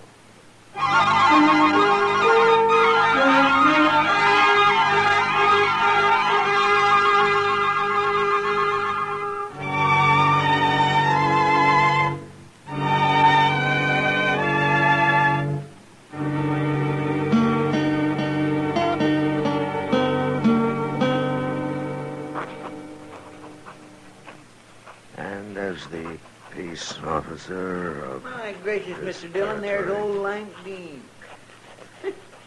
I haven't seen him in town for over a year. you. Got his wife with him, too. And the wagon's filled with kids? Well, how'd you know Lank had brung the kids along? Well, he always does. Oh. That, John... Hey, look, there's the Pilcher boys. Hardin. And way down there is Emma Gold. Is Ain't seen her in town for a spell either. not in the area. Respectfully, Matt Dillon, U.S. Marshal. That does it.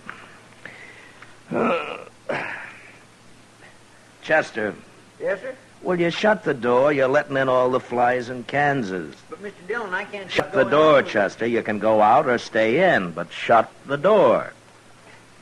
Yes, sir. You know, Mr. Dillon, this town's just busting with people. All here for the races tomorrow, I guess. Yeah. You going out to the flats tomorrow? I don't know, Chester. You don't sound like you hanker after going too much. Well, I don't.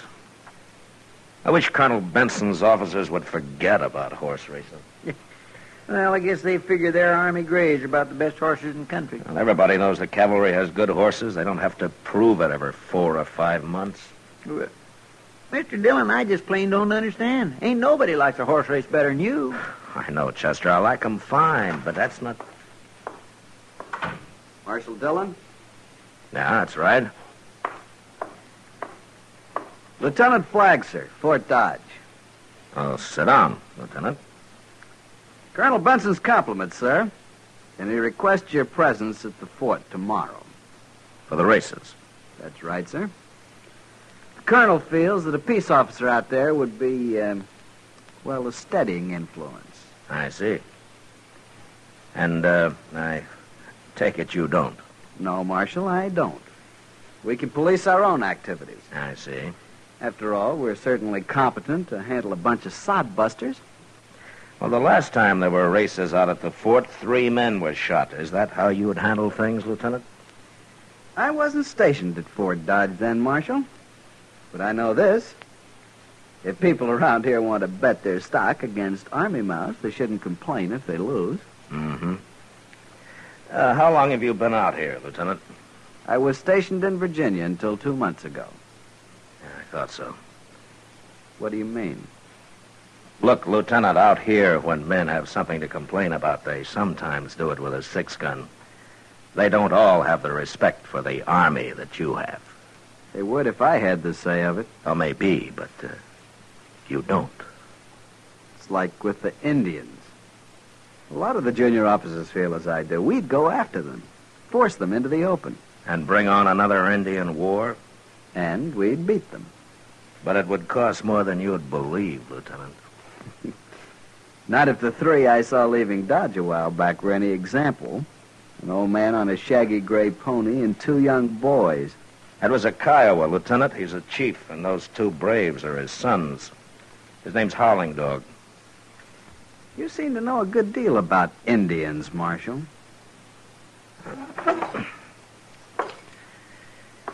Lieutenant Flagg, you're a young officer. You're ambitious and you're eager, but you talk too much, and you don't even know part of what you're talking about. Now, look here. Tell Colonel Benson I'll be out there tomorrow. Very good, Marshal. And, Lieutenant, Yes? I've known Howland Dog ever since I came to Kansas. He's old, but he isn't stupid. So, don't guess wrong about him. His pa sure must have hated the world, Mr. Dillon. Ah, he's young, Chester. He'll learn. Yes, sir. But you know, sometimes fellas grow up and don't improve a bit. Oh, there you are. Well, hello, Matt. Chester. How are you, Doc? I passed a young lieutenant on the way out. Is Chester enlisting in the Army, Matt? Oh, Chester in the Army. My gracious, Doc. What's on your mind, Doc? Oh, well, just thought you'd know. I won't be around town tomorrow. I'm taking the day off. Oh, is that so? Yep, I'm going out to the fort for the races. Might even work up some business. Thought you was taking the day off. Chester. Say, Matt, that fella Hunter out there, regimental surgeon, you know. Yeah? Well, he thinks he's the only good doctor around these parts. Well, ain't he? Oh, well. Now, Matt, if you were going to be out there, you might push a little practice my way. The last time, Hunter got 6 cases out of 7. The only man he let me have was dead. Well, look, Doc, I'll tell you, if Lieutenant Flagg was running things, maybe we could arrange a whole massacre for you. Well, who's Lieutenant Flagg? The lieutenant you seen leaving. Yeah, Colonel Benson sent him in, Doc. Seems I've got an official invitation just to make sure the civilian element don't get to shooting each other. Oh, now, Matt, you don't think they'd do that again, do you? No, Doc. If there's any trouble out there this time, it won't be the townspeople that start it. It'll be Lieutenant Flagg and his crowd. Oh, that's so? Well, how's that, Matt? Well, he's got no use for anything but army. And he'd just as soon shoot an Indian as see one. Well? Howland Dog's in this part of the country again, Doc. Oh? And I wouldn't be too surprised but what he shows up at the races tomorrow.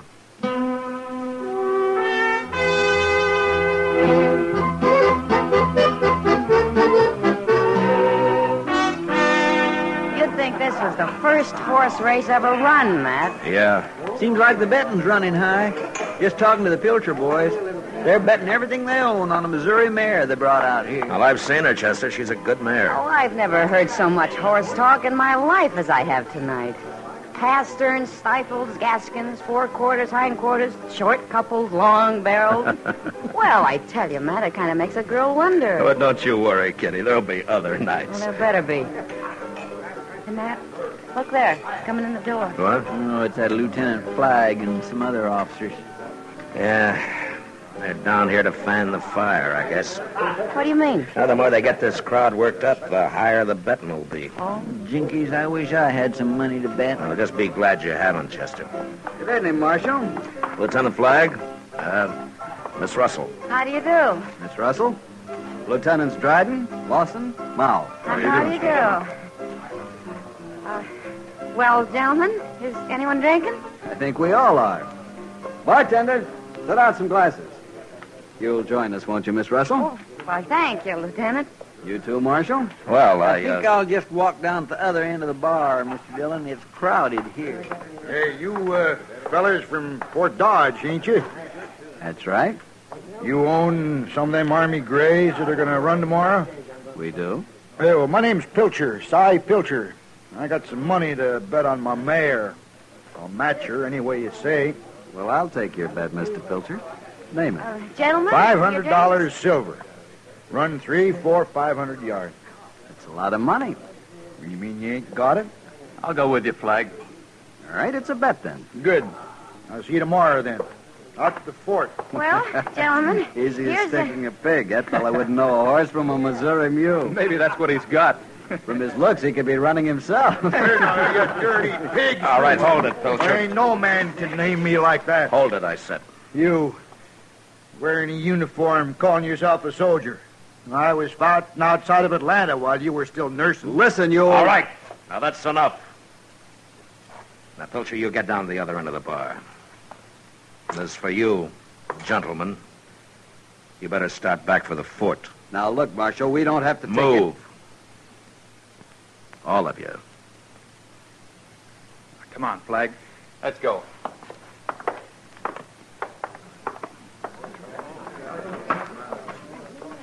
Well, at least they paid for the bottle before you ran them off. You want a drink? No, Kitty, not for me, thank you. You go ahead. Look, Matt, you can't stop trouble every time before it starts. No, I can't, Kitty. But I wish tomorrow was done with.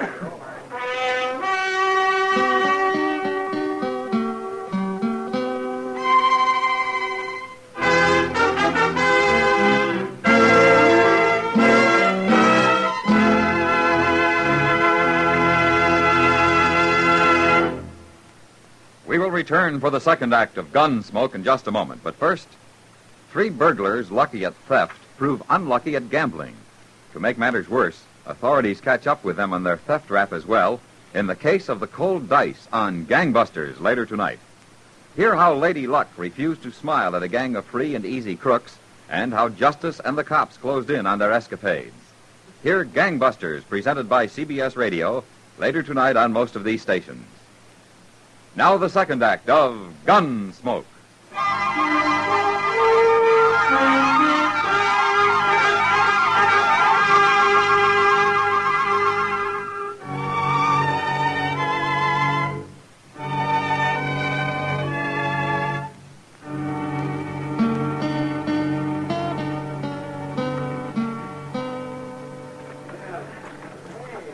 Well, afternoon's most gone, Mr. Dillon. There hasn't been any trouble yet. The whiskey isn't gone, though, and there's still a race to come. Flag's been holding it off. Yes, sir. Well, at least here on the finish line, we can see which way the money's going. Matt! Oh, Matt. Oh, hello, Doc. Well, we haven't seen you all afternoon, Doctor. Where you been? Oh, well, just playing pinochle with some of the boys. Things have been dull, but they won't be in a minute. No, why? Flag and Pilcher are down there at the start now. You see them? The big race is due any minute. Yeah. Chester. Yes, sir? You keep your eyes open. And as soon as they cross the finish line, you get to Pilcher, and I'll pick up Flag. All right, sir. Yeah, let's see. Any minute now. Any minute they'll be... Here they come!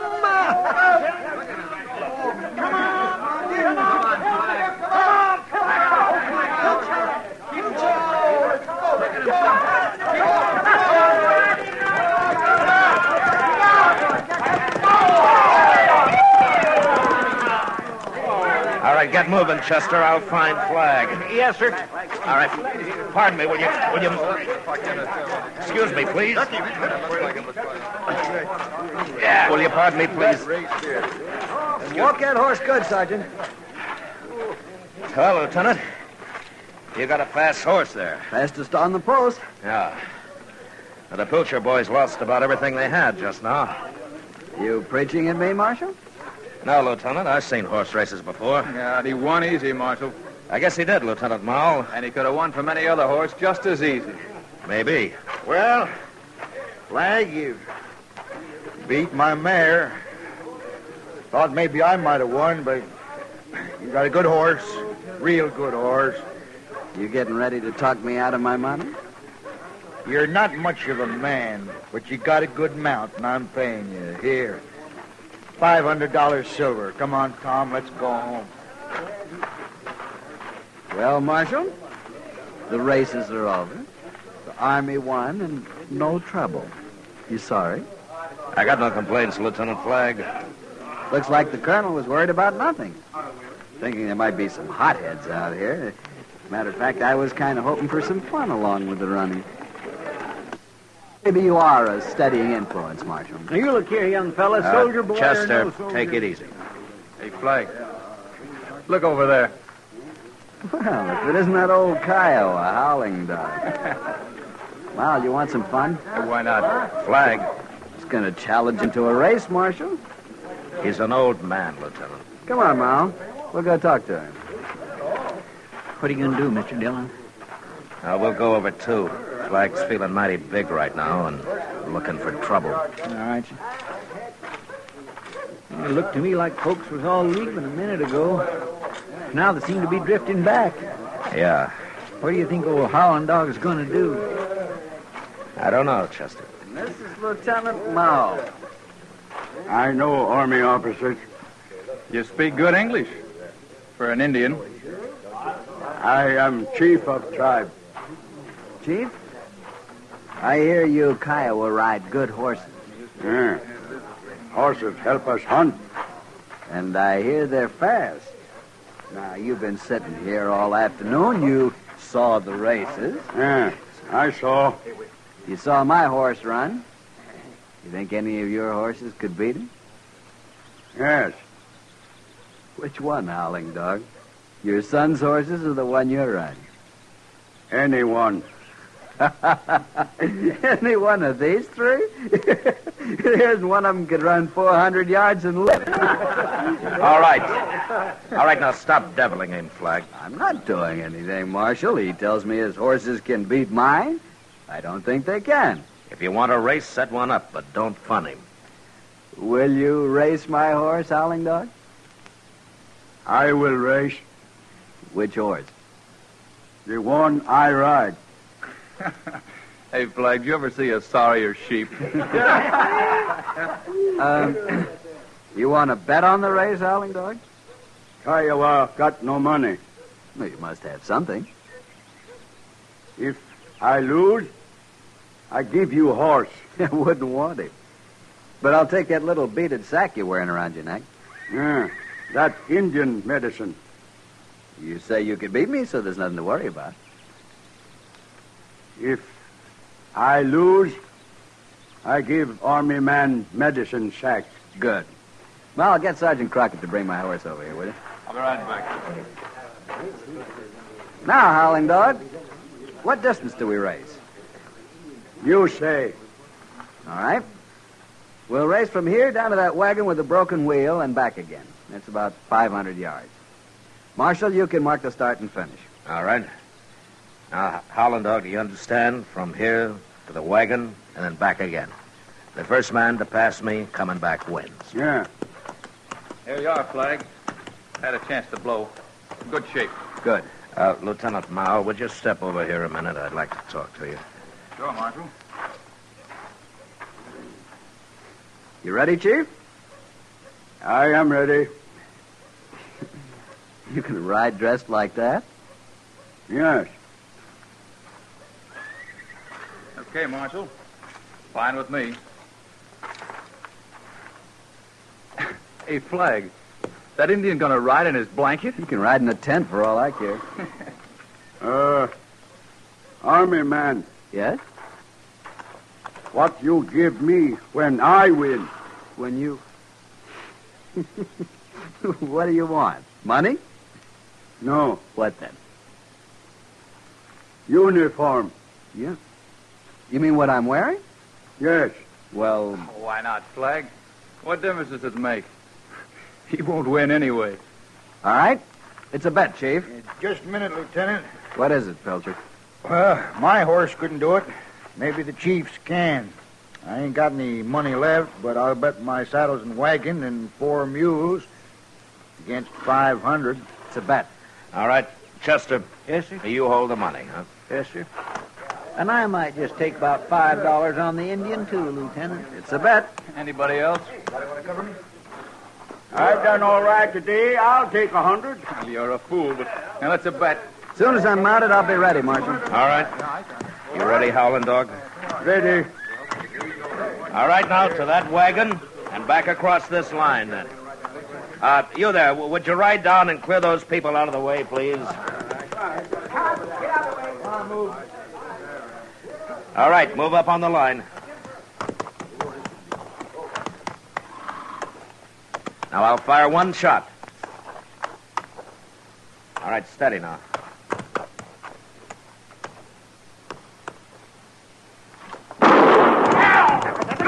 Look at him go, Mr. Dillon. Come on, Howling Dog. Can he do it? I don't know, Chester. Looks like Flag's ahead. Now he's swinging wide for the wagon.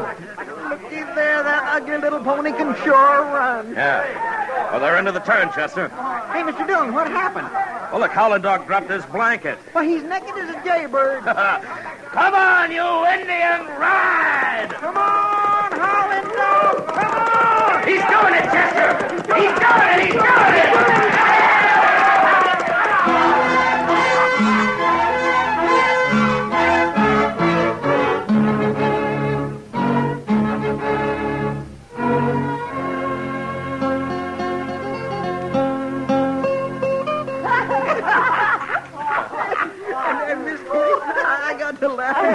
hard. I cupped it. He cupped it. Oh, my. Oh, it was a sight, a sight.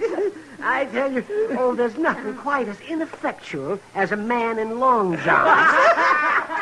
You know, I imagine Lieutenant Flagg will have some explaining to do when Colonel Benson sees him. I wish I'd been there. Oh, my. No place for a lady, Kitty. You know, Howland Dog just sat there while Flagg cursed and begged, but then when the lieutenant paid off, he just turned and rode away. With most of the lieutenant's uniform draped around his shoulders. You know, Mr. Dillon, he sure seemed pretty calm about it all. Well, he was sure enough of his horse, Chester.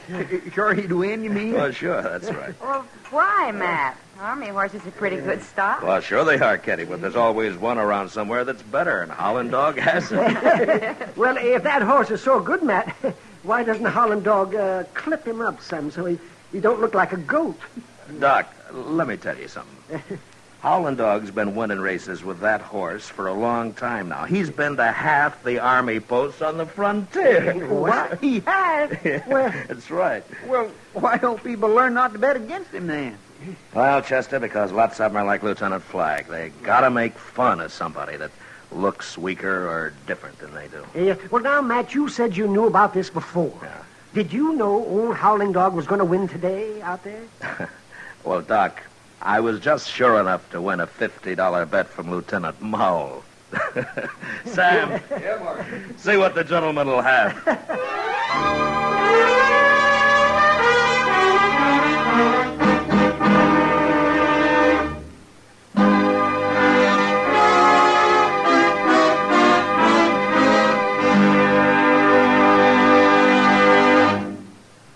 Gunsmoke, transcribed under the direction of Norman Macdonald, stars William Conrad as Matt Dillon, U.S. Marshal. Tonight's story was specially written for Gunsmoke by Mr. Macdonald, with music composed and conducted by Rex Corey. Featured in the cast were Harry Bartell, Ralph Moody, Paul Savage, and John Daner. Harley Bear is Chester, Howard McNear is Doc, and Georgia Ellis is Kitty. Gunsmoke has been selected by the Armed Forces Radio Service to be heard by our troops overseas. Join us again next week as Matt Dillon, U.S. Marshal, fights to bring law and order out of the wild violence of the West in Gunsmoke.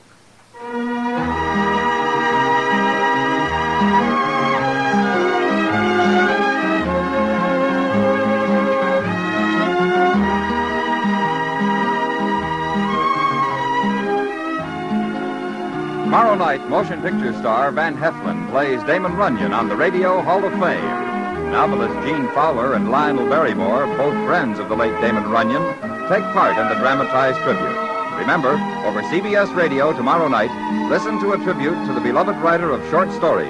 It's on the Radio Hall of Fame on most of these stations of the Star's address. George Walsh speaking. Coming, going, staying at home. Enjoy music and song on a Sunday afternoon on the CBS Radio Network.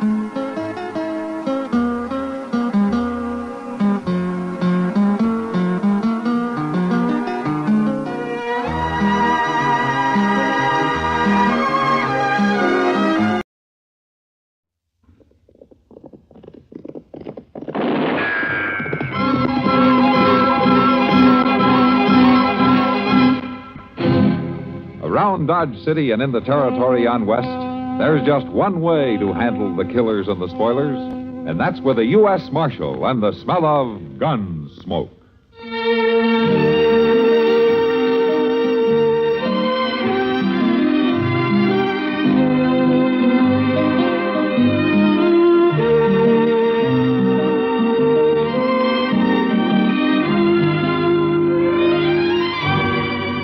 Gunsmoke, starring William Conrad. The story of the violence that moved west with young America.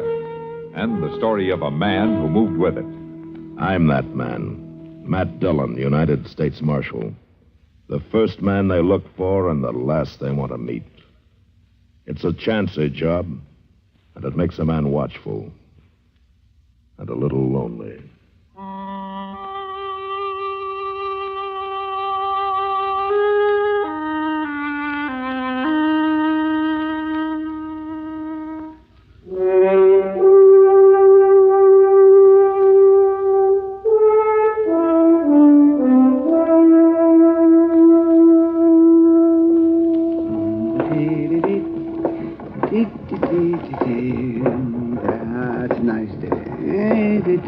Doc! Oh, Doc! Huh? Oh, hello, McClooney. Can you spare a minute, Doc? Well, Oh, Nellie, now. Now, you stand right there. McClooney, if you've got another one of those ore samples you want me to test for you, I'll tell you right now I haven't... It wouldn't take you no time at all, Doc. And I got some real high-grade pennants this time. Oh, but then take it up the street to the assay office. Oh, no, I don't trust them. Not on wet assays. Oh, no, and besides, they'll charge you. Is that it? Well, you... McClooney, I'm running a doctor's office, not a metallurgical laboratory. Oh, shucks, you got the scales there and acid and everything. But I haven't got the time, and the answer is no. It's against the law for a doctor to refuse medical help when it's asked of him. Oh, hello there, Matt, Marshal. it's got nothing to do with medical help. McClooney here wants me to test another one of those sacks of pyrites he drags in out of the hills. It ain't pyrites. It's gold. I've run a half a dozen of them, boy, in the last 3 years, and every one of them was pyrites. Well, you might have used some bad acid or something. Oh, bad acid. Why don't you take the stuff over to the assay office? Because they'll charge him for it, that's why. And he figures I'll do it for nothing. Well, I'd pay him for it, Marshal, if I had any money. When did you ever have any money, you mangy old fool? Mamie. Marshal? Miss Doc, Buggs? Well, I don't know. you finally come sneaking in out of the Rockies, did you? Why don't you go to Denver instead of coming clear back here all the time? No, Mamie, I like it here. Marshal, you know what this scrawny old goat done to me? Old McClooney here. It just slipped my mind at the time. So help me it did. Last time he was in town, better than 6 months ago, I washed up all his dirty duds for him. Done him up nice and clean, and then, by golly, he took off for Colorado in the middle of the night and didn't pay me a cent. Well, I just forgot's all. But I got me a job now, loading hides over to railroad. I'll pay you at the end of the week. Honest, I will. And I suppose you've got every stitch you own dirty again now, and you probably think I'm going to wash 'em for you. Well, it's mighty kind of you to offer, Mamie. Oh, for the love of... All right. Where are they? I got a bundle right there on my horse. You got any shirts that need washing this week, Marshal? As a matter of fact, I do, Miss Duggs. If you stop over to the jail, Chester will give them to you. Here you are. And I sure am obliged to you, Mamie. Now say you are. For 2 washings now, and you ain't getting this one back till you pay me for both of them. Oh, I'll pay you. Now, don't you worry now. In money. Money, too. Now, that fool's gold you keep lugging back from Colorado territory. Why, it's real gold, Mamie. I keep telling you that. Oh, sure you do. Well, I'll pick up your things, Marshal. Get 'em back to you tomorrow. Thanks, Miss Duggs. Oh, Doc, let me leave one of these sample sacks with you, just in case you find some time. I won't find time. Well, I'm much obliged to you, Doc. Wait a minute. Come back here. So long, Marshal. Wait So a long, minute. McWillie. Come on, boy. Confounded lunatic. I don't know, Doc. He's pretty good at getting people to do things for him. Oh, he's loony, Matt. This here's nothing but fool's gold. And he's got that shack of his down the river bottom stacked full of it. Well, as long as you're sure of that, why don't you bother testing it? And who said I was going to test it? I did. Oh, Matt, you're out of your mind. I wouldn't waste 5 minutes on this. Yeah? You want to bet?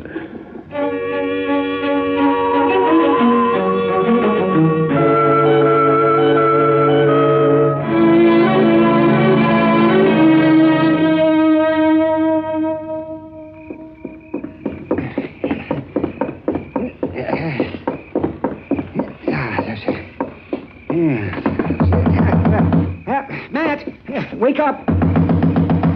Matt? What? What is it? What's the matter? Is that you, Doc? Of course it's me. Open up, Matt. Oh, all right. All right. Don't knock that door down. Yeah, what is it? What's the Matt, matter? I just went over to old Pop McClooney's shack to take him the results on that assay I run for him. Oh, what's all the excitement about? You find gold? No, of course not. It was just pyrite, same as the others. But somebody must have figured he had gold. Well, what do you mean? Well, you better get dressed, Matt. McClooney's dead. He's been murdered.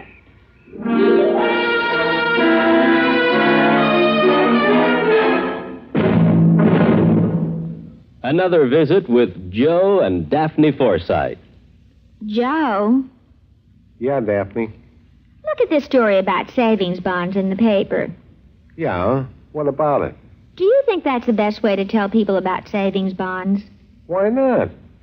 Look, see, it says here that savings bonds are a guaranteed investment.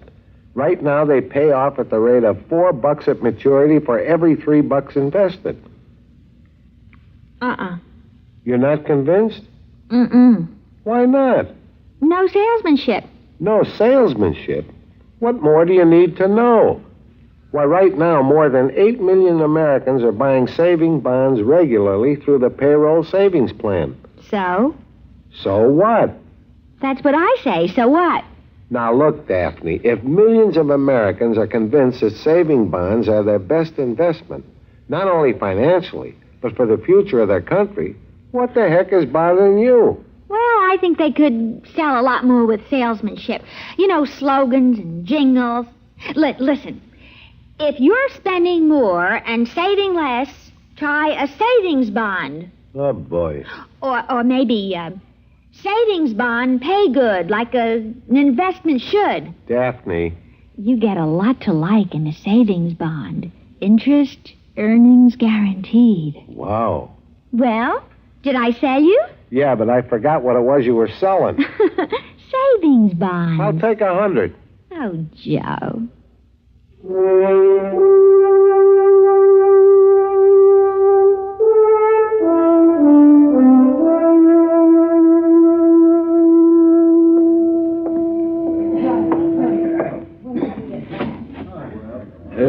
Miss Kitty? Huh?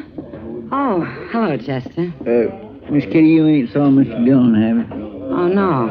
I guess he's pretty busy trying to find who killed old Pop McClooney. Well, yes, he's doing that all right. We both been. But he is supposed to meet me here around about now. Oh, then he'll be showing up. Sit down and wait for him. I'll just do that. Sweet spirit, my feet is plain killing me. Chester, Matt have any idea who killed McClooney? Well, not yet, he ain't. He took Indian Joe out there this afternoon to look at some horse tracks we found around the shack. Horse tracks? Well, somebody rode all around the place sizing it up, I guess. If the horse is still in town, Indian Joe can probably find it just from studying the tracks. Oh. Say, if you don't mind, Miss Kitty, Yeah? I think I'll just ease these boots off a minute. Sure. Go right ahead.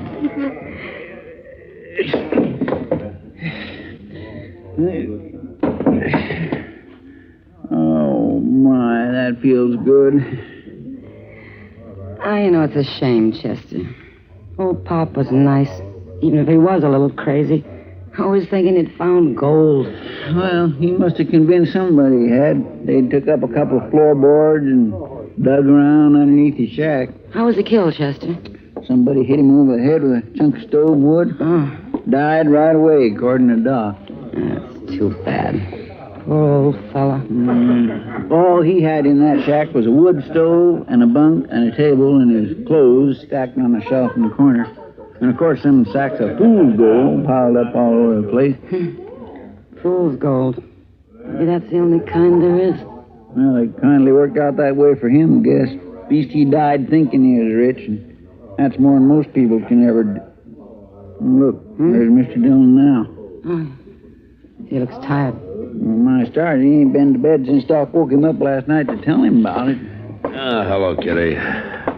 Chester. Sit down, Matt. Yeah, thanks. I think I will. Want a glass of beer? No, I don't think so. Any luck, Mr. Dillon? Oh, a little, maybe. It's hard to tell you. Matt, why would anyone do it? The whole town knew Pop was kind of queer. They knew he didn't have any gold hidden out. Yeah, but somebody from out of town might not have known it, Kitty. Oh, what do you mean? I mean, a stranger who didn't know Pop, who might have believed his stories. Yeah, but it'd have to be a stranger. Everybody who lives in Dodge knows about him. Like last night. All the boys were pretending to believe him, but they didn't, of course. They were just egging him on to keep him talking. Oh, was Pop in here last night? Oh, sure. He always came in here as soon as he hit town.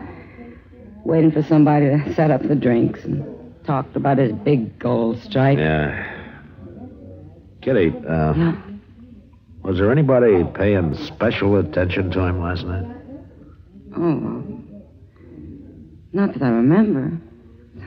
I didn't particularly notice. Was there a gambler in here last night? A new man in town who calls himself Jack King. Jack King? Uh-huh. Oh, yeah. He was here. And he was talking to Pop. I'd forgotten about it. Why him special, Mr. Dillon? Well, Indian Joe located that horse a while ago. It had one shoe that had worn thin and was partly broken. Belongs to the livery stable. They hired it out a couple of days ago to this Jack King. He brought it back this afternoon. You think he killed Pop? Well, he was out there last night. There's no doubt about that. The tracks prove it. What does he say about it? Well, I'll know better when I find him. I've been looking everywhere. Well, it's no wonder the government don't pay peace officers much when they spend all their time loafing around saloons. Now, here, Mr. Dillon just this minute got here, Doc. Chester, what in the world are you doing with your boots off? You living here now? No, I'm not living here now. I reckon a man's feet can hurt here as well as they can any other place, can't they? Doc wouldn't know, Chester. The only way he gets tired is from sitting. Oh, is that so? Well, how are you, kid? I'm fine, Doc. Say, Matt, here's a letter that came for Pop McClooney. Now, No? Mr. Hightower of the depot, he didn't know what to do with it. Here, let me have it. I'll take care of it. I suppose you've got the killer under lock and key.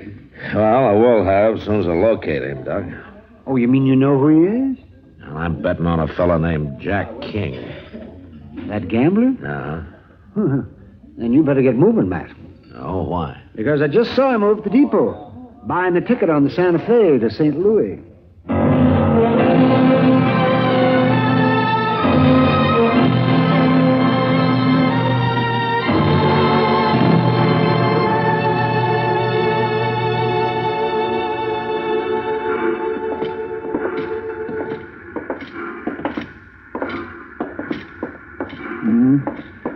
He must have got scared and decided to make a run for it, Mr. Dillon. Yeah, it kind of looks that way. I sure don't see no sign of him there on the platform. Well, he might be on the train. Mr. Hightower said that he was still here a few minutes ago. He couldn't... Wait a minute. What is it, Mr. Dillon? What's the matter? Over there.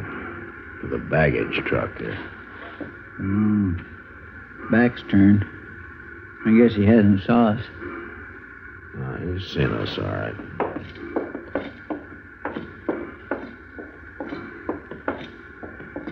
You leaving town, mister? Oh. How are you, Marshal?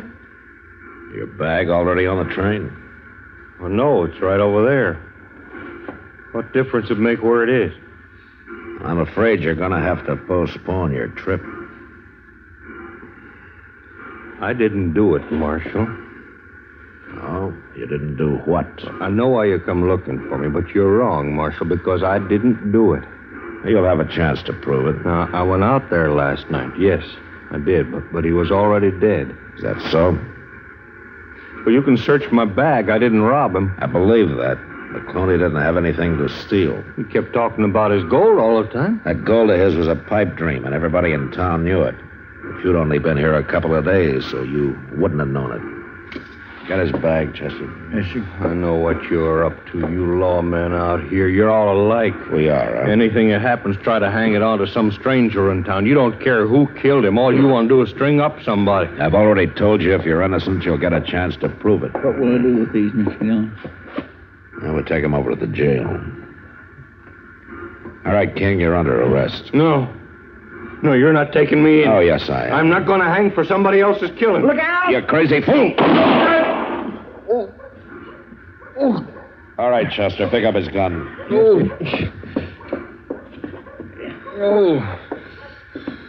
Mr. Dillon, did you shoot him in the arm of purpose? Matter of fact, Chester, I was aiming for his other arm.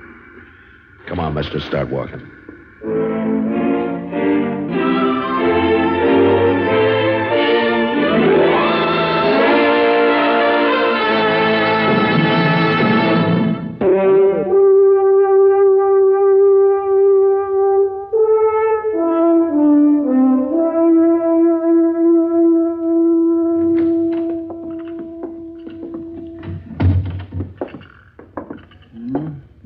by to breakfast, Mr. Dillon. Well, that's his privilege. Just sits there in his cell staring at the floor. Acts like we're fixing to hang him or something. Yeah. Now, he's got his mind made up about that, all right. I told him he was all wrong. We don't go around hanging people here without a trial. Not usually, no. Guess by now he's mighty sorry he went and killed old man McClooney. Chester, people aren't usually sorry for what they've done. They're just sorry that they got caught, that's all. Well, he'll be sorry enough after he's convicted. And I doubt he'll be convicted. What do you mean? We just haven't got much of a case against him when you come right down to it. By jing, I sure would hate to see him go free. Crazy or not, old Pop McClooney was a real nice old fellow. Yes, he was. Oh, did I show you this letter to McClooney? Letter? No. Came the day after he was killed. Doc picked it up at the depot last night. My dear Mr. McClooney, this is to... But Mr. Dillon... Yeah, there have been a dozen more like it over the last 2 years. I telegraphed Denver last night, and I got an answer this morning.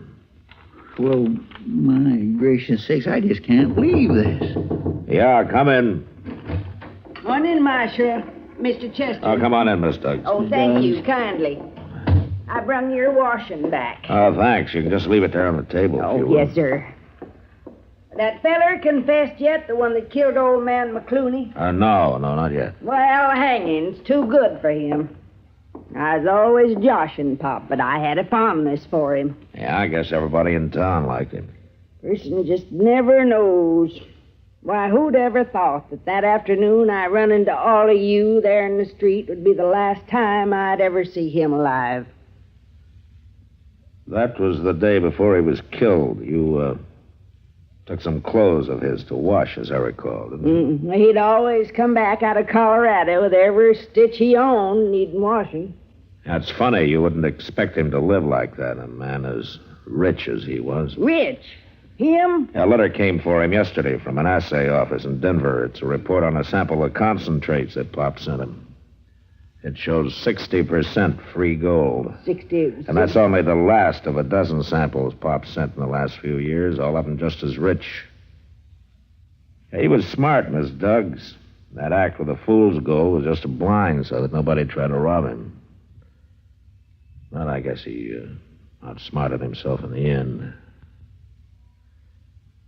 And so did you, Miss Duggs. Me? What did you do with it? You might as well tell me. We're going to search your cabin and we'll find it. I don't know what you're talking about. I'd have probably guessed sooner if I'd known he was rich, but I was looking for a stranger in town. You just said you hadn't seen him since that afternoon on the street. But I saw his clean laundry stacked on a shelf in the corner of his shack. Well, I guess it was the sight of all that gold that done it. I walked in on him that night and caught him counting it. I've worked hard, Marshal, my whole life, and it just didn't seem fair. Dirty old codger like him having all that gold hid out. So you killed him and took it, huh? Forgetting to take that laundry back with me. That's where I made my mistake. You really believe that was your only mistake? Well, of course. If you hadn't have seen that laundry, you never would have guessed. That wasn't exactly what I meant. What else did I do wrong, Marshal? You killed a man. But I guess that doesn't mean much to you.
Gunsmoke. Produced and directed by Norman Macdonald, stars William Conrad as Matt Dillon, U.S. Marshal. The script was specially written for Gunsmoke by Les Crutchfield, with editorial supervision by John Meston. The music was composed and conducted by Rex Corey.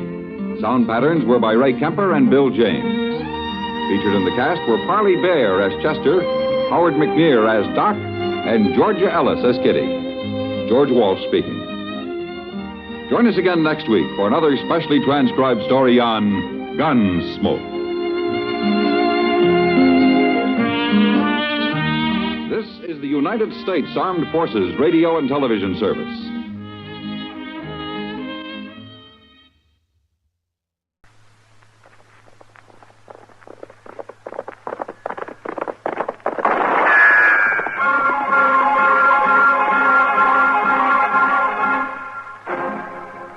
Dodge City and in the territory on west, there's just one way to handle the killers and the spoilers, and that's with a U.S. Marshal and the smell of Gunsmoke.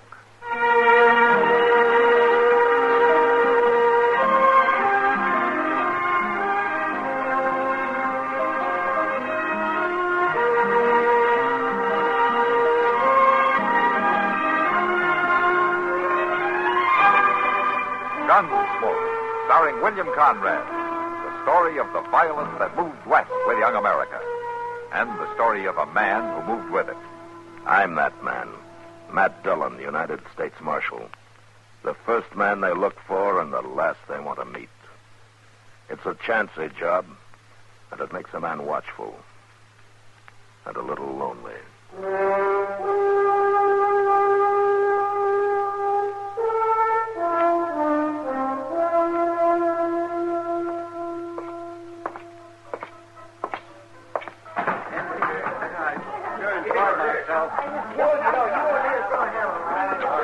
Hello, Kitty. Oh, hello, Matt. Matt, this is Frank Wilkins. Emmett Wilkins' son. How are you, Frank? I've known your pa for a long time. I'm glad to meet you, Marshal.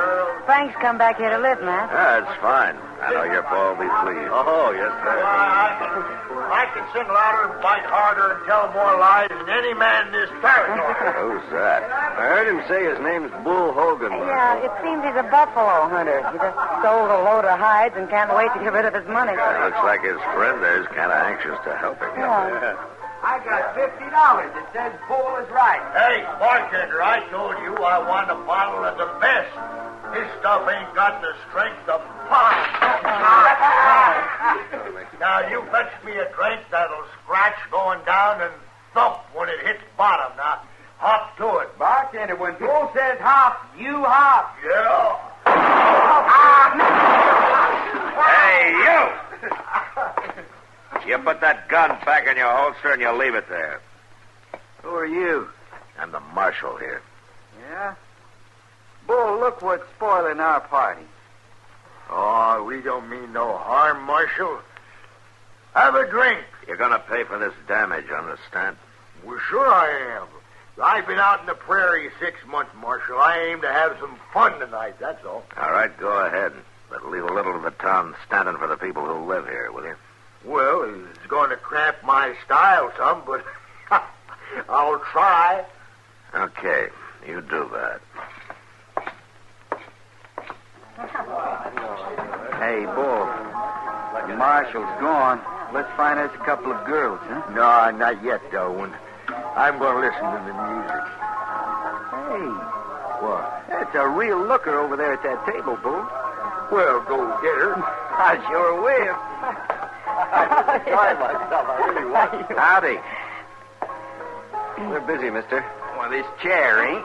Now, look here. What's your name? Frank Wilkins. Oh, you go on back to your friend. Not you, mister. You, little lady. You know, you're pretty. Beat it. You heard her. Mister, my friend Bull wants to talk to this little honeypot here. Why'd he send a sidewinder like you? That blowhard can talk for himself. Blowhard? Hey, Bull, come here.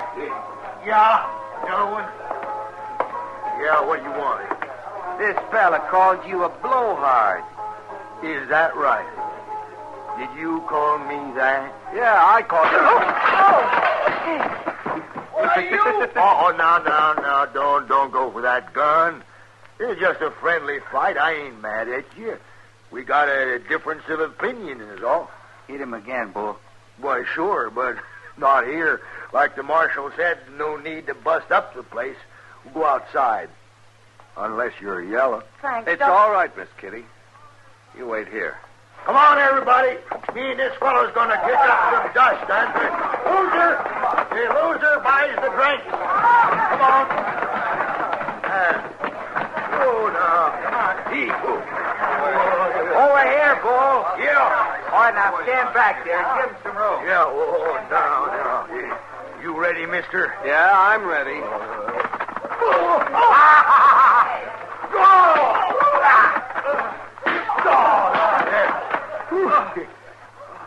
Well, come on, fella. Get up. He can't. You whipped him good, Bull. Why, that wasn't hardly no fight at all. Shucks, we can't wait around for him to buy the whiskey. I'll buy it. Drinks for everybody. Inside. Everybody inside now. Hey, Delwyn, come on here. Dump some water on that fella. Sure, Bull. I'll take care of him. Real good care of him. Call me a sidewinder, huh?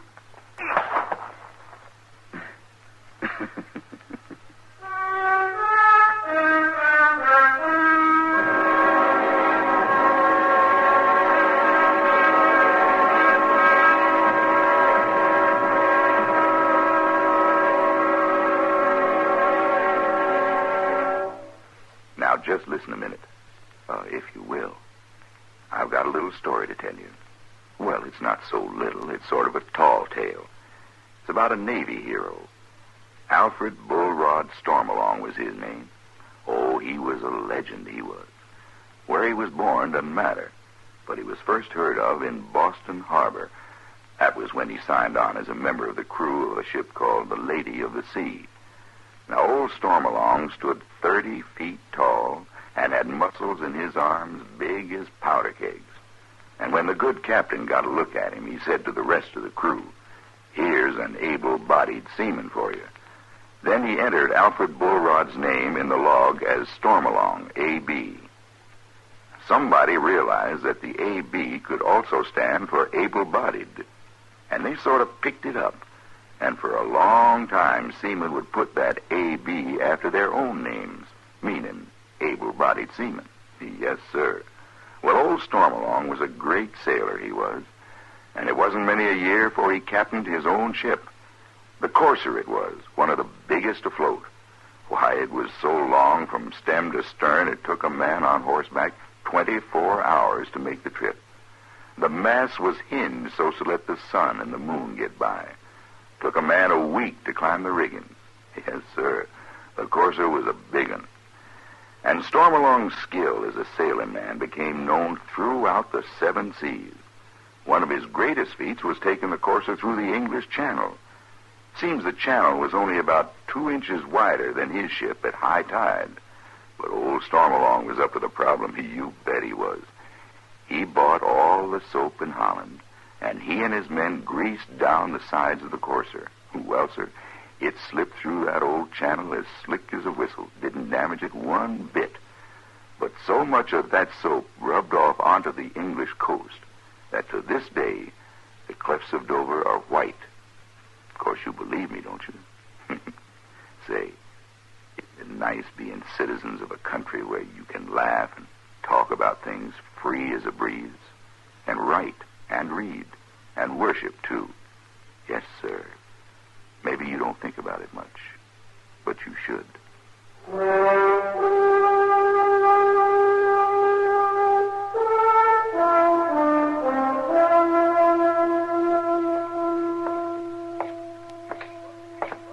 Mr. Dillon!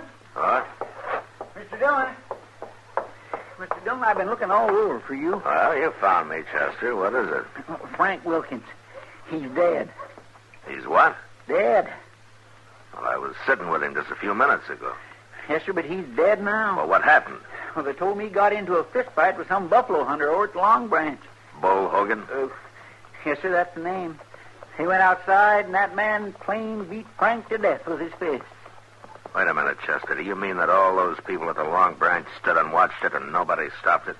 Well, it don't make sense, but they must have saw it. You know how they are when there's a fight. I'm going to have me a talk with those citizens. Well, I already talked to some of them, Mr. Dillon. They swear up and down it was a fair fight. Chester, in a fist fight, a man's beat long before he's beat to death. And anybody not crazy for blood knows that. I can't understand it. But one thing's for sure. Frank's dead. Doc examined him and then had the body moved over to his office. Is Bull Hogan still at the Long Branch? No, sir, he ain't. He's gone. Well, he won't get far. I'll see to that.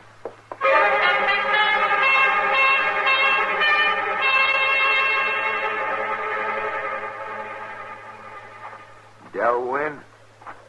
That you? Yeah, it's me, boy.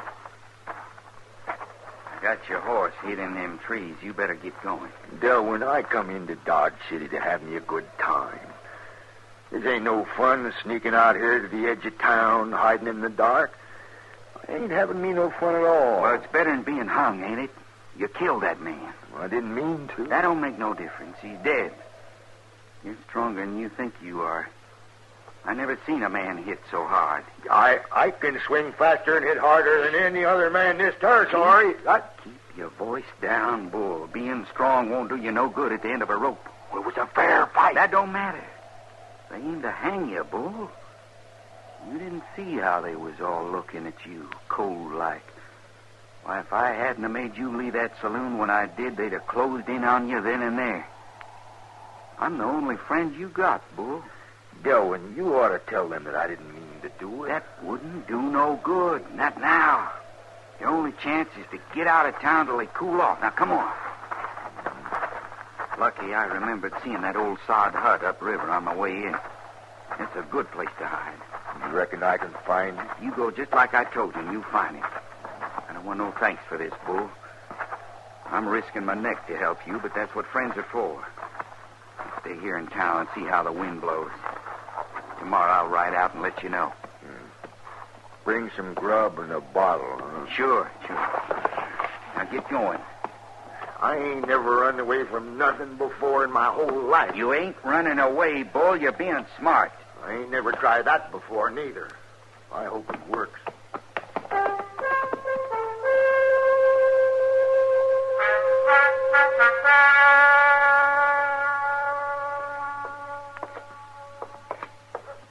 Chester, I've talked to every man who saw that fight, and they all agree it was no match. But while it lasted, it was fought fair. I guess I gotta take their word for it. Yes, you sure do. They were all surprised that Frank died from it, though. Well, my, I'd be surprised if he hadn't. Getting knocked down that hard. Yeah, cracking his skull on something when he fell. There's only one thing, Mr. Dillon. If it was such a fair fight, why did that cussed Bull Hogan light out so fast? I don't know, Chester. I don't know. Yonder's Miss Kitty. Yeah. Matt, did you find Bull Hogan? He left town, Kitty. I'm gonna trail him in the morning. Oh, Mr. Wilkins stopped in to see me. Well, he don't blame you none for what happened, Miss Kitty. Oh, no, Chester. He was just real broken up about his son.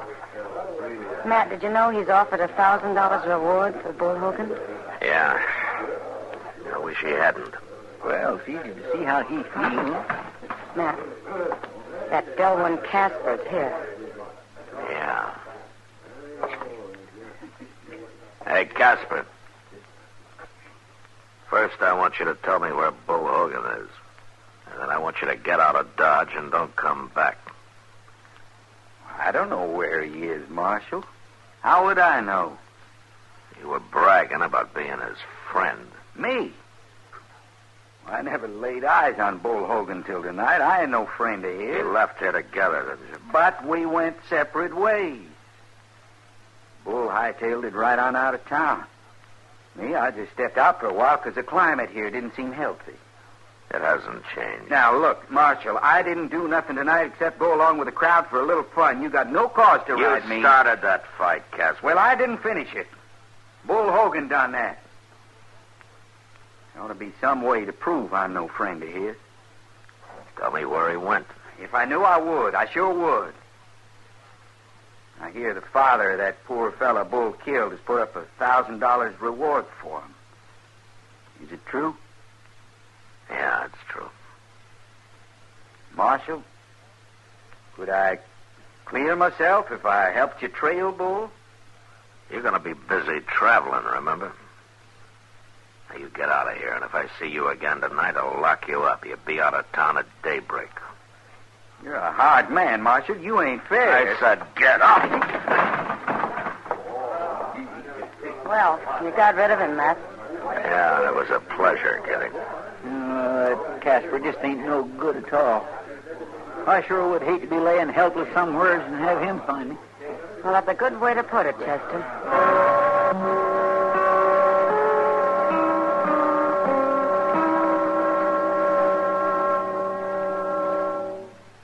The United States Army, a gallant record of peacetime service. 1904, commercial business is transacted by radio for the first time through the United States Army Signal Corps station in Alaska.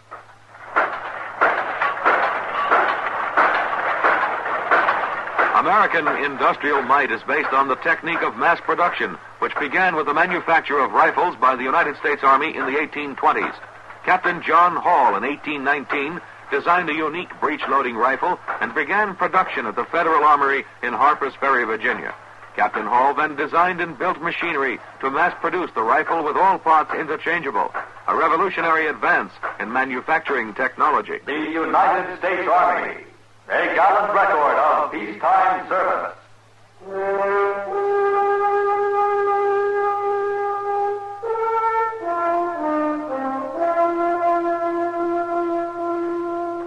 Bull? Hey, Bull.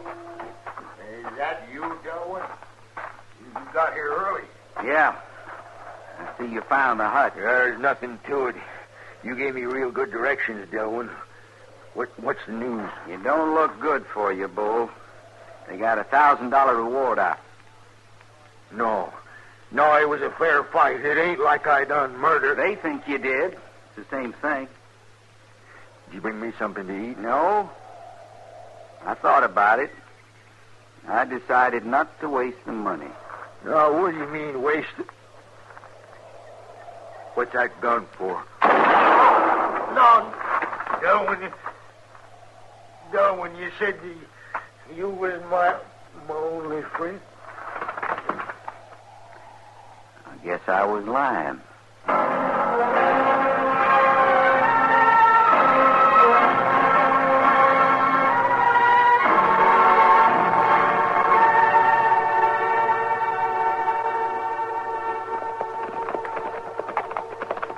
Mr. Dillon, I swear I just don't understand you today.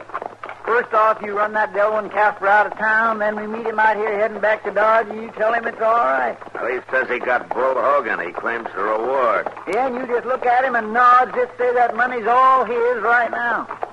You think he really got Bull Hogan? There's no doubt about it. All we got to do now is get him. Casper killed Frank, Chester.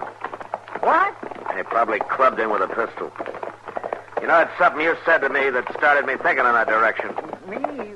Yeah, you said that you'd sure hate to be helpless and have Casper find you. I'm sure now that that's what happened to Frank. The problem is to prove it. There's that sod hut he talked about. Yeah.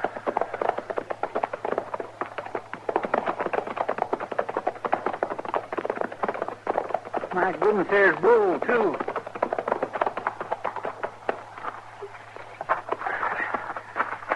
Bull Hogan, new shirt and all. He's wearing a gun. He wasn't shot in the back. No, but he might as well have been for all the chance he had. Well, I'll ride on over to Sykes' place and borrow his shovel. No. No, Chester, borrow a wagon instead. We're going to take him back to Dodge.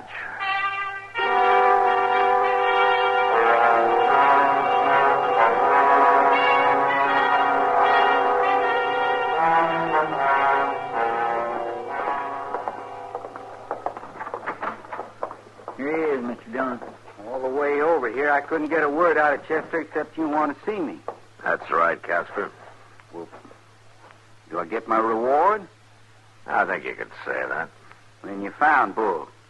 Yeah, we found him. We had quite a time bringing him in, though. Bringing him in? He's the strongest, roughest man I ever tangled with. What are you trying to say, Marshal? We got Bull here in jail. Doc gave him a powder to put him to sleep. He's in the first cell. Go see for yourself. Well, but he's dead. I shot him. Yeah, you shot him all right, only you didn't kill him. Well, I did. I hit him right in the chest. Well, that's what saved his life, Casper. Here, you ever seen one of these things before? Yeah, it's one of them Indian charm bags, ain't it? That's right. A leather pouch full of pebbles and sand and bones. Bull's a lonely, superstitious man. He was wearing this around his neck. And that's what stopped your bullet, Casper. See? But he fell down. He was dead. Doc says that a blow over the heart like that will stun a man cold, but it only lasts for a few minutes, and then he's as good as new. You're lying to me. You're trying to trick me out of my reward. No, you'll get what's coming to you, Casper. You know, Bull's got an idea that somebody clubbed Frank Wilkins with a pistol while he was knocked out. Well, I'm going to lock you in that cell with Bull and let the two of you talk it over. Lock me in with him? Well, now, you can't do that. Oh, why not? Neither one of you will have a gun. You'll just talk. What could happen to you? We'll go wake him up now, Mr. Dillon. Yeah, Chester, go wake him up. All right, come on, Casper. You're going in there with him. No, I'm not. Oh? Well, then maybe you'd rather tell me about it, huh? But I didn't do nothing. I ain't going in there. Oh, yes, you are. And you're going to tell that to Bull Hogan face to face right now. Locked in. No, I done it. I clubbed Wilkins with my pistol. It was me killed him. You hear that, Chester? Yes, sir. All right, take his gun. I got it. Now lock him up, Chester. And we'll bury Bull. Bury him? Then he is dead. Yeah, he's dead. And you're going to be right behind him, Casper. I hope he's waiting for you.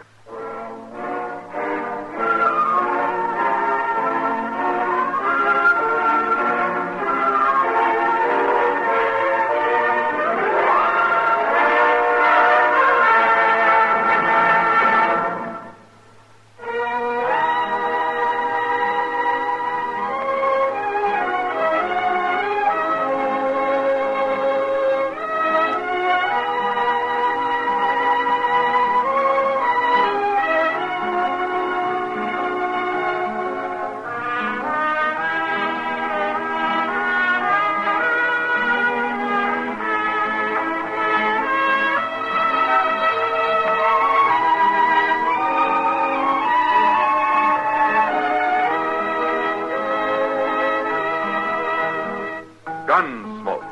Produced and directed by Norman McDonald, stars William Conrad as Matt Dillon, U.S. Marshal. The music was composed and conducted by Rex Corey. Sound patterns were composed by Ray Kemper and Bill James. Featured in the cast were Parley Bear as Chester, Howard McNear as Doc, and Georgia Ellis as Kitty. George Walsh speaking. Join us again next week for another story of the western frontier of America in the 1870s on Gunsmoke. This is the United States Armed Forces Radio and Television Service.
Dodge City and in the territory on West, there's just one way to handle the killers and the spoilers, and that's with a U.S. Marshal and the smell of Gunsmoke.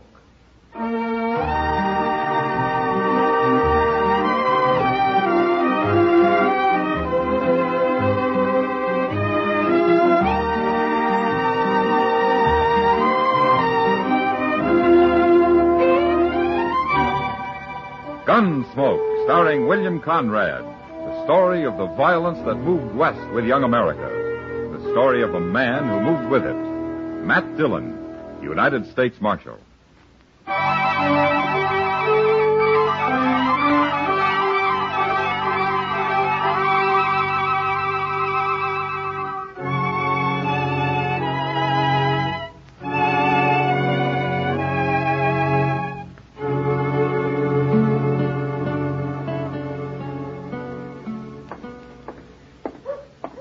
Oh, you call this keeping the peace? Sitting around in the sun like a farmer on Sunday? Hello, Doc. Oh, I wish I was a U.S. Marshal. Get paid whether you're working or not. What's the matter, Doc? Lose a couple of patients last night? I'm thinking of moving to San Francisco, Matt. What for? You got a monopoly here in Dodge. San Francisco's full of doctors. Yes, and they're probably all rich, too. No, I'm serious, Matt. Well, forget it, Doc. You're some 20 years too late for the gold rush. And anyway, we need you here. Dodge can find another doctor. I'm tired of working day and night and getting paid with promises. Well, you need some money. I'll call a town meeting and shake it out of these people, Doc. But if you try to go to San Francisco, I'll throw you in jail and you can practice from there. Oh, well, good. Then you'll have to feed me, too. Gladly, Doc, gladly. If you can stand Chester's cooking. Yeah, I take it all back, Matt. The last time I ate one of Chester's meals, I was groggy for 3 days. Chester. Hello, Doc. Mr. Dillon. Doc wants to know where you learned to cook, Chester. Why, my Uncle Arthur taught me, Doc. I batched with him for a time when I was a boy. Poor old fella. He died soon after that. I bet he did. That stage is kind of late today, ain't it? Well, the way Hank's driving it shouldn't be, but I haven't got time to loaf around greeting stagecoaches. I'll see you men later. Go, say so long, Doc. He's emotioning at us, Mr. Dillon. Yeah, there's something wrong, Chester. Wait there, Marshal. I'll get right down. We run into a fight, Marshal. Anybody hurt, Hank? I killed a man I had riding shotgun. He fell off, and I had to leave him there. Well, I'll send somebody out for him. Where'd it happen? Right where the trail crosses the South Fork of the Pawnee. There was 3 of them bandits, Marshal. But by heaven, we put slugs into 2 of them. You mean you killed 2 of them? No, they rode off, but I could see 2 of them was all hunkered up over their saddles like they was hurting pretty bad. Did you recognize any of them? Well, I'd hate to be wrong and get a man into trouble, Marshal, but I'd swear one of them was that young Howard Brandt. You know the fellow that moved out here with his wife a while back? Yeah, I met him. They got a place up near Turkey Creek, Mr. Dillon, but I ain't never seen it. Now, let's ride up and see how they're making out, Chester. All right, sir. I'll go get our horses.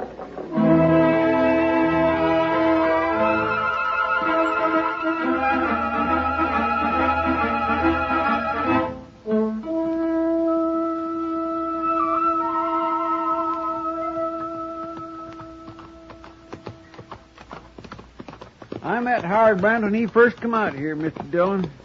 He sure didn't seem like no bandit to me. Real gentle, easy-going fella. That's like a horse that won't buck when you first get on him, Chester. He's waiting to come loose when you least expect it. Yes, sir. Hey, there's Miss Brandt now. She must have seen us coming. Yeah. All right, oh.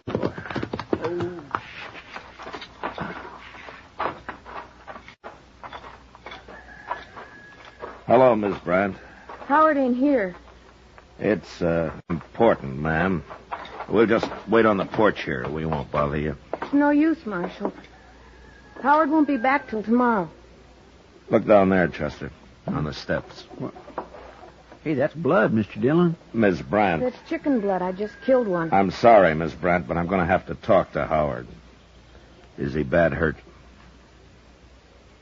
He's dying, Marshal. Leave him alone. You want to show me where he is? Marshal, leave him die in peace. He ain't got long. You'll kill him asking him questions. I don't figure he'll live through the night as it is. Howard and his friends held up the stage, Miss Brandt, and they killed a man. Wait, Marshal. Huh? I'll tell you.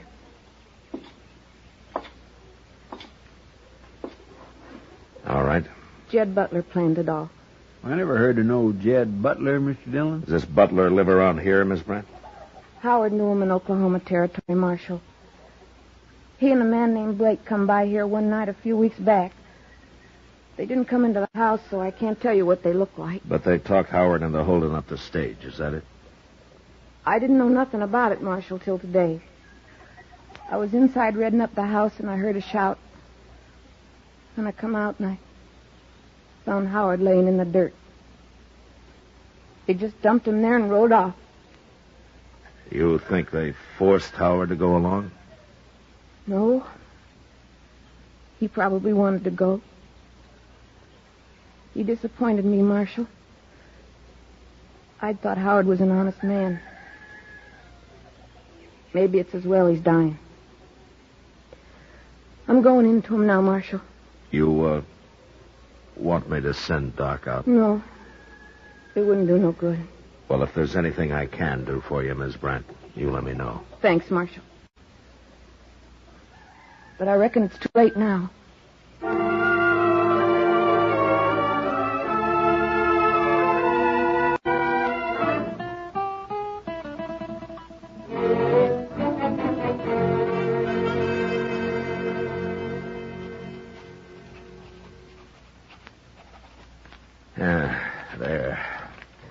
Chester, take this down to Mr. Hightower and have him print up some wanted notices from it, huh? Yes, sir. I guess that's about all I can do about Jed Butler and his friend right now. Oh, somebody will spot him and come tell you sooner or later. And I hope so. It's already been 2 days. Matt? Hello, Chester. Oh, hello, Miss Kitty. Oh, what's the trouble, Kitty? I just went up to Doc's office to get some stuff in my throat. He isn't there. Well, should he be? Was he expecting you? He wasn't there this morning either. When'd you see him last, Matt? I come to think of it, not since the day of the stage holdup. Why? I was with him that night, Matt. He came into the Texas Trail real late. Yeah? We were sitting there talking, and some kid brought him a message. Doc didn't say it was from, but he left. And as far as I can find out, nobody's seen him since. Hey, by golly, Mr. Dillon, she's right. I ain't seen Doc neither. That was 2 days ago, Matt. Well, sometimes Doc's out on a call longer than that. You're trying to fool yourself, Matt. Yeah, I guess I am. I heard about 2 of those bandits being shot. Well, it sure couldn't have been Miss Brandt who come for Doc. No. You mean one of those men was Howard Brandt? They left him at his house. I didn't see him, but I believe Miss Brandt. And he probably died last night. I feel sorrier for her than him. I guess I do too, Kitty. But what about Doc, Matt? What are you going to do? Well, Kitty, if I knew where those men are, I'd have gone after him before now. They're holding him. They might even kill him. Look, Kitty, I can't go out and ride around on the prairie hoping to bump into him somewhere. If anything happens to Doc, I'll go after those men myself, Matt. Well, maybe they'll just turn him loose when he's through doctoring the men. I wish I could believe that. Yeah, so do I.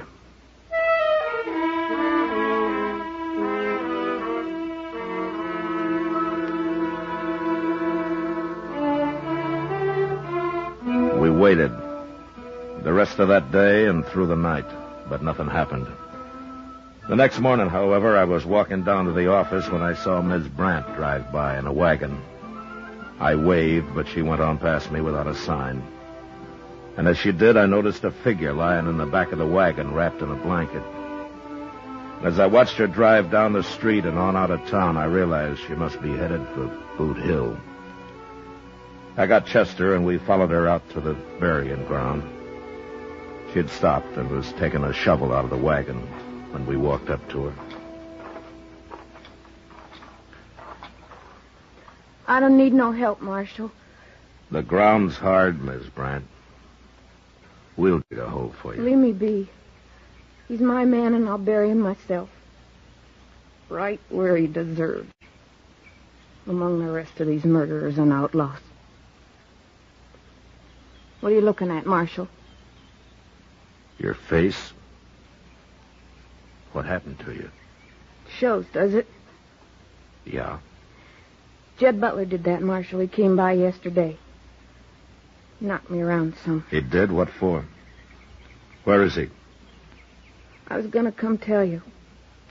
Once I got Howard buried. Well, tell me now. He's got Doc with him. At least I think he has. Doc was there all tied up, sitting on a horse. He didn't say nothing. Butler said he'd shoot him if he did. Why'd he beat you? What'd he want? He wanted to know if you'd been around. And if we'd told you anything. Howard was still alive, Marshal. I don't know how he lived so long. But he died after Butler got to shaking him and slapping him. What did you tell him? Nothing. That's why he beat me. Well, at least we know for sure he's got Doc with him, Mr. Dillon. Yeah, but we're no closer to finding him. You sure you won't let us help bury Howard, ma'am? I kind of wish you would now, Marshal. I'm just about wore out.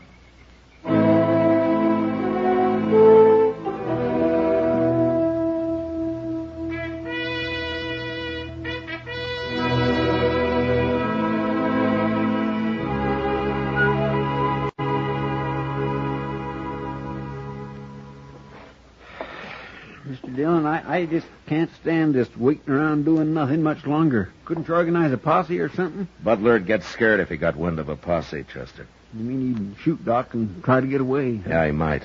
It's a safer bet just to wait it up.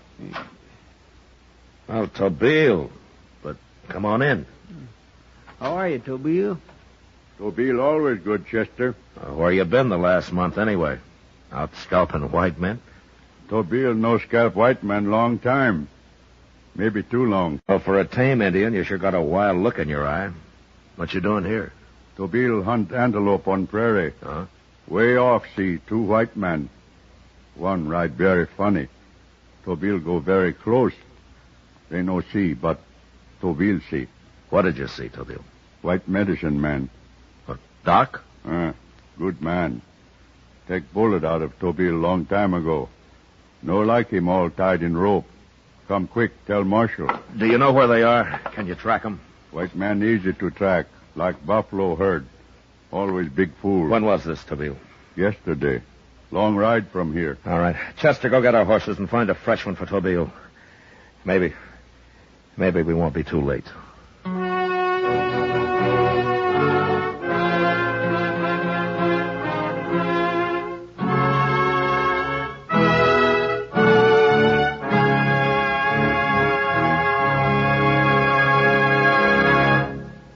We will return for the second act of Gunsmoke in just a moment. But first, a man just out of prison emerges to freedom packed with panic. Monday night on CBS Radio, Suspense stars Broderick Crawford in Parole to Panic, a spine-tingling production well calculated to keep you in suspense. It's entirely possible, under certain circumstances, that prison might be preferable to freedom. Hear Suspense Monday night on most of these stations, and you'll agree fully with that premise. Now the second act of Gunsmoke.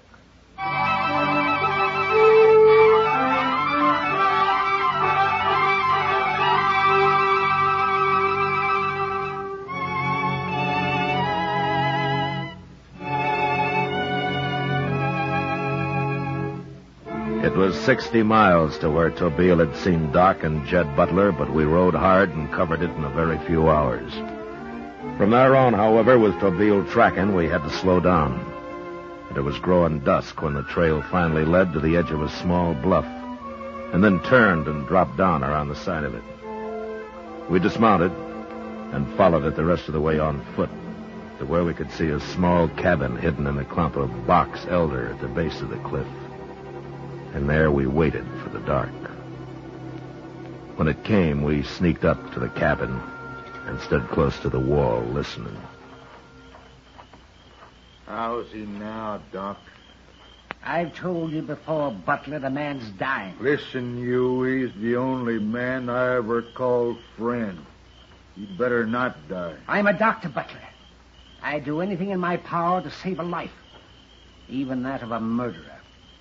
You go on talking like that, I'll blow you open with this shotgun, Doc. Shotgun. Why don't you carry a pistol, like ordinary men? Or are you too much of a coward?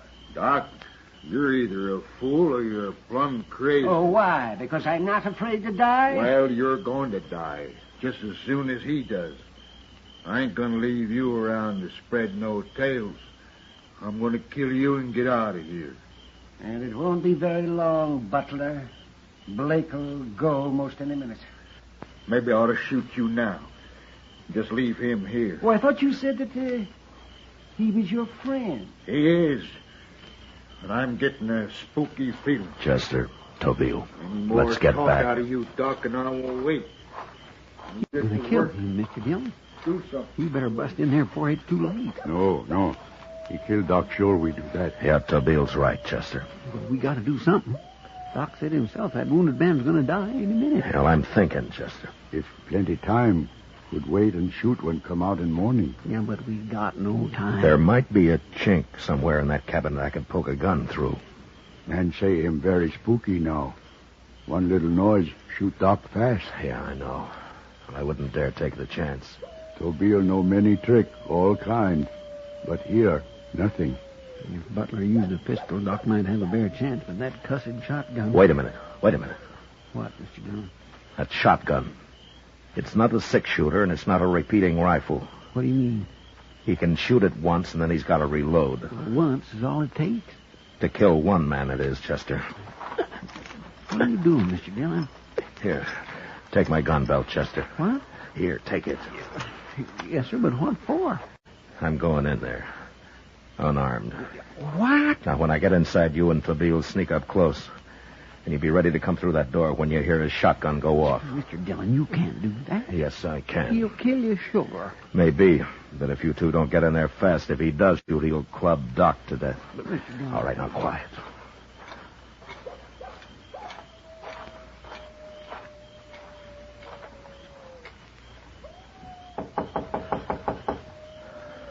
Who's that? Get over by the door, Doc. Oh, don't open it yet. Doc Adams is standing by that door. I got a shotgun aimed at his back. Now, who is it? I'm unarmed. Open the door. I'll come in with my hands in front of me. All right. Open it, Doc. Any tricks, I'll shoot Doc. Go ahead, Doc. Hello, Doc. Matt? He's unarmed, Butler. And get in here and close that door.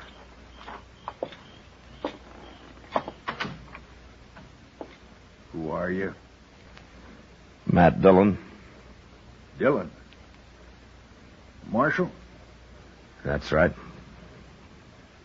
You got some men outside, huh? Well, it won't do no good, Marshal. I'll shoot you before they can get anywhere near me. I got 2 men out there, Butler. And the second they hear a shot, they'll be in here. That'll be too late, won't it, Marshal? Well, it depends on how you look at it, Butler. Won't be too late to take you. That shotgun only shoots once. Take me? You'll be dead. Yeah? Matt, you shouldn't have done this. Why not, Doc? Well, it's bad enough me getting killed. He can only kill one of us, Doc. If he shoots me, Tobile and Chester will get him. And if he shoots you, I'll kill him with my bare hands. You got it all figured. Ain't you, Marshal? Yeah?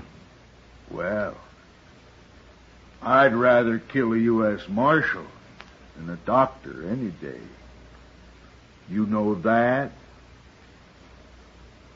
Matt, he's right. You should have stayed outside. And stand there waiting for him to shoot you? No, I wouldn't like that much, Doc. Well, maybe you'll shoot me anyway. Maybe. But at least there's some kind of a chance, no? Shut up a minute, you two. Shut up. I don't quite figure this. No? No. You mean you come in here knowing I'll probably kill you rather than Doc? Is that right? Yes, Butler, that's right. Yes, that's what he did. Why? Well, no reason, Butler. No reason at all, except we're friends, I guess. Just something like that. What's being friends got to do with it? You wouldn't understand, Butler. You no good, filthy, rotten scum. He's willing to die for you, ain't he? I never heard of nothing like that. And him, Marshal, and everything, willing to die. That's your friend, Butler. I better take a look at it.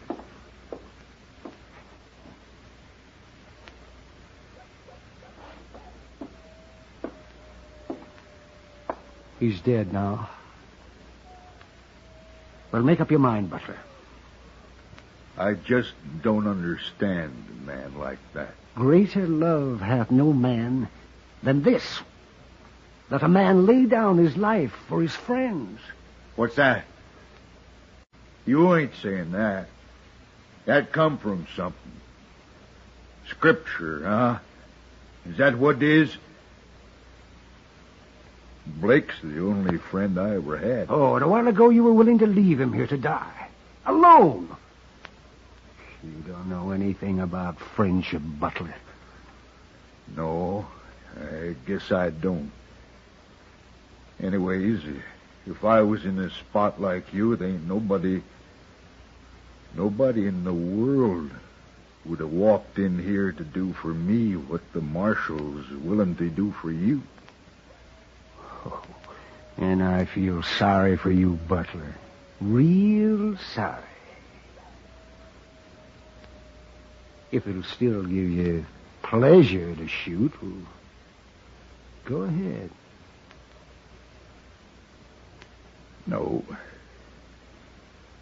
I'd just get killed anyway.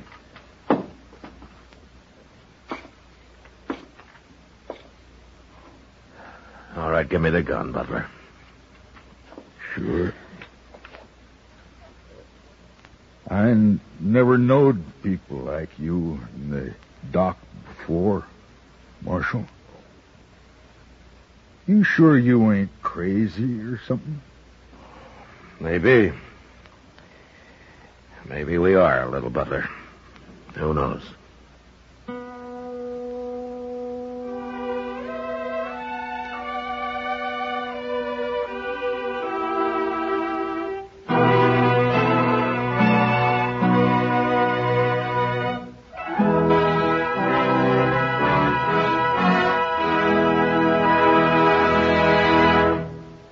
Gunsmoke, under the direction of Norman Macdonald, stars William Conrad as Matt Dillon, U.S. Marshal. Tonight's story was specially written for Gunsmoke by John Meston, with music composed and conducted by Rex Corey. Featured in the cast were Joyce McCluskey, John Daner, Frank Gerstle, and Ralph Moody. Harley Bear as Chester, Howard McNear as Doc, and Georgia Ellis as Kitty. Join us again next week as Matt Dillon, U.S. Marshal, fights to bring law and order out of the wild violence of the West in Gunsmoke.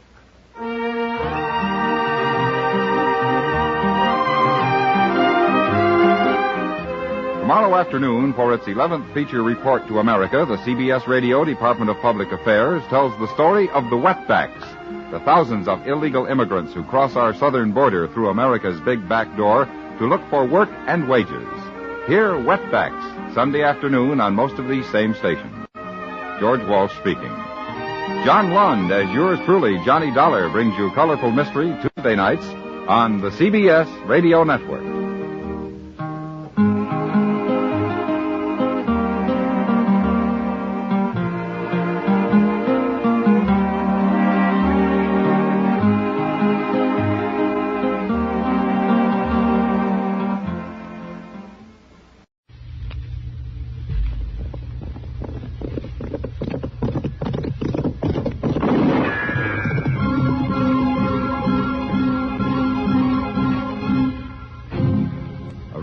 Dodge City and in the territory on West, there's just one way to handle the killers and the spoilers, and that's with a U.S. Marshal and the smell of Gunsmoke.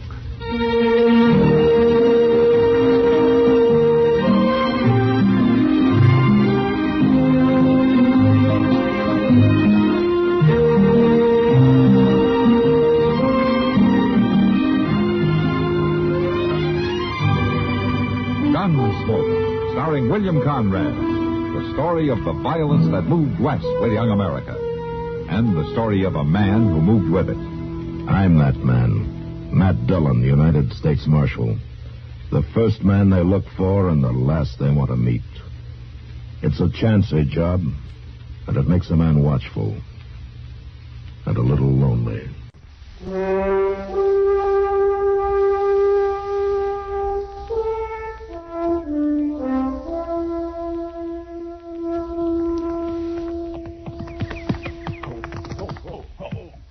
Mr. Dillon!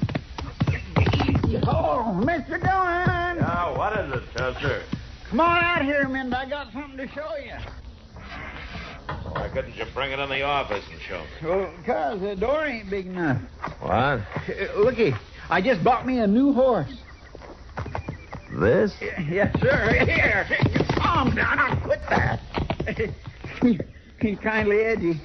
He ain't been rid much the last couple of months. Is that so? Well, I practically stole him, Mr. Dillon, the bargain I got him for. I see. I bought him off Moss Grimmick for $11. $11. And Moss paid $14 for him just last week to one of them Texas trail drivers. Guess I was kind of lucky to catch Moss in a weak moment, If huh? you ask me, I'd say it was that trail driver who was lucky, Chester.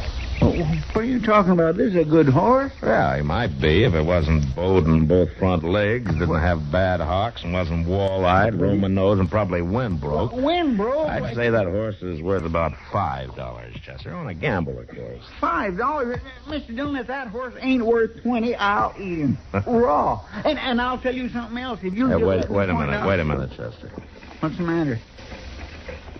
Why, I declare that looks like the stagecoach from Cimarron. Why ain't he stopping at the depot? He's coming here, I guess. Must have had some trouble. Trouble?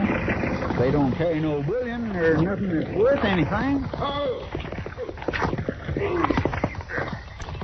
Marshal? Yeah? Marshal, Yeah, what's wrong, Jess? we got shot up, Marshal. A couple or 3 miles out of town.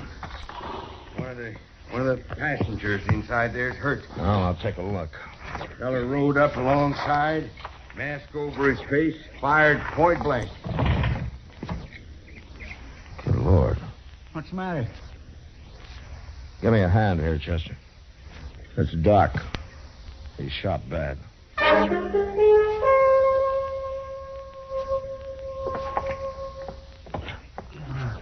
He's all right there. Here, let's put him down on the couch. Oh. Easy enough. Matt? That's you? He's coming, too. Matt? Now, don't try to talk, Doc. You're going to be all right. Chester, you see if you can find Kitty, will you? All right, sir. I'll get her over here right away.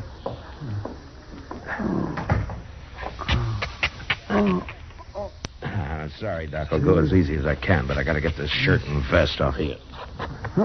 I want to see what that bullet did. It doesn't hurt much, man.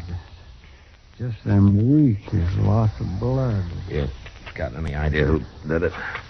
No, mask over his face. Help. There we are. Is it as bad as I think, Matt? No, it's not too bad. A bullet went in between the 4th and 5th ribs, the way I figure. Yeah, I guess that's about it.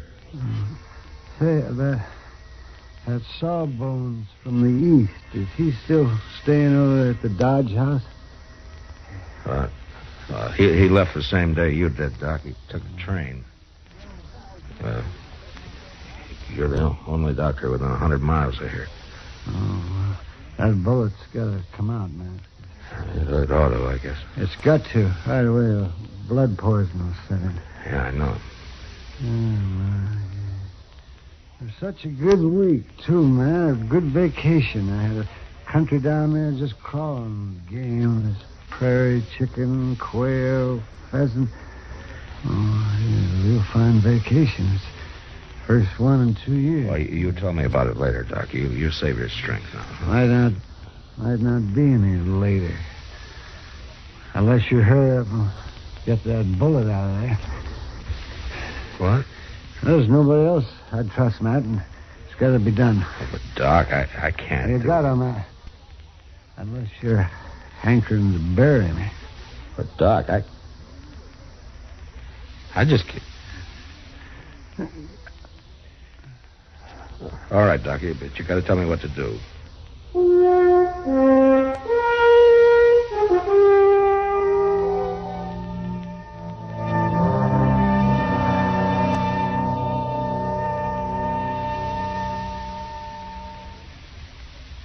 Now, just listen a minute, if you will.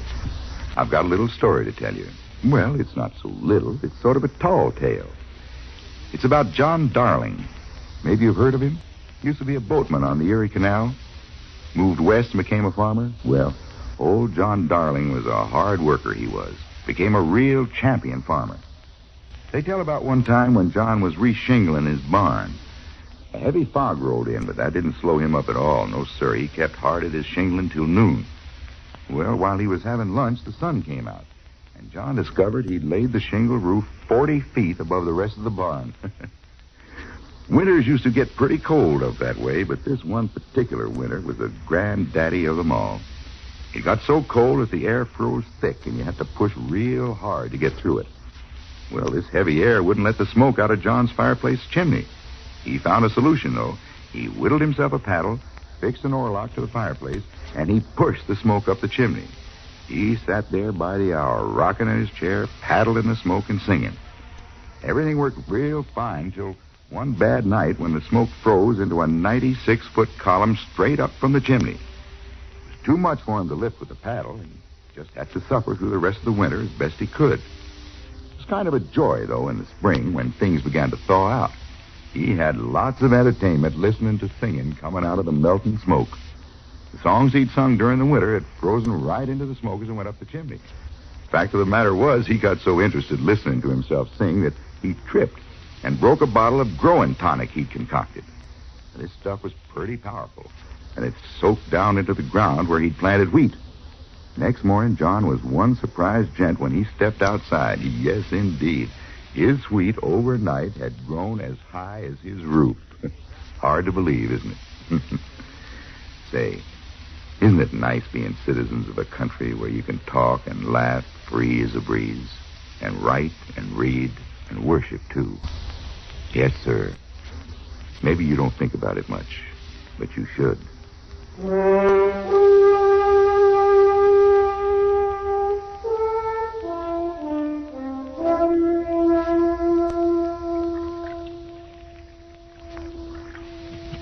Matt? Yeah, Doc. You scrubbing your hands real good? Well, if I go much farther, the bones are going to be showing. You use plenty of that yellow soap? Yeah. I got her, Mr. Dillon. Oh, thanks, Chester. How about Kitty? Matt. Doc, I'm sorry. How do you feel? Oh, terrible, Kitty. I don't suppose you thought to bring a bottle. Well, knowing you, that's the first thing I thought of. Kitty, you're an angel. How much? Well, half a glass for a start. Doc, don't you think maybe you ought to take it kind of easy? That stuff might not go too good with chloroform. Chloroform? The bullet's got to be cut out before it starts blood poisoning, Kitty. But, Matt, you don't know anything about operating. I'm not any happier about this than you are, but it's got to be done. Kitty, will you please hand me that whiskey? Oh, yeah, I'm sorry. Here you are. Oh, thank you. Doc's going to tell me every move to make. Hey, Doc, how are you going to tell me when you're unconscious? Well, I wondered how long before you figured that out.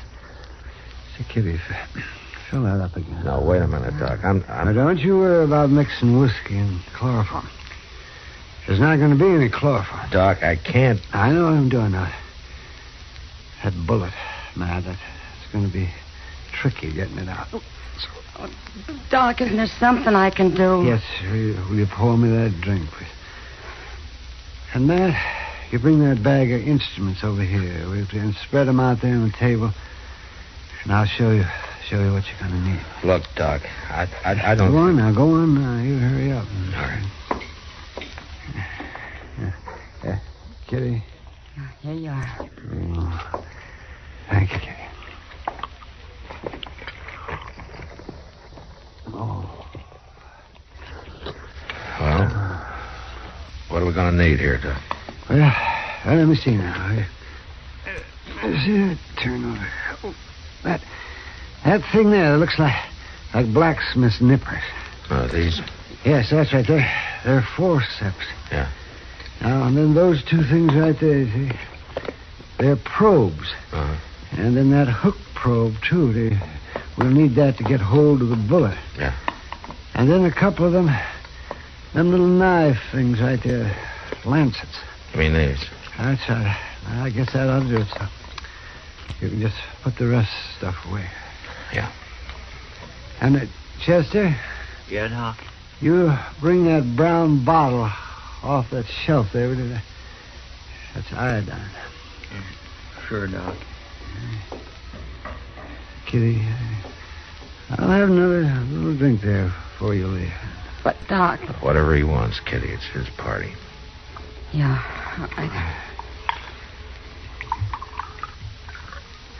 Here, Doc. Oh, thank you, yes.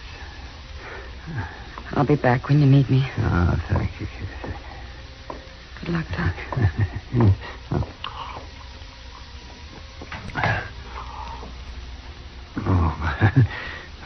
One more good stiff drink like that, and I'll sing all the way through this thing. It's more than I'll do. Oh, now, Matt, I'm surprised. You put enough bullets into people. You hadn't out of mind taking one out for a change. Well, that's no help. Matt, I know how rough this is on you. But, here, let me get a good grip on the sides of this couch here. Chester, I wonder if you could steady me a little bit here. You bet, Doc. I got you. Well, Doc, Forget it. Just hurry up and get on now while I still got my nerve. Now then, Matt, you listen to me. You listen close. The very first thing you do...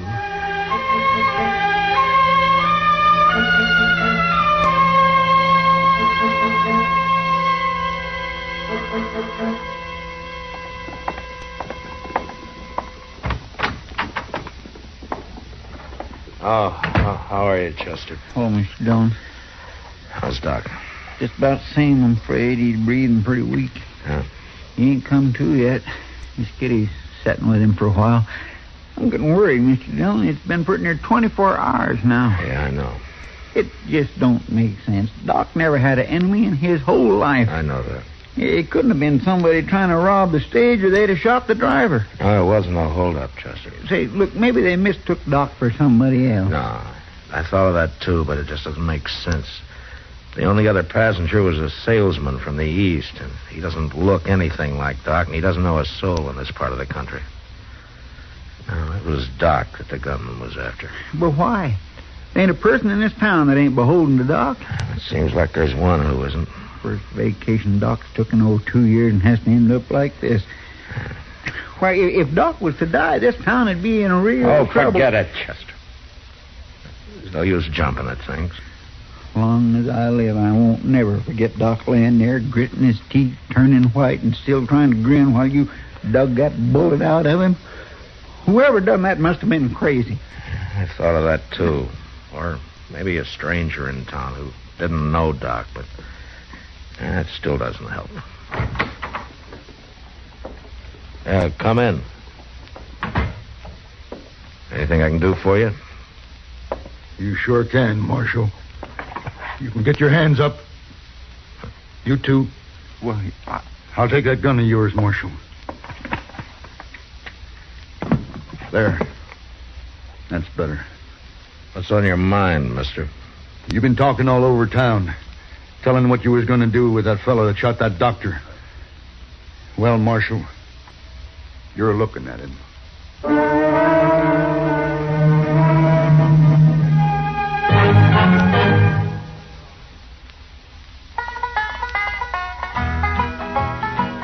This land is your land. This land is my land. This land was made for you and me. One of our 50 states owes more to its spirit of religious tolerance and freedom of belief than to any other factor. The state, of course, is Utah, and the settling of Brigham Young and his followers in the Beehive State shaped its future more than any prior event. The Mormons taught those who dwelled in the arid region that is now Salt Lake City the miracles of irrigation, and the area flourished and prospered. The lasting influence of the Mormons is evident in the state's agricultural prosperity.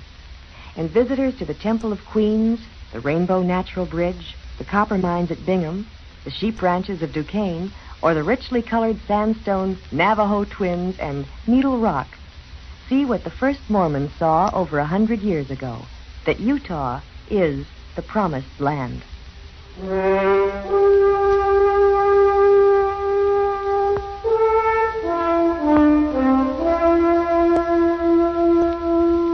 All right, you got my gun, mister. You mind if I put my hands down now? Just don't neither one of you try nothing, that's all. What's your name? What difference does it make? I kind of like to know who's pointing a gun at me. The name's Bricker. Hod Bricker. You're new in Dodge, aren't you? You've been here a couple of months. We?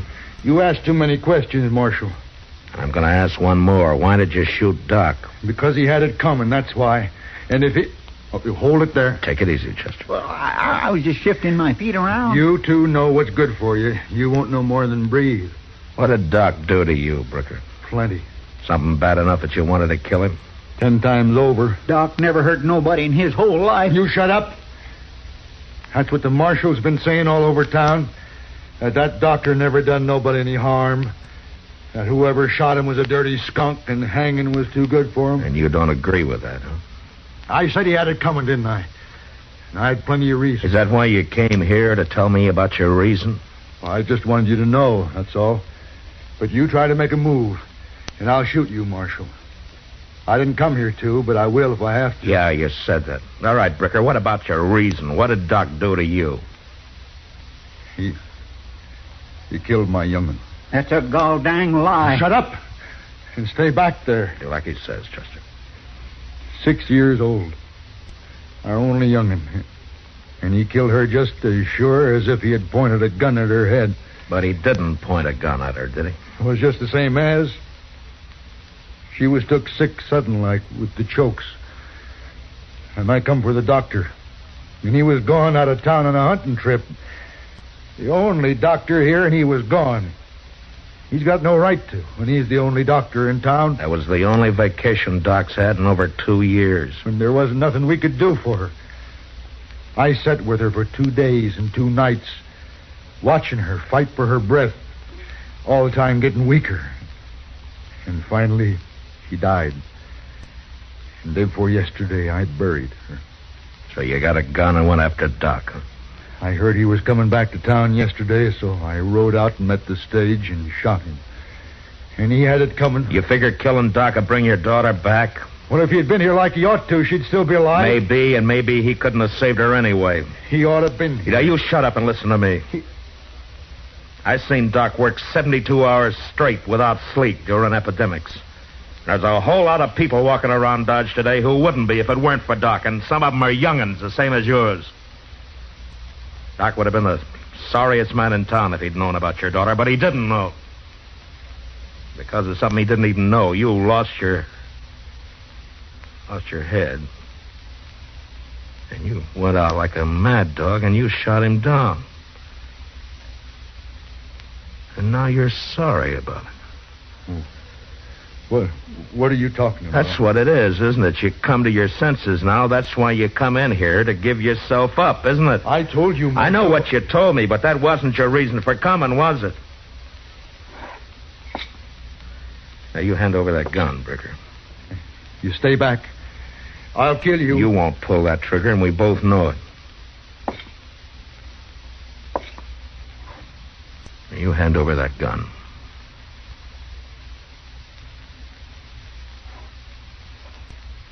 Thanks. That doctor. Is he dead? He's the next thing to it. I hope he don't die. You better hope. All right, Chester, lock him up. Yes, sir. Come on, mister.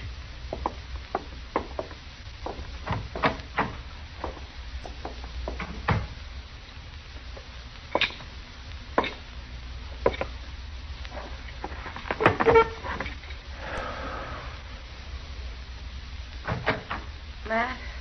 Huh? Oh, Matt. What is it, Kitty?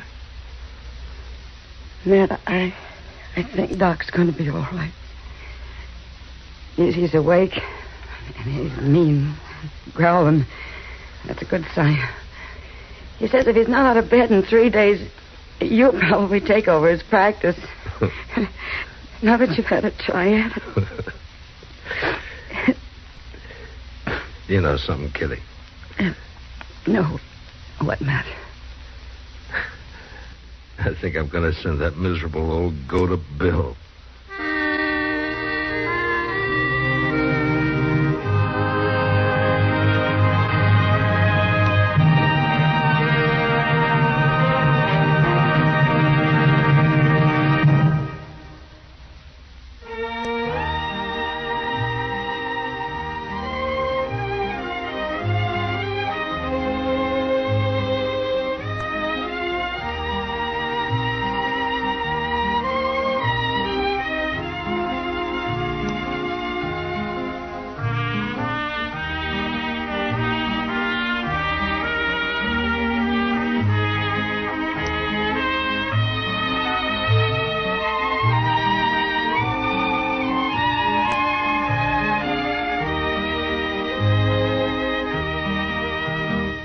Gunsmoke. Produced and directed by Norman McDonald, stars William Conrad as Matt Dillon, U.S. Marshal. The music was composed and conducted by Rex Corey. Sound patterns were composed by Ray Kemper and Bill James. Featured in the cast were Parley Bear as Chester, Howard McNear as Doc, and Georgia Ellis as Kitty. George Walsh speaking. Join us again next week for another story of the western frontier of America in the 1870s on Gunsmoke. This is the United States Armed Forces Radio and Television Service.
Around Dodge City and in the territory on West, there's just one way to handle the killers and the spoilers, and that's with a U.S. Marshal and the smell of Gunsmoke.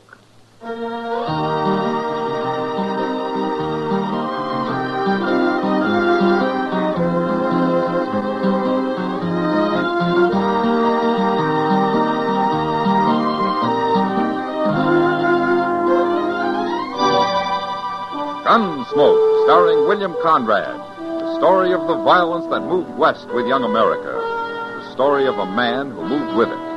Matt Dillon, United States Marshal.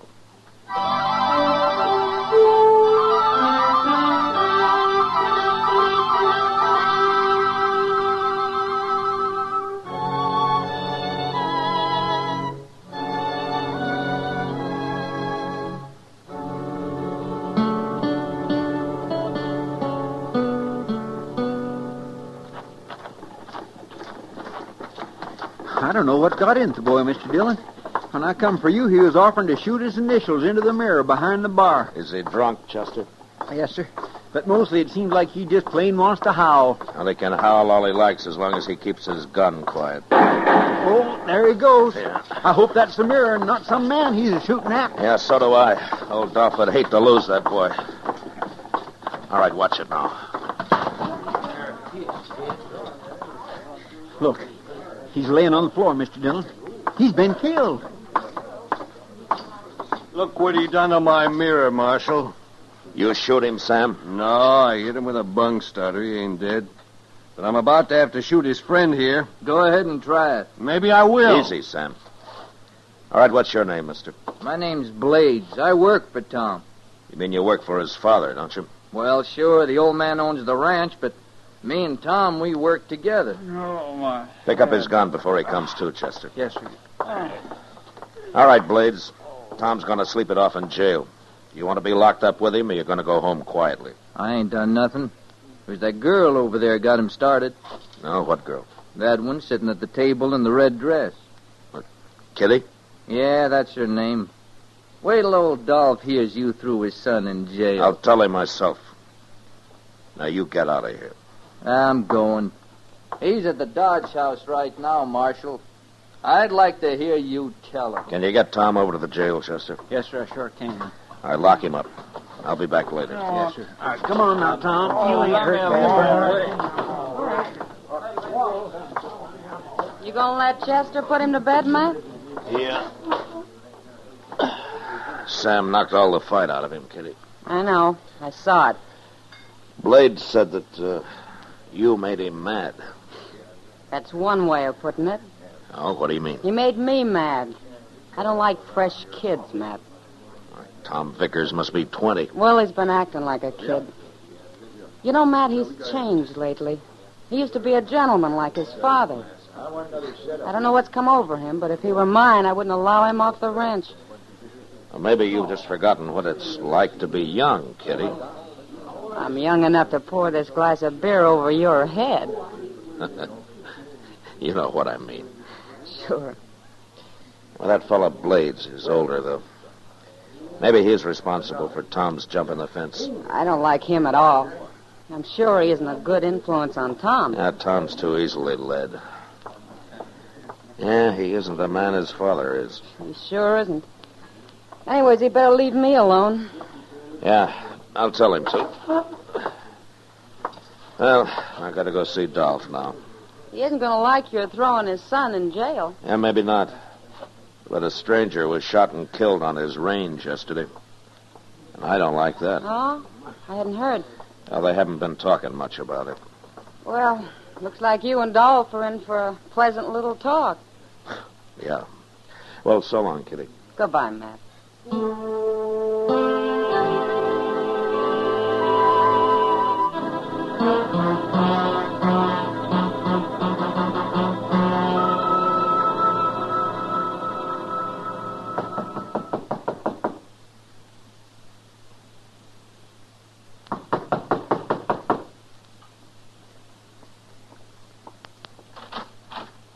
Well, come in, Marshal. Come in. How are you, Dolph? Fine, Marshal. I've been sitting here smoking a cigar before I went to bed. Have one? No, thanks. Dolph, I got some bad news for you. Tell me. Tom tried to shoot up the Texas Trail a while ago. Sam laid him out, and right now he's in jail. Anybody hurt? The boy's got a bump on his head, that's all. I don't like the idea of Vickers being in jail. I'm sorry, Dolph. How do I get him out? But I'll turn him loose in the morning. No Vickers was ever in jail before, Marshal. Well, it's not that important to me, Dolph. If you want him out now, you can come and get him. No, he's done wrong. He's got to pay for it. I thank you for coming to tell me, Marshal. Sure, Dolph, sure. But there's something else I want to talk to you about. What's that?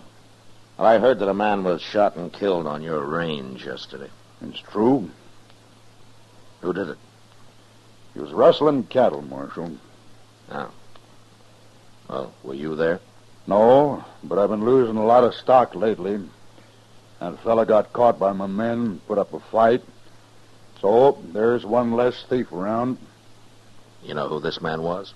Never saw him before. But there's nothing wrong with shooting thieves, is there? Well, not if they try to shoot you first. I'm going to hire me some gunmen, Marshal. I'll show them... No, that'll just cause trouble, Dolph. Gunmen will shoot anybody that happens along and then claim that they put up a fight. You know what they're like. Then everybody better stay away. Everybody won't know about it, Dolph.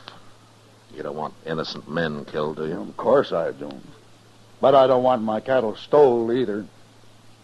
Dolph, you mind if I ride back out to your place with you tomorrow and have a look around? I got business in Dodge tomorrow, but I'm going out the day after. Be glad to have you. Oh, good. Well, I'll meet you here then. Okay, Marshal.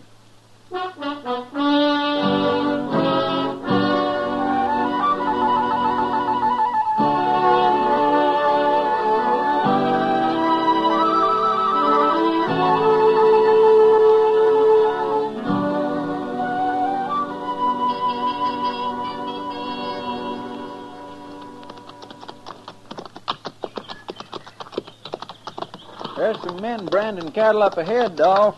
That'll be Tom and Blades. They got a camp near here. I put Tom in charge of this whole section. They left Dodge yesterday morning early, Dolph.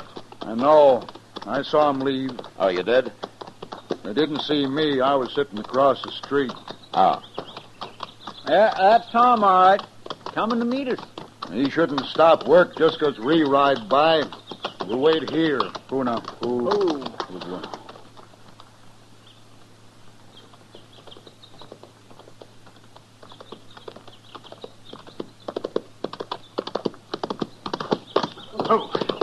Hello. Howdy, Tom. Tom? What calves are those, Tom? Oh, it's a bunch of men gathered day before yesterday, sir. Where are the other men? How come just you and Blades are working them? Oh, we got all but about 20 of them branded yesterday. I figured me and Blades could finish them alone. 2 men ain't enough with a bunch like that. You'd have saved time if you'd kept more men to help. Let's ride over there. I want to look at them. Come on. Yeah. Who done? Blades. Maybe I better stay and help you. Oh, no, sir. We're doing fine. We'll be all through by evening. Your herd's getting scattered now. We'll handle them. Sure, don't you worry none, Mr. Vickers. I ain't worried none, Blades. Tom, next time you keep at least 3 more men with you when you got a bunch this size. Okay, sir, I'll do it. In case you're wondering about the marshal here in Chester, they're going to look things over for a day or so. The marshal thinks maybe he can cut the trail to them cattle thieves. I sure hope so. We ain't had much luck, except for that one. Now go on back to work. I'll ride out here next week sometime. All right. Get that iron ready for another one, Blades. It's red hot now. Come on, Marshal. I'm late enough.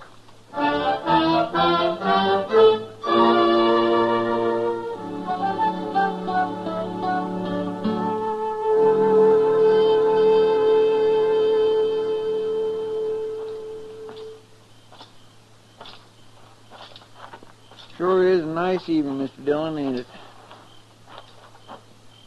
Don't you think so? What? Oh, I was just wondering what kind of an evening it is in Dodge, Chester.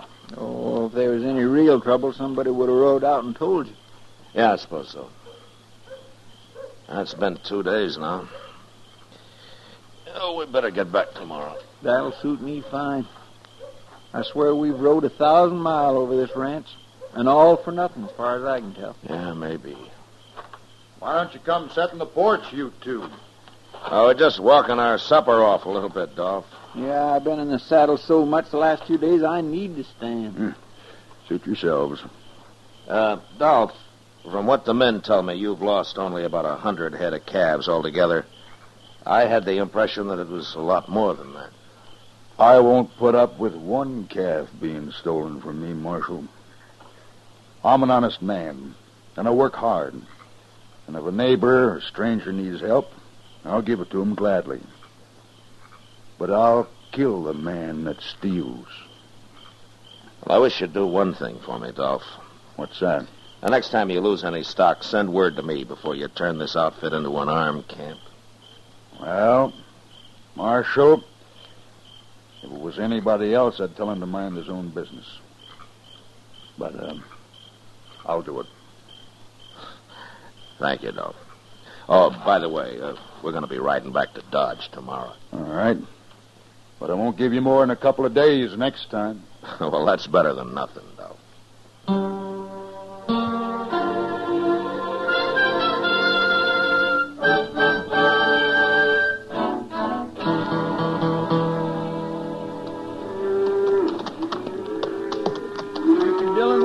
Never get to Dodge if we stop and tally every herd of cows we come across. This is a bunch I wanted to see, Chester.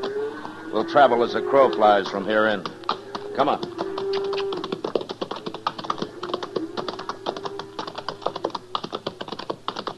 Why was you so interested in that herd? We must have rode through it 10 times. I was sort of interested in proving something to myself, Chester. Yes, sir. Now look up ahead there. Oh, a couple of Dolph's men, I reckon. Yeah, probably. Or say, it's Tom and that fellow Blades. Yeah.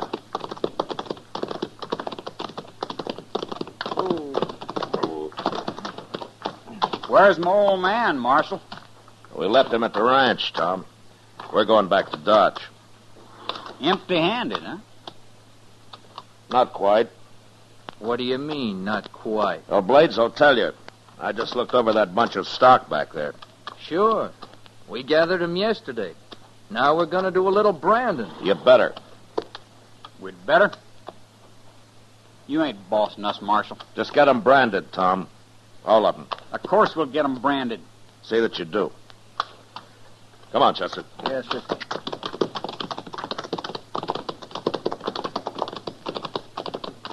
I don't understand what you was driving at, Mr. Dillon.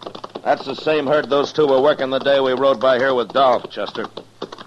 Well, say, now, I didn't notice that. And you probably didn't notice about 20 calves in there that are still unbranded.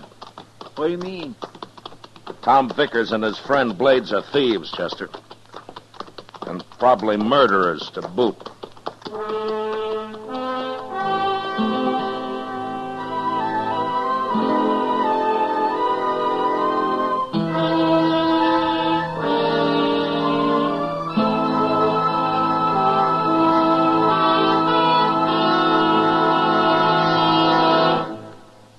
We will return for the second act of Gunsmoke in just a moment. But first, today, good engineers are needed in hundreds of varied fields. You can build a fine career as a trained engineer and at the same time help maintain America's scientific and engineering superiority. For information, write Box 40, Midtown Station, New York 18, New York. That's Box 40, Midtown Station, New York 18, New York. Now the second act of Gunsmoke.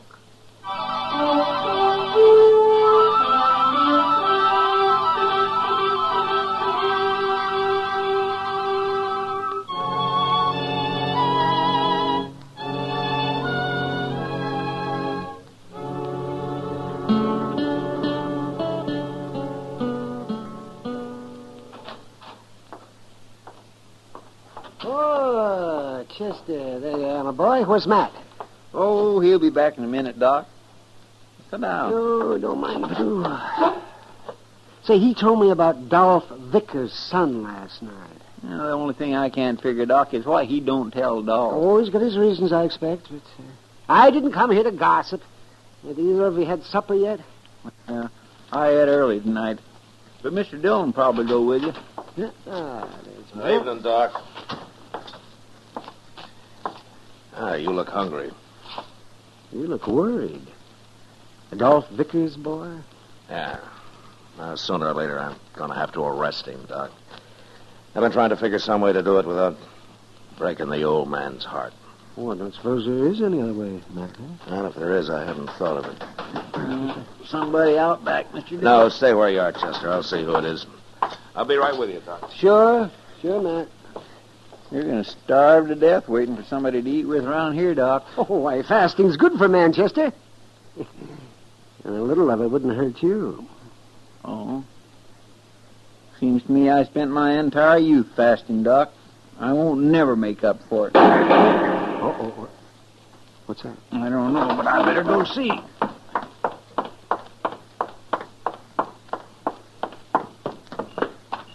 Mr. Dillon? Get out, Chester. Somebody shooting at you? Quiet.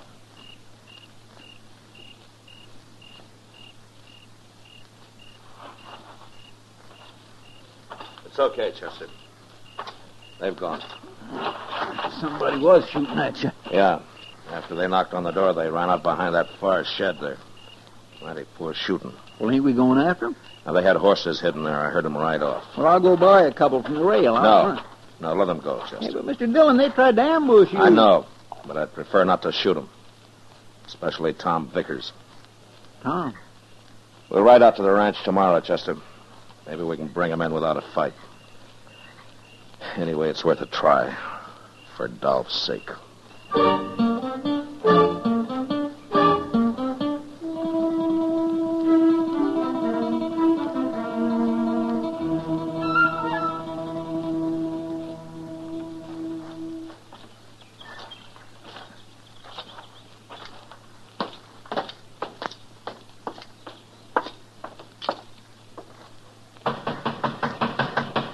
Dolph? Anybody home?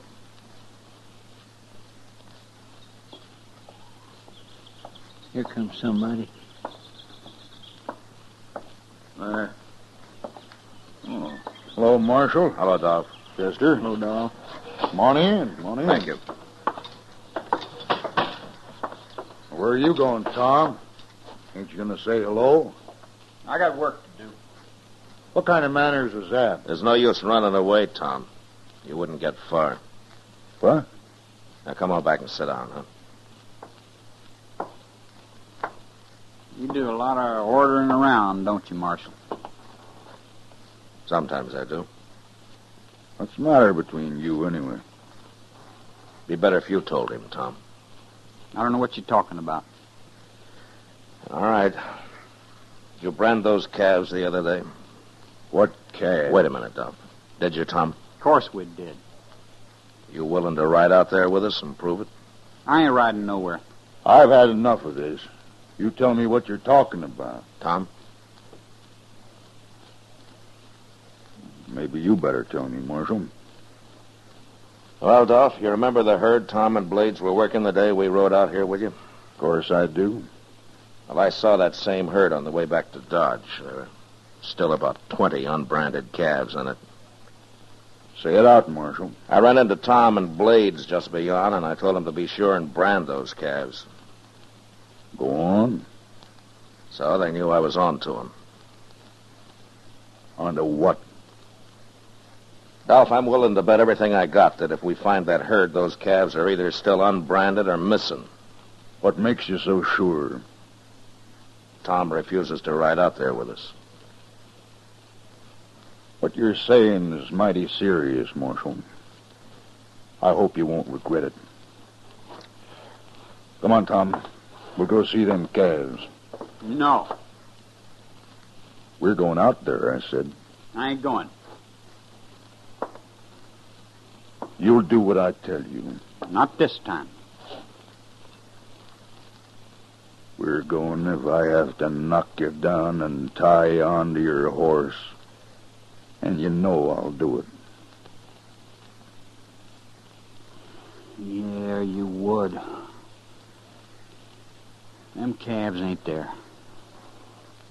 Then where are they? 20 calves ain't hard to track, Tom. Blade's got 'em. Got 'em where?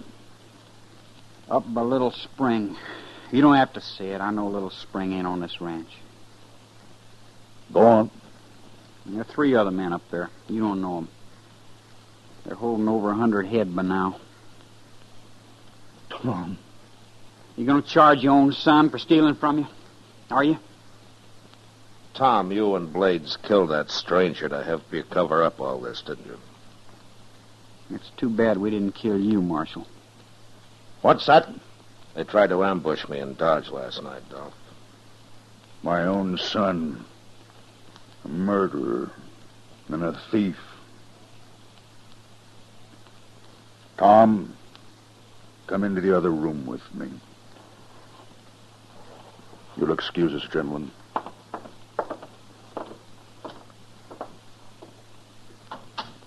He's going to help him get away, Mr. Dillon. Not if I know Dolph, he isn't. I expect he just wants to talk to him alone before we take him to jail. Yes, sir. You know, I feel a whole lot sorrier for Dolph than I do for the boy.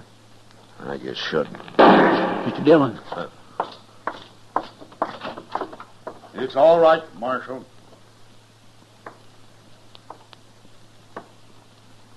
Where's Tom? I killed him. Here's my gun, Marshal. I'm sorry you did it, Dolph. I had to. Marshal, I'd like to bury him now. We'll help you. Nope.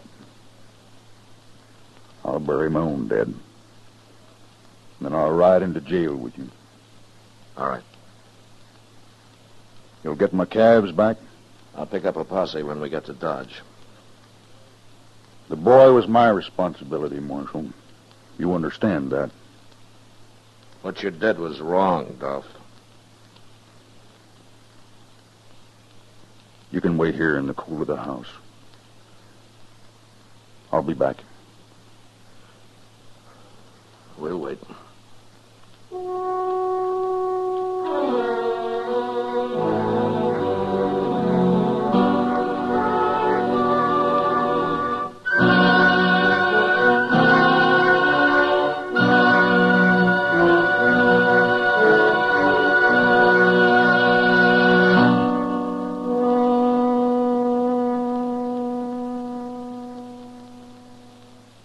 Gunsmoke, under the direction of Norman Macdonald, stars William Conrad as Matt Dillon, U.S. Marshal. Tonight's story was specially written for Gunsmoke by John Meston, with music composed and conducted by Rex Corey. Featured in the cast were Sam Edwards, Paul Dubov, Charles A. Baston, and John Daner. Harley Bear is Chester, Howard McNear is Doc, and Georgia Ellis is Kitty. Gunsmoke has been selected by the Armed Forces Radio Service to be heard by our troops overseas. Join us again next week as Matt Dillon, U.S. Marshal, fights to bring law and order out of the wild violence of the West in Gunsmoke.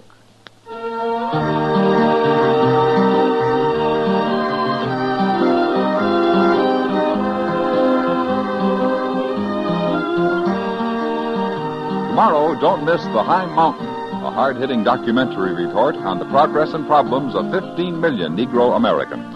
Tomorrow in the daytime on most of these same stations. Stay tuned now for Gangbusters, which follows in a few minutes over most of these same stations. George Walsh speaking. Saturday nights, Herb Schreiner shells out on Two for the Money over the CBS Radio Network.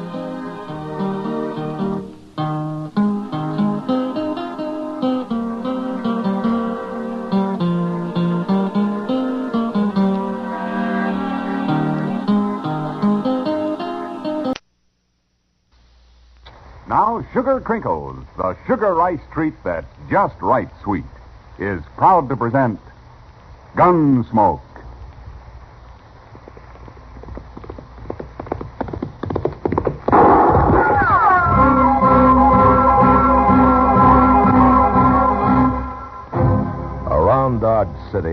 in the territory on west, there's just one way to handle the killers and the spoilers, and that's with a U.S. Marshal and the smell of gun smoke.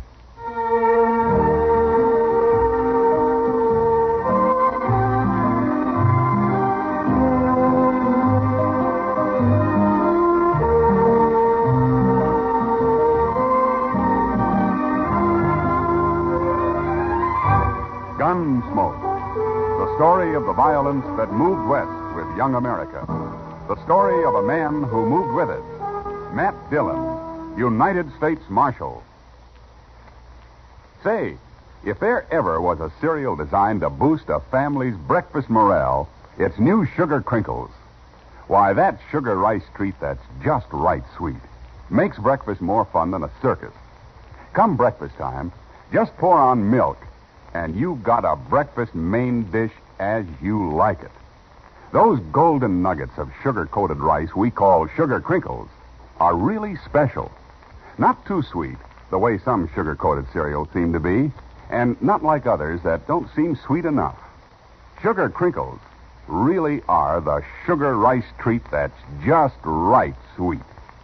And whether you eat them from the bowl for breakfast, from the pack as a snack, or both ways, you'll love Sugar Crinkles. Try them soon. And now, Gunsmoke, starring William Conrad.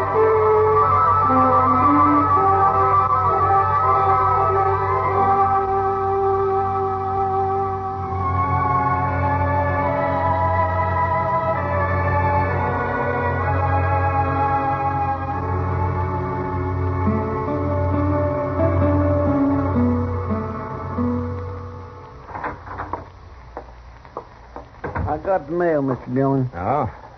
That looks like official stuff, Chester. Yes, sir, it is. All for you. Every bit of it. Were you expecting a letter? Oh, no, sir. If I ever got a letter, it'd just mean trouble of some kind. Well, that's what my mail usually means. Yeah, not this time, though. No new wanted notices? Yeah, not a one. Looks like all the bad men have had a change of heart. Sure does. There hasn't been a reward posted for anybody in over a month. Well, not that we know of, anyway. Mr. Dillon? I think I'll go see if there's any beer left over at the Alfraganza.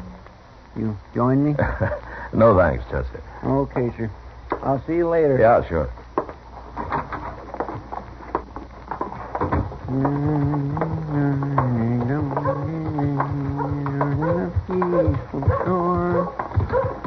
Hey, mister. Well, hello. Tell me, is it all right to tie my horse here? Of course it is. Well, some towns, they don't like strangers being too bold. Well, there's mostly strangers in Dodge. It's a pretty big town. Heard a lot about Dodge. Good or bad? Bad, mostly. No offense to you, mister. Well, I don't own Dodge. I'll buy you a beer. Well, I was just going into the Alfraganza here. You know, a fella feels funny when he don't know nobody in the place. Oh, I've been that way many a time. Where are you from, anyway? Colorado territory. A lot of country out there. Sure is. Bartender? Wait a minute. Sure.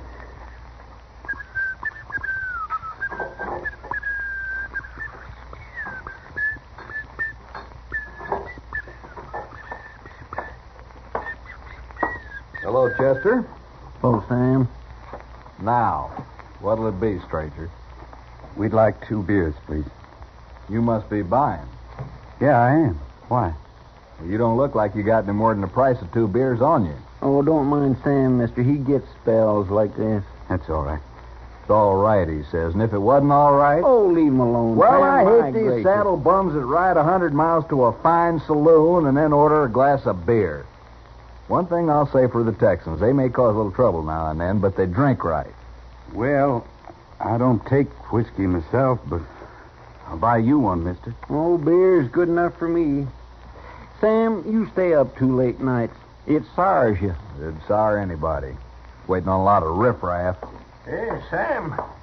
Sam, you better take it easy how you call this feller. I had, huh? You sure had. You know who this is? What do I care who he is? You're Lou Medellin, ain't you, mister? Lou Medellin? Why, sure it is. I seen him 3 months ago over at Colorado, at La Junta. He was right across the street, and he just shot 2 men. Fastest thing ever happened. I'd sure hate to tangle with him. You really Lou Medellin, mister? I seen you right at the start, Medellin. That day at La Junta. You sure built yourself a reputation since then. Oh, yeah, I've heard talk about you. You don't look like a gunman, though, nor act like one neither. Well, they always said he was real soft-talking and polite like.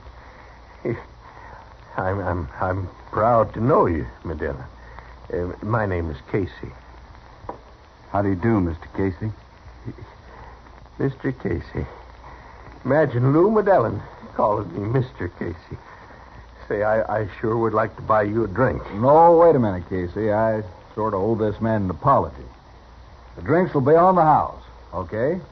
Well, that's kind of you, bartender. Sure. I just want you to feel welcome here, anytime. Mr. Medellin, how come you're wearing your gun in the holster now? I always heard you carried it loose in your belt. I can handle it both ways. Maybe you thought people wouldn't recognize you so fast wearing it different. It kind of marks a man right off, carrying his gun in his belt. Yeah, I guess it does. Say, I'm sure proud to know you. I never got real acquainted with a man of your breed before. My pleasure. My, you sure are polite, Mr. Medellin. No need to be otherwise, I figure. Well, one thing, you make a lot of friends mighty fast.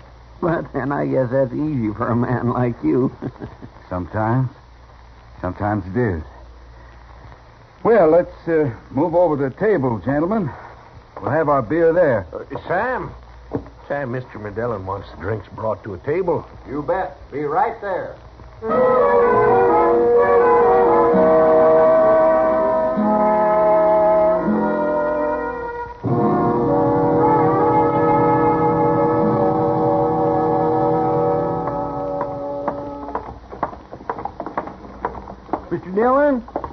Mr. Dillon.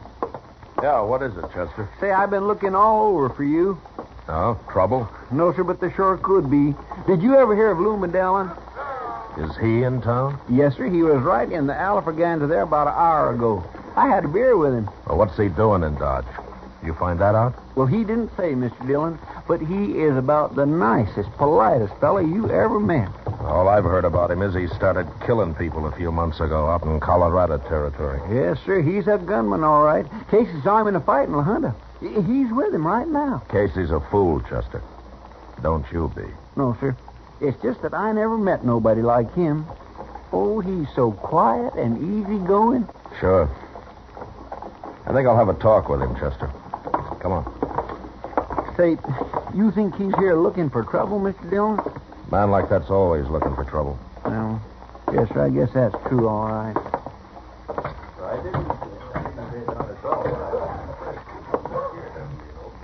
That's him. Sitting right over there with Casey. Here Monday of this week. I've got 3 more days here in town. And before I quit La Junta, I said to him, I want to know sure that... Hello there, Marshal. I guess Chester told you who this is, huh? This here's Lou Medellin, Marshal. Hello, Medellin. Greatest gunman in Colorado territory since Clay Allison went to New Mexico. Yeah. I've heard a little about you, Medellin. Pretty new at this game, aren't you? Yes, sir. Pretty new. Casey didn't mention it, but my name's Dillon. I'm a U.S. Marshal. I represent the law in Dodge. Glad to know you, Marshal Dillon. Are you planning to stay here long? Well, I don't make plans much, Marshal. I thought maybe you were here for some reason. Oh, no. No reason. None I can think of, anyway. I see. Yeah, I'd hate to be in your shoes if you try to run Lou Medellin out of Dodge, Marshal. I told Chester that you're a fool, Casey. Now I'm telling you. Medellin's a friend of mine. You better talk easy to me. Shut up, Casey. Ellen, this is just what I came to tell you. Trouble breeds around a man like you. Somehow it can't be helped. And I'm hired to keep trouble out of Dodge. Don't worry about me, Marshal. I'm not worried about you. Well, no, sir. Ain't nobody going to take Lou Dillon. Yes, there is. No matter how good he is, somebody will kill him one day. It always happens sooner or later. You, maybe, Marshal? Maybe. If he starts any trouble. There's nothing to worry about, Marshal.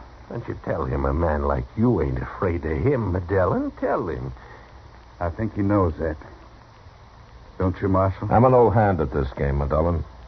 You're new. But if you live long enough, you'll find out that being afraid isn't what counts. No? Well, what does? Worrying about it. The way you're worrying right now. I have a feeling you've been plain lucky so far, Dillon. But don't count on it lasting. I know what I'm doing, Marshal. What are you doing in Dodge, Dillon? I wanted to see the town. Isn't that all right? Yeah, that's all right. But the first sign of trouble and you're through here. Sure, Marshal. Sure.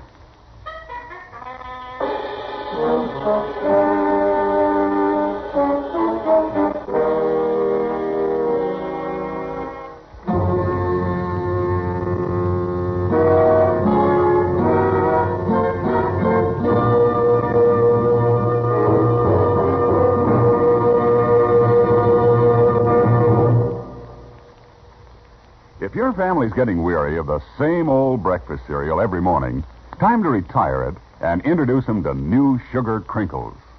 Say, New Sugar Crinkles is the sugar rice treat that's just right sweet. And I'm here to tell you, Sugar Crinkles make breakfast more fun than a circus. Golden crisp nuggets of sugar-coated rice, and every nugget in your breakfast bowl just right sweet. Forget your experience with sugar-coated cereals that seem too sweet, and with others that don't seem sweet enough. Treat yourself and your favorite family to New Sugar Crinkles at breakfast time and snack time, too. For your breakfast or a snack, you love Sugar Crinkles. Sugar Crinkles can't be beat. Sugar rice treat that's just right sweet. With milk for the breakfast joy. As a snack from the pack, oh boy! Can't be beat, just right sweet. Sugar Crinkles, good to eat. Now back to Gunsmoke.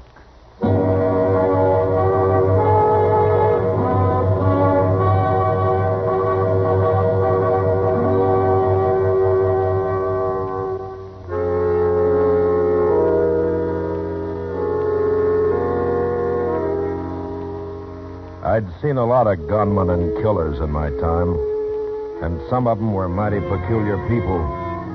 But the strangest I'd ever run across was Lou Dillon. It wasn't his quiet, polite manner that bothered me, but the feeling I got that he wasn't very sure of himself or of what he was doing. I didn't see him again that day, or the next, until along toward evening. I was sitting in Doc's office when Chester came up and told me he'd heard Ab Fisher was in town. I'd known Fisher some years back, and I had heard a lot about him since. So I set out at once to find him. Having one gunman around was bad enough, but having two meant certain trouble. You're going to look in the Texas Trail, Mr. Dillon? I might as well try it first. It's closest. Yes, sir. Oh, why does everything have to happen at once? Nothing's happened yet, Chester.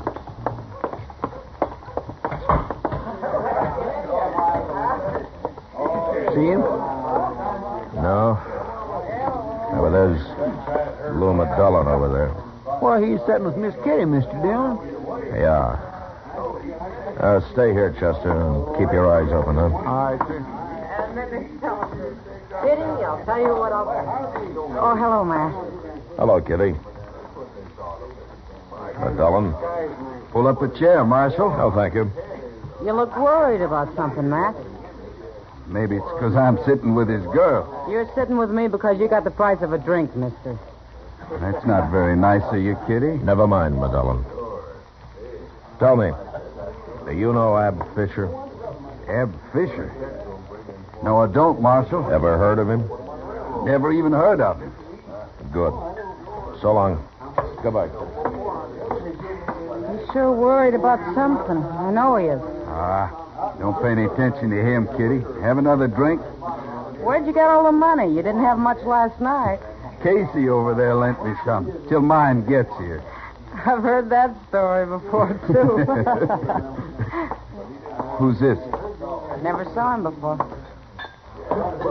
So you're Lou Dillon. Who are you? Ab Fisher. Oh, I'm beginning to understand this. You gentlemen will excuse me. What do you want, Fisher? Told me you were in town. Thought I'd like to meet you. Oh.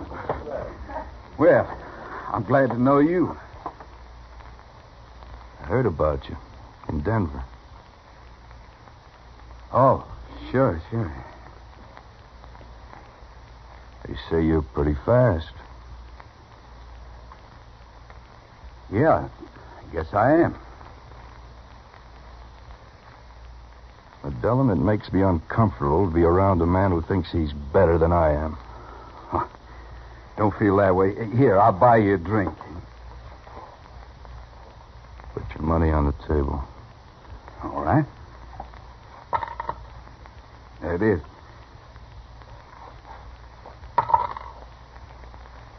And there's mine. I don't understand. One of us gets 4 drinks. The one that lives. What? Drama, Dillon. Go on, draw. No, wait, listen, and I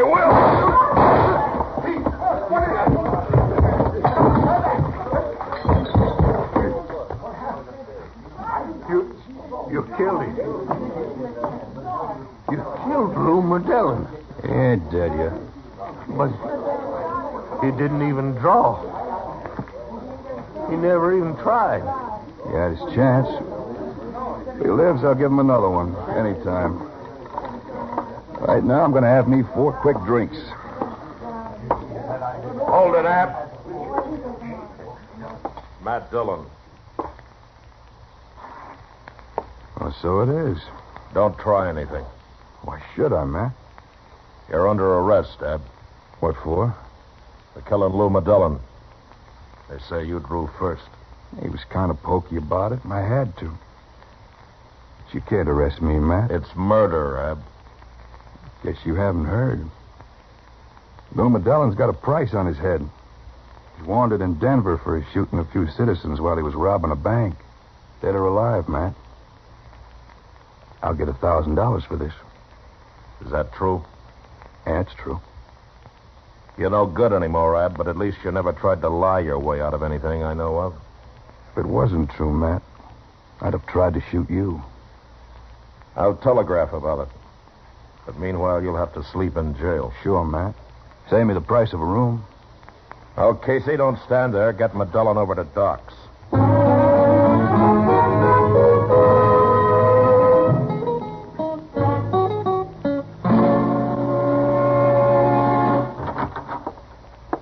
Here it is, Mr. Dillon. They finally answered your telegraph, and Ab Fisher's right. $1,000 for Lou Dillon, dead or alive, and it's signed by the sheriff up in Denver. Will I tell Fisher about it? No, let him wait a while. He isn't worried anyway. I'm going to go up to Doc's and see if Dillon's still alive. Yes, sir.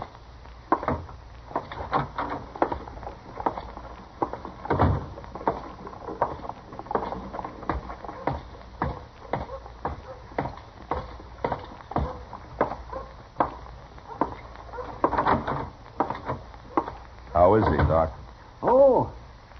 Well, he's alive, Matt, but not for long. Can he talk? Oh, he can talk all right, but when he goes, he'll go fast. There's nothing more I can do for him. Where have you got him? In the back room? I thought he'd be quieter there. Come in with me, Doc. Huh? Sure, Matt. Sure. Marshal Dillon's here, Dillon.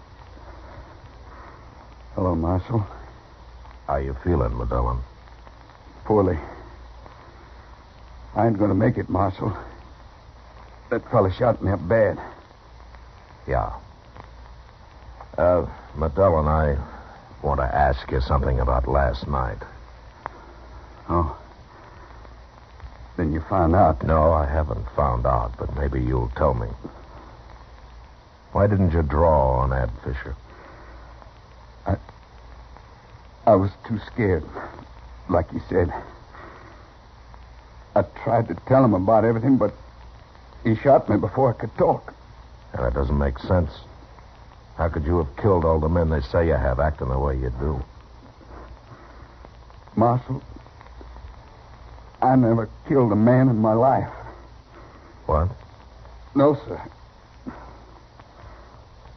I'm just a poor cowboy. I got fired my last job, and I thought maybe I'd find something to do around here. What are you talking about? It's the truth. I ran into them fellas at the bar. They thought I was a big gunman.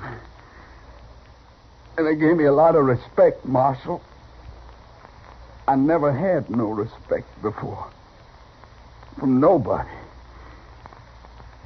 Oh. Well, what is your name? Coots. W. Coots. W. Coots. Well, I thought something was wrong. Guess I look like that, Lou Magellan, don't I? You fooled Casey anyway. But I sure couldn't act like them. I'm in bad shape, Marshal.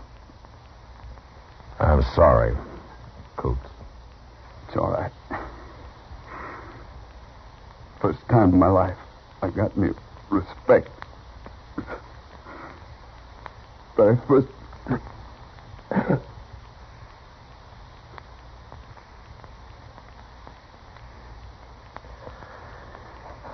He's dead, Matt.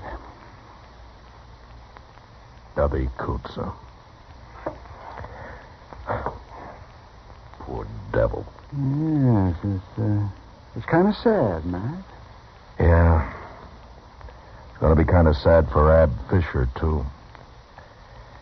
Now I gotta go tell him that he killed an innocent man. And he'll probably hang for it. He's going to be mighty disappointed.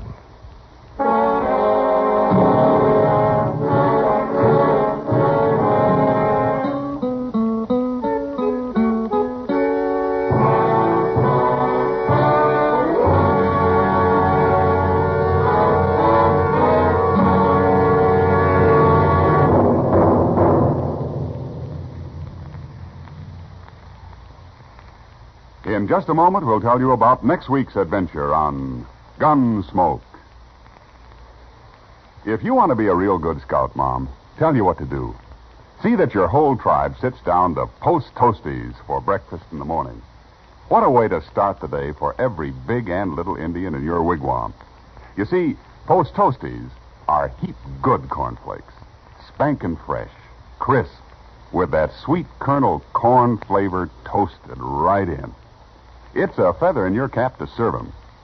Sure, because Post Toasties are not only the best thing that's happened to corn since the Indians discovered it, Post Toasties are the best thing that ever happened to breakfast. And say, if you want to make a good thing even better, add your favorite fruit to that bowl full of Post Toasties, sugar, and milk. It's mighty delicious nourishment.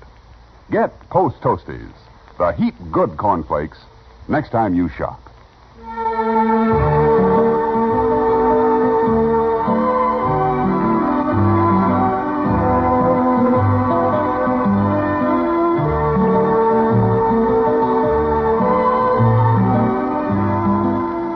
Gunsmoke, under the direction of Norman MacDonald, stars William Conrad as Matt Dillon, U.S. Marshal. Tonight's story was specially written for Gunsmoke by John Meston, with music composed and conducted by Rex Corey. Featured in the cast were Vic Perrin, Lauren Stobkin, Harry Bartell, and Herb Ellis. Parley Bear is Chester, Howard McNear is Doc, and Georgia Ellis is Kitty. Ken Peters speaking.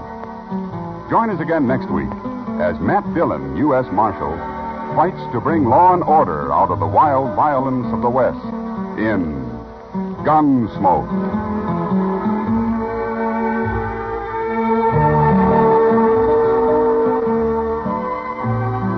Listen next week at this time when Gunsmoke will be brought to you by Toast Toasties, the heap good cornflakes.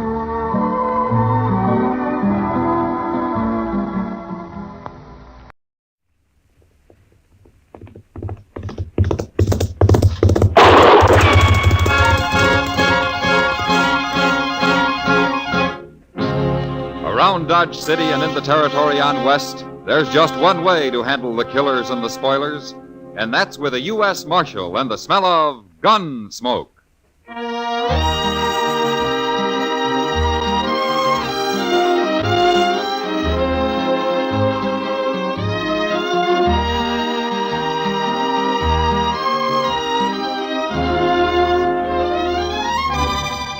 Gunsmoke, starring William Conrad.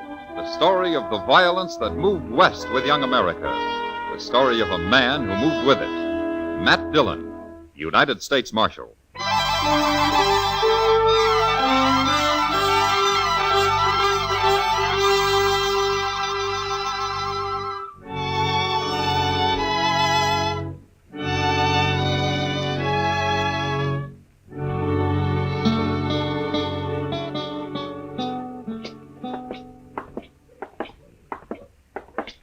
Mr. Dillon, would you mind stopping at the Alfraganza here for a minute? Pretty early in the day, isn't it, Chester? Oh, I don't want a drink. No? No, the barkeep's holding some money for me. I won a little last night, and I didn't want to put it back into the game. Ah, but you want to get it now so you can put it back tonight, is that it? Yes, sir, I'm afraid 'tis. Okay.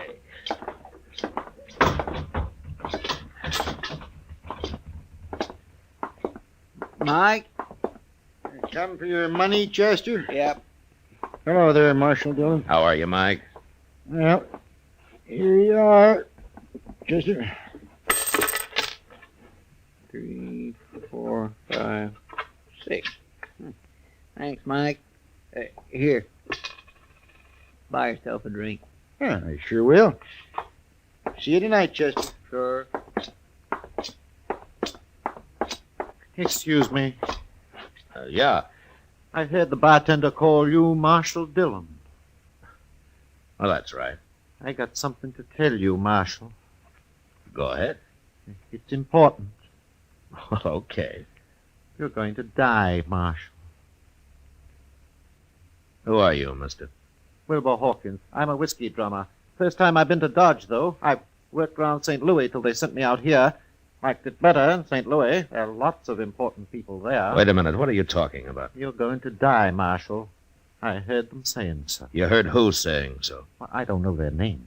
It was dark, and they weren't there long. I didn't dare say anything, or they'd have known I was listening. And then, of course, I'd never heard of you till just now, that is. You're not making much sense, mister. Oh, it makes sense, all right.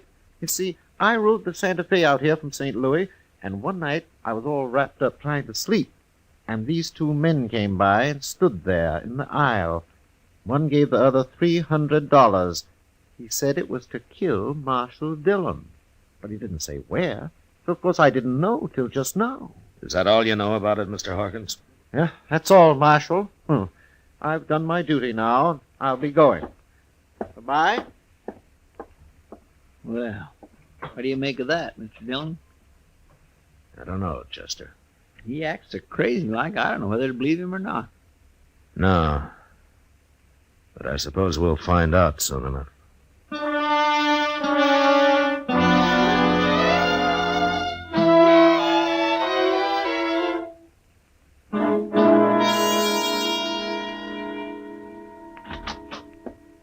The prisoner's sound asleep already, and it's only just got dark out, Mr. Dillon. Well, he's got nothing else to do till Tom Smith gets here. Is that who you're holding him for? Well, I thought I told you, Chester. Yeah, but Tom Smith's sheriff of Tascosa, ain't he? Sure. Why? I thought this fellow was wanted in Abilene. No, they never heard of him in Abilene. That's why I wired Tom. I'm going out back for a minute, Chester. I think I left my new bridle on the hitching rail out there. Yes, sir. Well, I better get this place swept up a little, Mr. Dillon. That's a good idea.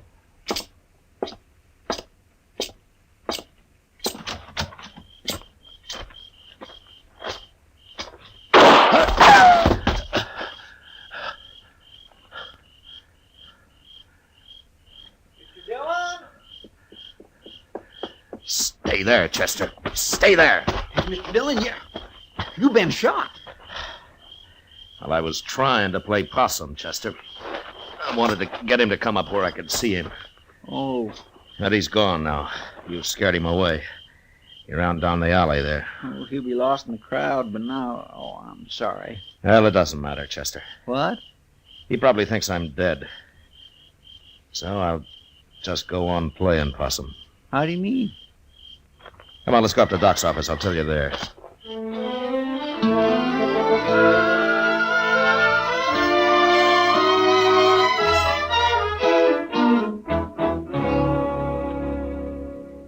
What'd you say that whiskey drummer's name is, Matt? Wilbur Hawkins, Doc, but you never heard of him. This is his first time in Dodge. Well, you think you'd have sense enough to have followed those two men to find out who they were? Yeah, he was probably scared to death, Doc. Yeah, and anyway, he kind of acts like he got hit by lightning somewhere. Even when he's standing still, he gives you the feeling that he's sort of walking sideways like a crab, if you know what I mean. No, I don't, but I'd sure think twice before asking you to explain, Chester. Well, what is it you have in mind to do now, Matt? Nothing, Doc. Nothing? No, Chester's going to do the work for a while. I'm just going to sit up here in your office and wait. Wait? Well, wait for what? Well, when Chester spreads the word around that I'm dead, whoever wants me that way is going to make his play. He'll come right out into the open and do whatever he's got planned. And then I'm going to give him a little surprise. Oh, Mr. Dillon, that's a wonderful idea. Now, why didn't I think of that? You better get going, Chester. I'm kind of anxious to meet this man. Him and his gunman. Yes, sir. But only one thing. Ain't the boys likely to run a little wild when they hear you're not around to keep the lid on things? Yeah, they might. But we'll have to take the chance. Okay, sir. I'll get started.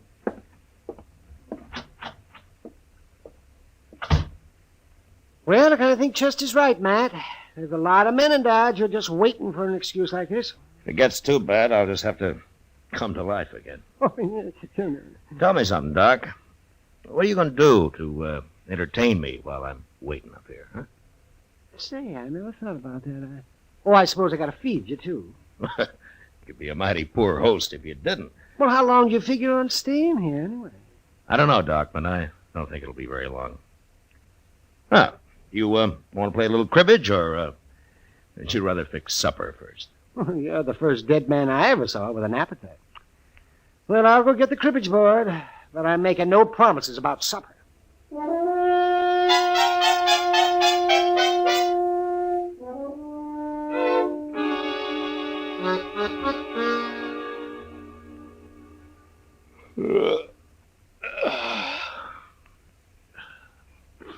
Doc, what time's it getting to be? Let me see. It's nearly midnight, man. Yeah. How long are you going to wait up? Well, till something happens, I guess. Chester will let me know. Town seems quiet enough so far. Maybe nothing's going to happen. They didn't try to kill me just for the fun of it, Doc. No, I guess not, man.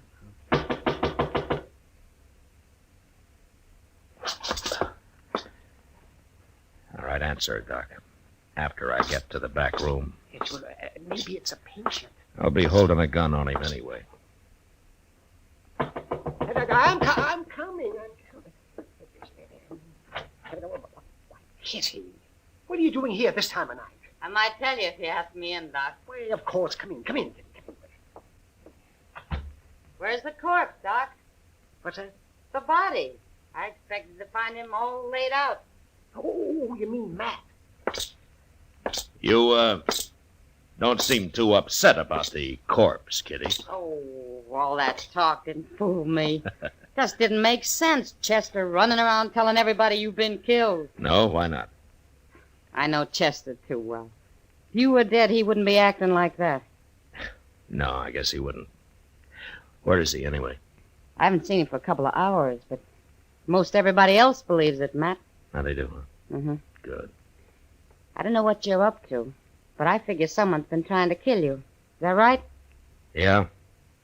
Ambush, Kitty. That's not the way he's telling it, Matt. Not the way who's telling it. I never saw him before, but there's a man standing at the bar of the Texas Trail bragging about outdrawing you.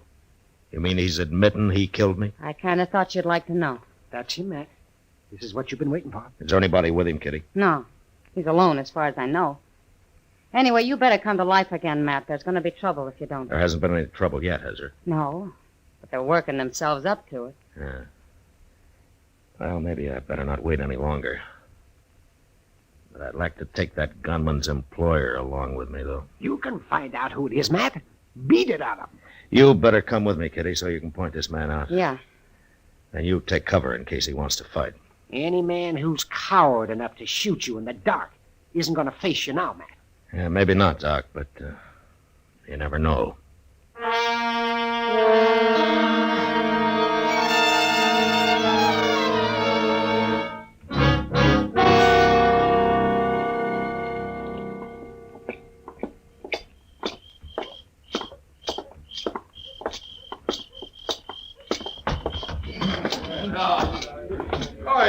Like I said. There he is, Matt. Tall fellow in a black hat. He's kind of drunk. Okay, Kitty. I was just waiting for You wait outside while I see how he's going to behave. Okay, Matt. Good luck. Thanks.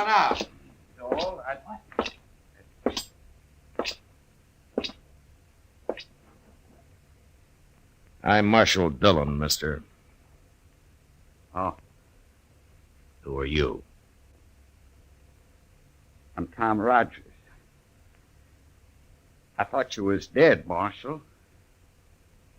I changed my mind. What do you want? You've been bragging about shooting me. Just talk, Marshal. I didn't mean nothing by it. I was just talking. Mm-hmm. Kind of dangerous talk, don't you think? Everybody said you was dead. Well, I was waiting for you to come out of your hole, Rogers. You know, I don't like getting ambushed. Marshal, I never even seen you before. I didn't ambush. All right, turn and face the bar while I take your gun. Go on. I ain't gonna try nothing. You got the wrong man, Marshal. Okay, you can turn around. You can't arrest a man just for talking. The jail's right across the street, Rogers. You lead the way. Well, it was just talk, I tell you. You can't prove nothing. Get going. Well, I swear I didn't try to kill you, Marshal. Straight ahead, Rogers. When we get there, you're going to do some more talking. I want to know who hired you. Nobody hired me. I ain't even got a job. Hey, Mr. Dillon, I want to tell... Mr. Dillon, what are you doing out here? Who's this fella? His name's Rogers, Chester. He's been bragging about shooting me. I was just having a little fun. I ain't no gunman. It doesn't take much of a gunman to try to ambush a man. But I didn't do it, Marshal. I heard him talking about it, and I don't know why I started saying I'd done Mr. it. Dillon? Yeah, what, Chester? Mr. Dillon, I was on my way up to docks. I was coming to tell you something. Well? I've been over to Alafraganza. I declare I just don't understand it. Well, say it, Chester. Yes, sir. Well, there's a fellow over there, and he's been bragging about shooting you, too. What? Yes, sir, that's right. He's saying he outdrawed you and killed you. Of course, he's a little drunk. Yeah, of course he is. So it was Rogers here till I scared him sober. Sure, I've been drinking, Marshal. I wouldn't have talked like that if I'd been plumb sober. Here's your gun, Rogers. You turning me loose? It's like you say, Rogers. You're just a big talker. What about the fellow over at the Alafraganza? I don't even want to see him, Chester. He'll shut up fast enough when he hears I'm still around. And you go on back to the bar, Rogers, unless the men laugh you out of town. Yes, sir. I'm sure sorry I done it, Marshal. All right, get going. Sure, I'm going. I don't know what's the matter with me, Chester, not figuring this. I might have known there'd be at least a couple of drunks wanting the reputation for having killed me. Yes, sir. Doggone it. Now we're right back where we started from. Yeah. Hey, maybe that whiskey drummer was lying, too. No, you're forgetting I got shot at, Chester. And there's a man somewhere in Dodge still waiting to kill me.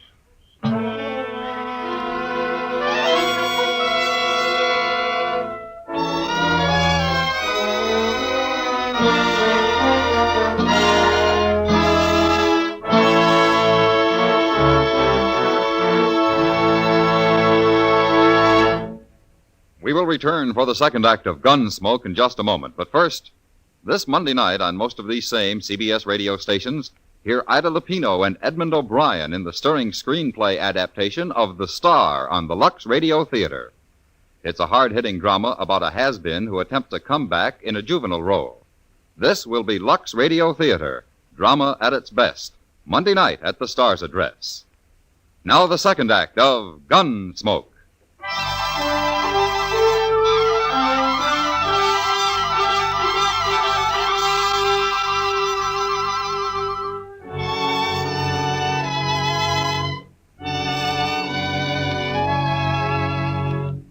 It wears a man down, living from day to day, waiting for a bullet in the back, and not knowing who to expect it from, or when. Makes you feel kind of helpless. And before long, in spite of everything you try to do to stop it, you get kind of spooky. And you start shying at the most ordinary noise, especially if it comes from behind you. No way to stay alive, because this is the one time you need to be as calm and clear as you've ever been in your life. Well, I had a week of it, and nothing happened. Until Chester came into the office one day with a telegram from Sheriff Tom Smith at Tascosa. I thought I'd better get right over here at this, Mr. Dillon. Might be important. Now, you told me it was from Tom Smith, Chester. Yes, sir. It is. Well, if you know that, how come you don't know what the message is? Oh, well, I didn't read it too close, Mr. Dillon. Here. Thanks. He's coming for his prisoner. He'll be here on the stage. Day after tomorrow, the way I figure it. Now, anything else? What? Well, is that all it says here? Yes, sir, that's all. Well, there's just one thing you missed, Chester. What's that? The date it was sent. It got delayed somewhere along the line. Tom's due in today. He is? Yeah, what time is it? About noon, I guess. Well, that stage ought to be here right now. Come on, let's go see. All right, sir.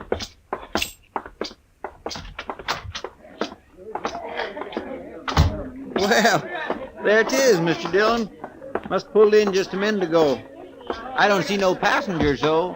Well, that may be because they haven't got out yet, Chester. Here they come. Ain't that Tom Smith? Yeah, that's him. Who's that other fella? He looks kind of familiar.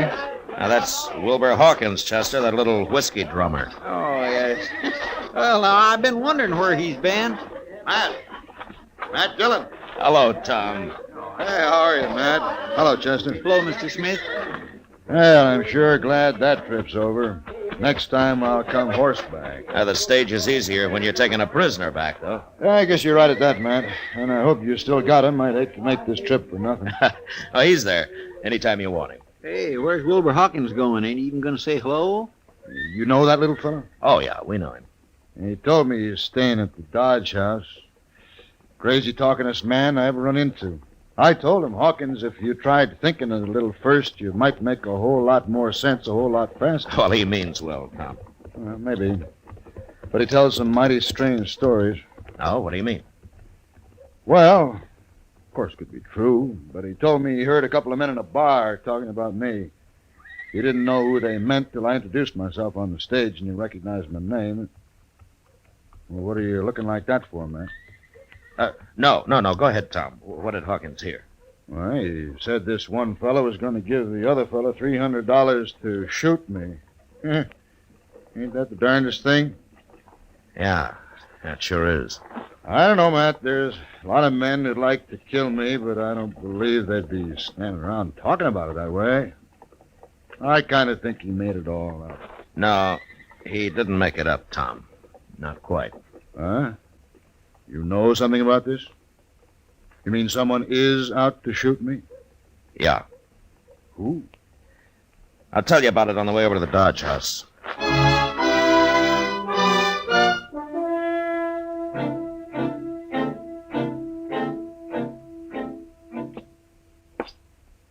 You wait here, Chester, just in case he gets past us. All right, Chief.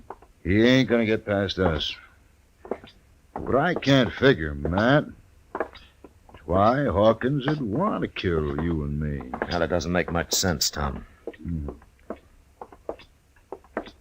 Now, here it is.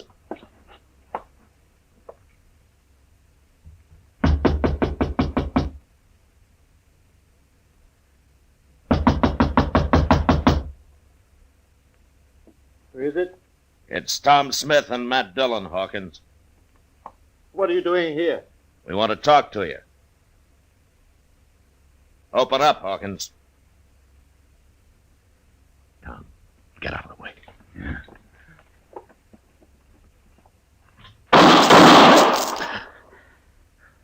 How'd you know he was going to shoot, Matt? Well, I just sensed it, I guess. Look, I can kick that door open with 1 foot. Then you cover me. All right, you ready? I'm ready. Okay. I'll kill you! You kill him, Matt? Well, I tried not to.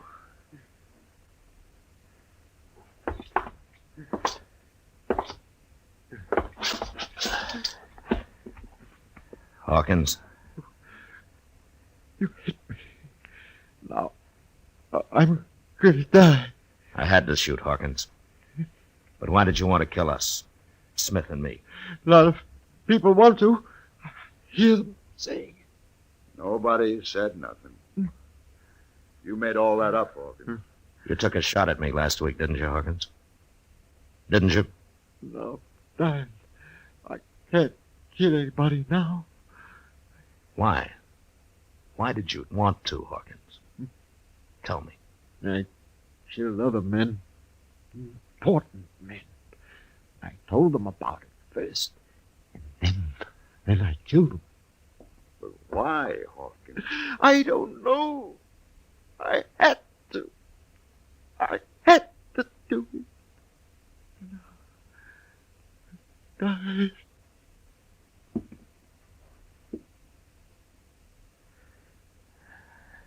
He's dead, Tom.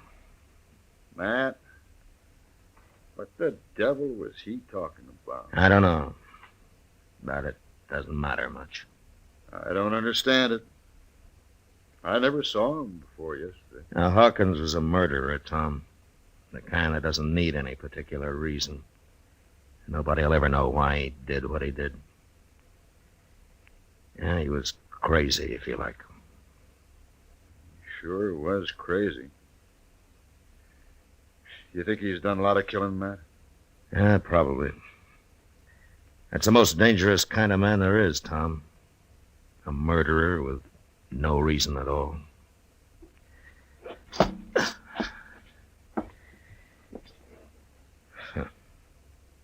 Innocent-looking little whiskey drummer.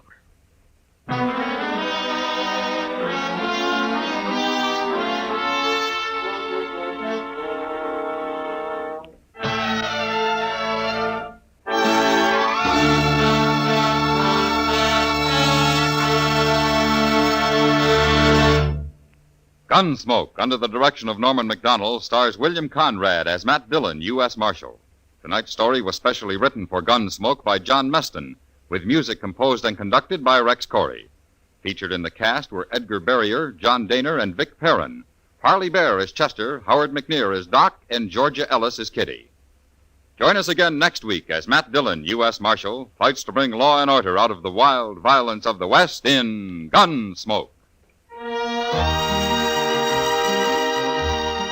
You've heard fictional crime cases many times, but there's nothing like the real thing.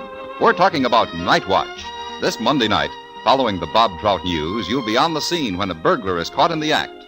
You'll hear him break a glass window in trying to get away. You'll hear the officers handcuff him and take him off to jail. You'll hear this authentic case unfold from beginning to end on Night Watch Monday night. George Walsh speaking. John Lund, as yours truly, Johnny Dollar, brings you Colorful Mystery Tuesdays on the CBS Radio Network.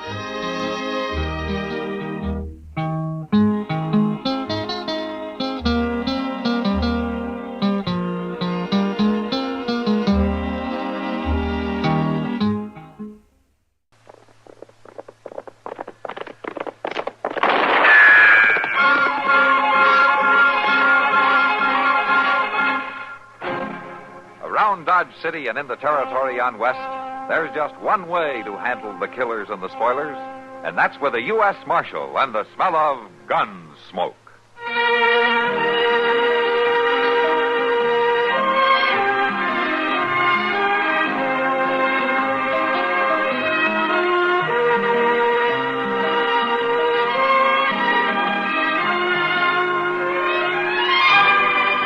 Gunsmoke, starring William Conrad, the story of the violence that moved west with young America, and the story of a man who moved with it.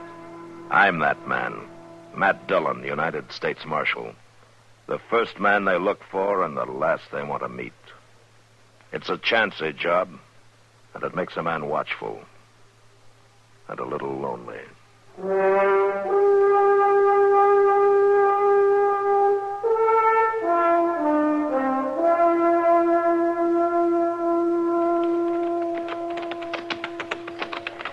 Mr. Dillon, couldn't we stop a little while? And if we're going to get to Dodge before dark, we got to keep moving, Chester. Yeah, but I swear I'm about to bust. Oh, what did you expect after the way you ate dinner? You know, I just couldn't help it. Every time I eat with the cavalry, I make a fool of myself. The ration them fellers draws nowadays is really something. Hey, Chester. Look over there in that drawer. Why, it's an Indian, ain't it? Is he dead or what? Well, let's go see.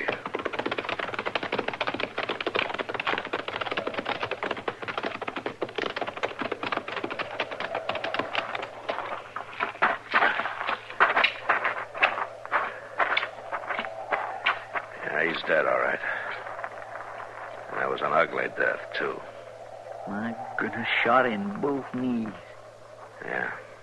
Looks like he was trying to crawl away when he got finished off. Who in the world would do a thing like that? Well, whoever it was, he must have been full of hate. Mr. Dillon? What? There's a squaw watching us over yonder by them trees, here. Yeah, I see her. You reckon she's his? Yeah, she might be. They're both Pawnee. She's coming over here. Say, she don't think we'd done this, does she? I don't know. I sure hope not. And if I could speak Pawnee, I'd tell her. Understand white man talk? Is this your husband? Yes. I'm Matt Dillon. I'm a U.S. law marshal. Law much true. You know who killed your husband? No. Well, you know why your husband was killed? No. Husband good. Much heart. Big. Strong. We'll help you bury him. No. Indian bury husband. Oh. All right. We'll go. Come on, Chester. Yeah, it just don't seem right leaving her there all by herself, Mr. Dillon. That's the way she wants it, Chester. Well, let's get on back to Dodge.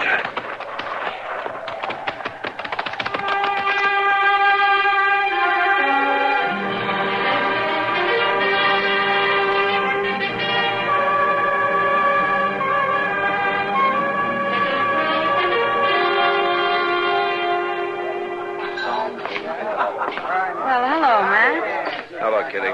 How was the trip? Oh, it was all right, I guess. You don't sound very enthusiastic.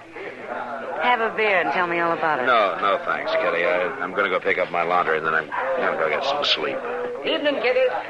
Matt. Hello, Doc. Doc. Well, I just treated Chester for an attack of indigestion. How are you feeling? Oh, fine. Well, that's not true, Doc. Something's bothering him. Oh? That's so. What's the trouble, Matt? I'll tell you what's the trouble, Doc. Disgust for my fellow man. But I guess I'll get over it. What happened, Matt? Well, on the way in today, Chester and I found a dead Indian. His squaw came along about the same time. Just rough to watch, that's all. Well, Matt, men die all the time, and the women grieve. No, not like this, Doc. He was killed a piece at a time. Somebody had shot him in both knees so he'd crawl. It wasn't until they'd had their fun that they finished him off. His squaw could see what had happened to him, so they Be quiet. I'm listening to a funny story. Hey, you. Is it my funny story you're listening to? Yeah, that's right. Any objections? You have some particular interest in Indians? I have. Go on with the story. It's good. How does it end? It hasn't ended yet. I could end it for you. If it was me out there, that squaw would have went right along with a man. That's so? I hate Indians. I kill them. That's mighty near all I got on my mind. I enjoy killing them. I hate squaw men, too. All right, get your hand away from that gun.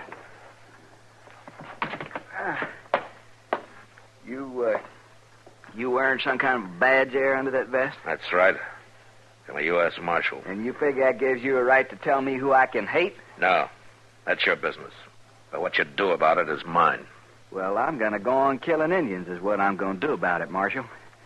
Like I've been doing for 16 years. And you've got a lot to answer for, mister. That's a long time. It seems like no more than yesterday. I come back from hunting one time. I found my wagon burnt. My wife with a pretty back stuck full of arrows. My baby son carried off. They was Pawnees. And Marshal, your little badge ain't gonna change that. That's between me and the Indians. I'm gonna kill them till the day I die. Edgar. Leave me alone. What a terrible thing. What Matt saw was terrible, too, Kitty. Yeah. 16 years of that kind of hate's long enough, isn't it, Doc? Much too long. Mr. Dillon? Yeah. Mr. Dillon. That squaw is here. Huh? Here in Dodge? Yes, sir. She come over to the office. She wants to talk to you. Oh, where is she now? Well, there was another Indian with her. They're waiting out near the edge of town. All right, let's go.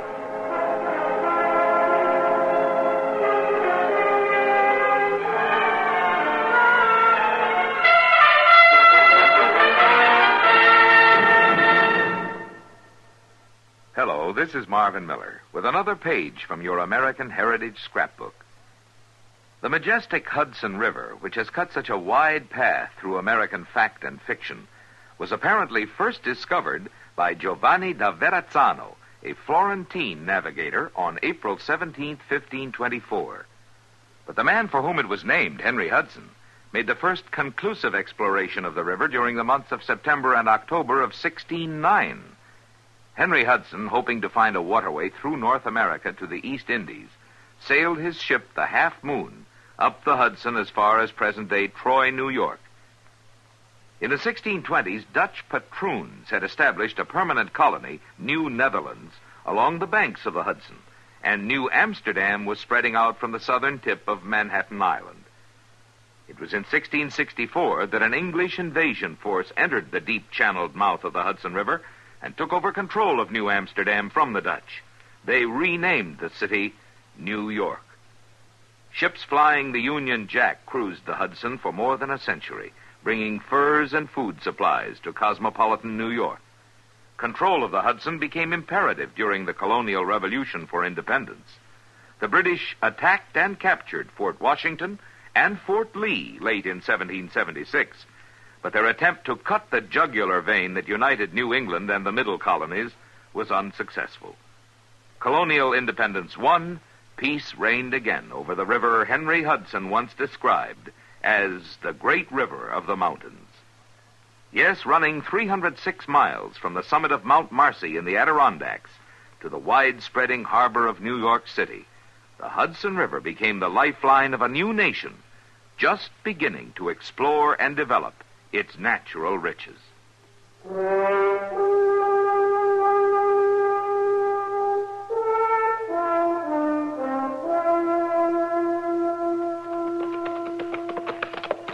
I don't see him, Chester. Me neither. You sure that's the right place? Well, I think so, Mr. Dillon. I couldn't understand her too good. Maybe they changed their mind and left. Now, that's not very likely. Must have had something pretty important to say to come all the way into town like that. They sure must have. Oh, there she is. Moving out into the clearing. Yeah, but she's alone now. Where's that other? Well, we'll probably find out. Mr. Dillon, we better be careful. I don't like this. You want to wait here? No, I'm coming.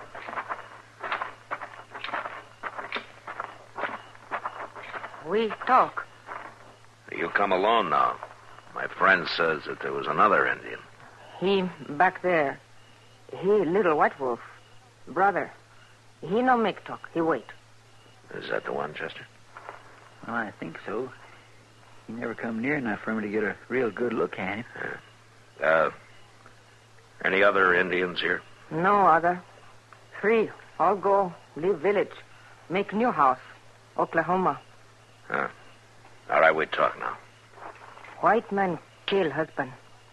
White man go to city. How do you know this? Brother, he gone. See one, only white man.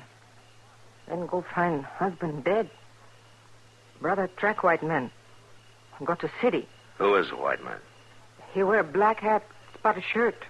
He ride black horse. Why, I seen him. Wait a minute, Chester. There are many men like that in the city. You got to say more than that. You find, you make prisoner, you kill. Now listen. The law must know, and it must know good. Did your brother see the white man kill your husband? Brother, he gone. Then see one, only white man. Yeah, but the brother did not see. Maybe the white man did not kill. Now, the law must know. It must be certain. You understand that? Law not certain. Then law not kill white man? That's right. Then you give us white man, we kill. No. Brother not have 2 hearts. Brother certain, we kill. No. That's much bad.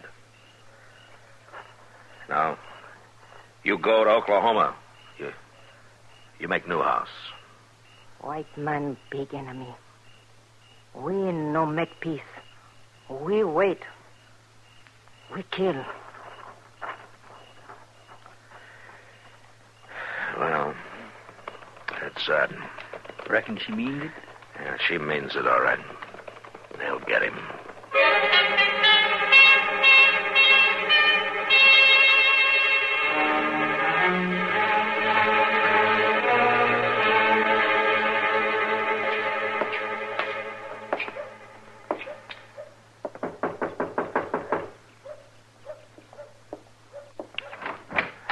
Eggert, I want to talk to you. Come on in. I tried to find you last night. I ain't been hiding much. Yeah, I know. It was late when I got back to town. Nobody knew where you were staying. I went out to talk to some Indians. You seem mighty fond of Indians. I'm fond of the law, Eggert. Now, tell me, did you kill that Pawnee? I killed lots of Pawnees in the last 16 years. That's not what I'm asking you. Did you kill that one yesterday? Supposing I did, what would you do about him? I'd hang him. For killing an Indian? Might as well hang a man for squashing worms. That day's past, Eggert. Now, the Indians think you killed him, and so do I. I reckon you'll have to prove it, Marshal. Now, there's an Indian who can identify you. The squaw's brother, so you do it. That ain't exactly true. No? No, because if it was, you'd have me in jail right now. You ain't got no proof. Now, the Indian heard your last shot, and he saw you ride off. He tracked you here to Dodge. Don't put no rope around my neck. Not legally, no. But the Indians know that you did it. And I don't want to have to hang those Indians. And what do you mean by that? I'll tell you what I mean by that. They're waiting for you, Eggert. They're what? That's right. So you stay in this town. You set 1 foot outside of Dodge City, and those 2 Pawnees will kill you. Don't be sure of that, Marshal. Don't be sure of it at all.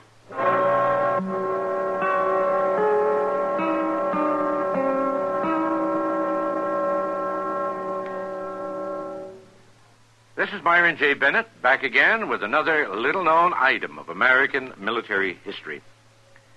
When you're up there in the wild blue yonder, either shooting or getting shot at, there's not much time for making famous remarks. Perhaps that's why there aren't too many on record for the Air Force, although our youngest branch of the armed forces got a big piece of the action in our recent wars. It started out on August the 1st, 1907, with only 1 officer and 2 enlisted men, and didn't get its first airplane until a year later. Under the Signal Corps, aces made history in the dog fights of World War I. But it wasn't until General William Billy Mitchell got himself court-martialed for backing up his statement that nothing can stop the attack of aircraft except other aircraft, that the air arm really got going. In World War II, General Henry H. Hap Arnold built the Army Air Corps into the greatest military armada ever seen, with his three-legged stool formula of pilots, planes, and airfields, and the slogan, "Keep 'em flying." And in the Cold War that's been going on ever since, the now independent Air Force, with its ever-ready Strategic Air Command, carries the biggest stick we've got behind its soft-spoken motto, "Peace is our profession."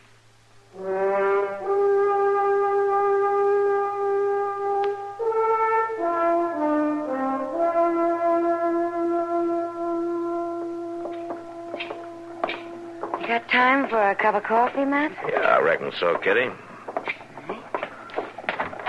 There you are. On, can we have some coffee? Right away, Miss Kitty. Where'd you run off to last night, Matt? Well, that Pawnee squaw wanted to see me, Kitty. Oh? Yeah, she and her brother know who killed her husband, and they came to me for help.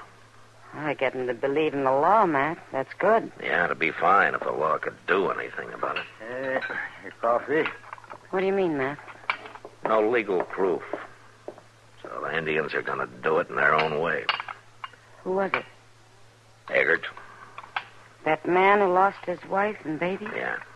I was up to see him this morning. He's the one, all right. Mr. Dillon, I've been looking high and low for you. What's the matter? Will you give that Eggert orders to stay in town, didn't you? Yeah, that's right. Well, he didn't do it. He left about a half hour ago. Yeah, I should have known he would. All right, come on, Chester. Maybe we can catch him.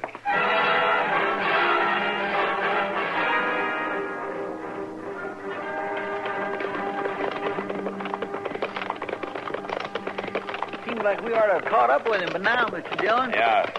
Maybe the Indians got him already. I doubt it, Chester. I think they'd get him behind him and trail him till they could set up an ambush. Well, it's a pretty good spot for a fight right here. Wait a minute.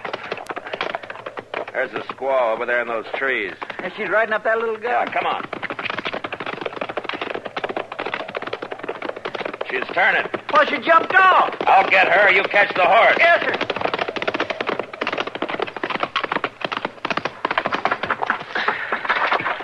Hey, stop. Come here. Now, where's your brother? Come on, talk. Where's Little White Wolf? You see white man who killed your husband? Mr. Dillon, Yeah, over here, Chester. I got her horse. What'd she say? Nothing. Nothing. No, not a word. Look. Brother kill white man, he break the law. Now, the law will punish him. You understand that? Now, where is your brother? All right, come on. That's where I don't understand, Mr. Dillon. I do, Chester. She waited on the trail as a decoy and deliberately led us away to give her brother time. Right now, that Indian and Eggert are stalking each other somewhere in that bush. Hey, that was a rifle. White man, big enemy. We kill now. Little White Wolf avenge husband. Where'd he come from, Chester? Could you tell? Well, from that bluff yonder, it sounded like. All right, let's get over there. Maybe we still have time to stop him.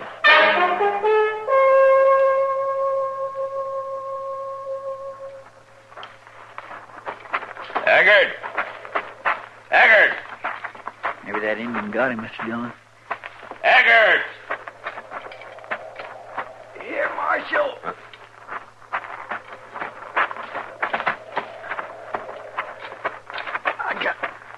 I got me another Pawnee.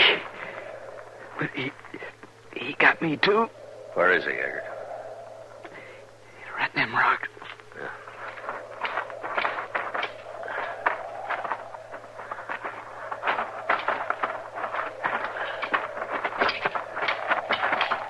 Yeah, here he is, Chester. He's shot right through the head. Why, he's much more than a boy. He's Mr. Dillon. Yeah, Little White Wolf. he's dead. Little White Wolf wasn't your brother. Not your true brother, was he? No. True brother. Die baby. Chief, give mother white baby. Call him Little White Wolf. He grow up fine Indian. He good brother. White man die? Yeah, he'll die very soon.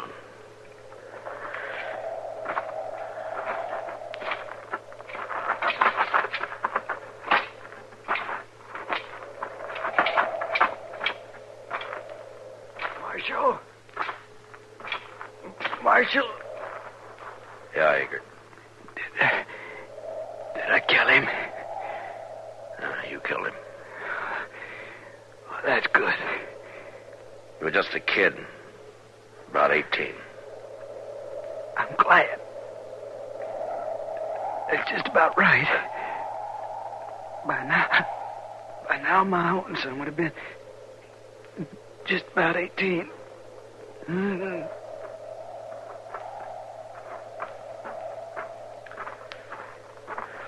Mr. Dillon, did you tell him? No, Chester, I didn't tell him. Well, at least we can bury him together.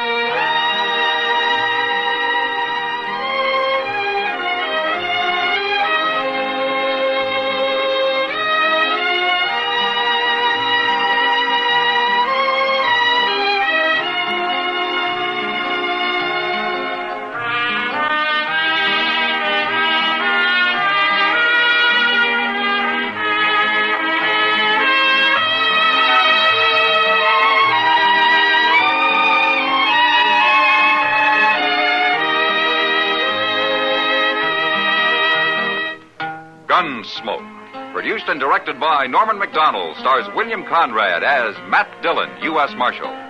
The script was specially written for Gunsmoke by Les Crutchfield, with editorial supervision by John Meston. The music was composed and conducted by Rex Corey. Sound patterns were by Ray Kemper and Bill James. Featured in the cast were Parley Bear as Chester, Howard McNear as Doc, and Georgia Ellis as Kitty. George Walsh speaking. Join us again next week for another specially transcribed story on Gunsmoke. This is the United States Armed Forces Radio and Television Service.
Toasties, the heap good cornflakes, is proud to present Gunsmoke.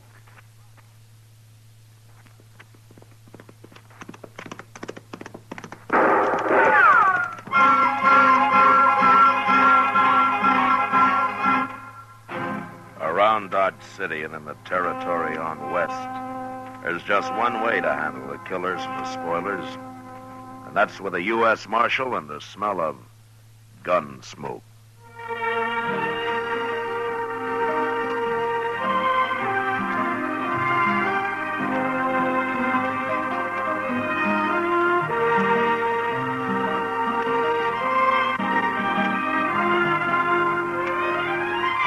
Gunsmoke, the story of the violence that moved west with young America. The story of a man who moved with it. Matt Dillon, United States Marshal. Say there, next time you hear a crackling noise in your kitchen, you better get up and investigate. Maybe somebody just couldn't wait for his breakfast of crackling crisp Post Toasties. And that's a treat you shouldn't miss. Post Toasties, you know, are the heap good cornflakes. Why, after one taste, I'll bet anything you'll agree with me. Post Toasties is just the best thing that's happened to corn since the Indians discovered it. There's nothing quite like sweet kernel corn flavor when it's toasted right in. Toasted into crisp, fresh cornflakes. Man, oh man, that's Post Toasties. Heap good cornflakes. Better try 'em. And now, Gunsmoke, starring William Conrad.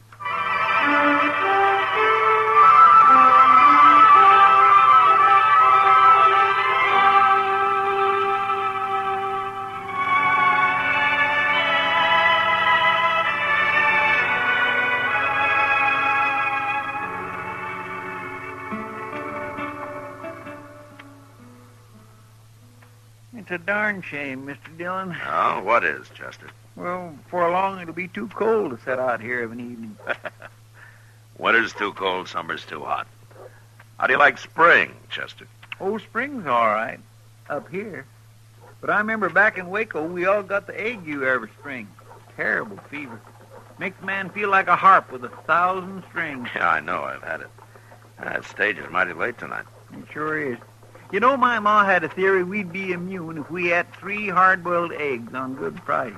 Oh? But if that didn't work and we got the ague anyway, she'd tie salt mackerel onto our feet. Well, that ought to have toughened up your feet anyway. Well, we all survived. Hey, look. Here comes the stage driver. Why, it's Jim Buck.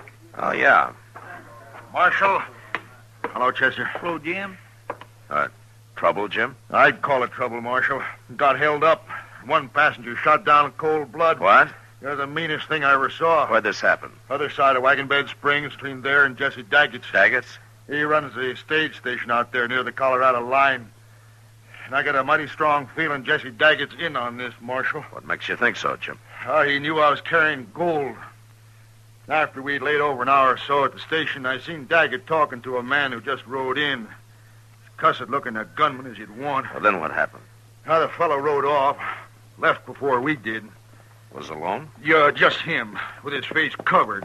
Never said a word. He took the strong box and robbed the passengers. And then he got on his horse and turned around and shot one of them right through the head.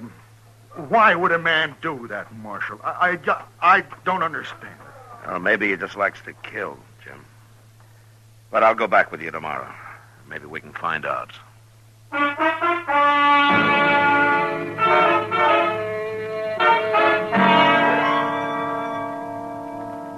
We made the trip down to the Santa Fe Trail next day, through Wagon Bed Springs and on to Jesse Daggett's stage station.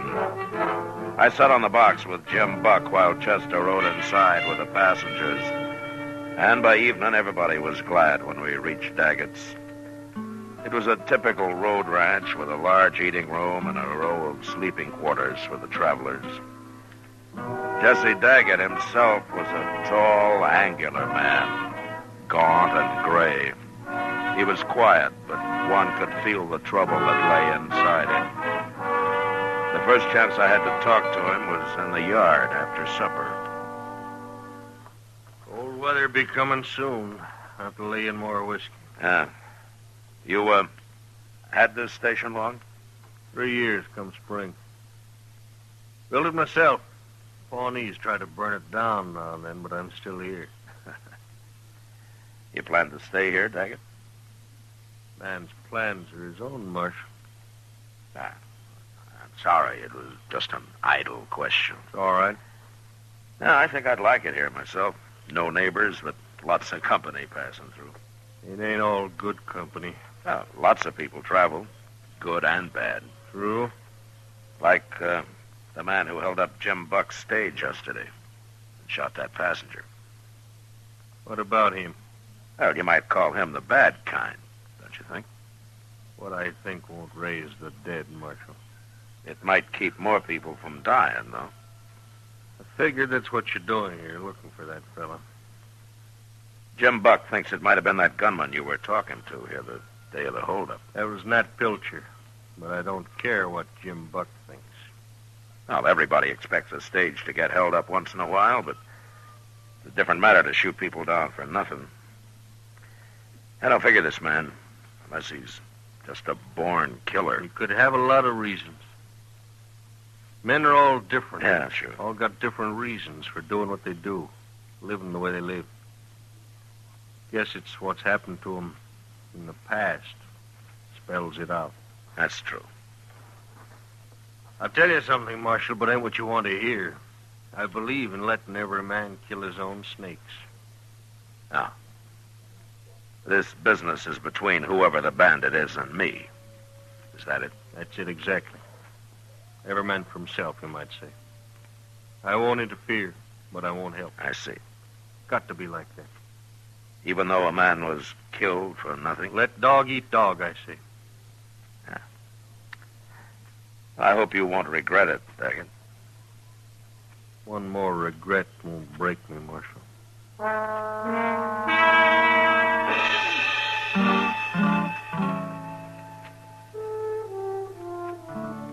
Trying to get anything out of Jesse Daggett was hopeless. But I still couldn't agree with Jim Buck that he was partners with the road agent. Daggett somehow wasn't that kind of man. Anyway, there was nothing to do but wait and let things happen. 2 days passed while Chester and I sat in the eating room and played two-handed stud. Now we got mighty restless. Late afternoon of the second day, however, Jim Buck drove back with his stage. The travelers came in first, went to their rooms, and then Jim came over to say hello. I wish I had a job like yours. Nothing to do but sit around, play cards, drink whiskey. Well, we do a lot of thinking, Jim. That's what makes up for it. You do, huh? Well, you done any about finding Jesse Daggett's friend? Nat Pilcher? Well, if we did find him, Jim, we couldn't prove anything. No, neither could I guess. But you might just shoot him for luck. You're too suspicious, Jim. He was probably just some cowboy riding through. Maybe. There's another pilgrim for supper. Hey, where's Daggett, anyway? Well, he went outside just after you pulled in. Didn't you see him? I was busy with the horses. And I still got work to do. I'll see you at supper. You know, that's a hard life, driving a stage, Mr. Dillon. I don't think I'd want to do that. Well, you might give it a try first, Chester. Now, wait a minute. I heard there was a marshal here. Yeah, that's right. What can I do for you? Me? You can't do nothing for me, Marshal. No? Well, then what do you want? I just wanted to see what a marshal looks like. A live one.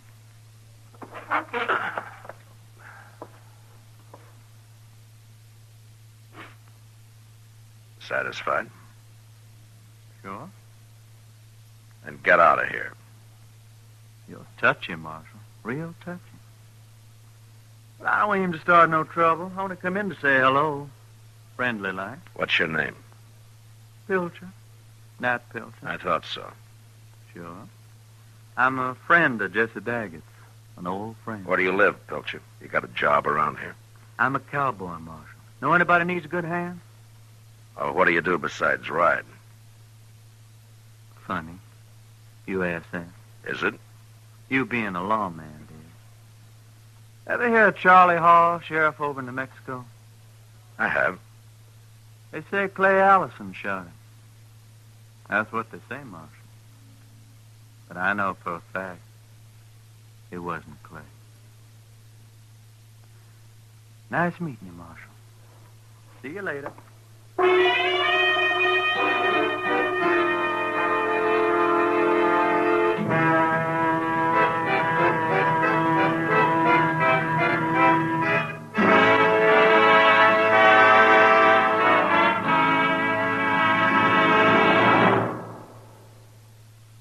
how are morning appetites at your house?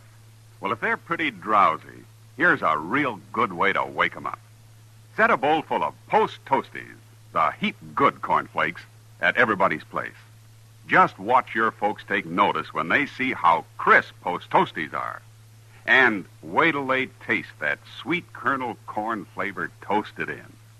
Bet your whole tribe will agree with you. Post Toasties are the best thing that's happened to corn since the Indians discovered it. And here's a thought, if you'd like to make a good thing even better. Try topping Post Toasties with your favorite fruit.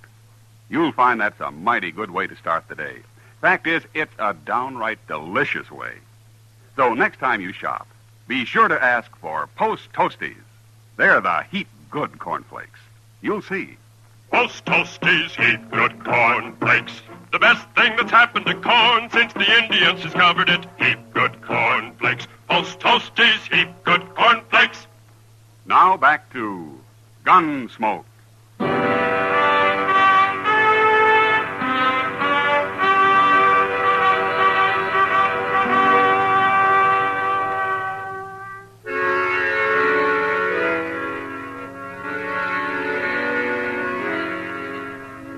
Jesse Daggett's stage station lay on the prairie miles from anywhere. It would be an easy thing for a man like Nat Pilcher to ride in long enough to check on a stagecoach and the value of its cargo, and then ride up the road a few miles and wait for it. But I still didn't believe Daggett was in on the deal, even though he and Pilcher had obviously known each other somewhere before. The next morning at dawn, Jim Buck loaded his passengers aboard and pulled out. Daggett and I stood there and watched the little cloud of dust as it moved up the Santa Fe Trail toward Wagon Bed Springs. Make Dodge tonight, and he'll be back here tomorrow. I met your friend Nat Pilcher last night, Daggett. Pilcher rode out before supper. Yeah, I know. Seems like he only came in to tell me what a hard case he is. To warn me about it. Didn't have much effect. You're still here. You don't think I scare that easy. You're all right, Marshal. Things will work out here without you. Daggett, I don't know what's going on down here, and if I'm meddling in your affairs, I'm sorry, but the stage has been robbed and a man's been killed, and that makes it my affair, too. I want to thank you for not thinking I got anything to do with all that, Marshal. Well, I wasn't sure at first, but I am now. Even so, I'm not going back to Dodge without a man. No, I suppose you won't. Well, let's go inside. Sure. You, ought to plant some trees there, Daggett. It'd sure improve the place. Not enough water. I'll dig for it, then. You'll never get a woman to come out here and marry you unless you've at least got some trees. How's that? There's no offense. I was just remarking that women like things growing around the place. Let's say I meant it generally. No offense. I thought to have a woman here once when I first planned about running a stage station. That was over in New Mexico. Seems like a long time ago. Oh, things don't always work out. Yeah, I was mighty fond of her, Marshal. But I lost her. I've been a little lonely ever since. Oh, you came close. That's better than some men do. I don't know about that.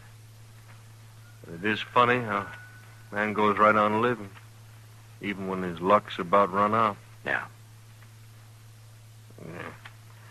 Come on inside. I'll heat up some coffee. Good.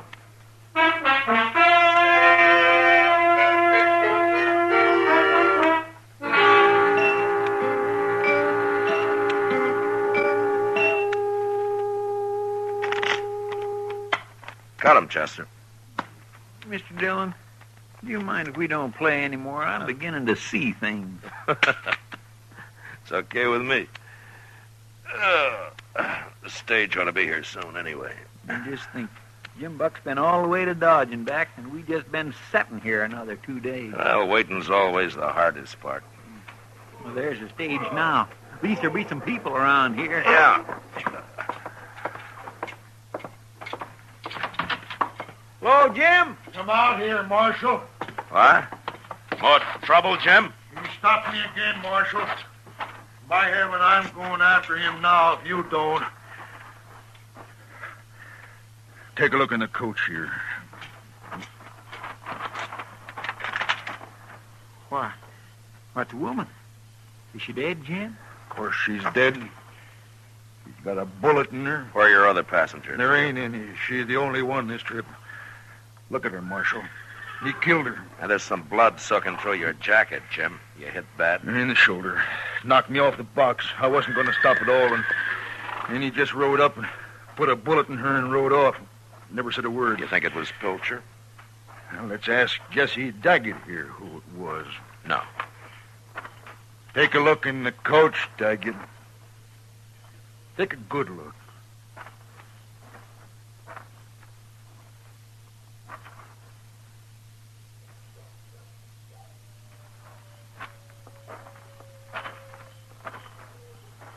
Well, Daggett, what do you think of killing women?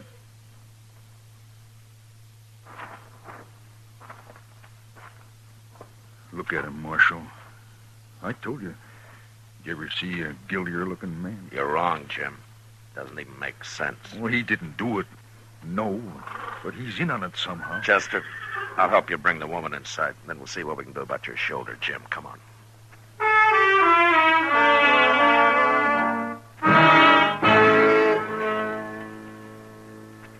It doesn't make sense.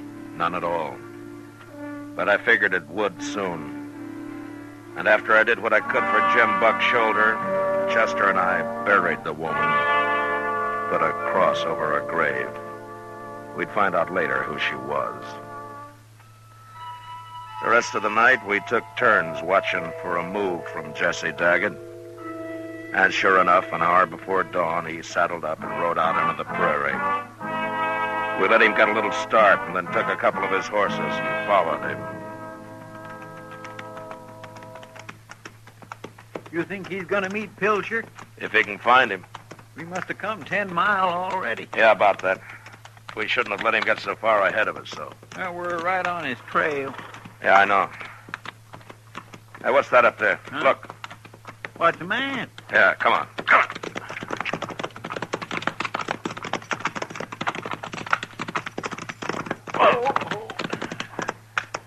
Where's Daggett, Mr. Dillon? He's been shot. Yeah.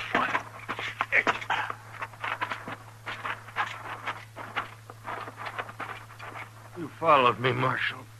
How bad are you hurt, Daggett? Pretty bad. Pilcher? I'd have killed him, but my gun didn't go off, and he got me easy then. No luck left at all. Right? Any idea where Pilcher is now, Daggett? Said he was going back to the station to get you. Took my horse with him. I'd have come with you this morning. Wasn't your business. This was between me and Pilcher. Come here looking for a fight. I didn't want to kill anybody no more. Not even him. So he drove me to it. Finally, that woman yesterday. Knew I couldn't stand that. You mean he shot her and the other passenger just to prod you into a fight? Marshal, I'll tell you now about... I had a woman out in New Mexico. Nat Pilcher tried to run off with her. I didn't shoot him, though. I shot her instead. I figured it made more sense. You killed her? I don't think he'd have minded so much if I'd have killed him, but I figured he wasn't doing nothing I didn't want to do myself. I didn't blame him none. I blamed her. Pilcher's been after me ever since. I could have stopped all this if you'd told me sooner. Every man's got to kill his own snakes, Marshal. I tried. You can have him now. I ain't gonna live long. I'm sorry, Daggett. Chester will stay with you. I'm going back to the station. We both go. I can die alone. I ain't afraid. No. Goodbye, Daggett. Bye, Marshal. Chester. Yes, sir.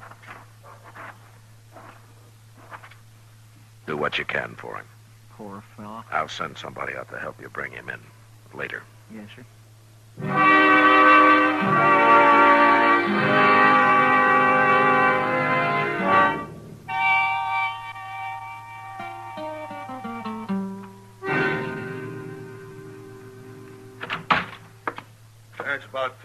got here, Marshal? Where's Pilcher, Jim? Out back, looking for whiskey. Where's everybody else? It's been a busy morning. How's your shoulder? It hurts. I gotta get up to Dodge somehow and see it. Morning, Marshal. Oh. Hello, Pilcher. You been riding? So have you. Man like me rides a lot, Marshal. You should have kept going. I wanted to see you again before I left. That's what Jesse Daggett told me. I'm gonna kill you. And then Jim here. Oh, wait a minute. Shut up, Jim. Pilcher, you can drop your gun belt and take your chances in court. If you like. My chances are better right here, Marshal. It's your choice. It's always been my choice. Except for the night Jesse Daggett shot his wife. Did he tell you about that? It doesn't matter now. To me, it does. You... No!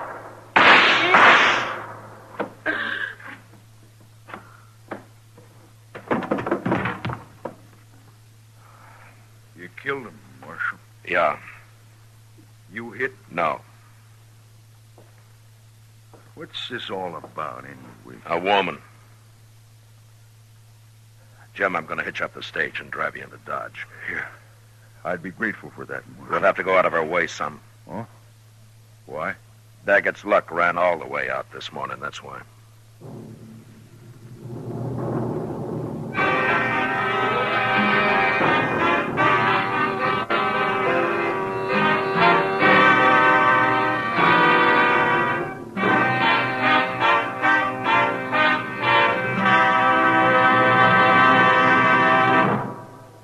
In just a moment, we'll tell you about next week's adventure on Gunsmoke. Say, Mother, want to see your small fry eat a better breakfast than ever? Well, may I suggest that you dish him up some sugar crinkles to start with? Sugar crinkles, you know, make breakfast more fun than a circus. Sugar crinkles is the sugar rice treat that's just right sweet. It's high time to forget these sugar-coated cereals that seem too sweet to you and those others that don't seem sweet enough to the kids. Just pour out crisp golden sugar crinkles and see how just right sweet a sugar-coated cereal can be. Just right sweet. Be sure to get several packages of sugar crinkles because they're great for snacks. Kids love them that way. Kids love them anyway. Try sugar crinkles and you'll love them too. Remember, new sugar crinkles is the sugar rice treat that's just right sweet.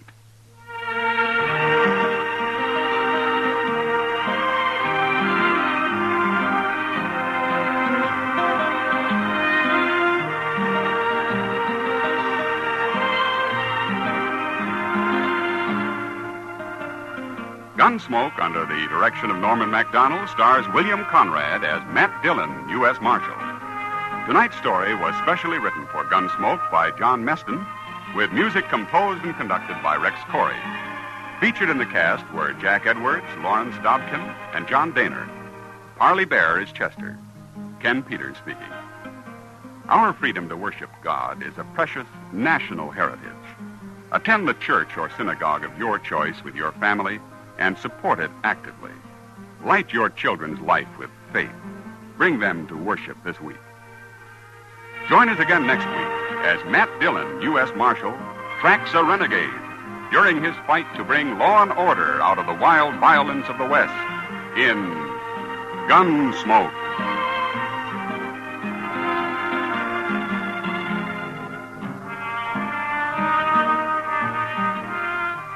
Listen next week at this time when Gunsmoke will be brought to you by Sugar Crinkles, the sugar rice treat that's just right sweet.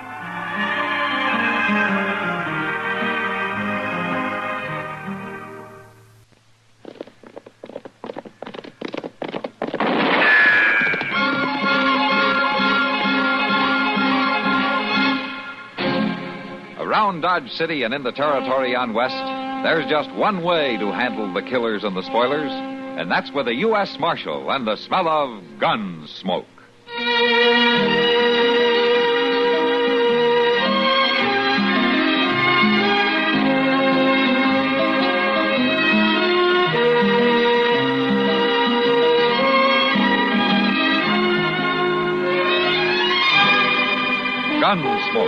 starring William Conrad. The story of the violence that moved west with young America. And the story of a man who moved with it. I'm that man. Matt Dillon, United States Marshal. The first man they look for and the last they want to meet. It's a chancy job, and it makes a man watchful. And a little lonely.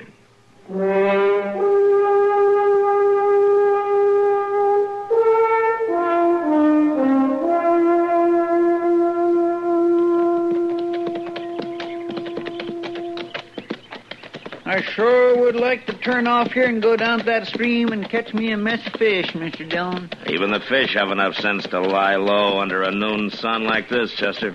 And I'd just soon be lying low with them along the bank there under a tree. Yeah, sure. There you'd be, stretched out under a tree. Yeah. And then the ants would come, and the chiggers, and maybe a rattlesnake or two. Oh, now, just a minute here. Just as soon as you got rid of them, they'd probably blow up a storm. Well, now, I think you're better off riding right back into town with me. Well, maybe you're right at that. I don't guess I really feel like eating fish today anyway. Say, look yonder there. Ain't that somebody walking up ahead of us? Yeah, it looks like it. Well, why on earth would a body be walking on a day like this?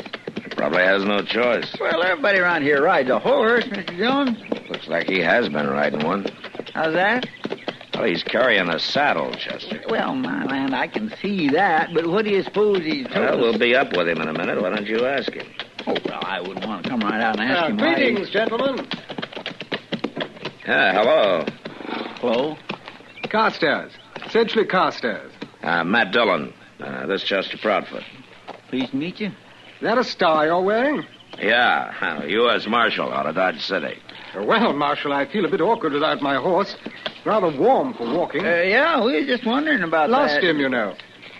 Lost him?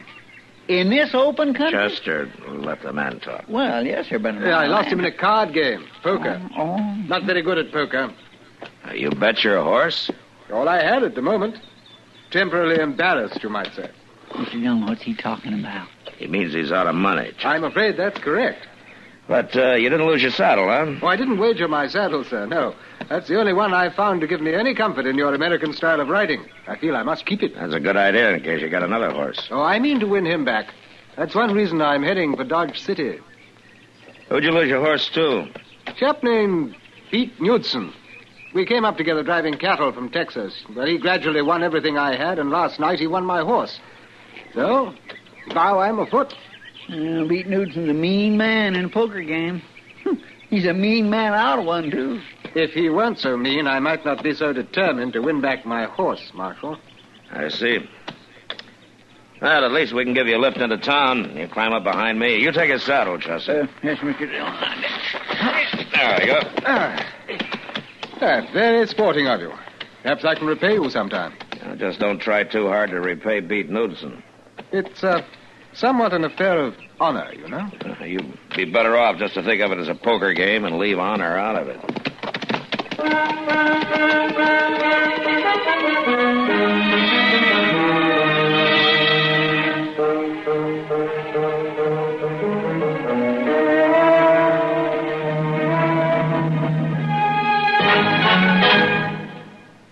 Now, just listen a minute, if you will. I've got a little story to tell you.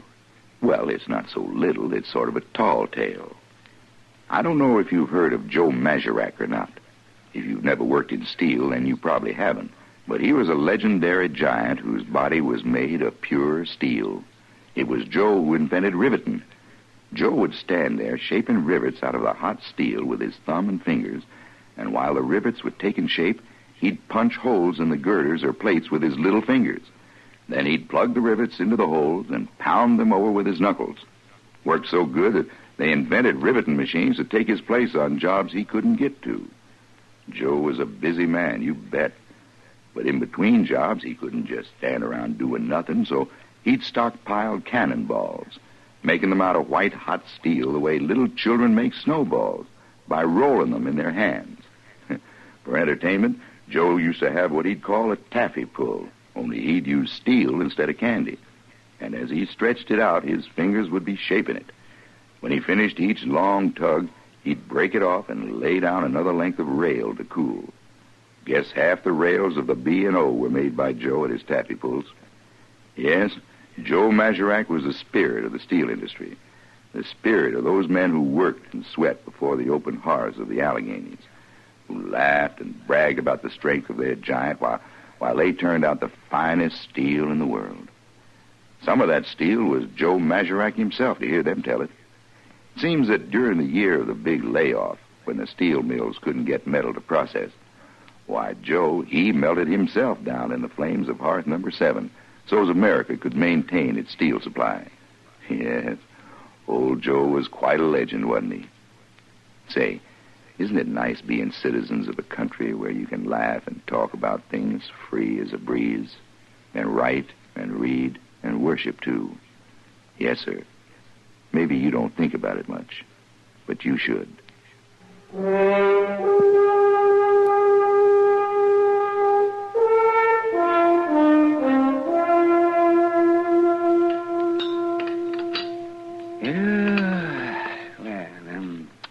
You want something more, Chester? Like maybe another piece of pie?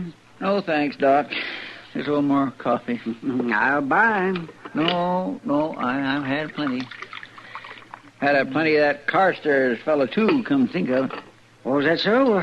What's the matter with him? Well, now, Doc, what kind of a man would have a name like Sedgley Carstairs? Anyway, I don't trust him at all. Oh, now, a man can't help his name, Chester. Chances are in England, a name like Sedgley Carstairs is every bit as common as Chester Proudfoot is over here. Oh, Proudfoot. Maybe so, but I tell you, Doc, he talks so fancy, it's just plain silly. Oh, he's not trying to talk fancy, Chester. That's just the way Britishers talk. He was born in England, wasn't he? Well, what's he doing over here, then?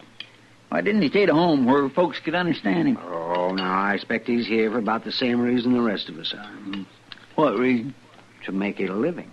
Oh, now, Doc, I don't believe nobody who talks like he does knows how to make a living.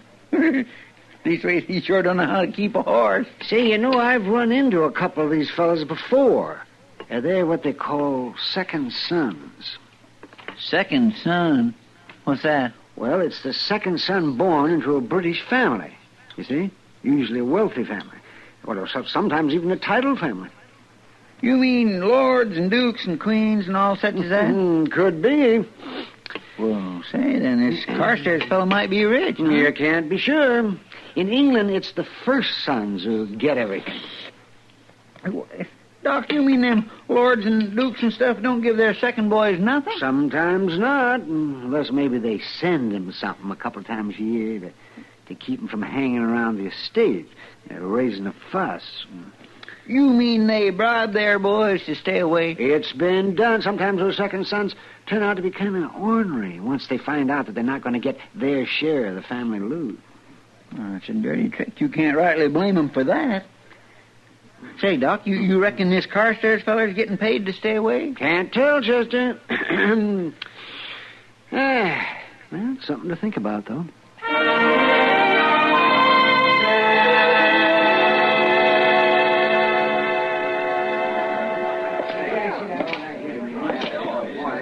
Give me a beer, will you, Sam? I'll take it over to the table. Sure, Marshal. Here you go. No, thanks, Sam.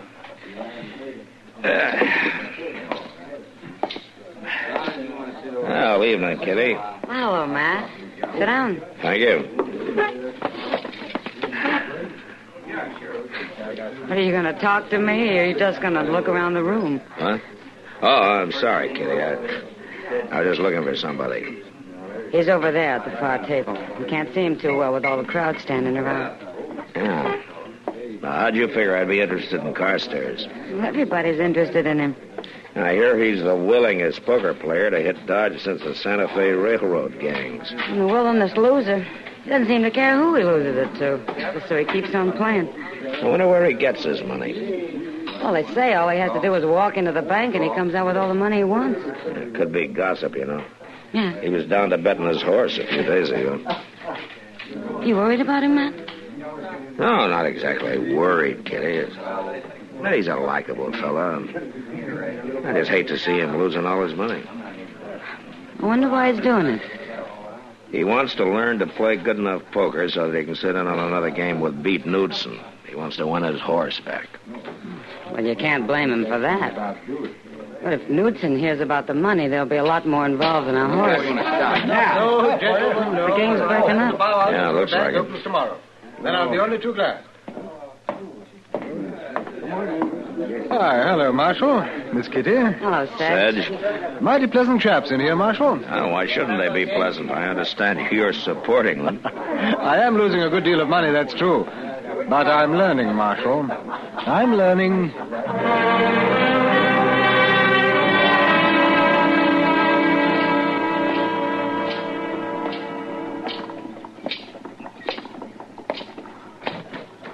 Well, good day, Marshal. You must have opened the bank this morning, Sedge. Oh, no, Marshal. Mr. Botkin was there, and the bank was open for business, but... Oh, you're joking me, huh? You better get that money out of sight. Seems hardly worthwhile, does it? I lose it as fast as I get it. Yeah.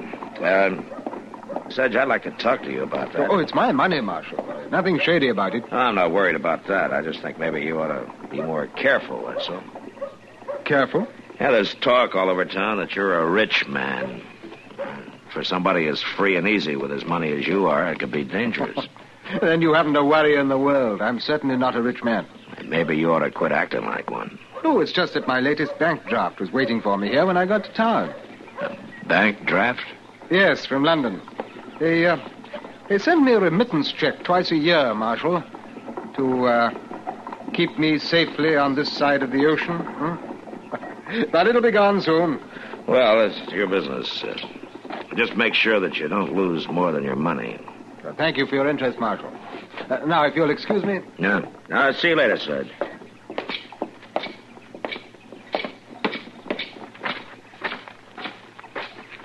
Mr. Dillon? Huh? Yeah, what is it, Chester? Mr. Dillon, Beat Knudsen and his crowd just got in from Abilene. They went right into Dodge House. How many of them? Well, there's 4 of them all together. It's a funny thing, though. Oh, what's that? They tied up 5 horses. One without a saddle, huh? Yes, sir, that's the way it was. Well, Beat's really rubbing it in, isn't he? Oh, well, shucks, Mr. Dillon. If Sedge didn't have no better sense than to lose his horse in the first place... I just hope he wins it back, Chester. For his sake. And I also hope he rides it right out of town.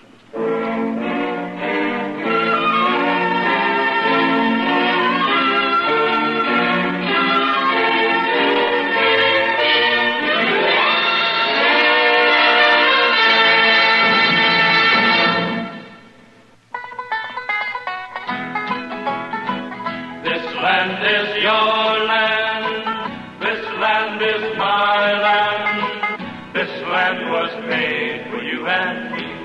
Stephen Foster came from Alabama, and Al Jolson was always Alabama bound. Even though there was no particular validity to these claims, there was a definite sincerity behind them. For Bama has a sense of charm and hospitality unlike any other state. Maybe Stephen Foster didn't come from Alabama, but Helen Keller did. And so did a lone wolf train robber named Rube Burrow. And what if Jolson didn't go there? George Washington Carver did. And his experiments at Tuskegee brought international fame to him and the state. For all the deep radical changes experienced by the Cotton State, some things never seem to change. Each spring, the fields and roadsides are carpeted with primroses. Green fields turn pale pink and roll wave-like in the wind. Alabama, like much of the South, seeks to combine 20th century industrial progress with the barn raisings and candy pulls of an earlier era. And what is more, Alabama succeeds.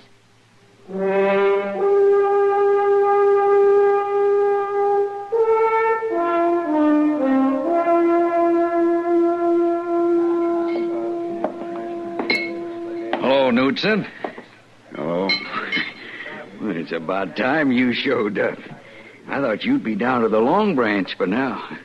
What do you mean by that? Well, the whole town's been waiting for you to come in so you could play poker with that English fella. Why should I play poker with him? I already cleaned him out. I even got his horse. Yeah, that's what he wants to win back. I don't know why he put such a store by it, though. Why, he could buy a string of horses if he wanted to. He been winning? Sedge. Win money? Why, not hardly, but that don't matter. What? Well, he's rich. He is? You mean, you didn't know that? Well, you didn't have no money on the way up from Texas. Well, it just come. It come from London, England, to the bank, where he goes and gets some every day. I hear tell he got another big wad this morning. You know what you're talking about. Well, anybody'll tell you. Well, maybe I will just mosey down there and play a little poker after all. Got to give the man a chance to win back his horse. Sure.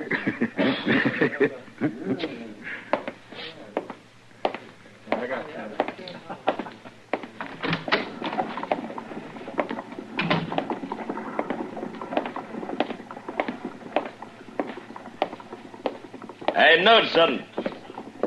Well, if it ain't the marshal. You heading for the Long Branch? I didn't know I had to report to you. You don't. But there are a lot of stories been going around town, Knudsen. I just don't want any trouble. You got a law against playing poker? Well, there ought to be, the way you play it. Well, Marshal, I just want to give the man a chance to win his horse back, that's all. Now, listen, Knudsen, I've told Sedge that if he's smart, he'll just try to win that horse and then quit. I'm telling him the same thing to you. Well, thank you, Marshal, but I just figure I'll have to take my chances without any help from you. Just don't start anything, Knudsen. No. Of course not, Marshal.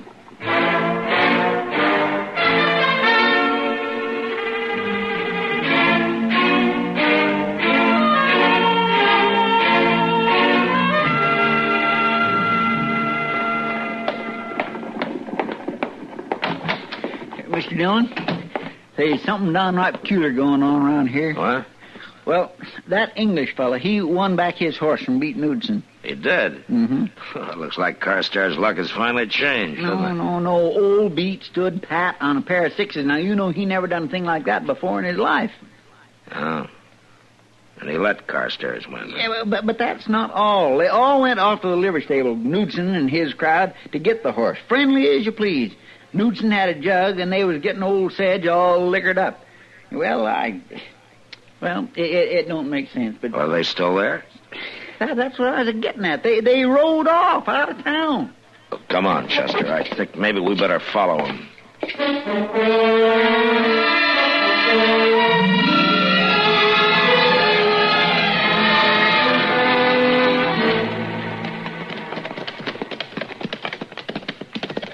You reckon they took the road to Hayes City? Now they headed off this way towards some cover. Come on.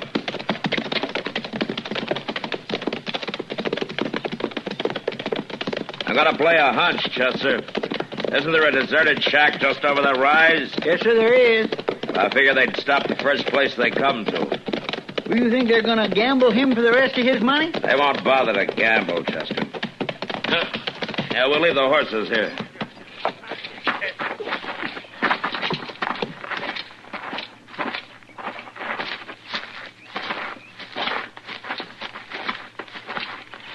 Yeah, there it is. 4 horses out in front. All right, listen, Chester, you keep low and you go up to the window on the left side there, see? Now, you think you can make it? Yes, sir, I can make it. All right, good. Now, I'll go around to the front. When I get to the door, you cover me through the window. All right, you ready? I'm ready. Come on, then.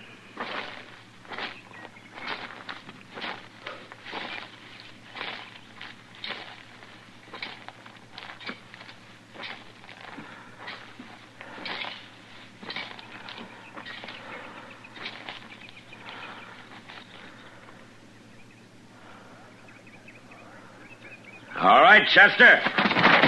You're covered, Knudsen. Drop your gun. I know it.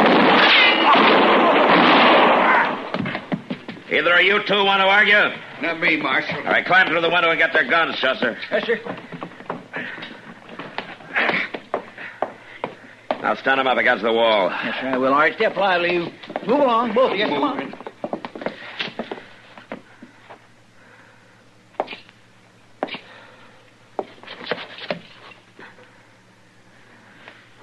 You may have got me, Marshal.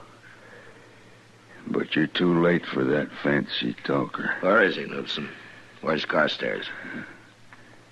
He's in the gully, Out back. Dead? Dead as I'm going to be.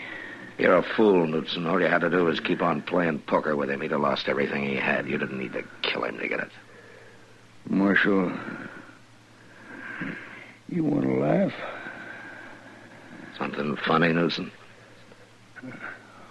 All that money they talked about,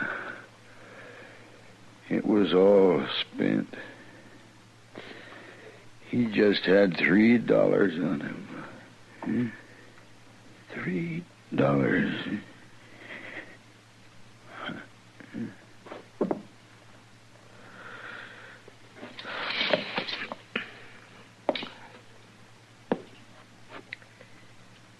Mr. Dillon? You know, Chester, a man's life should be worth more than $3.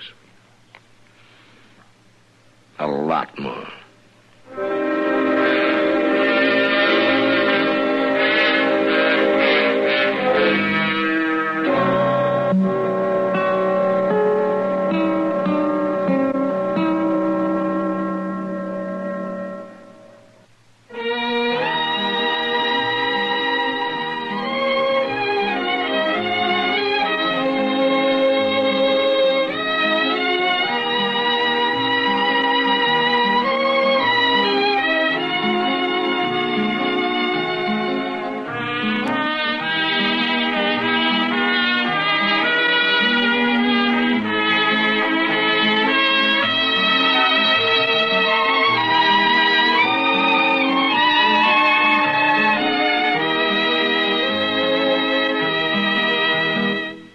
Gunsmoke. Produced and directed by Norman McDonald.